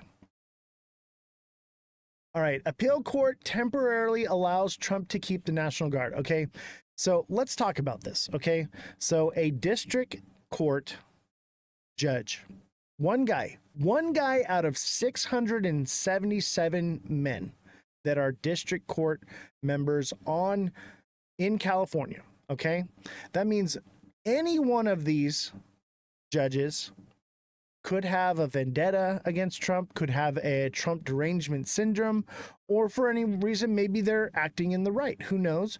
But it just takes one bad actor, okay, can basically bang a gavel and say, I am taking away the authority of the sitting president of the armed forces. That is literally the president's job. Everybody thinks, oh, he does this and he runs the whole country. No.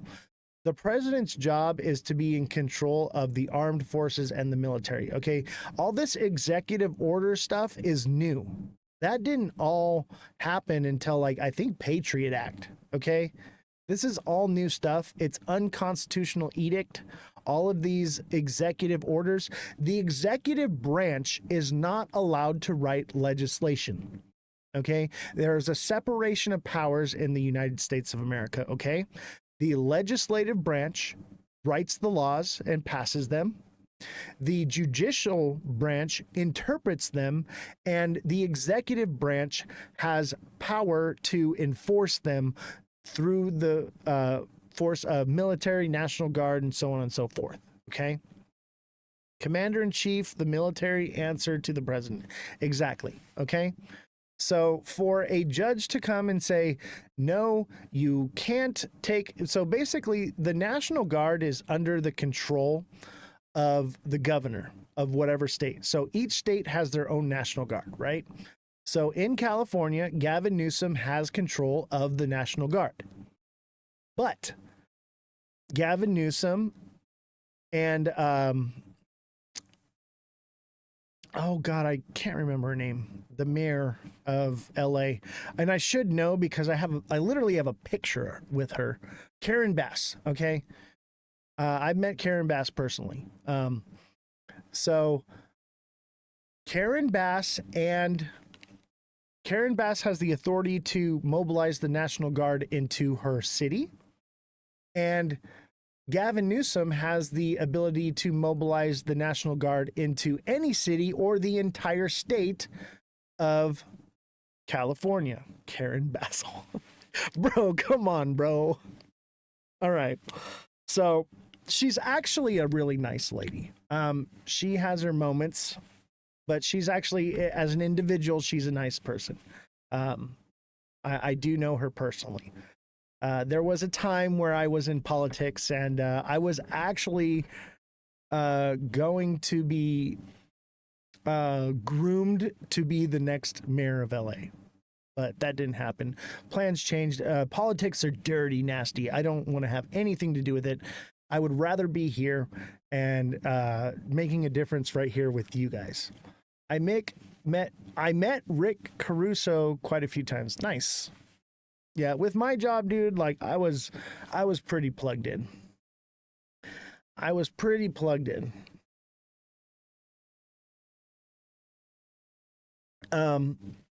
So anyway, the mayor, the governor, they have control of California's National Guard, okay?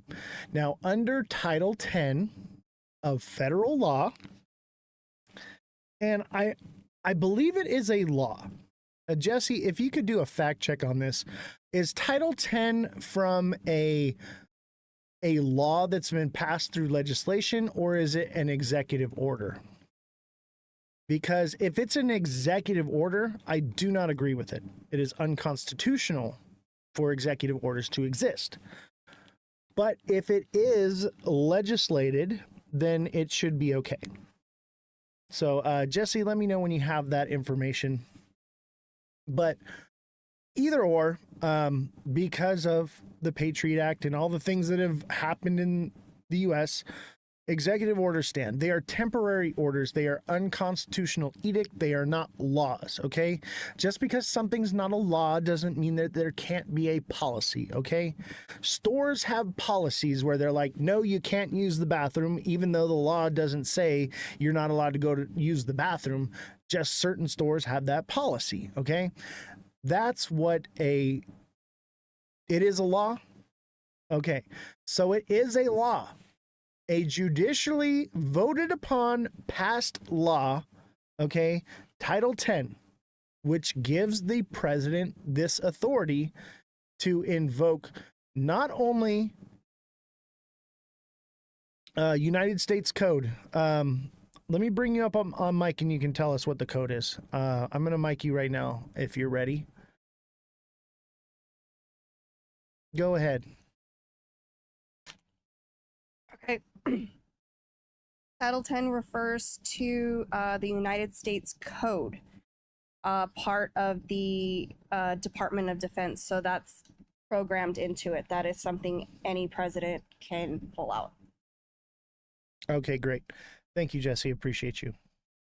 So Title 10 is a voted on, passed law. Okay. If this was an executive order, I would be speaking out against it. This is a law, okay? Which means that if states get out of control, just like they're in California, and they don't do what needs to be done, like bringing in the National Guard to calm people down or to chill this out, then the president has the authority to invoke Title 10 or invoke the Insurrection Act. But Trump didn't do the Insurrection Act. He could easily have said, I'm invoking the Insurrection Act, I'm taking control of California, and done all these different things. But no, he said, I'm sending troops, I'm taking control of the National Guard, sending them in, and I'm sending Marines in to defend federal property. That's it. Yeah, that's it, to protect people and property. They actually found an unalived person after the protest today. No one knows who it is or what happened. It could have been foul play. It could have just somebody croaked and that was it. But they found an unalived body. Okay? This is why we need to have National Guard there, because if the people are running rampant and crazy, a lot of times these people are just serving as medical aid. A true fascist would take the opportunity to take charge of the power ASAP. Trump hasn't. I mean, I will give it to him. I think he was well within his right to invoke the Insurrection Act. But I think at the same time, if he had done that, it would have not been favorable for him. A lot of people would have called him a fascist. So here's the slight edge, okay? The double-edged sword on this one is, did he do that not to be perceived as a fascist, but wanted to? Or did he not do it because he felt he didn't need to? Or did he not do it because people might look at him poorly? That is the question exactly. So we don't know what his intentions were, but we know that he did not do this. And we have to focus on the facts of that. He has many fascist qualities and it's adding up against his... Jesse, please try not to take a side. We have to remain neutral. Okay? Don't make me fire you again. Just kidding. We love Jesse here. We didn't fire Jesse. Jesse almost quit. Don't care. He did the right thing. Exactly. I think he made the right choice. It needed to be done. But it feels like you take Trump's side. I'm not taking any side. What I'm saying is here are the facts and here are the possibilities of why. I'm not taking any side. I have the side that I've chosen. Okay. But I am not here to take a side. I'm here to give you the information. All right, Revolution, here you go. Go ahead.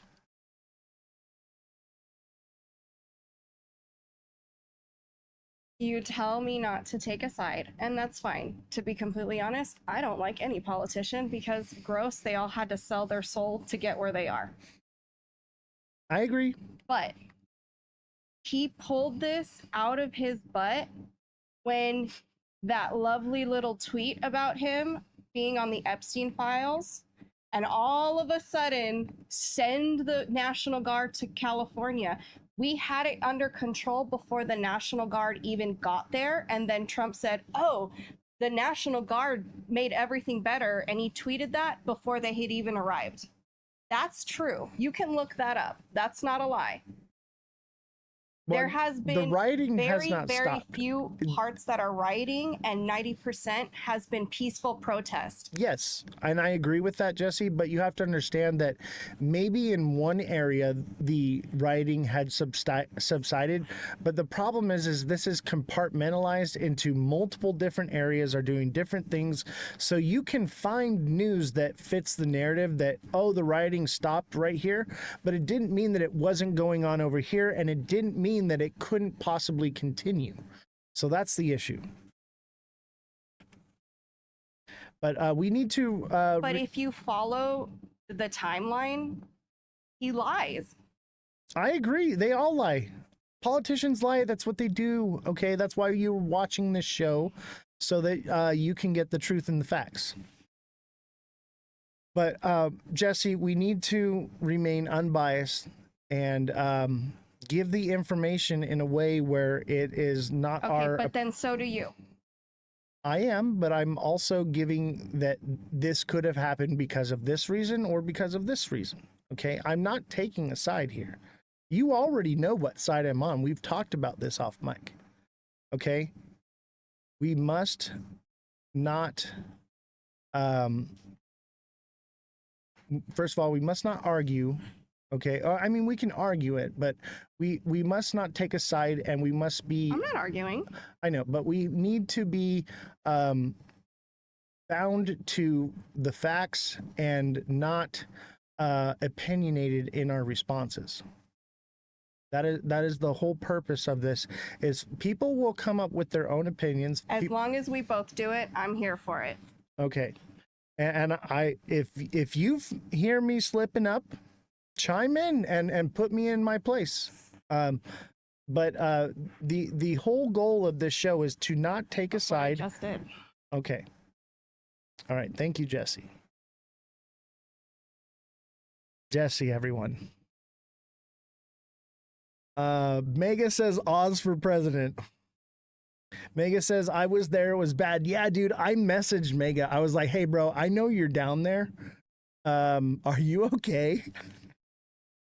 I was like, are you alive, man? Like, tell me you're breathing, because I didn't hear from him for like a week. And I was like, bro, please tell me you're okay. And then I tried to bribe him with tickets to get him to answer me, and he still didn't answer. I feel like everything he does is being glorified, or he's right. I agree with that sentiment.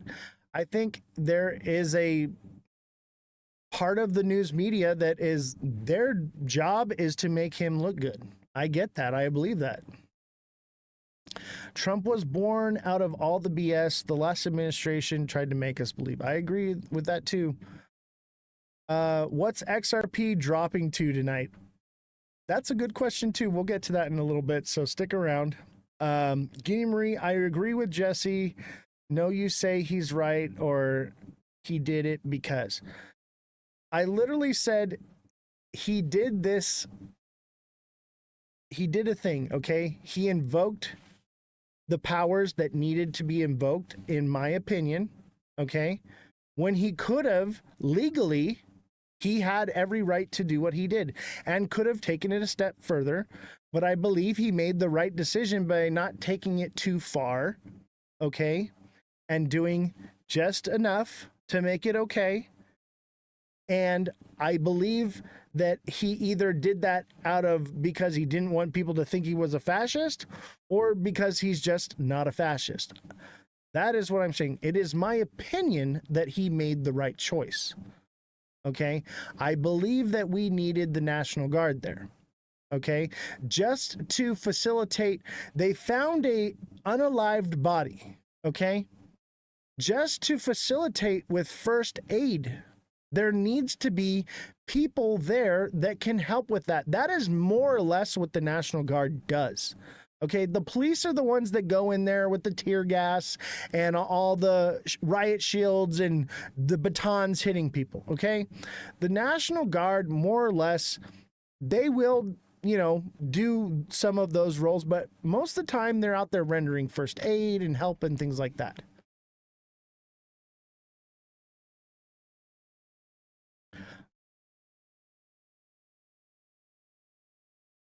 Trump was born out of all the BS last administration tried to make us believe. I agree. And that's just my opinion. Saying he made the right decision is a judgment of his actions. In my opinion, I think he did make the right decision because something had to be done and he didn't take it too far. But that's my opinion. I'm allowed to have opinions. Okay, but we also are focusing on the facts.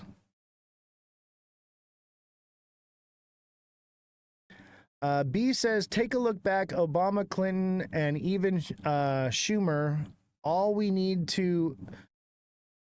they all said we need to deport illegal people. This is nothing new. The only reason why there are so many protests and riots is because Trump is doing it. Your opinion. Yeah. Well, I mean, people don't want to go home. If you were facing life in prison, okay, in your country, and you ran to another country to seek asylum or whatever you want to call it, and you came to this other country and the other country said, no, you have to go back and you have to go to prison, would you want to leave? Of course not. So would you incite something to make it so that you didn't have to go back to prison for the rest of your life? Probably. There's no due process now. There is definitely some discrepancies in the due process, and I'm still digging into that story. When politics became polarized to one side or the other, was the turning point that got us all here. I agree. We became bifurcated, polarized, pitted against each other. What happens when the people rise up against the king and march on the castle? They grab their pitchforks and they grab their torches and they march on the castle. And then the king comes out and he says, people, listen to me. The people with the torches are trying to take away your pitchforks. This is a tale as old as time.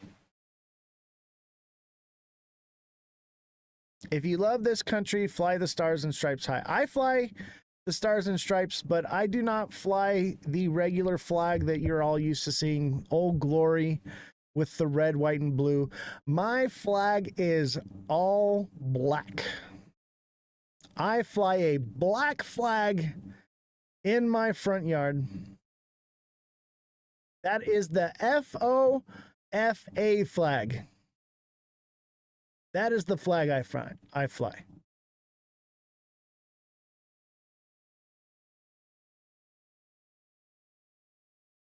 All right.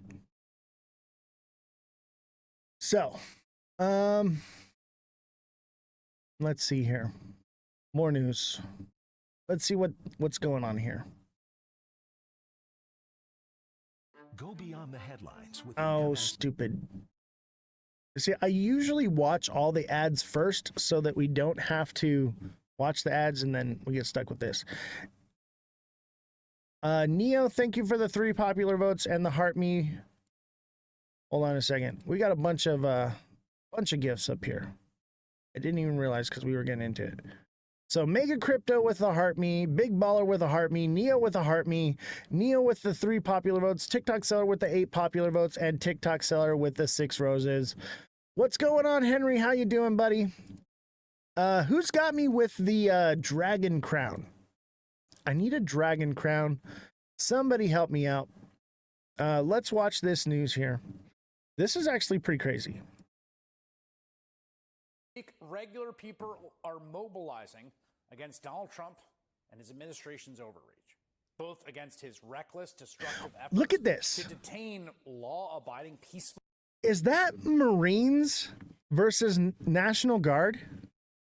Is that what I'm seeing? Or is that them practicing? It's hard to tell. Mother of Dragons, thank you for the heart me. Let's watch this one more time.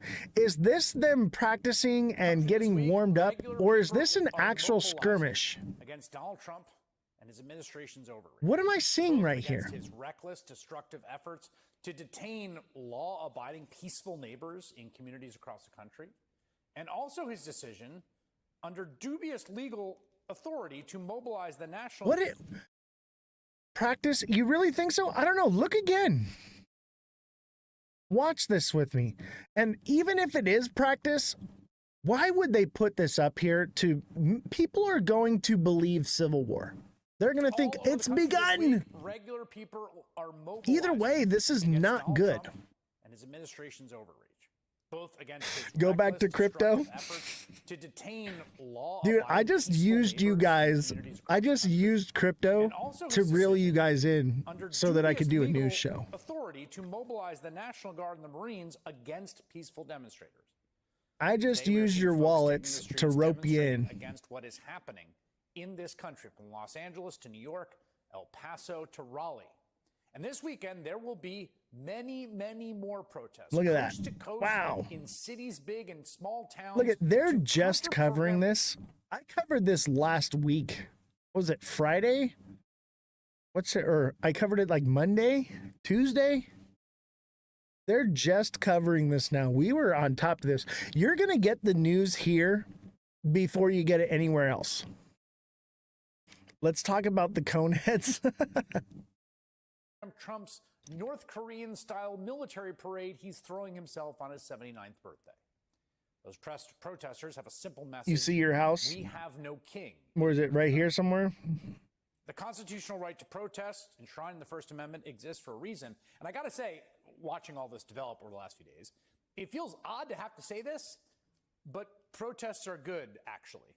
Yes. Protests against cruelty and tyranny yes. and for our shared values are a good thing, and never more so than in the face of an authoritarian threat to our most cherished liberties.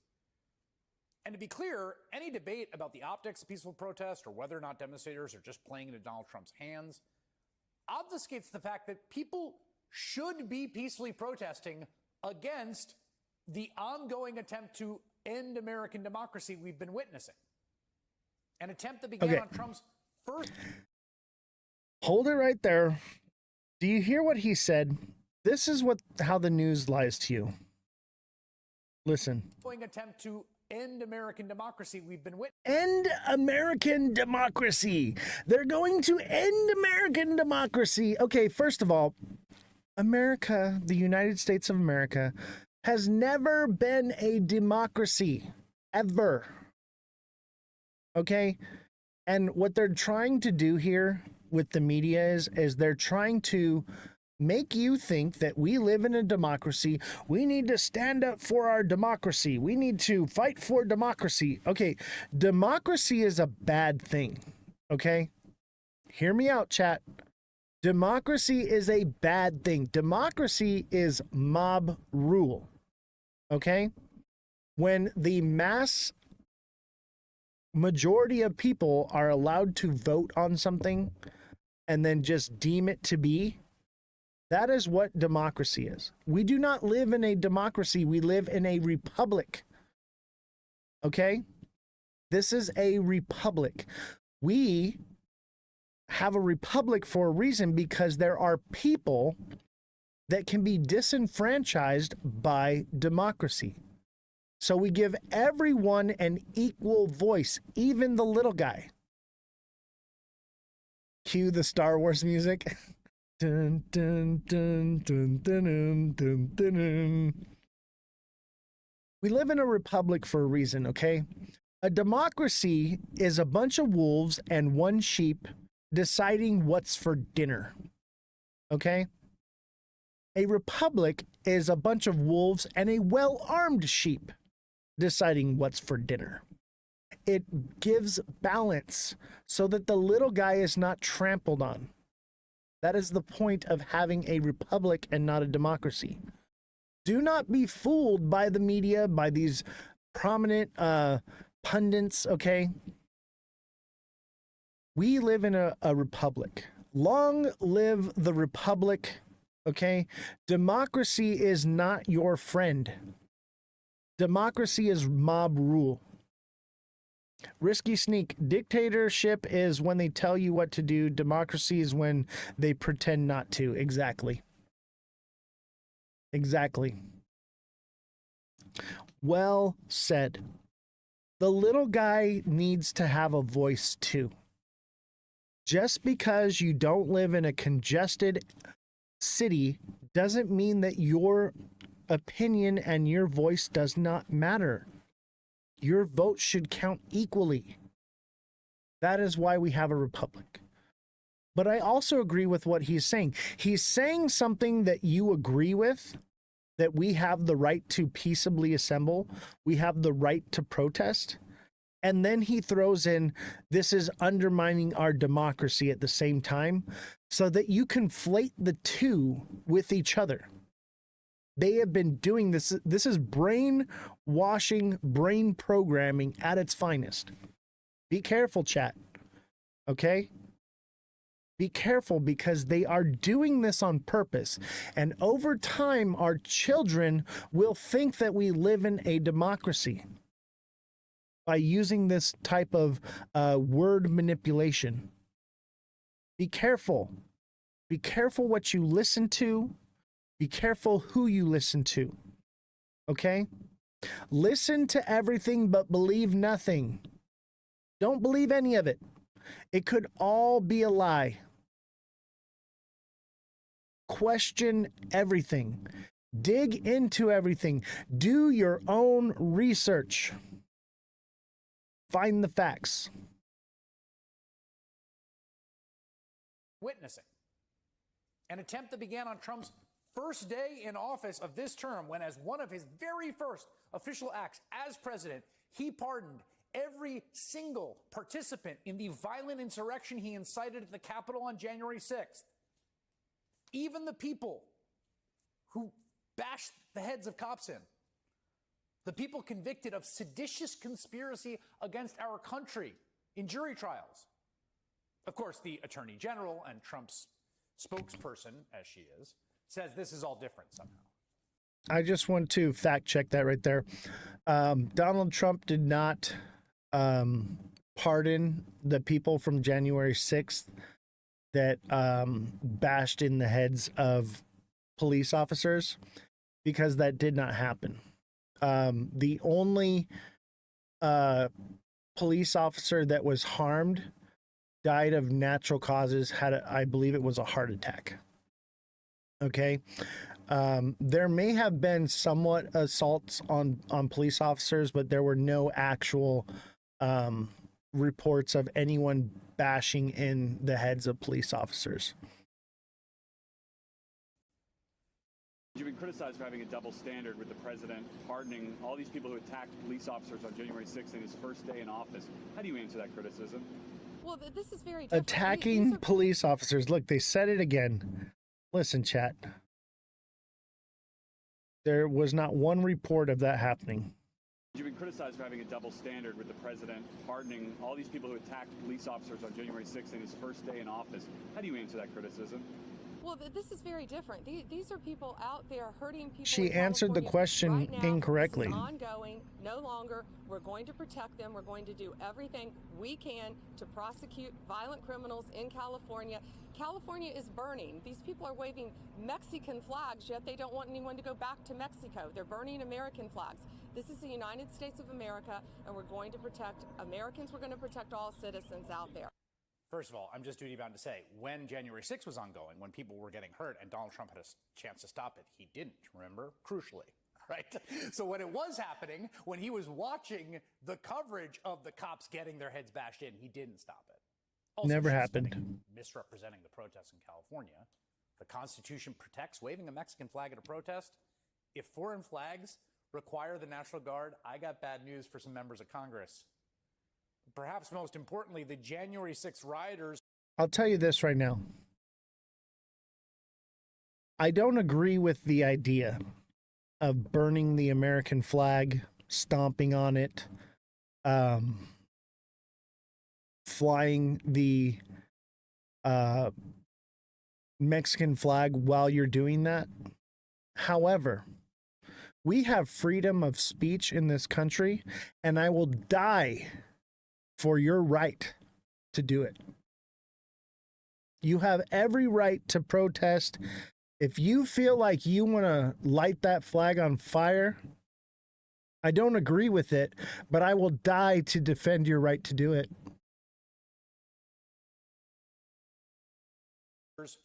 Hurt people.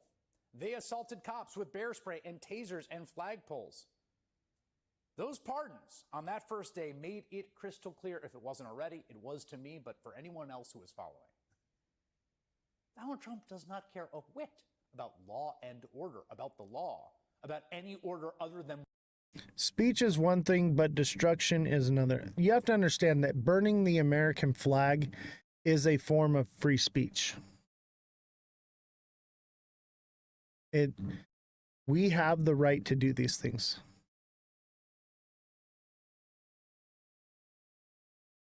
Danny, I appreciate that. And what one with him on top. Yeah, he's federalizing the national. You know what? Chat, let me tell you something. I told you this already before. I will die for your right to burn that flag as free speech. I don't agree with it. I don't agree with it, but I will gladly give my life to defend that right. And I will bleed on the flag to keep its stripes red.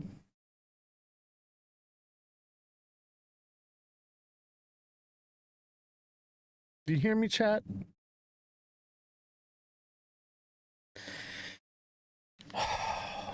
Getting a little emotional here.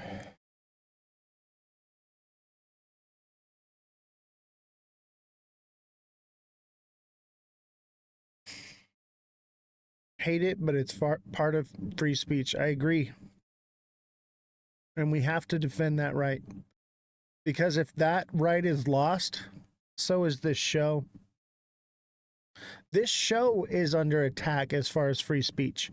I cannot say certain things. We have to go to Twitch for special segments just so that I can tell you certain things. Free speech is under attack right now. And this is the front lines. This war is not being fought like any other war we've ever seen. It's being fought in your hand, in your phone, while you watch this show. I am literally fighting on the front lines of freedom with you. That's why I do this. That's why I used crypto to get your attention. This was never about crypto. It is. It's about financial news. But this is about waking people up.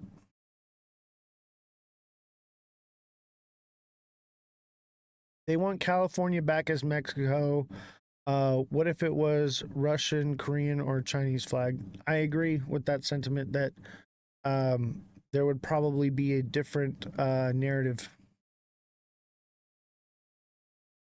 Exactly. We don't care what sides we're on. We will fight for everyone always. Exactly.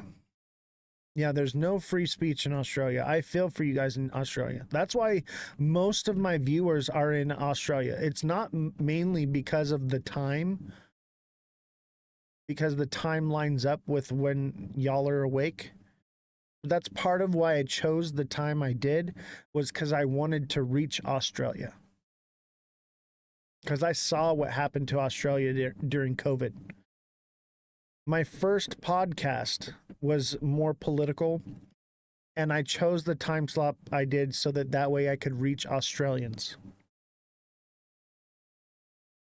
Australia is suffering as far as freedom and free speech.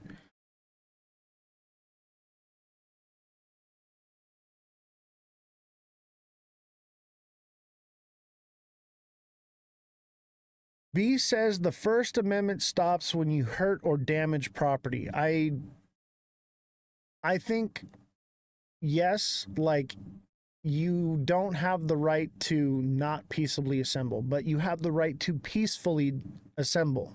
And that's what we got in with the chat the other day is Donald Trump stated that, here, let's just pull it up right here. It's right here. Trump warns that military parade protesters will face heavy force. And these are Donald Trump's words. If there are any protesters that want to come out, they will be met with very big force, Donald Trump said. I haven't heard about a protest, but you know, this is people that hate our country, but they will meet the very heavy force. This is wrong. We have the right to protest. Okay? If he said rioters, I would agree with him. But we have the right to protest anything that we want. We have the right to peacefully assemble. This is wrong. Okay? And we got into it with the chat with someone the other day, and I was like, he was like, oh yeah, but these people are rioting. I was like, this event hasn't even taken place. How are they rioting already? This is a future event coming up that is being told that no one is allowed to protest. That is wrong. This is evil. That's why I don't trust this guy. Maybe he meant to say rioters. Maybe he doesn't know his own constitution. Maybe he's just an idiot. Maybe it was taken out of context.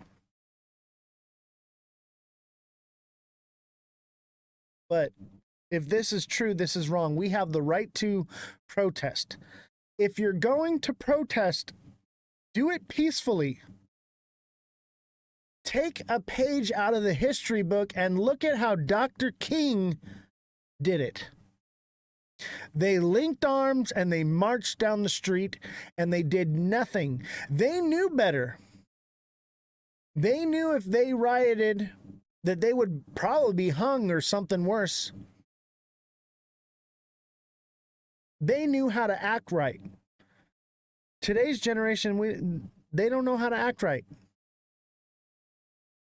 They don't know how to protest. They riot. And there is a fine line between the two. The problem is, I believe that the government now pays or hires people to show up to these protests. And all it takes is one person. You have to understand that this is how it works. A bunch of people march on a federal building, right? One person walks up and bangs on the door, right? Then the next person comes along and bangs on the window. Next person comes along and throws a brick through the window.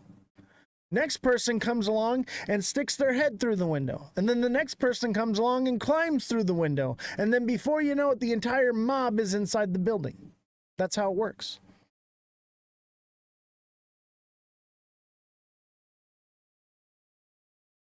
Yeah, one person does it, and if not stopped, people follow. Exactly. They hire people, I believe. The government incites these things. Hey guys, viewership's down. We got to get gifts and likes and stuff coming in. Send some gifts, send some popular votes. Hit the like button if you can't give. Obviously, you guys gave a lot the other day. I understand. But if you can't give, hit the like button. Viewership is way down. We were at like 80 to 100 people on average yesterday, and we are just way down. Chat, everybody, FYP in the chat. Viral in the chat. Hashtag viral in the chat. Hashtag must watch. Danny Gibson, thank you for the Dragon Crown.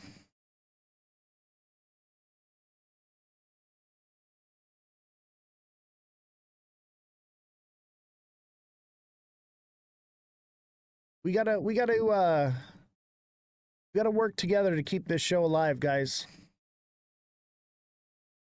Because really, that's what TikTok wants. TikTok wants you to spend money on the gifts. That's really what it comes down to, because they take 60% of it. That's what really fuels the show. But the likings help. Putting the FYP in there. Chat, everybody put hashtag must watch. Everybody put hashtag live. Hashtag FYP. Because these things do work. These are things that you guys can do to keep it going. But what I've learned is TikTok wants money. That's what they care about. So we've got to figure out a way to keep the people in here. Because if our viewership drops to a certain amount for too long, I have to end the live because it hurts our stats, and then we go into like a shadow covering. I don't want to say the B word, where we don't get seen anymore. So don't let the show, don't let that happen. You guys got to work together with me. Keep hitting the likes. Let's get to 100K likes today. Let's keep the chat with the FYPs coming in periodically. We got to work together here.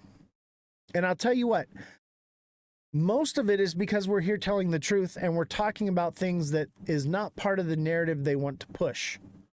So we have to work harder, okay? This is where you come in on the front lines of freedom here, okay? I'm the general, okay, behind the front line. You guys are the front line. You guys are the infantry. And we have to fight together here.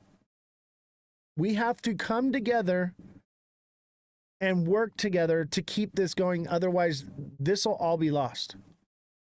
Because they do not want this out there. They do not want this information shared. We have to be such a presence that they can't hold it down.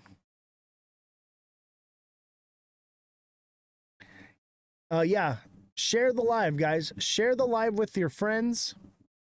Click the little share button. And not just share the live with your friends with the little share button. Tell your friends, tell your families, tell your coworkers. Get them engaged. Say, hey, this is where I got the money to remodel my kitchen. This is where I got the money to pay off my car. This is where I got the money to pay off my house. This is how I did it. I stopped listening to lies.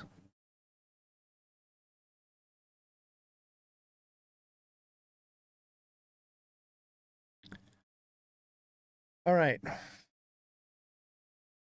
So the First Amendment, Congress shall make no law respecting and establishing of religion, prohibiting the free exercise therefore, or abiding the freedom of speech or the press, or the right of the people to peaceably assemble and petition to the government for a redress or grievance. This is the First Amendment. We have the right to peacefully assemble. But if you are not peacefully assembling, they're going to send in the National Guard. They're going to send in the Marines, whether it's the governor, the mayor, or the president. Somebody's going to do it.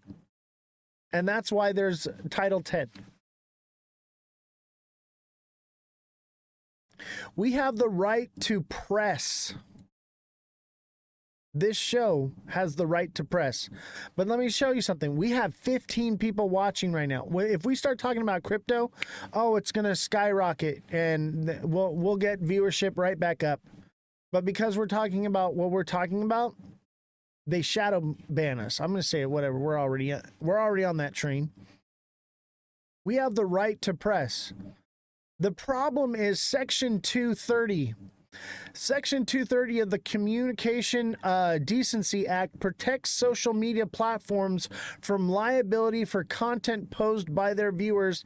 The law essentially prevents platforms from being sued for user-generated content, allowing them to moderate content in good faith.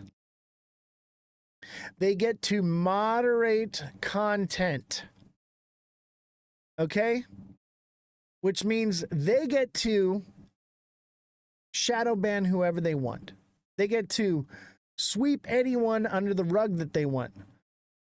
But under any other law, that would be a social media platform would be considered a publication. Because they are only putting out the things that they want. They're publishing the information that they want.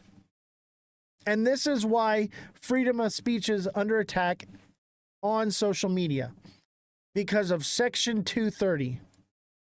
This needs to change. However, there's hope.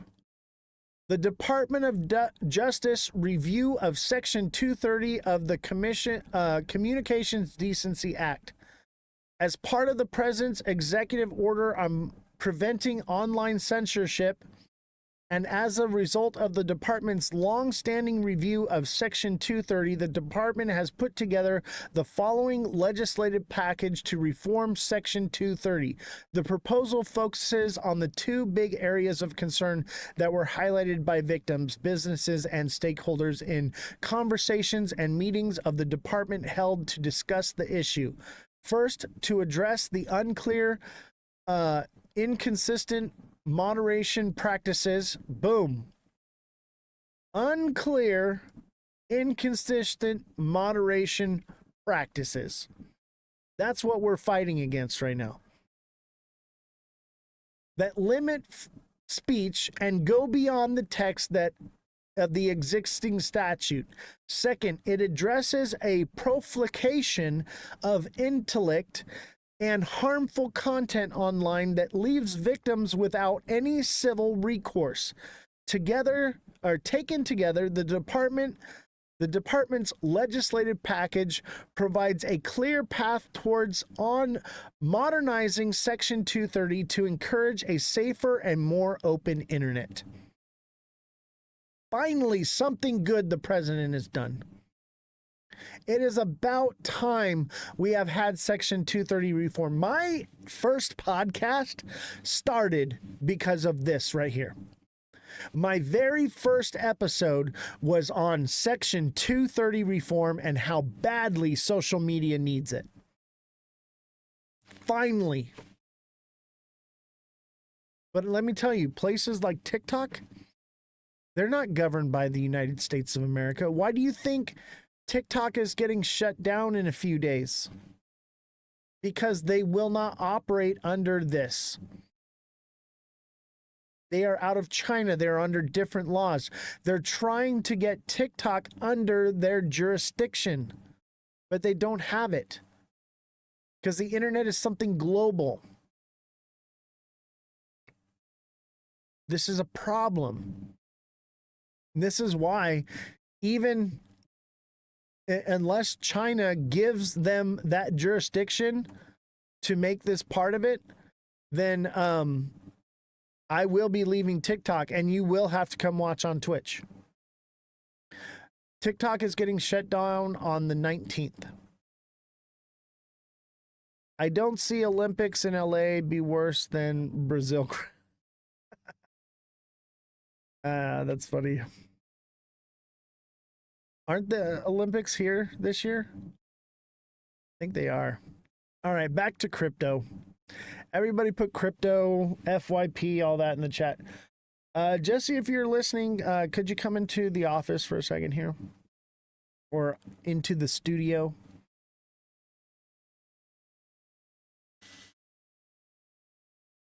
So you guys ready for a little bit of TA? What did I tell you? Red candles.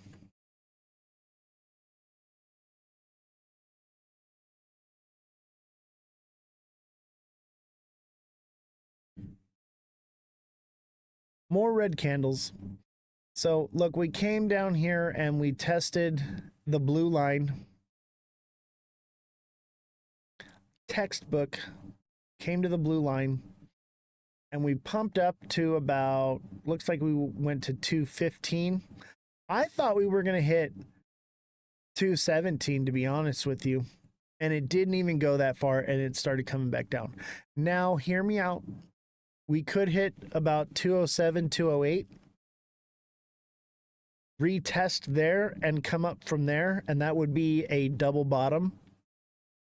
And then that would send it up to the price of 224. Where's the kid from yesterday? I know, right? Josh? Should we give him a call on Discord?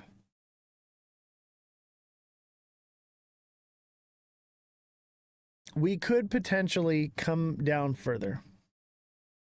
I'm thinking 208 to 206. And then it would be a double bottom and we would bounce up. And that would take us to 214 to 224. And we're at 214 now. You know? So it'd only take us back to where we're at now. Or maybe a little higher. But then that would be a decent pump where we would be looking for a correction that would bring us back down to $2 area, 205. And we're getting dangerously close to $2. $2 is not far away. If it starts, look at it's been trending on this line, I guess, since May 12th. Well, that's not fair. May 15th, we've been trending on this line. Okay? It's already June 14th. For a whole month, it's been trending on this line. That means it's probably going to break down. I mean, it's textbook now. If this is not a Head and Shoulders, I don't know what is.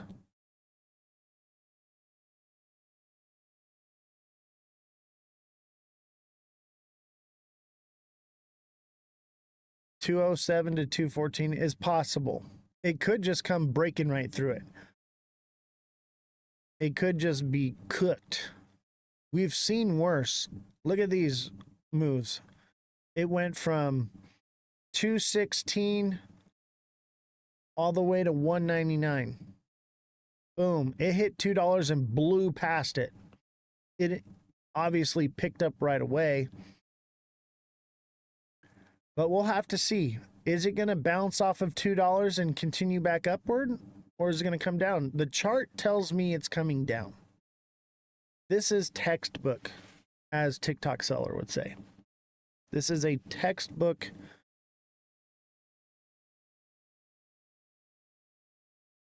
I mean, we've had other Head and Shoulders that were less textbook play out.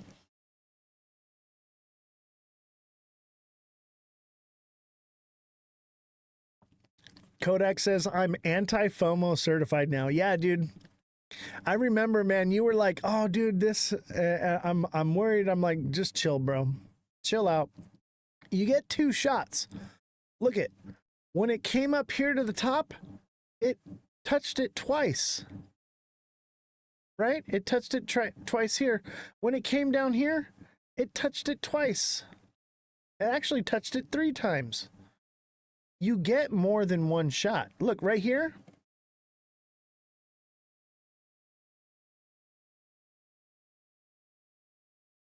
Look at right here where it touched down before it pumped. 1, 2, 3, 4 times it touched before it took off. You get more than 1 chance. Even 163, okay, we got in here, and you missed it. It came back all the way down to 171. You get a second chance. Look, it did it right here. It came down to 195, and then it came down to 190. You get more than 1 chance. You don't have to FOMO.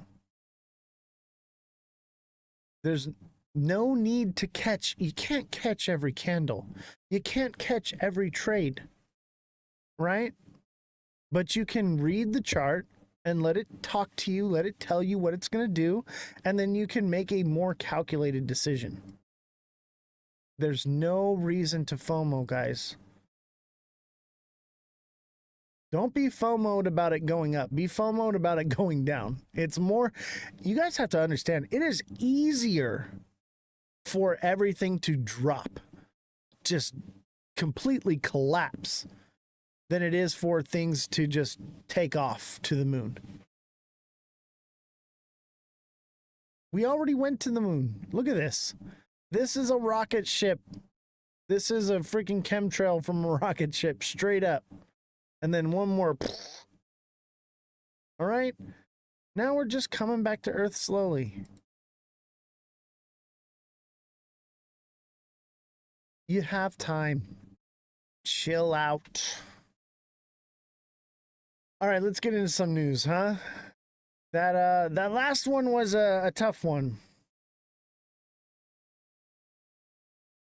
XRP will hijack 14% of Swift volume, Ripple CEO Garlinghouse says. I don't believe anything this guy says. Yeah, it's easy. All that has to happen is for me to buy it. Yeah, all you guys got to do is buy it and then it's going to crash, right? See, it's the opposite for me. As soon as I buy it, a God candle.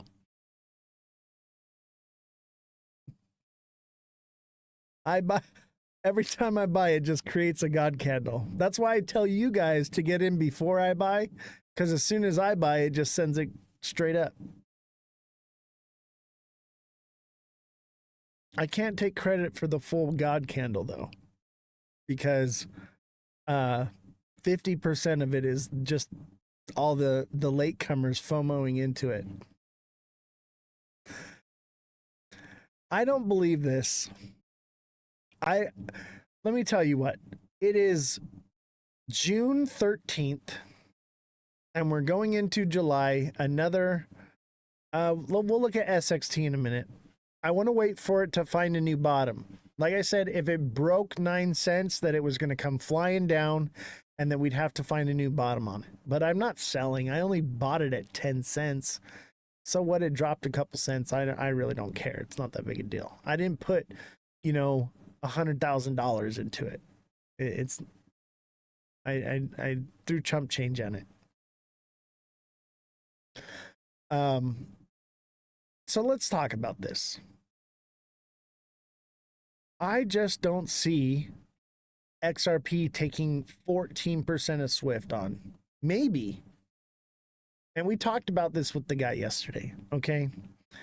Josh is like, oh yeah, like he's on the FOMO train, but he's not watching this show every day. He doesn't understand that this guy will say anything, especially before the end of the month. Here it is, the 13th, and we're looking at a big drop coming, or it's happening, a big drop is happening in the market, and what he's doing is he's releasing information in a timed fashion. Look at it. He's done it before. See this candle right here? He knew the Fed report was going to come out, or it was this one. He knew the Fed report was going to come out and tank the price. And look, this was on the 19th, right towards the end of the month. And we knew, oh, shoot. The market's going to tank and we're going to drop down here. So I better come out with some good news for them to keep the market propped up. So he says, hey, the case is over, guys. It's all good. And pew, it takes off. The case isn't over, and we all know that now. I even knew this day, but I knew that something was happening because I saw the inverted head and shoulders. So I got into it, and we caught it. And that's because all the Ripple people, they all knew that he was going to come out the next day and say all this stuff. So they got in early. You got to get in early because you watched this show.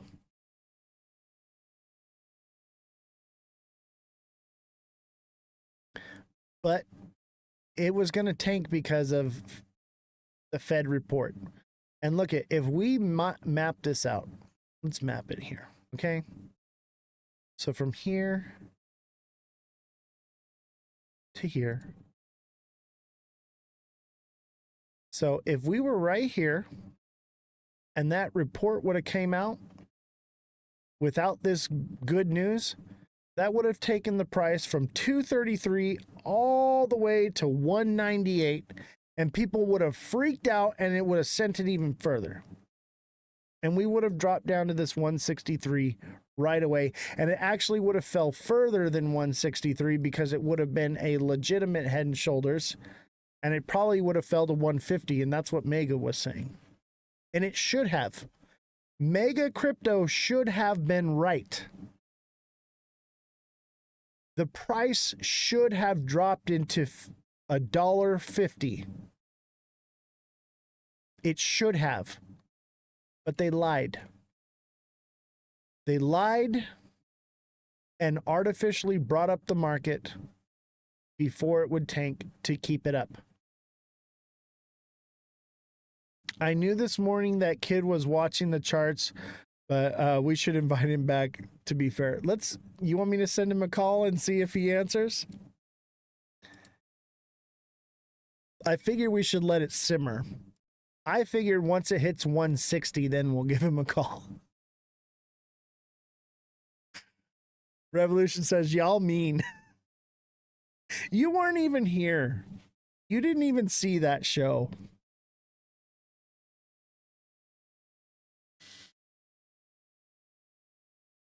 Oh, you did? You were lurking in the background, watching, but not helping? I see how it is. I see how it is. I say we call him once it drops to $1.80 and see if he's buying. And be like, nah, bro, it's got a little more. It's got a little more. A little more in the tank. All right, back to the news. Oh, that's the wrong one.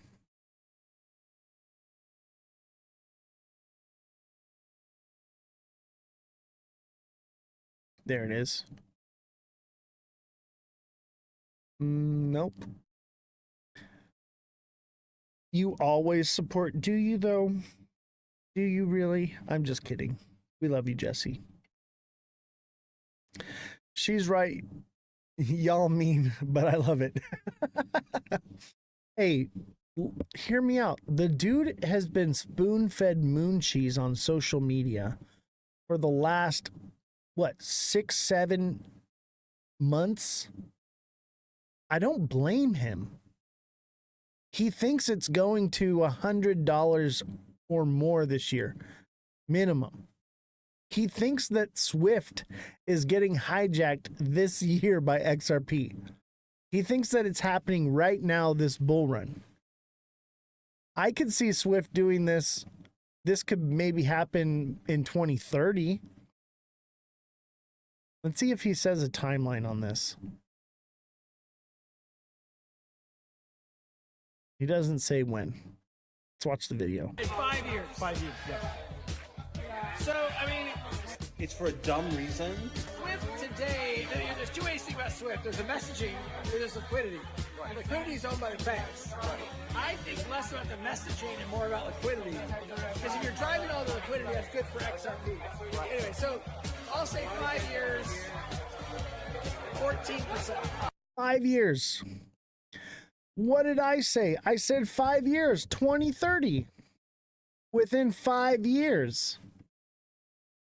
That means by, what, January, February of next year, the price will be below $1. Why would you buy it now? Yeah, he'll figure it out. He's definitely a sharp kid, and he's into it, but he's just reading into too much FOMO. They all think it's happening right now.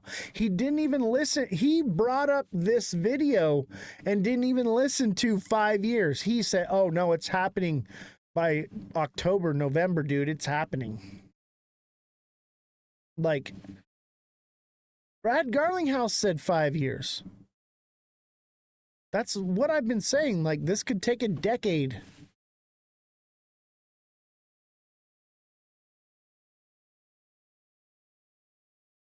People believe what they want to believe. They hear what they want to hear. They don't listen to the truth.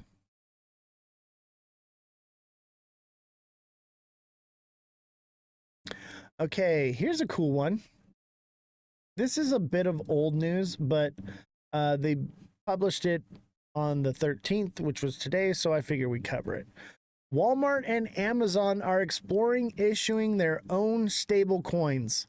Boom. There it is. Stable coins. Everything crypto digital currency is moving towards stable coins and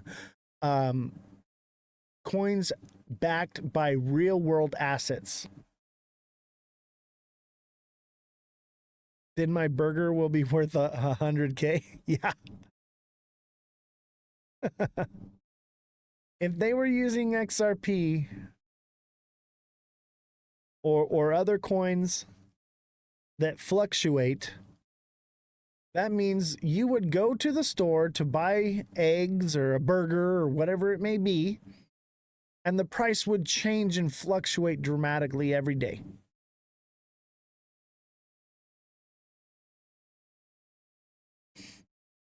B says, I'm just waiting for the time, waiting patiently. Exactly. I think there's plenty of time for accumulation. You don't need to FOMO out right now. Mother of Dragons, thank you for the TGIF. It's Friday. It's Friday night. Y'all like when I sing? I'm taking requests. Who's got a song for me? I'm taking requests. All it takes is one DJ glasses, and I will sing a song for you. But here's the thing is, stable coins, man. Stable coins are the future. I think the idea of having the digital casino, okay, which is the exchange, the whole purpose of that was to get people involved with crypto. It was the lure on the end of the hook, right? The Land Down Under. All you got to do is send the DJ glasses and I will sing the Land Down Under. And I'll sing it like Peter Griffin. I heard that yesterday. We're all okay. It's at 14th now. What are you talking about?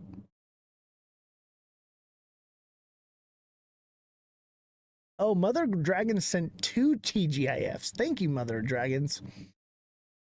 I think that stable coins. Just replying to Danny. Oh, gotcha. I think that stable coins are the future. I think that they used the fluctuation in value of coins like Bitcoin, XRP, and all these other things. It was the digital casino that never closed. The 24-hour casino that you could go and you could play the game any time of the day, anywhere in the world. And that's how they hooked people into crypto, to get it to gain traction, to make it normalized, to make people talk about it and say, hey, I made a bunch of money. But the intent, I don't believe, was to make people rich. I think most of these coins will cease to exist, and they will be stable coins. They will be coins that are back to real world assets. Yeah, they dangled the carrot, exactly. So assets like XRP will serve a purpose and maybe be obsolete. XRP, because of RLUSD, XRP is obsolete. Now, Ripple is saying that no, it's going to be used for the facilitation of gas fees and this and that, but that really doesn't give it any value. That doesn't send it to the moon, even if it takes on 14% of the Swift banking system. Okay, it's like the liquidity goes into it and then out of it within seconds. Okay. It's like trying to fill a bucket that has no bottom. So I don't believe that. I could be wrong, but everything is pointing me in a different direction. And that's why I'm all about RWAs, because crypto and stablecoins are still inflationary. Why? Because they get their value from fiat. It's just the same thing. All right, B, for sure. I'll reach out to you. I got you, buddy.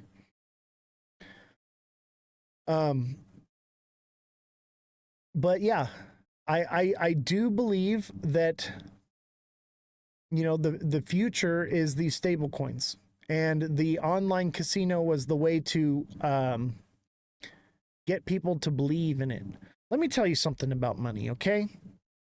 I can take a green piece of paper with a dead president on it, and I can go buy food with it, right? I can take it down to McDonald's and I can say, here's this piece of paper that's worthless, and give me food, right? But I have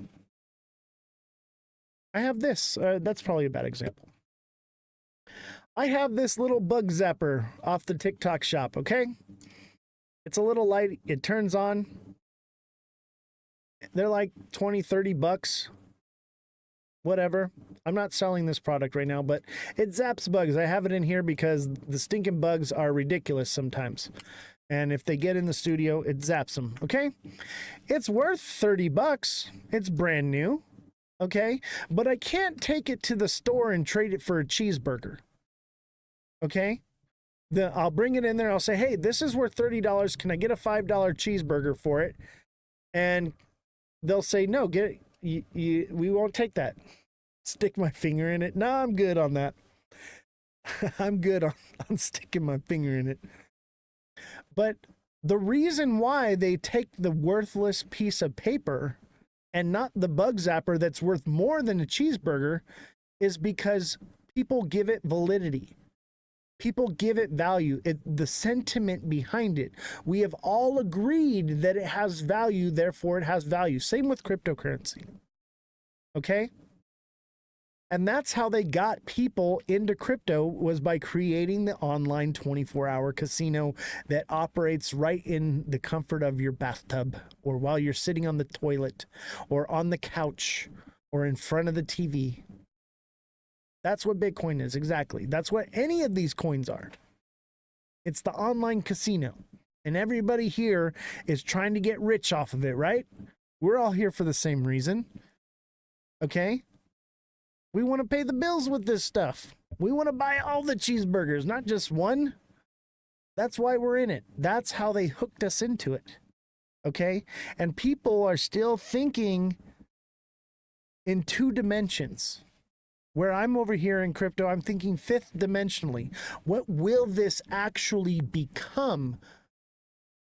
What will it actually become? Not what it could be, not what I want it to be, not what it is now, but what I actually think that it will evolve into, because it will continue to change.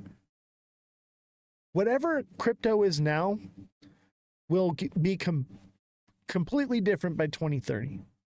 And by 2050, it'll be completely different from there. It will not be the same thing that we're looking at right now. So if we're looking to long-term hold this stuff, we're looking into the future of what it will and could be, right? Right now, we're looking at XRP. Why? Because it's good and volatile, and it holds itself up, and they have this rhetoric around it that keeps it propped up. So even though other coins are going up and then crashing, it's still running sideways, and there's a lot of money to be made in the volatility. That's why I focus on this one. This is a good one to trade because it moves sideways dramatically, up and down. That's where money's made, in trades. Because kids like that kid Josh think that it's going to 11D. And because they think it's going to 11D, they'll keep buying the top and being my exit liquidity. And I feel bad for those people, and that's why I have this show. But at the same time, we're all in the internet casino right now. That's what it is. Somebody has to lose the game. It's a pyramid scheme right now. Somebody has to lose. Somebody's got to pay for this show. Somebody's got to do it. Right? And guys like that guy, Josh, that came on here, are the ones that pay for it. He gave the biggest donation to this show and doesn't even realize it. So, thank you to Josh. But that's why I follow XRP, because of the rhetoric around it, the FOMO attached to it, the way it clings to the news cycle. It's like printing money. Because we're not stuck on the FOMO, we get to print it out, baby. Because we know better.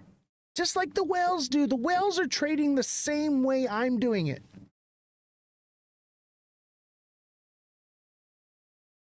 Thoughts on Tether being USD1? Do you see it? No, not without investigation, not without the stablecoin bill. Let me tell you what's going to happen with Tether. Now, we don't know it to be true, but until we have the stablecoin bill and they do investigations into what's going on with Bitcoin and Tether, I won't own either of them. I will hold USDC, and that's it. And maybe if RLUSD comes out and it's better APY because it's faster transactions and whatnot, then I'll use RLUSD. But I won't even move from USDC to RLUSD unless I know that RLUSD is going to pay me more APY, because I don't trust anything Ripple tells me. I do not trust this company. What's Insane Clown Posse going to do? I don't know. Probably Juggalo every day. They're probably going to paint their faces and go to a show. I'm just kidding, Danny. I'm just messing with you, bro. Every time somebody says ICP, I'm just like, yeah, bro. Can we put on the ICP song on here? I'd probably have to remove it from YouTube. Do you guys know what ICP is? Do you guys even know? Is that just a California thing? Like,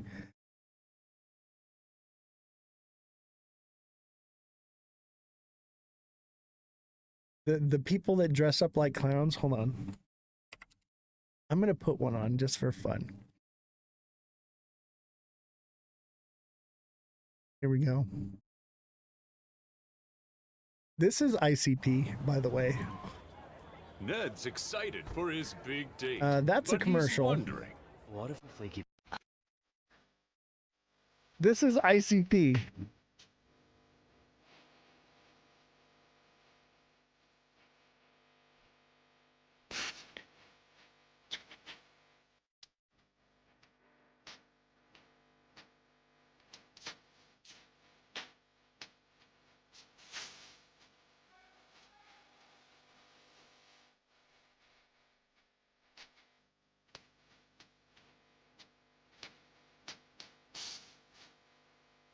Let me see if I can find a video of these guys. AC, you all cooked up?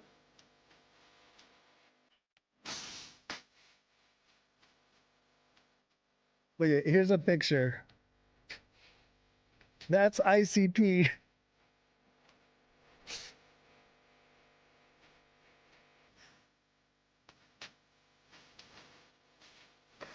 I guess I gotta pull it up now while we listen to this.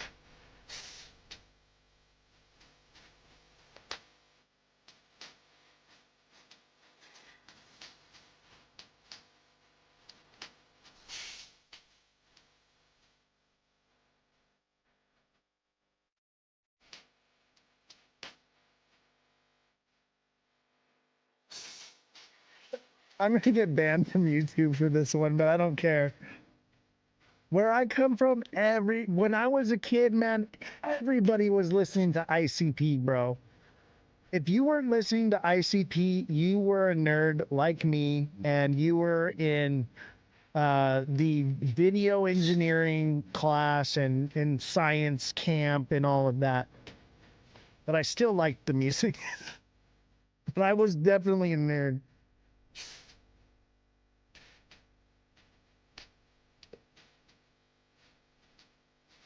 All right, everybody, FYP and ICP, hashtag ICP in the chat, because let me tell you what, the Insane Clown Posse will come through right now. They will show up. They are diehards, bro.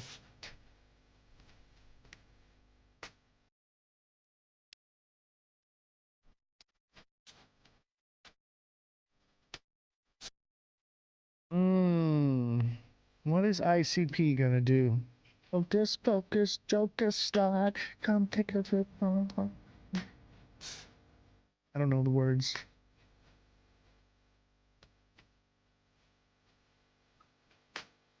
They call themselves juggalos.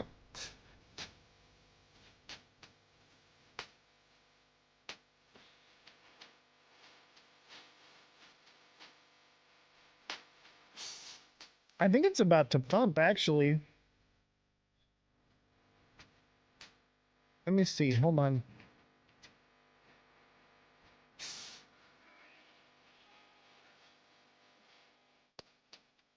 No. That is a Head and Shoulders. I know it's kind of wonky, but that's a Head and Shoulders right here. We got a double bottom that looks like it's about played out, and an ascending channel, which means it's headed back down.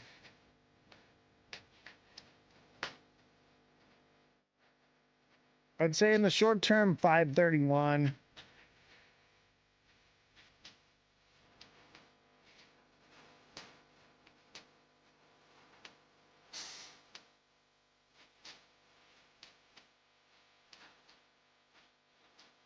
ICP, baby.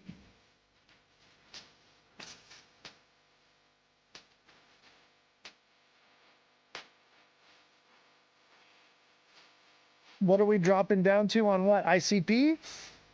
We're dropping down to the flow, getting low. We're dropping down to the dance floor on ICP.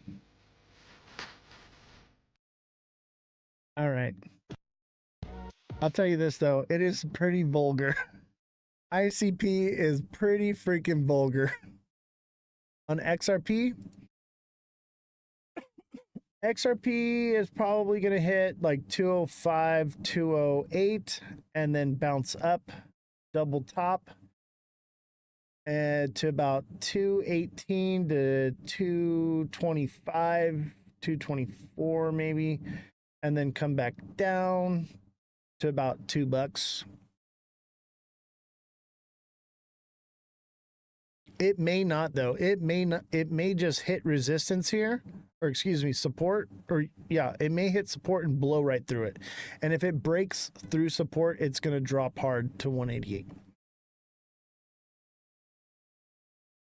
Everybody, hashtag must watch. Tap the like button, guys. Tap away. We've got 14 people watching. We gotta get the likes way up. We got to get the viewership way up, or I got to end the live in the next like 10 minutes here, because that's just way too low. Our diamond count is too low. We need a gift. We need a bunch of gifts, even if they're just popular votes or heart me's. We need heart me's and popular votes. Otherwise, we're going to drop out of where we're at, and we can't let that happen till the end of the month. Otherwise, the show will start to decline.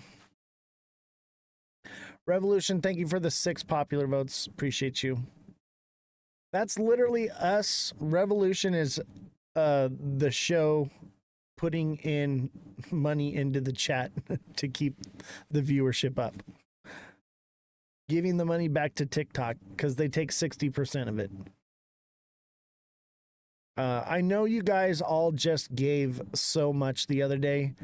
But it's really important that even if it's just a few coins, periodically throughout the live, set $1. Think about it. Like, how much do you pay to go to a baseball game? How much do you pay for your internet service? How much do you pay for to watch, Netflix? Setting $1 aside each live, each person would be a dramatic increase in viewership. You know what I mean? And like, I understand a lot of people are here for free entertainment, but it's really not free because it comes at a price. Like, either I'm paying, you're paying, TikTok, somebody's paying somewhere along the line. And right now, the majority of what's being paid is me out of my pocket, and we're on a decline.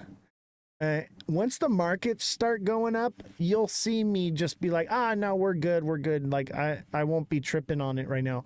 But because the markets are going down, I'm waiting for my entry point, and we've already spent so much money. We're trying to recoup that. So like I'm trying to do everything I can to raise money. By the way, I have tickets to Rare Evo. If anyone's interested, you can come with me and we can hang out, spend the whole week with Oz and be a part of the show, or not, just hang out. Let me know. Gibby, thank you for the rose. Danny Gibson, thank you for the 2 DJ glasses. I appreciate you. You are magnificent. Thank you so much. But yeah, we have to periodically, even if it's just 1 or 2 coins of like a popular vote or a heart me coming in, it dramatically helps the show. So I'm trying to put lower grade gifts up that are like 500 tokens or less. But TikTok wants me to ask you guys for like a galaxy or higher. So it wants me to ask for like 1,500 coins to 1,000 coins is what it's recommending. And when I reach that amount, then it pushes us out into the algorithm again. And I'm trying to keep it low, but until we do those things, it's just what it is. Here, I'll put a lower valued one on here. So it's not 500. And I understand if you can't give, totally understand. But if you can't give, you can like, you can share, you can comment, spam the chat with the FYP and must watch and all these different things. You can actually Google and ask ChatGPT, what is the best thing to put in the live chat to make it go viral right now? So you can, let's ask ChatGPT. I know, Jesse, I'm just asking because this is a question you can't give me the answer to.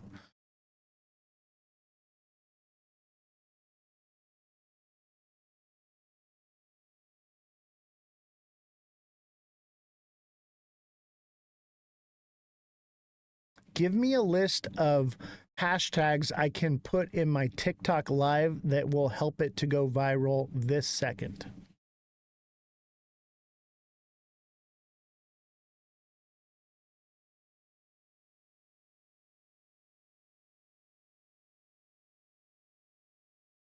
So hashtag live now, hashtag FYP, hashtag viral live, hashtag crypto live, hashtag make it viral, hashtag trending now, hashtag TikTok live, hashtag live stream, hashtag for you. So actually spelling out for you. Hashtag live vibes, hashtag watch this, hashtag live crypto news, hashtag viral now, hashtag live discussion, hashtag go viral. All right, I'll leave this up here for a little bit.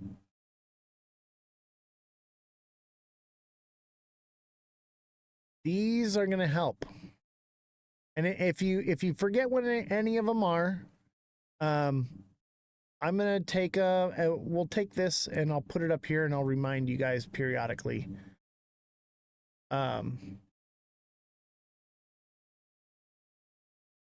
But if you're ever wondering what to put in there for a hashtag, for you age, no, it's got to be for you page, bro. FYP is pretty much the same thing, but when you spell it out too, it's a whole different ball game and ballpark. But viewership's way down. Maybe it's just because it's Friday, Father's Day weekend. It could be part of it, but let's see. We got to do something though. We got to come up with something here. If somebody can send the big shout out, I'd appreciate it. Or popular votes is good. Don't forget the heart me's. When you guys send a heart me, okay, and then you send a gift like the popular votes. So if you send a heart me and then 2 popular votes right after it, It's really good for the algorithm, but also go back to the Heart Me, click it again, and claim your rewards and level up. And that also helps as well. It's totally free to do that. So once you send the Heart Me, then you go and you get points for chatting, you get points for gifting, you get points for liking, okay? When you claim those points, they add up, and then it puts you into the next level, and that actually raises my pay scale. So I think I have 47 active members right now. If I can get to 50, which is only a few people away, if I can get up to, I think it's like 50 or 57 active members, then I go into the next tier on TikTok and I actually get 53% of my money. Gibby, thank you for the rose. HD Malicious, thank you for the rose. Danny Gibson, thank you for the big shout out. I appreciate you guys. You guys are amazing. But yeah, I say in the short term, ICP is going to come down. It's still pumping right now. Okay. It's a double bottom. It's still finding it. At the most, it's going to pump to 561 to 562. That will be the absolute most, and then it will get a retracement. Let me go into a lower time frame here, because let's do 10 minutes. Or this is the 15. So look at little free TA for you. Oh, look at this is why we got to look at lower time frames too. So this is kind of an inverted Head and Shoulders. That could potentially take it to 578 to 584. But before that happens, this is an ascending channel, so it could come back down, or it just gets a God candle from here. See, this is why we want to look at it in the lower time frame, because it kind of is an inverted Head and Shoulders, but it also could potentially fill the inverted Head and Shoulders at 561 to 558, which was that other that other place. I take it back. Yeah, 577 to 579, 580 off the table. That was incorrect analysis. It would not go that far. It would go at the most 563, 565, and I think that's what I said prior. I was zoomed in too much. So yeah, it would fulfill at 561. That's your sweet spot. 561 is the tip of the wick on this one. If it doesn't just, and look, it's getting that kind of God candle look to it. So it had the little curve, and now it's going up. Now it could get retracement up before that and then go up again. But yeah, that's going to be your sweet spot, is 561. This was for Danny on ICP. 561. What was the low? I don't think it's going low. I don't think it's coming down. I think it's going to 561, baby. You know how I do. I know where it's going. It'll cut. Why, are you looking for an entry point? You haven't got into it yet? God candle. What is a God candle? Okay, your entry point. I mean, your entry point was 552. It's at 553 right now. It could potentially drop to 552 again, but I mean, you're pretty much right there. Your entry point already pretty much passed at 544 to 541, because generally I'd see this and I'd see it doing this. I'd say, okay, that's about to inverted Head and Shoulders. I'd wait for it to hit the peak of that shoulder, which would be 541, and that would be my entry zone, but you already missed that one. So your entry zone is going to be 542 to 543. Now, you don't have much room, but 561, that's a decent pump. That's decent. Why is viewership so down right now? I think it's because we got like a massive inflow of GIFs the other day, and TikTok's like, man, do it again. Man, you foiled my plan. Give me money. I need the money to survive. All right, here's an easy one. One, let them cook. That's an easy one.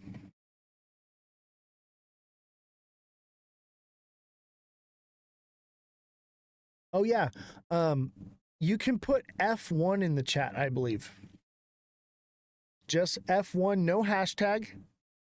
Somebody put F1 in the chat. Just one of you. Just one. I actually, nobody do it. Okay, Guinea Marie did it. That's it. Okay.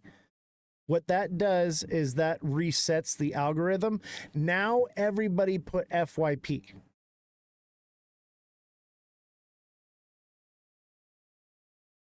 Everybody put FYP. I'll list off hashtag live now, hashtag FYP, hashtag viral live, hashtag crypto live, hashtag make it viral, and do this one. Hashtag trending now. Yeah, hashtag trending, hashtag trending now, hashtag TikTok live. And mind you, this is a capital T on TikTok and capital L on live. So capital T for Tik, capital T for Talk, and capital L for live. Hashtag TikTok live. Okay? Hashtag live stream. Capital letters for the beginning of these words. So when you're putting trending now, it needs to be one word. Okay? And the first letters need to be capitalized. So hashtag trending now would be hashtag capital T trending now capital N, one word. The capital letters are important. Danny Gibson, no spaces, and thank you guys for doing this. I'm not harping on you or anything, but yeah, no spaces. Otherwise, it's just hashtag tick is what you're putting in, and so people that are looking for how to remove ticks are going to get notified. It all has to be scrunched together into one word, but you separate each individual word by a capital letter. That's how it works. Revolution, thank you for the scarab. I've never gotten a scarab. That's pretty cool. Guinea Marie, thank you for the let 'em cook. Appreciate you. Guinea Marie, we're really happy to have you back, by the way. I actually cried when I saw that you weren't going to be watching the show anymore. I literally cried. Ask Jesse.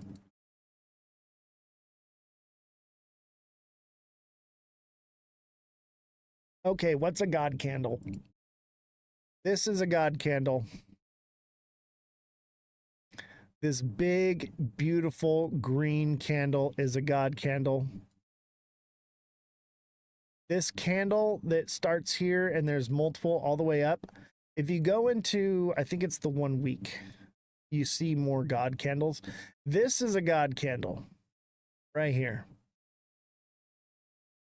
This is over the week time frame. That's a God candle. This, look at it. This is a God candle. Boom, just straight up for weeks. 1, 2, 3 weeks of God candles, 4 weeks of God candles, a whole month of just crazy pumping. That's why people are like, oh no, it's gonna go like crazy. Look at it compared to previous cycles. It already, every cycle it's done this. It's already reached its full potential for a cycle. It could potentially do more, but it just hasn't come down because it's like consolidating because everybody's diamond handing the shit out of this thing, thinking that it's going to go higher. But I just don't see it. It could potentially hit here and just boom, take off. And believe me, okay, I want to believe that, but even in the week, okay, this is the 1 week chart. This is a head and shoulders. The 1 week chart is showing a head and shoulders as well.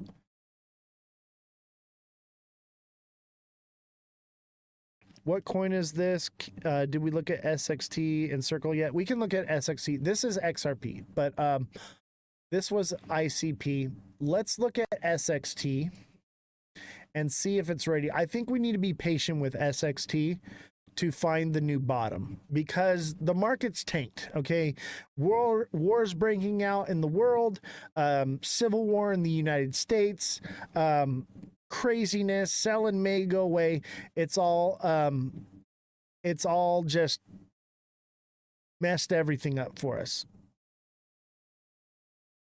Yeah, we'll do ETH. We'll do a whole bunch of them. I got you guys. I appreciate my subs. I will take care of you. Let's do SXT. Oh wait, I went to the wrong one. I always get overzealous.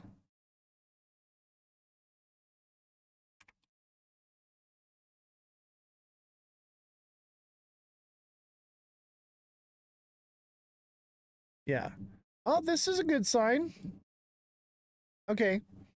So here's the thing is this will potentially pump back up to 9 cents, maybe 10.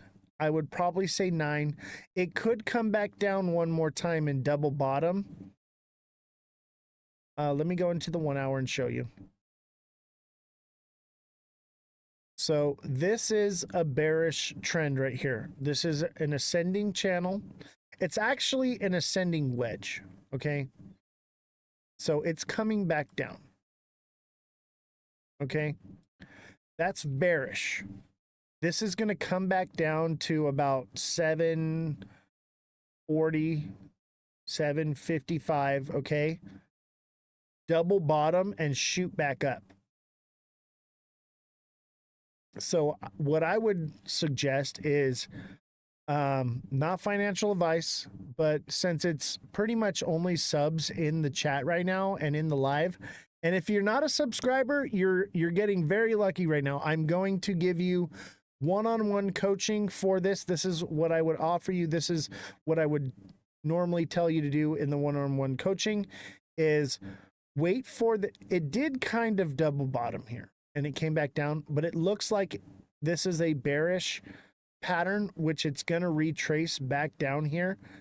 I would say 0.75, and it could go lower. It could not quite reach it, but probably about 0.75. It's a psychological number, all right? It's going to retrace down, double bottom, and shoot back up. And that would take it to about 8 or 9 cents, probably. I would say right about there. Conservatively, 8.5, 8.6. 8.7 probably. 8.7. All right. So what you would do is this would be a DCA. Okay. We got in at, what was it? 9.5 or 9 cents, right? If you got in at 9 cents, you're looking good. If you got in at 9.5, you're still okay. All right. But what you would do is whatever you put in at this price up here, you'd put 9 times the amount in down here. So if you put in $10, you'd put in $90 down here. Okay. And when it pumps up to this next position, it would come here and you would remove everything from the market all at once. And that would end up putting you in profit with your trade. That is a DCA. DCA at your own risk. I don't generally do it. I'll take a loss, okay? And I'll just put whatever I feel comfortable in here and let it come back up, all right? But I told you if it broke 9 cents that it was cooked. So your stop loss should have been somewhere around 880, which was right here. So your stop loss should have kicked in right here and came down.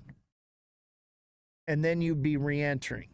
And you'd be pumping back up to where the stop loss would have started, and then potentially it'll come back down again. Okay? But if you wanted to DCA, that's what you would do, is you would wait for this pattern to play out, come down to this lower zone and buy, and potentially it goes up. Now, if it doesn't and it drops from there, there's just not enough data.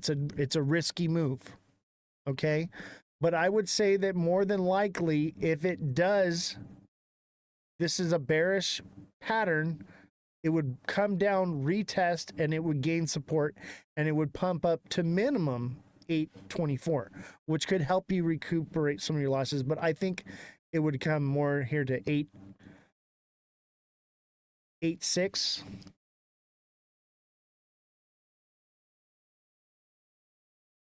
Yeah, 864, 865. It's going to hit that more than likely. But it could potentially hit this resistance here at 820. And that's it. But as much as it dropped, this is, I don't know, that seems pretty unlikely. That will definitely happen. So you have an opportunity to buy here and at least make that trade. But enter at your own risks.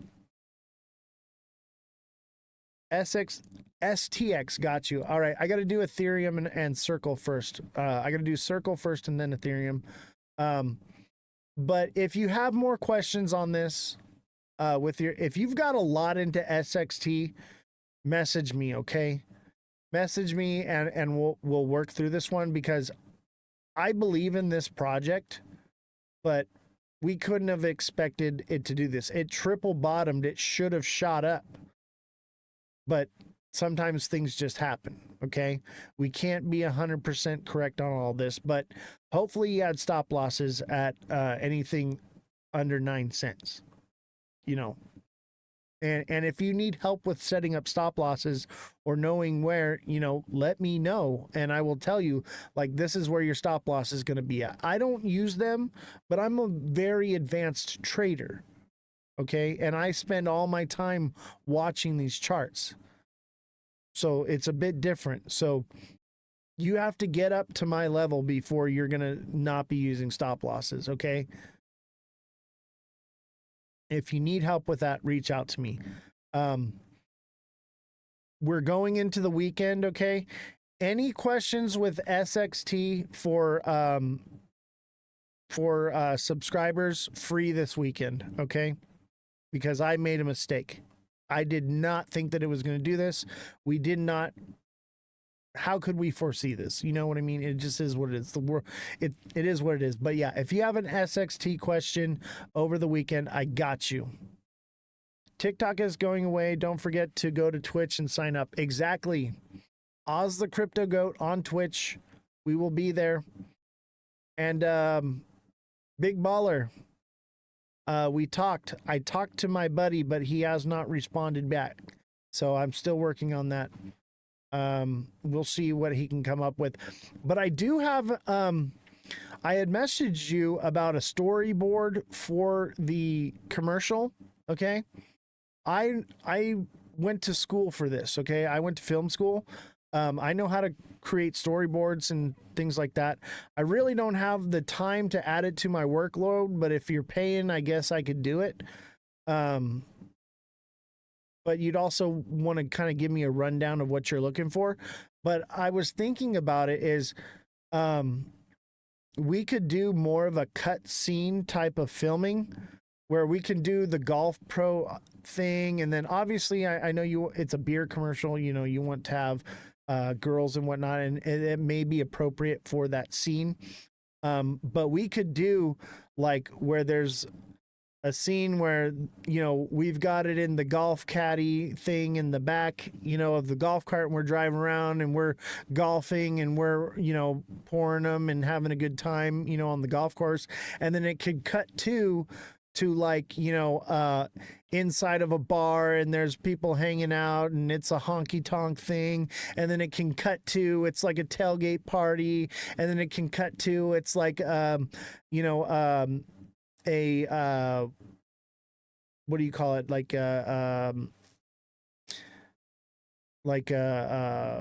Anyway, we can do different scenes like that, but then production costs go up.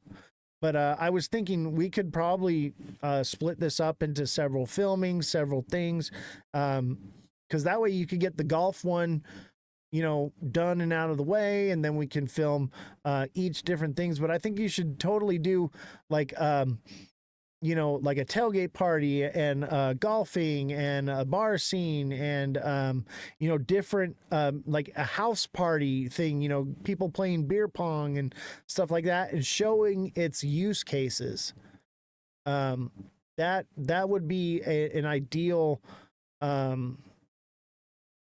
commercial. I went to school for marketing and all these things in film school. So if you need help with that, like no problem. We can do that. Just remember, I am very, very busy, but I appreciate your support for this show and everything you've done for the show. So I will lend as much resources as I can, but at some point I have to draw the line and be like, hey, this is where we need to go from here or do more. But I can help as much as I can. I want to help you. That's the whole purpose of us meeting up, is not for me to sign an autograph on your golf bag and to go golfing. Like, I want to go to talk business and help you out and do something big. Hopefully you're still listening. I don't know. I don't hear you in the chat. But this is directed towards you, Big Baller, because I see your vision, or at least I have my version of your vision in my head. And I think what you got is something good. Okay. I really do. And I will help as much as I can. All right, everybody. Hashtag for you, capital F, capital Y, no spaces. Hashtag live vibes, capital letters, no spaces. Hashtag watch this. Hashtag viral now. Hashtag live discussion. These are all one word with capital letters defining each word. Hashtag go viral. Hashtag FYP. Hashtag live now. And let's just start liking everybody. Everybody together, all in unison on the count of 3. We're all going to double tap like crazy. Tap until the little heart thing comes up. There's like a little bar that builds up. Everybody needs to build that up all at the same time on the count of 3. 1, 2, 3. Start liking right now. Boom. Everybody tap together in unison like crazy. All of us together. Okay, yeah, we can shoot it there. I was thinking multiple scenes, but we can talk about it, man.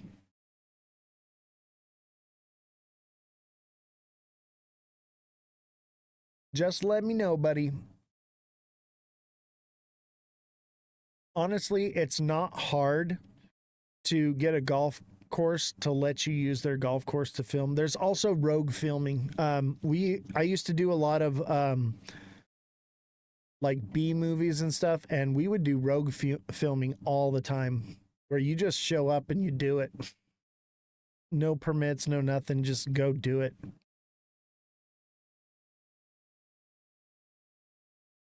All right. Let's look at circle.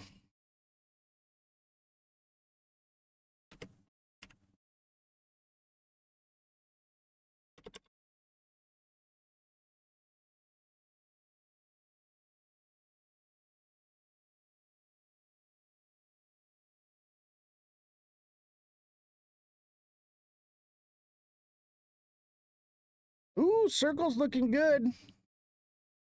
Guinea Marie is making money. Hey, Guinea Marie, I want a pontoon boat for us to have a party on the river for all of the subscribers. I want it in green and gold, please. Yeah, the audio is not as good on TikTok, I know. Yeah, green and gold with an Ozthecryptogoat logo, please, on the side. And a beer gator in the back, please. And I will be happy. Couple of Evinrudes on the back there. We did like 3K likes in 90 seconds. Yeah. When you guys all work together, we can do amazing things. Just like we did with the gifts the other night. We can do things even for free for the algorithm just by liking together in unison. Just by putting the trend. Obviously, it's a holiday weekend. It's Father's Day weekend, right? So viewership's going to be down, but we can come together and work together as a team. Look at Mar Lopez is already back. You'll see people that watch the show that aren't subscribers coming into the show when you guys are all doing this together.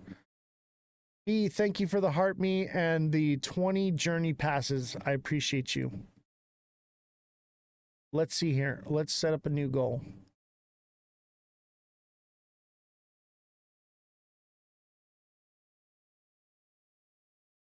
Let's do an easy one. Let's do the hat and mustache. The animated ones seem to be better for the FYP.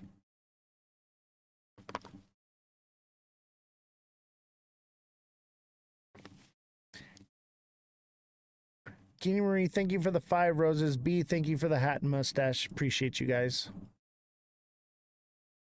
Let's see here. Let's do another easy one. One that we haven't done. Oh, here we go. Tiny dinos.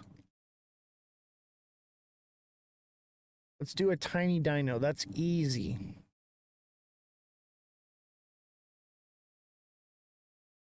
What are my thoughts on Circle? My thoughts are it'll either blow past this, which is probable. I donated to Guinea Marie. Why not to Jesse?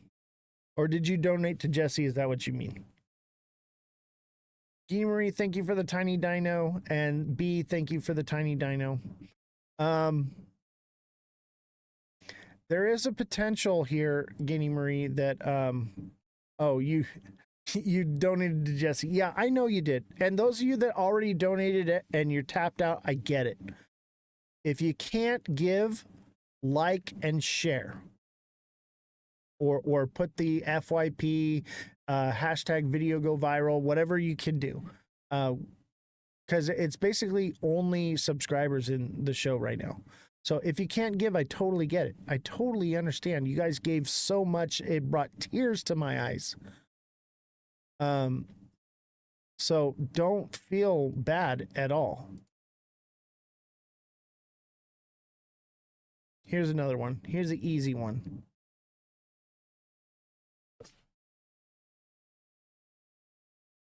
All right. Oh, well, that one got achieved quick. All right. I got to put a harder one so I can do some TA. And maybe you guys will just handle it quick. Here's a galaxy. Somebody send me a galaxy. Galaxies are like, when you send a galaxy, there's something about the algorithm that just like kicks on. I don't know what it is, but the galaxy is the strongest one. Obviously, there's higher ones, but that one really kicks it into gear. Guinea Marie, we could potentially double top here.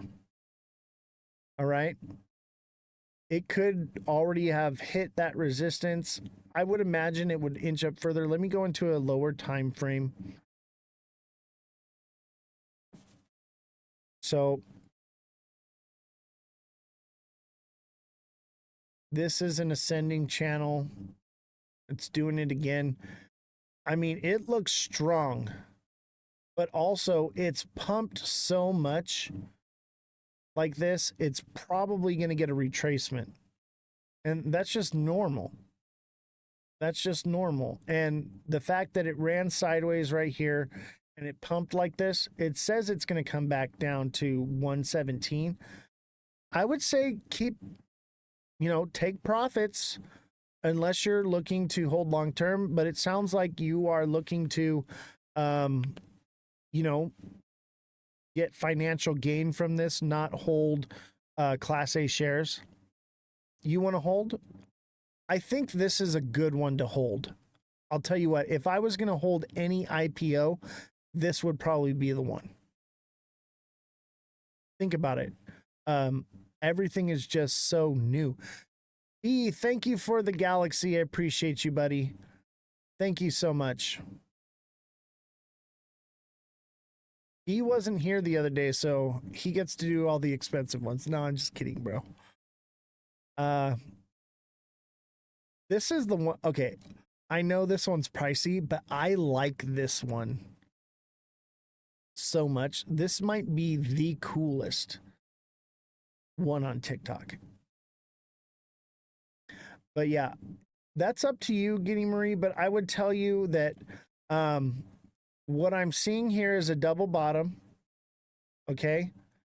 And it's inching up to its spot. So the candle closed at 132, which means it's just above there and it's coming back down. So 135 is the resistance.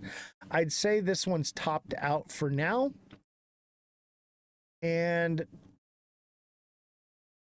it's very common to see this where it pumps up like this and you get that double bottom and it comes back up and then it double tops.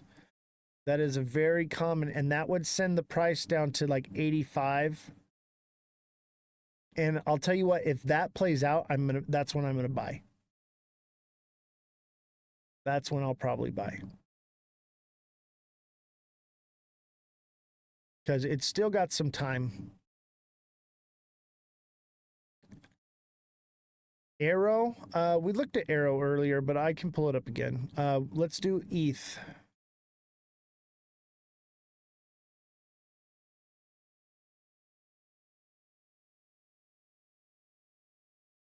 Oh, ETH don't look too good. Okay.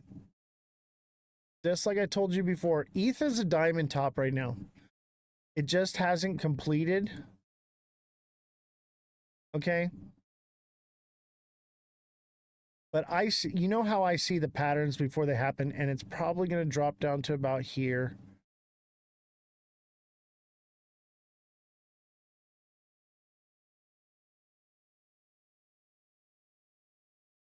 So ETH is coming down to 235.7, and then it'll pop back up. And it'll basically mirror what this is done on this side over here and then come back down. If this is what plays out, but it hasn't completely formulated. Technically, it's also this pattern, okay? But I think it's this diamond top, to be honest with you. So this is an ascending, broadening wedge, which is also bearish, which would drop it down. So there's a double confirmation there. It could also be that this is a flat bottom, which is an ascending, broadening wedge, which is also bearish. So that's everything is an indication of downward movement. And let me give you a free little tip here, guys. Little TA. Okay. Look at this. This is the God candle right here. Okay. Pump, pump, pump, pump, pump. What is this? In the day 1, 2, 3 days. 3 days of candles. Green, big fat green candles. 3 in a row with no retracement and consolidation, that is disaster waiting to happen. It's unhealthy market movement. See, like, look at this. This pumped up hard, and then it descending channel down, and then it consolidated, and it pumped again, and then it pumped again, and then it pumped again. And then look at, because of all this unhealthy pumping, look at the retracement that followed it. Do you see that? All that downward trend for just a long time because of one crazy pump without retracement. So when that happens like this, and it just comes up and then consolidates, and if it goes more, that's more disaster. TikTok seller, thank you for the whale diving. I appreciate you. That one's cool. That one has audio with it. That is cool. That is one of my favorites. What's crazy is viewership is still down. I think it's because we were talking about what we were talking about earlier. I'm trying to find one that has a B in it so that B is forced to send it to me. I'm going to try to find the most expensive gift with a B in it, and then he'll have no choice but to send it. It's coercion, I tell you.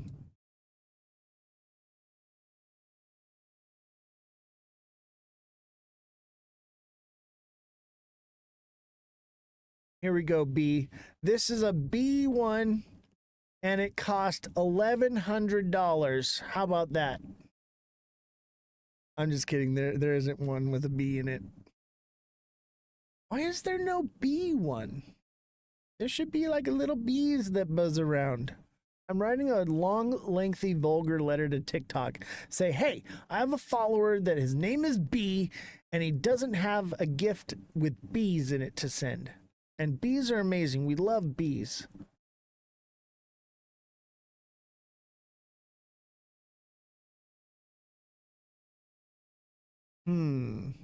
What? Okay, this is cool. Okay, this is cool. Oh, I think I got one of those before. Never mind. Oh, here we go. This looks fun.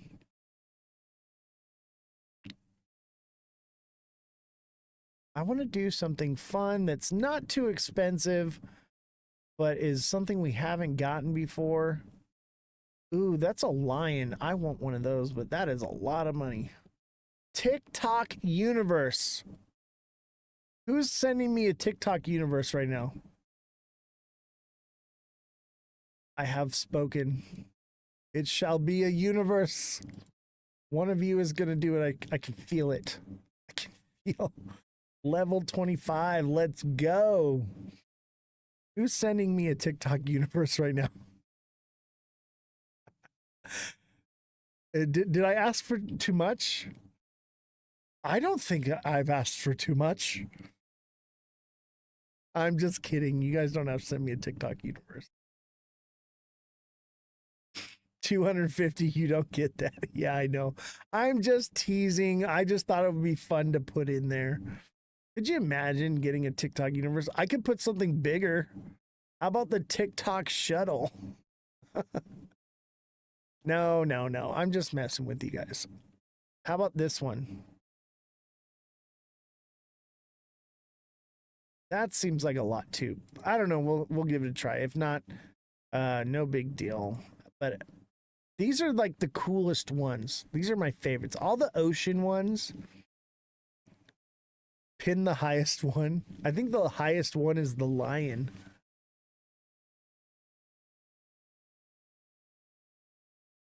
Let's see here. What was the other one that we were supposed to look at? Arrow?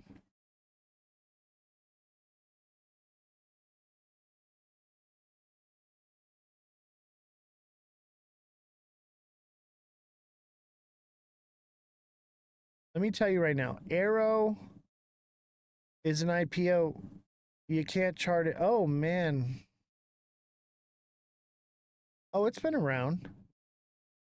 This is the one, Arrow Group Holdings? No, this can't be it.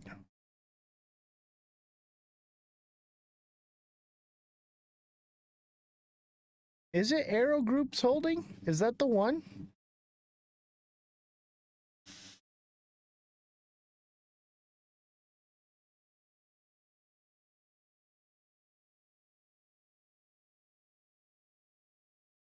Aerodrome, yeah. Aerodrome. I'm back, ran my battery down with all the likes. Thank you, I appreciate you. Just went to IPO today, it's 28. Sold for 10. Ooh, ouch.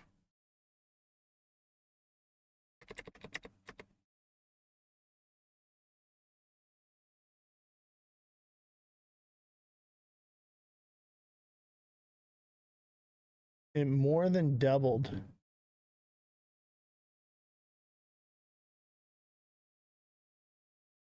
I'll tell you what, these defense contracts are going to be easy money. Easy money.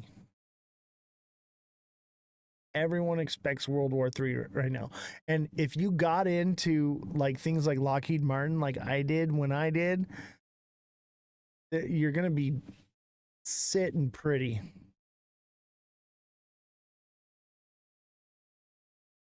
Aerodrome.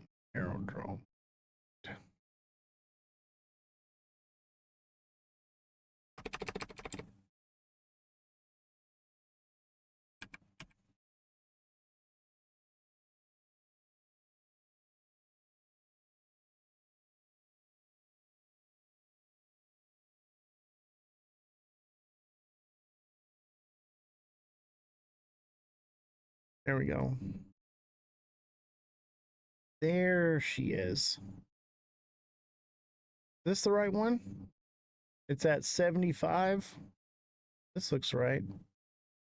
No, this can't be it because it just dropped today, you said, right? Aerodrome Finance. It's at 28. Kodak says this is the right one. Maybe Kodak bought the wrong one. Or maybe someone else did.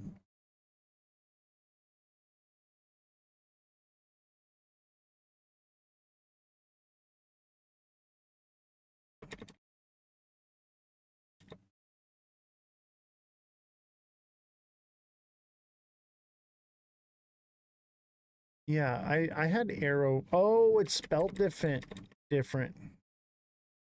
Oh.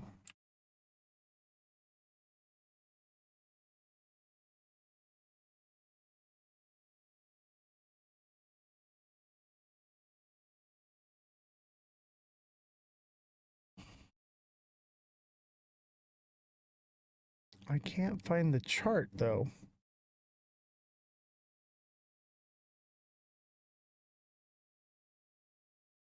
Arrow Group? Is that the one? Arrow Group? That sounds right.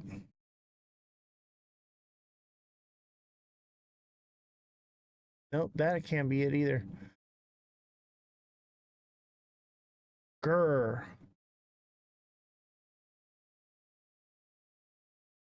It's because it's an IPO. AIRO.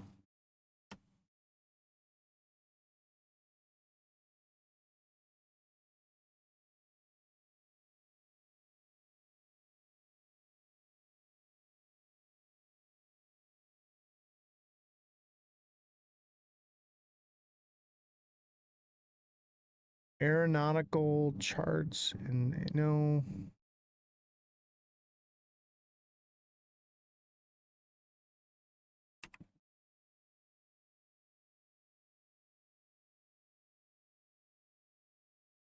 Yeah, Arrow stock. Oh, here it is, 24, right? It's at 24, 28. This is it.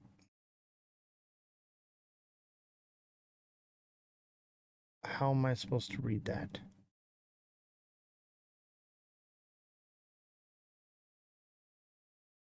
Somebody told me how to do this. Just don't know where the settings are.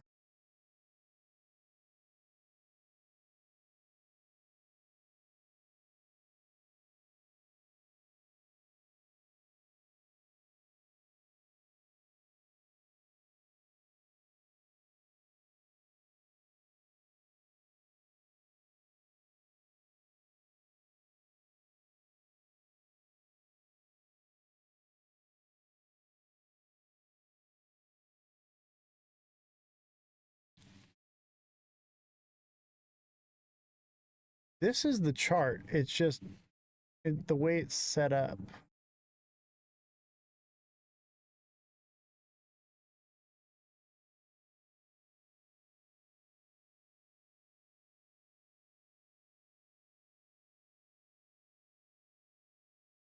Hold on, let me go to Trading View.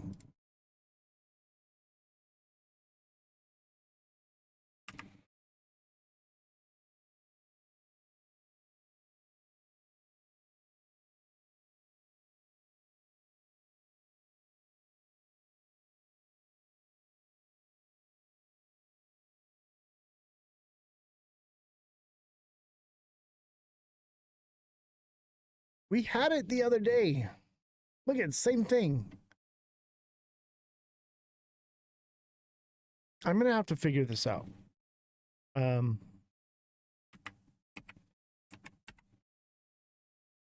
Because it doesn't come up.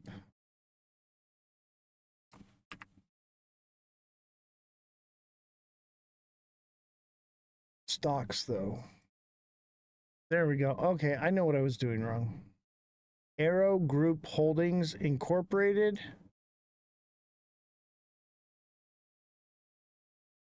Same thing.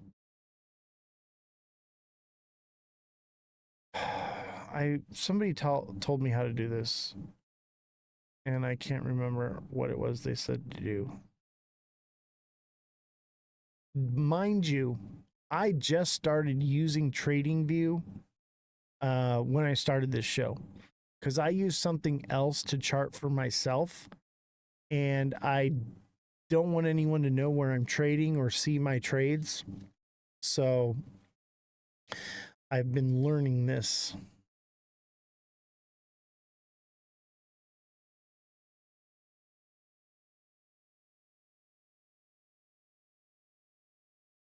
Why is everybody trying to make me look bad today? Good thing nobody's watching. Oh, I gotta take off my headphones for a second. I'll tell you what, the weekend can't come any sooner.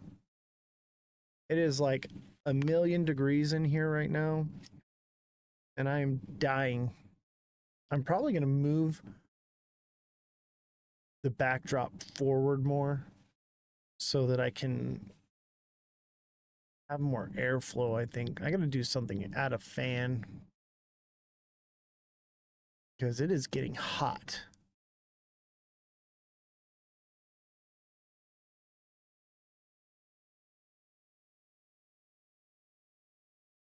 Let's ask ChatGPT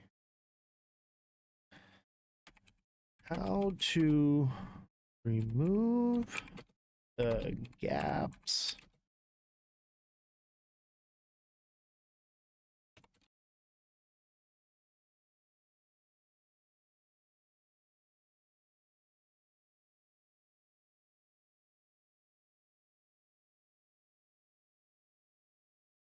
utilize no gap candles integrator or adjust chart settings to display candles based on previous day close. No gap candles indicator. I tried that.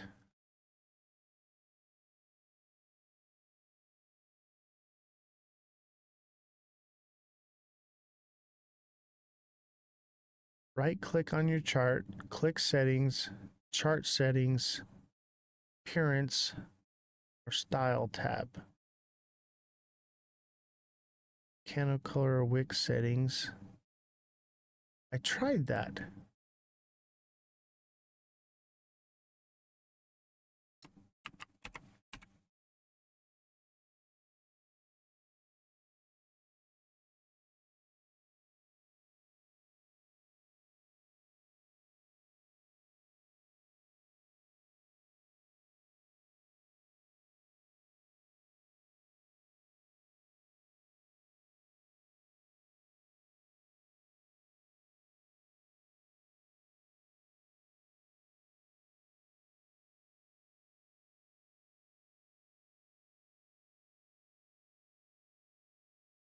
Try the indicator.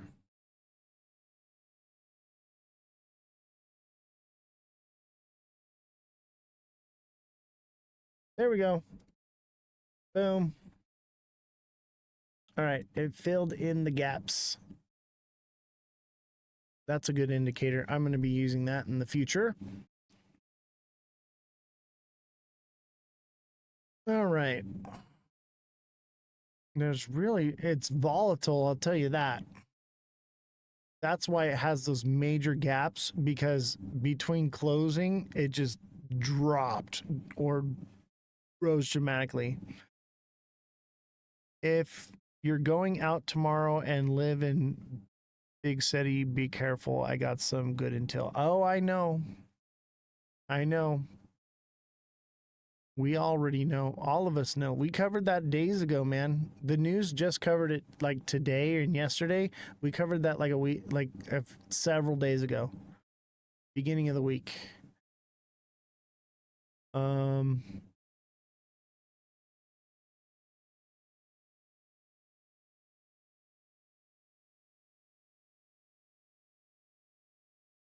It's from today. Well, tell me. What do you know? This is gonna pump again. This is a descending channel. If this is correct.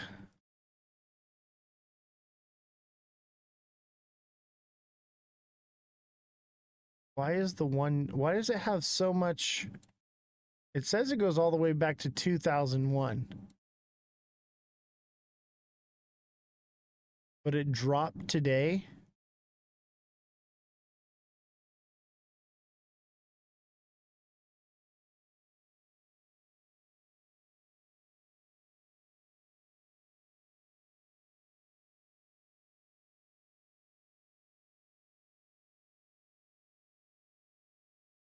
Here we go.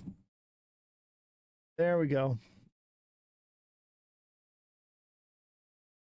Okay, so I mean, it looks like a bull cycle, to be honest with you, but it's a potential that it's going to pump again a little more. Here's the thing. This is what you have to understand. You can't chart these things, okay? Because look at this. This is a descending. Actually, yeah, that's a bear flag. Never mind.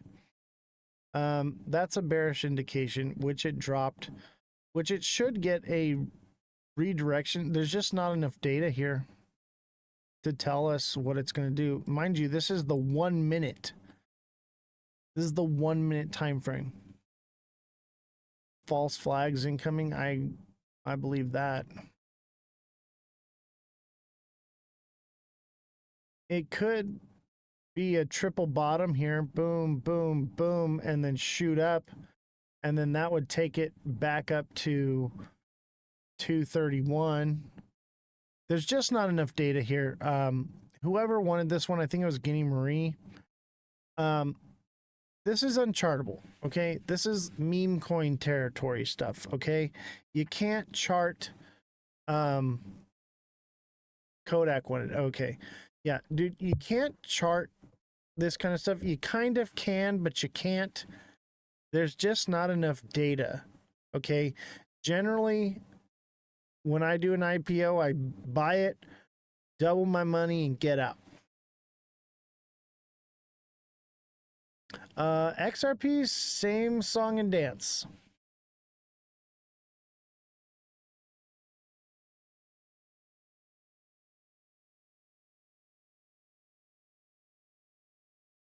Yeah, no problem, Kodak. You generally, yeah, if you can double your money, you get out, or you buy it and you hold it and hope 10 years down the road it pays off and you get dividends because it's a Class A. I want H bar to pump. Yeah, H bar, everything's coming down right now though.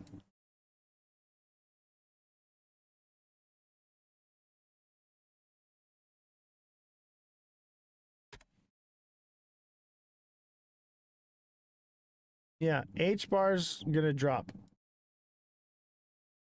H bar is a head and shoulders, and it's a wonky one, but it is one.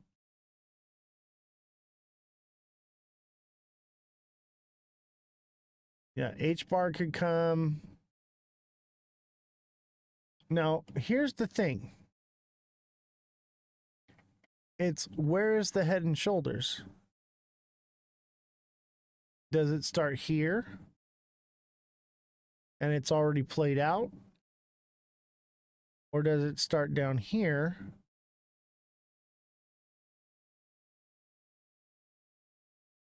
And that's it played out? Or is it like this? I'll tell you what right now. I am leaning towards it's coming down more. It should come down to 613 to like 5. Oh, this is market cap. This is in bot. Never mind. Hold on.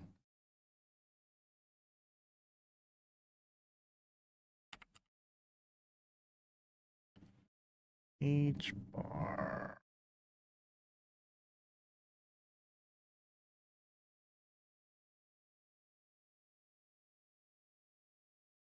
Yeah, so it could come down. It's definitely coming down to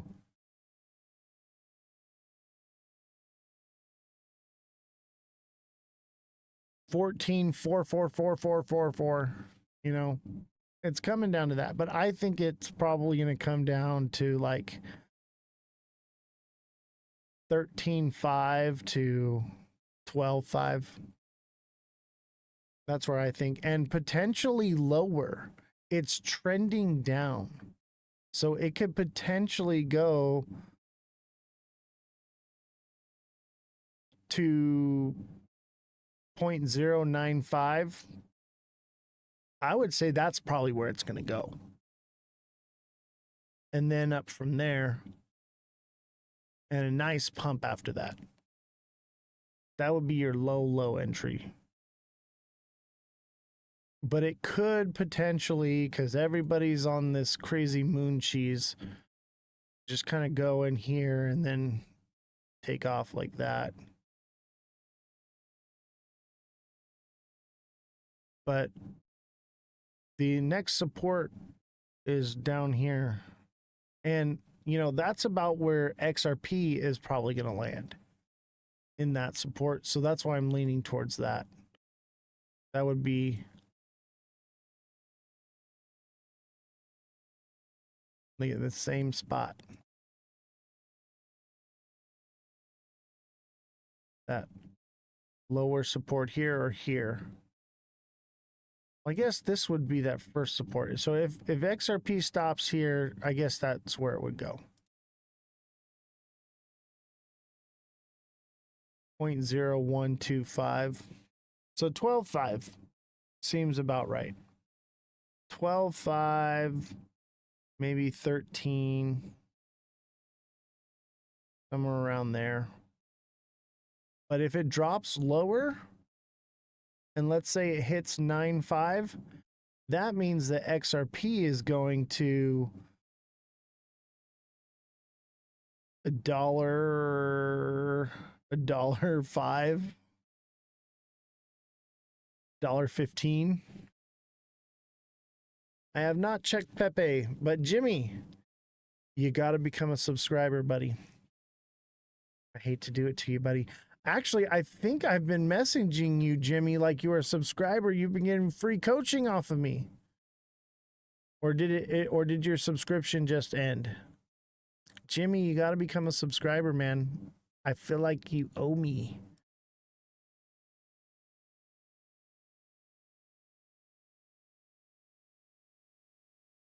No, maybe it hasn't been you. Oh, it just ended. Yeah, I was like, it's like I've been coaching this guy and he's not even a subscriber. What? You're on Twitch now? You still got to subscribe on TikTok. Still gots to. Because once we move over to Twitch, you're going to have to subscribe to like the next tier up to get the coaching. You're subscribing on Twitch is basically for a better viewing experience without ads. Unfortunately, you're not the only one that's subscribed on both, man. So don't feel like you're it wouldn't be fair if I did that for you. Nikki, thank you for the heart me. Appreciate you. Thank you, Nikki. I appreciate you. Nikki's amazing. Everybody go give her a follow.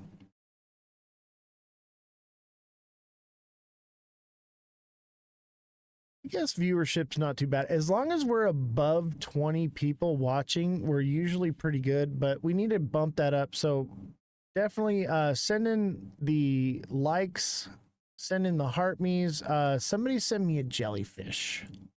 Glowing jellyfish. Nikki, thank you for the rainbow. Appreciate you. We got to try to keep our views above 20 views.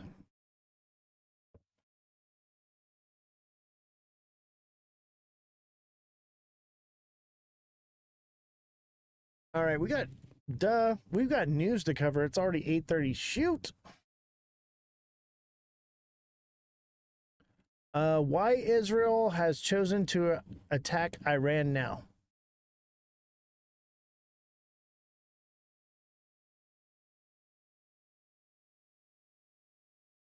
So we had confirmation from the Israeli defense minister at around 3 o'clock in the morning here that Israel was launching what he described as a preemptive attacks on Iran's nuclear program. Military facilities, nuclear facilities, buildings, air defense systems have been hit in several locations across Iran, including in the capital, Tehran. What is very interesting here is the timing of this attack, because it happened today. There was a meeting that was expected to happen on Sunday between American and Iranian officials to try to come up with a deal to solve this crisis over Iran's nuclear program. Now, the Iranians are saying, not surprisingly, that they're not going to take part in those negotiations. The attacks today change, the picture. It is very interesting as well that President Trump had repeatedly said that he was against the idea of any kind of military action against Iran, while there were, diplomatic efforts to come up with a deal. And for quite some time, the Israelis have been talking about a window of opportunity here. We've heard from Prime Minister Netanyahu today talking about how Israel sees as an existential threat Iran's nuclear program. And what Israeli officials were saying is that because Israel had weakened Iran's air defense systems in attacks last year, this was an opportunity to strike those facilities inside Iran. They also talked about Iranian proxies across the region, in particular Hezbollah in Lebanon, being severely damaged following Israeli attacks. So it's not really surprising that an attack has happened, but I think the timing of it was the surprise factor here.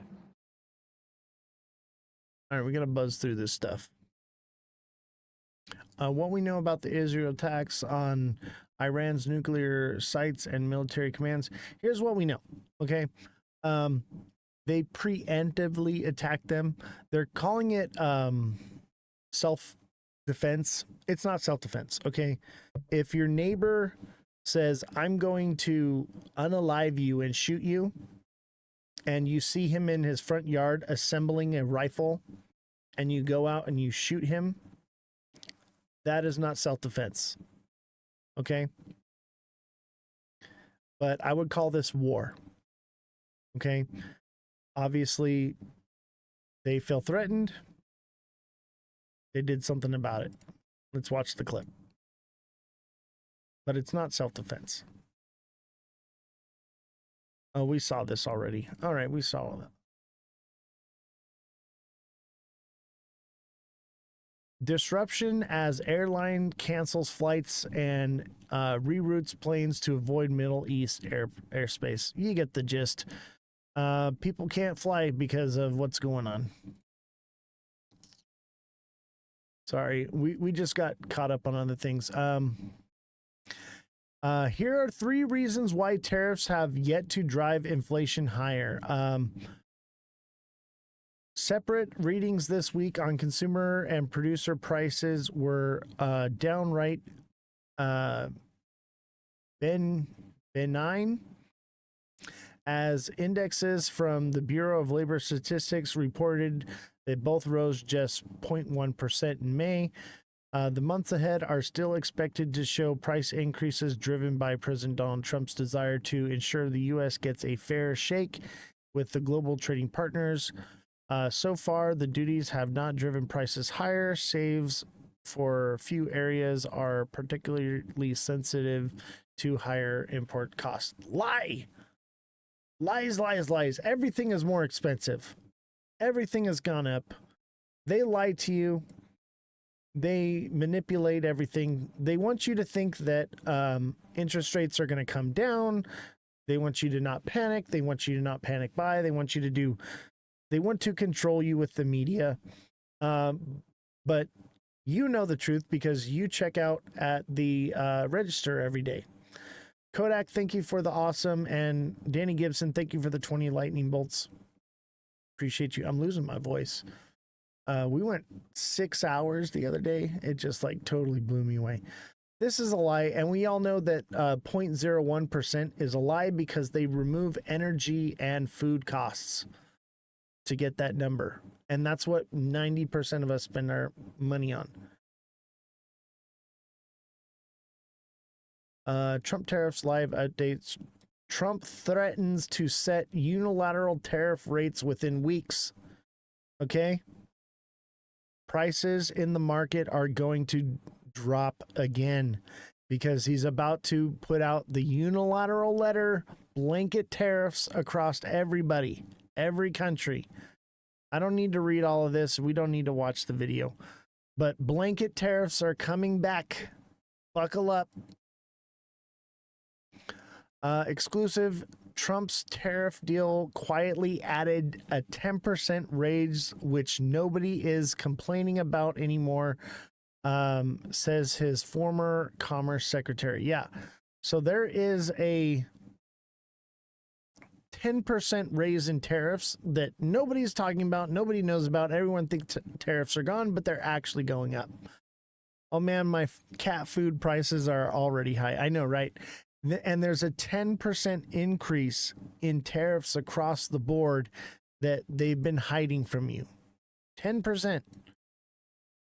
And once you think the markets are looking bad now, wait till people actually find out the truth of what's really going on. They think tariffs are still paused and the markets are going down. Wait till they find out, because it'll come out. They're just doing it slowly. Trump says he may soon hike auto tariffs to get more U.S. production. So more tariffs are going to go up for the EU. Remember when everybody thought that there was a deal with the EU? And we were over here just like, no, you're not. No, you're not. It's crazy, man. Like, they're about to raise auto tariffs yet again. Again. Nate, thank you for the heart me. Yeah, the UK. There's no deal with the UK, and they're about to hike up the auto tariffs even more than they are now. Yeah, they shook hands or talked on the phone. I thought, yeah, nothing got settled. There are no deals. I think there's one. I think we have one deal, and it's with Israel. There are no deals. The get ready for the tariff freak out in the market to come, because most people don't even know this. They think that it's over, and then the news is going to come out after this weekend and everything's just going to go, or they'll keep hiding it. I think they're hiding it because they don't want the markets to tank, because Donald Trump doesn't want to look bad. So also take into account moon cheese, man. Take into account moon cheese. People may just buy XRP at $2 because they've lost the plot.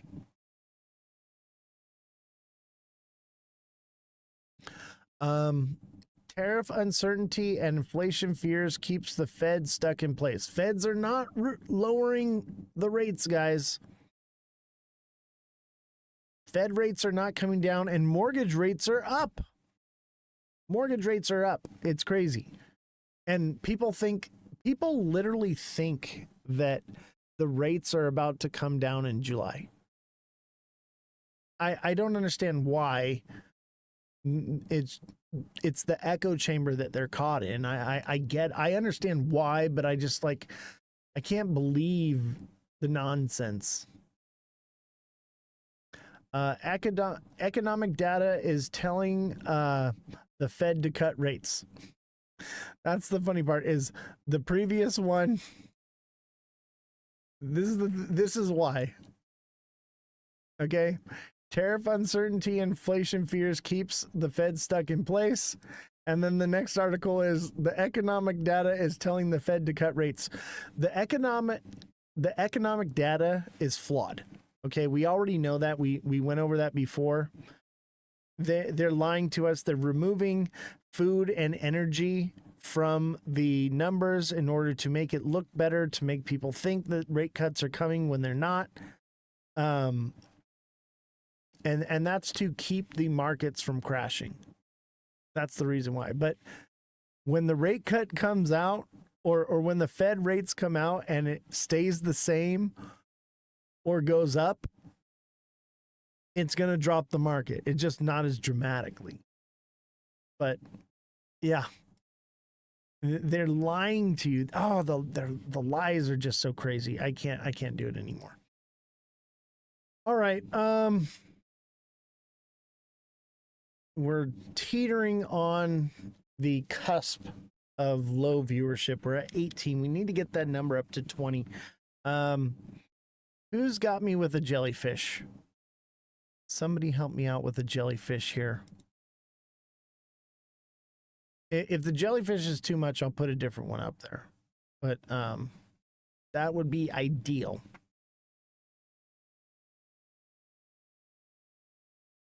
I put the GIFs up there based off of what TikTok wants. Danny Gibson, thank you for the glowing jellyfish. I appreciate you.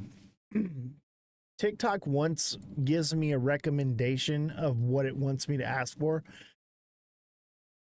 And sometimes what it asks for is just like, people aren't going to send that. But that's how you stay in the algorithm. Let me do something else here. Oh, here's an easy one.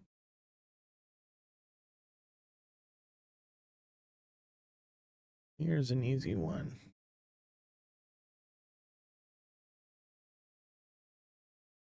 Here we go. Oh, this one's good. Yeah, this one will help. The hearts. This one actually helps the algorithm quite a bit. Man, I'm losing my voice. I might cut the live early. If we can't get the hearts, I'm gonna cut the live early because I'm losing my voice. Anybody have any TA they want done? And don't forget, Neil was supposed to be on the live today and he didn't show up. He didn't give me any notice either. We're mad. I like Neil actually, so I'm giving him a free pass, but at the same time, if you schedule to come on the show and you don't come on, I don't know if I'll reschedule you or not. We'll see. Neil might get a free pass. I don't know. And don't forget, we have merchandise. You can get it in my Discord. There's a link, this link right here, where you can order your shirts, mugs, stickers, and more stuff coming. You cutting the live because nobody's sending gifts? Yeah. I have to, because if viewership drops too low, it breaks our stats. Neil's voicemail went out. Yeah, Neil was live, but I have to cut the live early if we drop too low in the stats, because it's bad for the show overall. Danny Gibson, you got it, bro. And don't forget, we're live Monday through Friday, 5 to 9 p.m. And you can join my Discord. It is the link in my bio. Click on my link in my bio, add the Discord, and that's where you can get your beautiful merch. We have hoodies, shirts, men and women's shirts. We have mugs. And I got my mug right here. Check it out. I'm telling you, your coffee's just going to taste better because the goat's on there. I promise you. It's just going to taste that much better.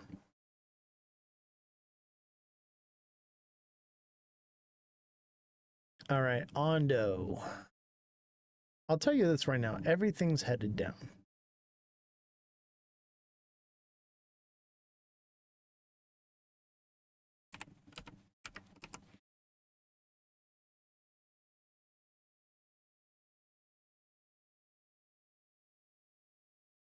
Yeah, Ondo, same thing.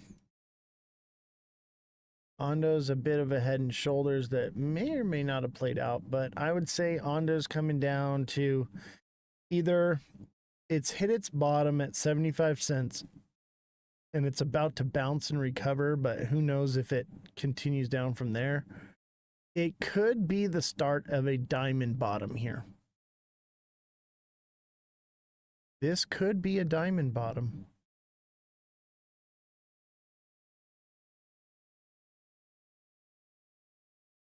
If it pumps from here, I would say that that's an indication of a diamond bottom, which would send it up to 95 cents.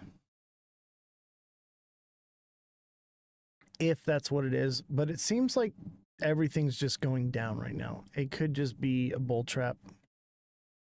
I would say more than likely what you're gonna see is 70 cents to 65 cents, 66 cents. I'd say 70 to 67 cents is probably more likely.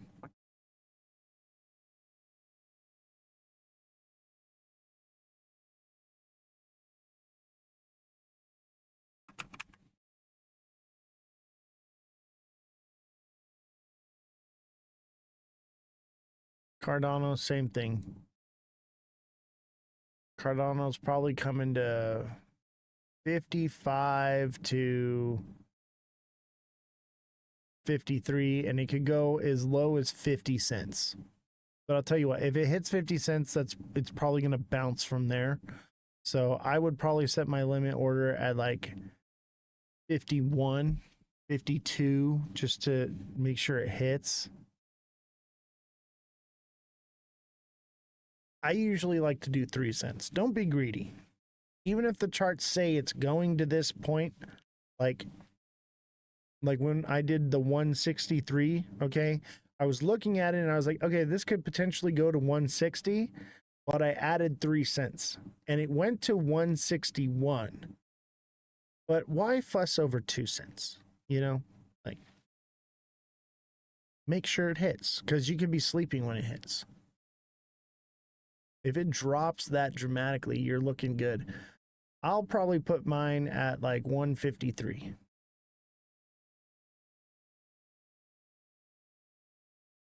Yeah, 153, 154 is where I'd put mine.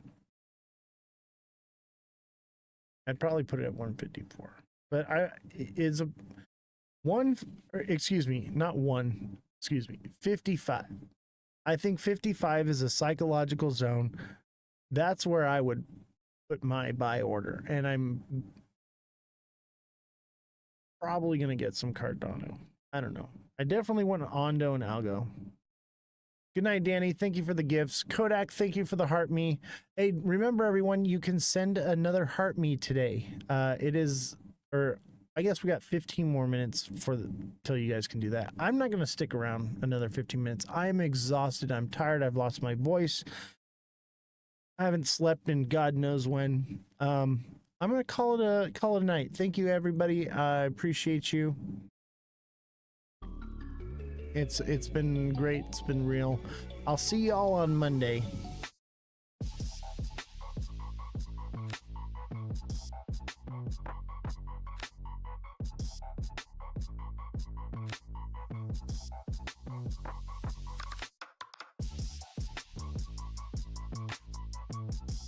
He just wanted y'all cash? What?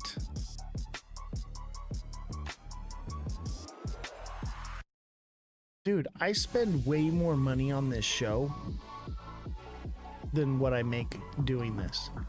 I have a full staff that I employ here. I'm not making any money doing this. You're crazy. You don't know what you're talking about, bro. We are literally not making any money. This entire live for the last four hours we've been live, we made $25 and TikTok takes 60% of that.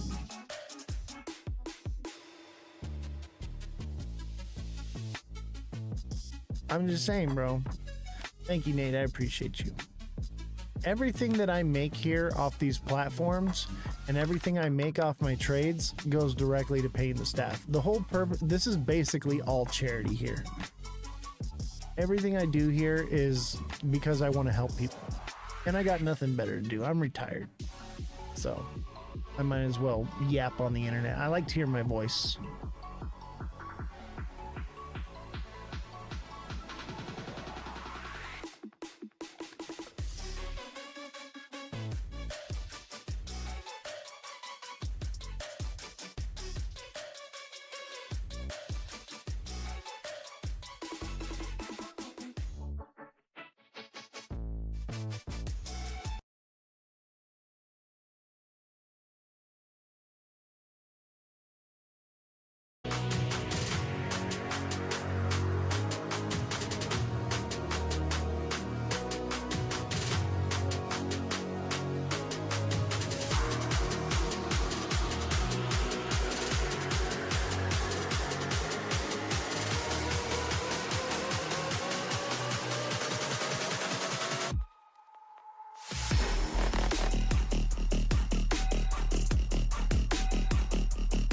What's going on, everybody?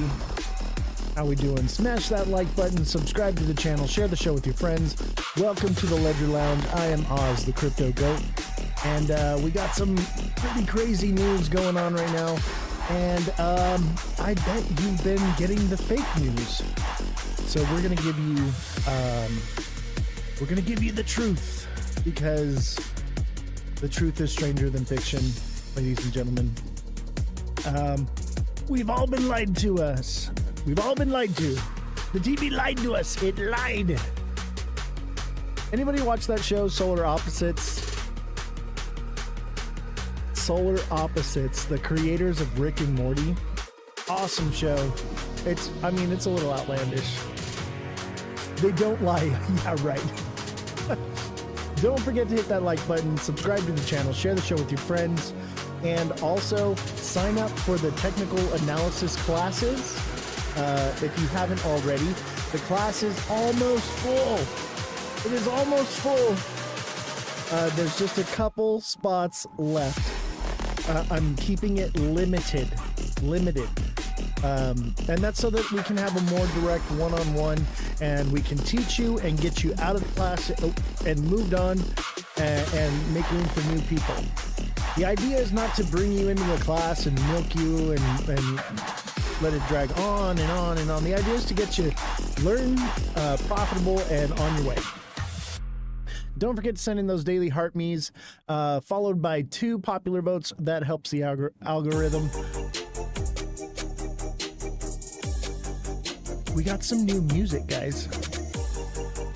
So I own the rights to all the music that we use, because we do go live on YouTube and Twitch, and we cannot break copyright infringement. So because of that, we have our own music here. So I got us some new music.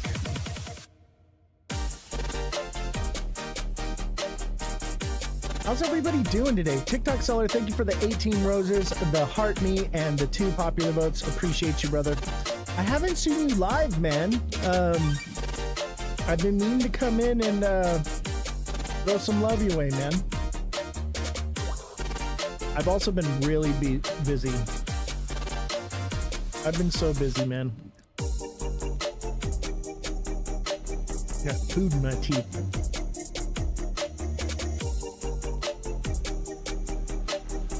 So Jesse is here.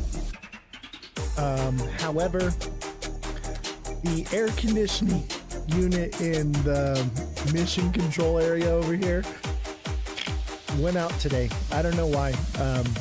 It was working fine, and it went kapoots. So I told them if they want to go home, they can go home, and I'll get a new air conditioner put in, hopefully by tomorrow. But they are here. Jesse and the IT guy are here right now. They are baking in the oven. They are a couple of cinnamon rolls. I'd say they're well done. They're cooked well done. Big Ballers, thank you for the heart, me. Appreciate you. Going live tonight with the Ice Maker. Just got it. Amazon Prime is a scam. They were late. Oh, dude, I have the Ice Maker, so I'll come rep for the channel, bro. I will be there. I'll see if I can get Jesse on there too. Hi, Getting Marie. How you doing? How's everybody doing today? Did you buy the dip? Let me tell you what, we've got a massive fair market value gap on the low side of this thing at like 206, 205. So it's probably going to come back down there for sure. I think it's going to come down lower. Fake news and speculation is what's fueling this pump right now. Because as you all know, Donald Trump cannot be made a fool of. So he has to control the narrative. And that's why we factor in the moon cheese. Looks like we just hit shy of 190. I think that there's still more room to come down. But I don't want to be biased, okay? The white light is still on. It is possible that we just don't hit that 175 mark. But I'm not convinced yet. I'm not convinced. All it takes is one attack. And I'm not even going to say where, because it could happen anywhere. Everyone seems to think that the whole World War III thing is squashed. Far from it, okay? Far, far from it, okay? Gosh, I don't know how people believe that everything is just over like that. Things just don't work that way. And, you know, I've been telling you guys, with a global economic shift, these things happen. Yeah, let me kill the music. No more music. I'm guessing it's going to go low at the end of the day. 190 is still too high. I think you're right. I think, so we're opening up a new candle though today, and I think it continues upward just a little bit. I think it reaches 220 before it comes back down, because the hopium is real. The hopium is real, but 220 is a strong rejection point. 215 to 220. All right. That once you get under 220, it is very difficult for it to move up above it, or it just kind of swings in between here. And that's cool too, because we can buy in at around like 210, 215, sell at 220, buy back in at 215, 220. And we can do that over and over and over. It's like printing money, and it works, but I want big bucks. Someone at work bought up Lockheed Martin. Nice. What's up, Sebastian? How you doing, brother? MVP, thank you for the heart me and the community crown. Appreciate you so much. MVP is our agent management. She's doing a wonderful job too, by the way. All my concerns. We now have our stream keys. So that's amazing, because no more camera pointed at the screen. Thank God. Yes, happy Monday to you. And Sebastian, glad you're doing well. I'm doing well myself. I can't say the same for the staff. They are stuck in an oven right now. The air conditioner broke. So I got to buy a new AC unit. I don't know. Maybe it was faulty with the installation. We're gonna have to figure it out. So this whole studio is brand new. Like, I don't understand why it's not working, but things happen. It could just be something simple. It could be something massive. Who knows? But the thing is it happened right when the show was starting. So as soon as it gets too hot, I'm sending him home. I said, go home. Don't worry about it. Yeah, we'll see what happens. They're cooking right now. It's not too hot today, but it is warm. The room I'm in, has a separate air conditioning unit and is completely well insulated. So I'm ice cold. You know, I'm freezing actually. My feet are cold right now. I got flip-flops on and it is really cold. It's 100 outside in Ohio. I think it's well over 100 where I'm at right now. But inside the studio, it's a cool 61 degrees. 47 degrees in Quebec. Is that Celsius? I would imagine you're saying that is 47 degrees Celsius. What temperature is that, Jesse, in Fahrenheit? 47 degrees Celsius is what in Fahrenheit?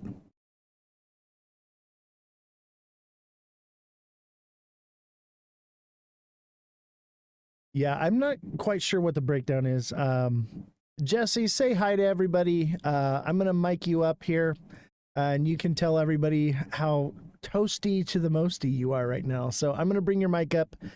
Hopefully you're ready. Say hello to your fans. Everybody loves Jesse. Yeah. Go ahead. Hi guys, I am melting like the Wicked Witch in Wizard of Oz, but that's 116 degrees Fahrenheit here, so we're about 100 degrees here too, so we're just in a beautiful sauna, and it's gross, and sweat is gross. I am so sorry. I do apologize for the air conditioning. We will get that fixed ASAP. My plan is to have it fixed by tomorrow, if possible. But thank you, Jesse. She will be here until she's not. Thank you. Yeah, we'll see what happens. I told them to stay as long as you feel comfortable with staying. Don't stick around. The IT guy gets to come in here after the show and do all IT stuff that he does. So he'll be in the AC. But Jesse, go home if you want to. I really don't care. I'm sure the fans love to have you here, but and I do appreciate you staying until you can't stand it anymore. You don't have to do that. We got a pump. Let's fix that AC. I know, right? I didn't buy any though. I was actually just enjoying time with my family. Wanted to turn off the TV for a little while. I'm not convinced that this is over, but it's definitely possible. It's definitely possible that was it on the way down. It would retrace again, and you could get a chance to buy in at like $2, 201, 202. We'll see. Okay, but let me tell you this. All right, let me tell you something. Opium is fueling this right now. All right. Oh, there's the red candle. There is the red candle. That's too much movement for one day. It's definitely coming down to 110, 108, probably today. You will have another chance if you got in. Definitely take some profits. Not financial advice. But yeah, I'm figuring that this is going to be unforeseeable for the next couple weeks. So I'm just kind of like, on the weekend, I'm tuned out right now. Like, I need a break. I was just exhausted this weekend. I just wanted to check out from everything. With everything going on, it was just like, this is not good. I could not mentally take it. I thought we were going to $1 bazillion. Yeah. Do you buy Tesla right now? I haven't looked at Tesla. We mostly focus on, you know, crypto, but I guess we do the stock market too. This is financial news, so I guess, yeah, stock market included. Do you want to take a look at Tesla? Is that what you're asking? This is XRP. It says it right here, in case you didn't know.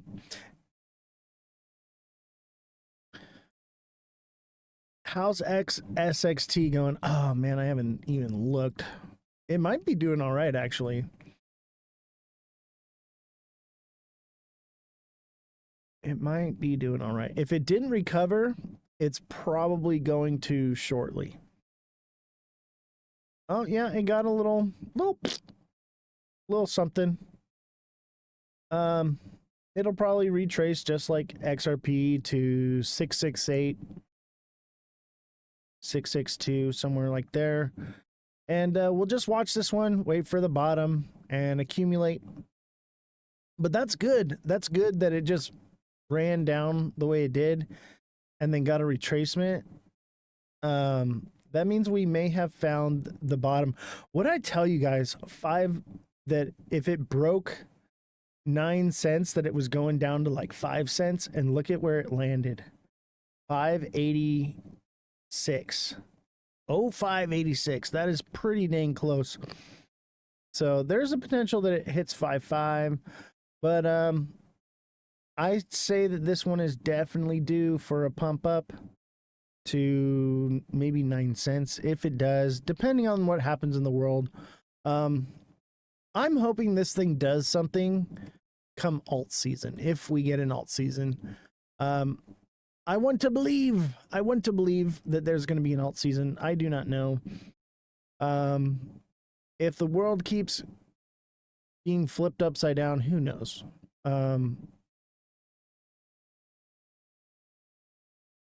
Big Baller says last man standing gets $100. You know, I made a friendly wager with Mega Crypto about rate cuts, and I'm starting to feel like I might lose just because I'm reading the news like today, but I feel like that's because the markets are pumping and they're feeding a little bit of hopium, and it's kind of 50-50 right now. But he says rates will probably go down, and I'm like, they're probably going to just stay the same. I think they're going to stay the same. And, you know, I'll get into why. Because the headlines read yes, but the facts say no. The war is over. There is a ceasefire, but wait, ceasefire is 6 hours. There is no ceasefire. You've been lied to. There is no ceasefire. It was a lie.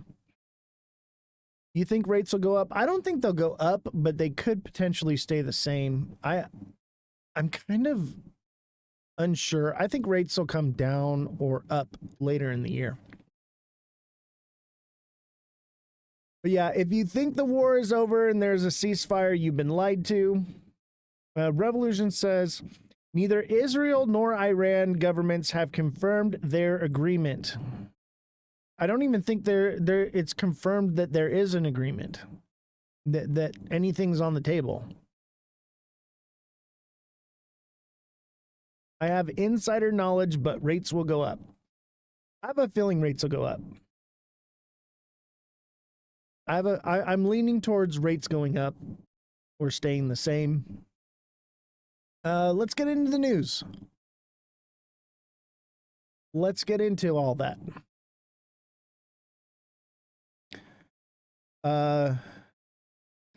Schiff unveils presidential crypto ban legislation. Let's listen to the article. Schiff unveils presidential crypto ban legislation.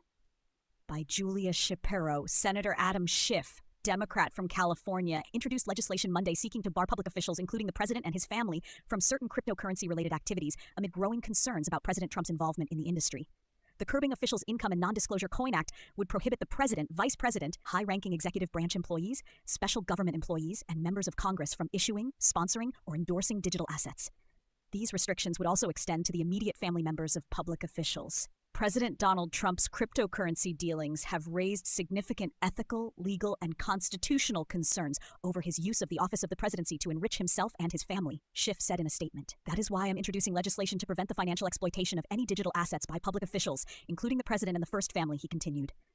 We need far greater scrutiny of the president's financial dealings and to stop him and any other politician from profiting off of such schemes.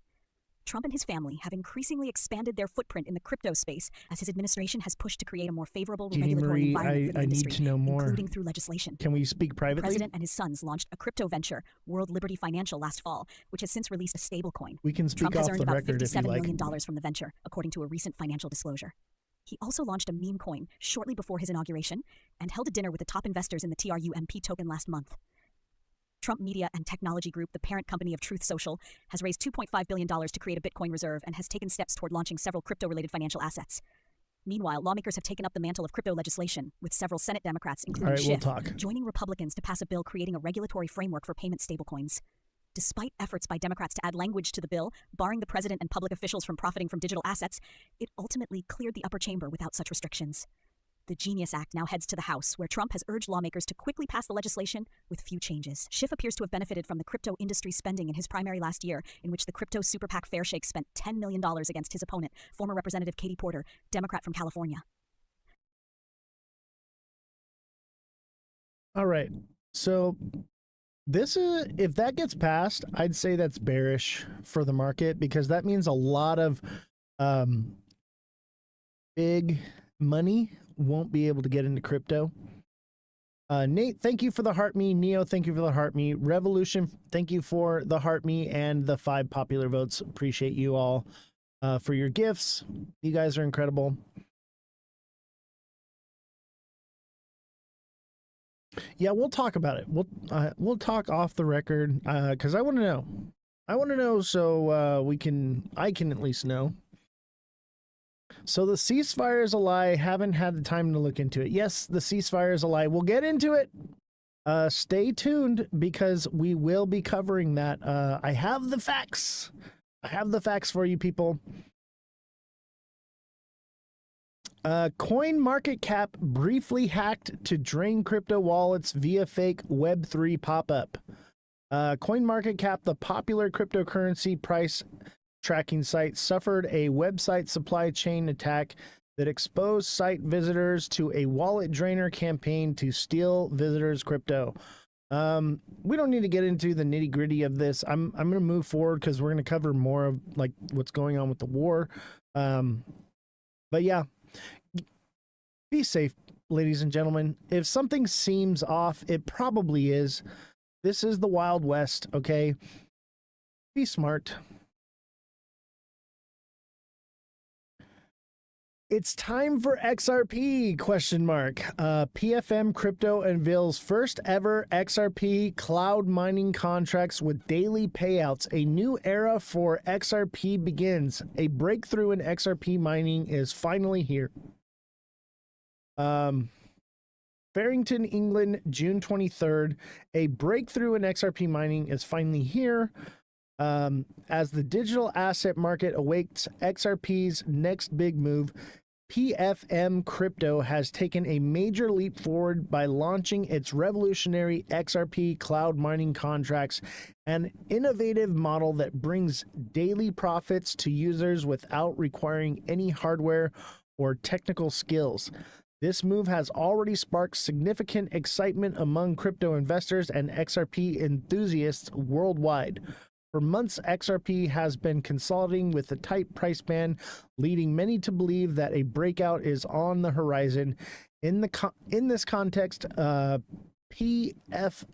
Crypto XRP mining contracts offers not only provides a new income stream, but also strengthens confidence in XRP's long-term utility value. This is cool, okay? This is cool, but the question is,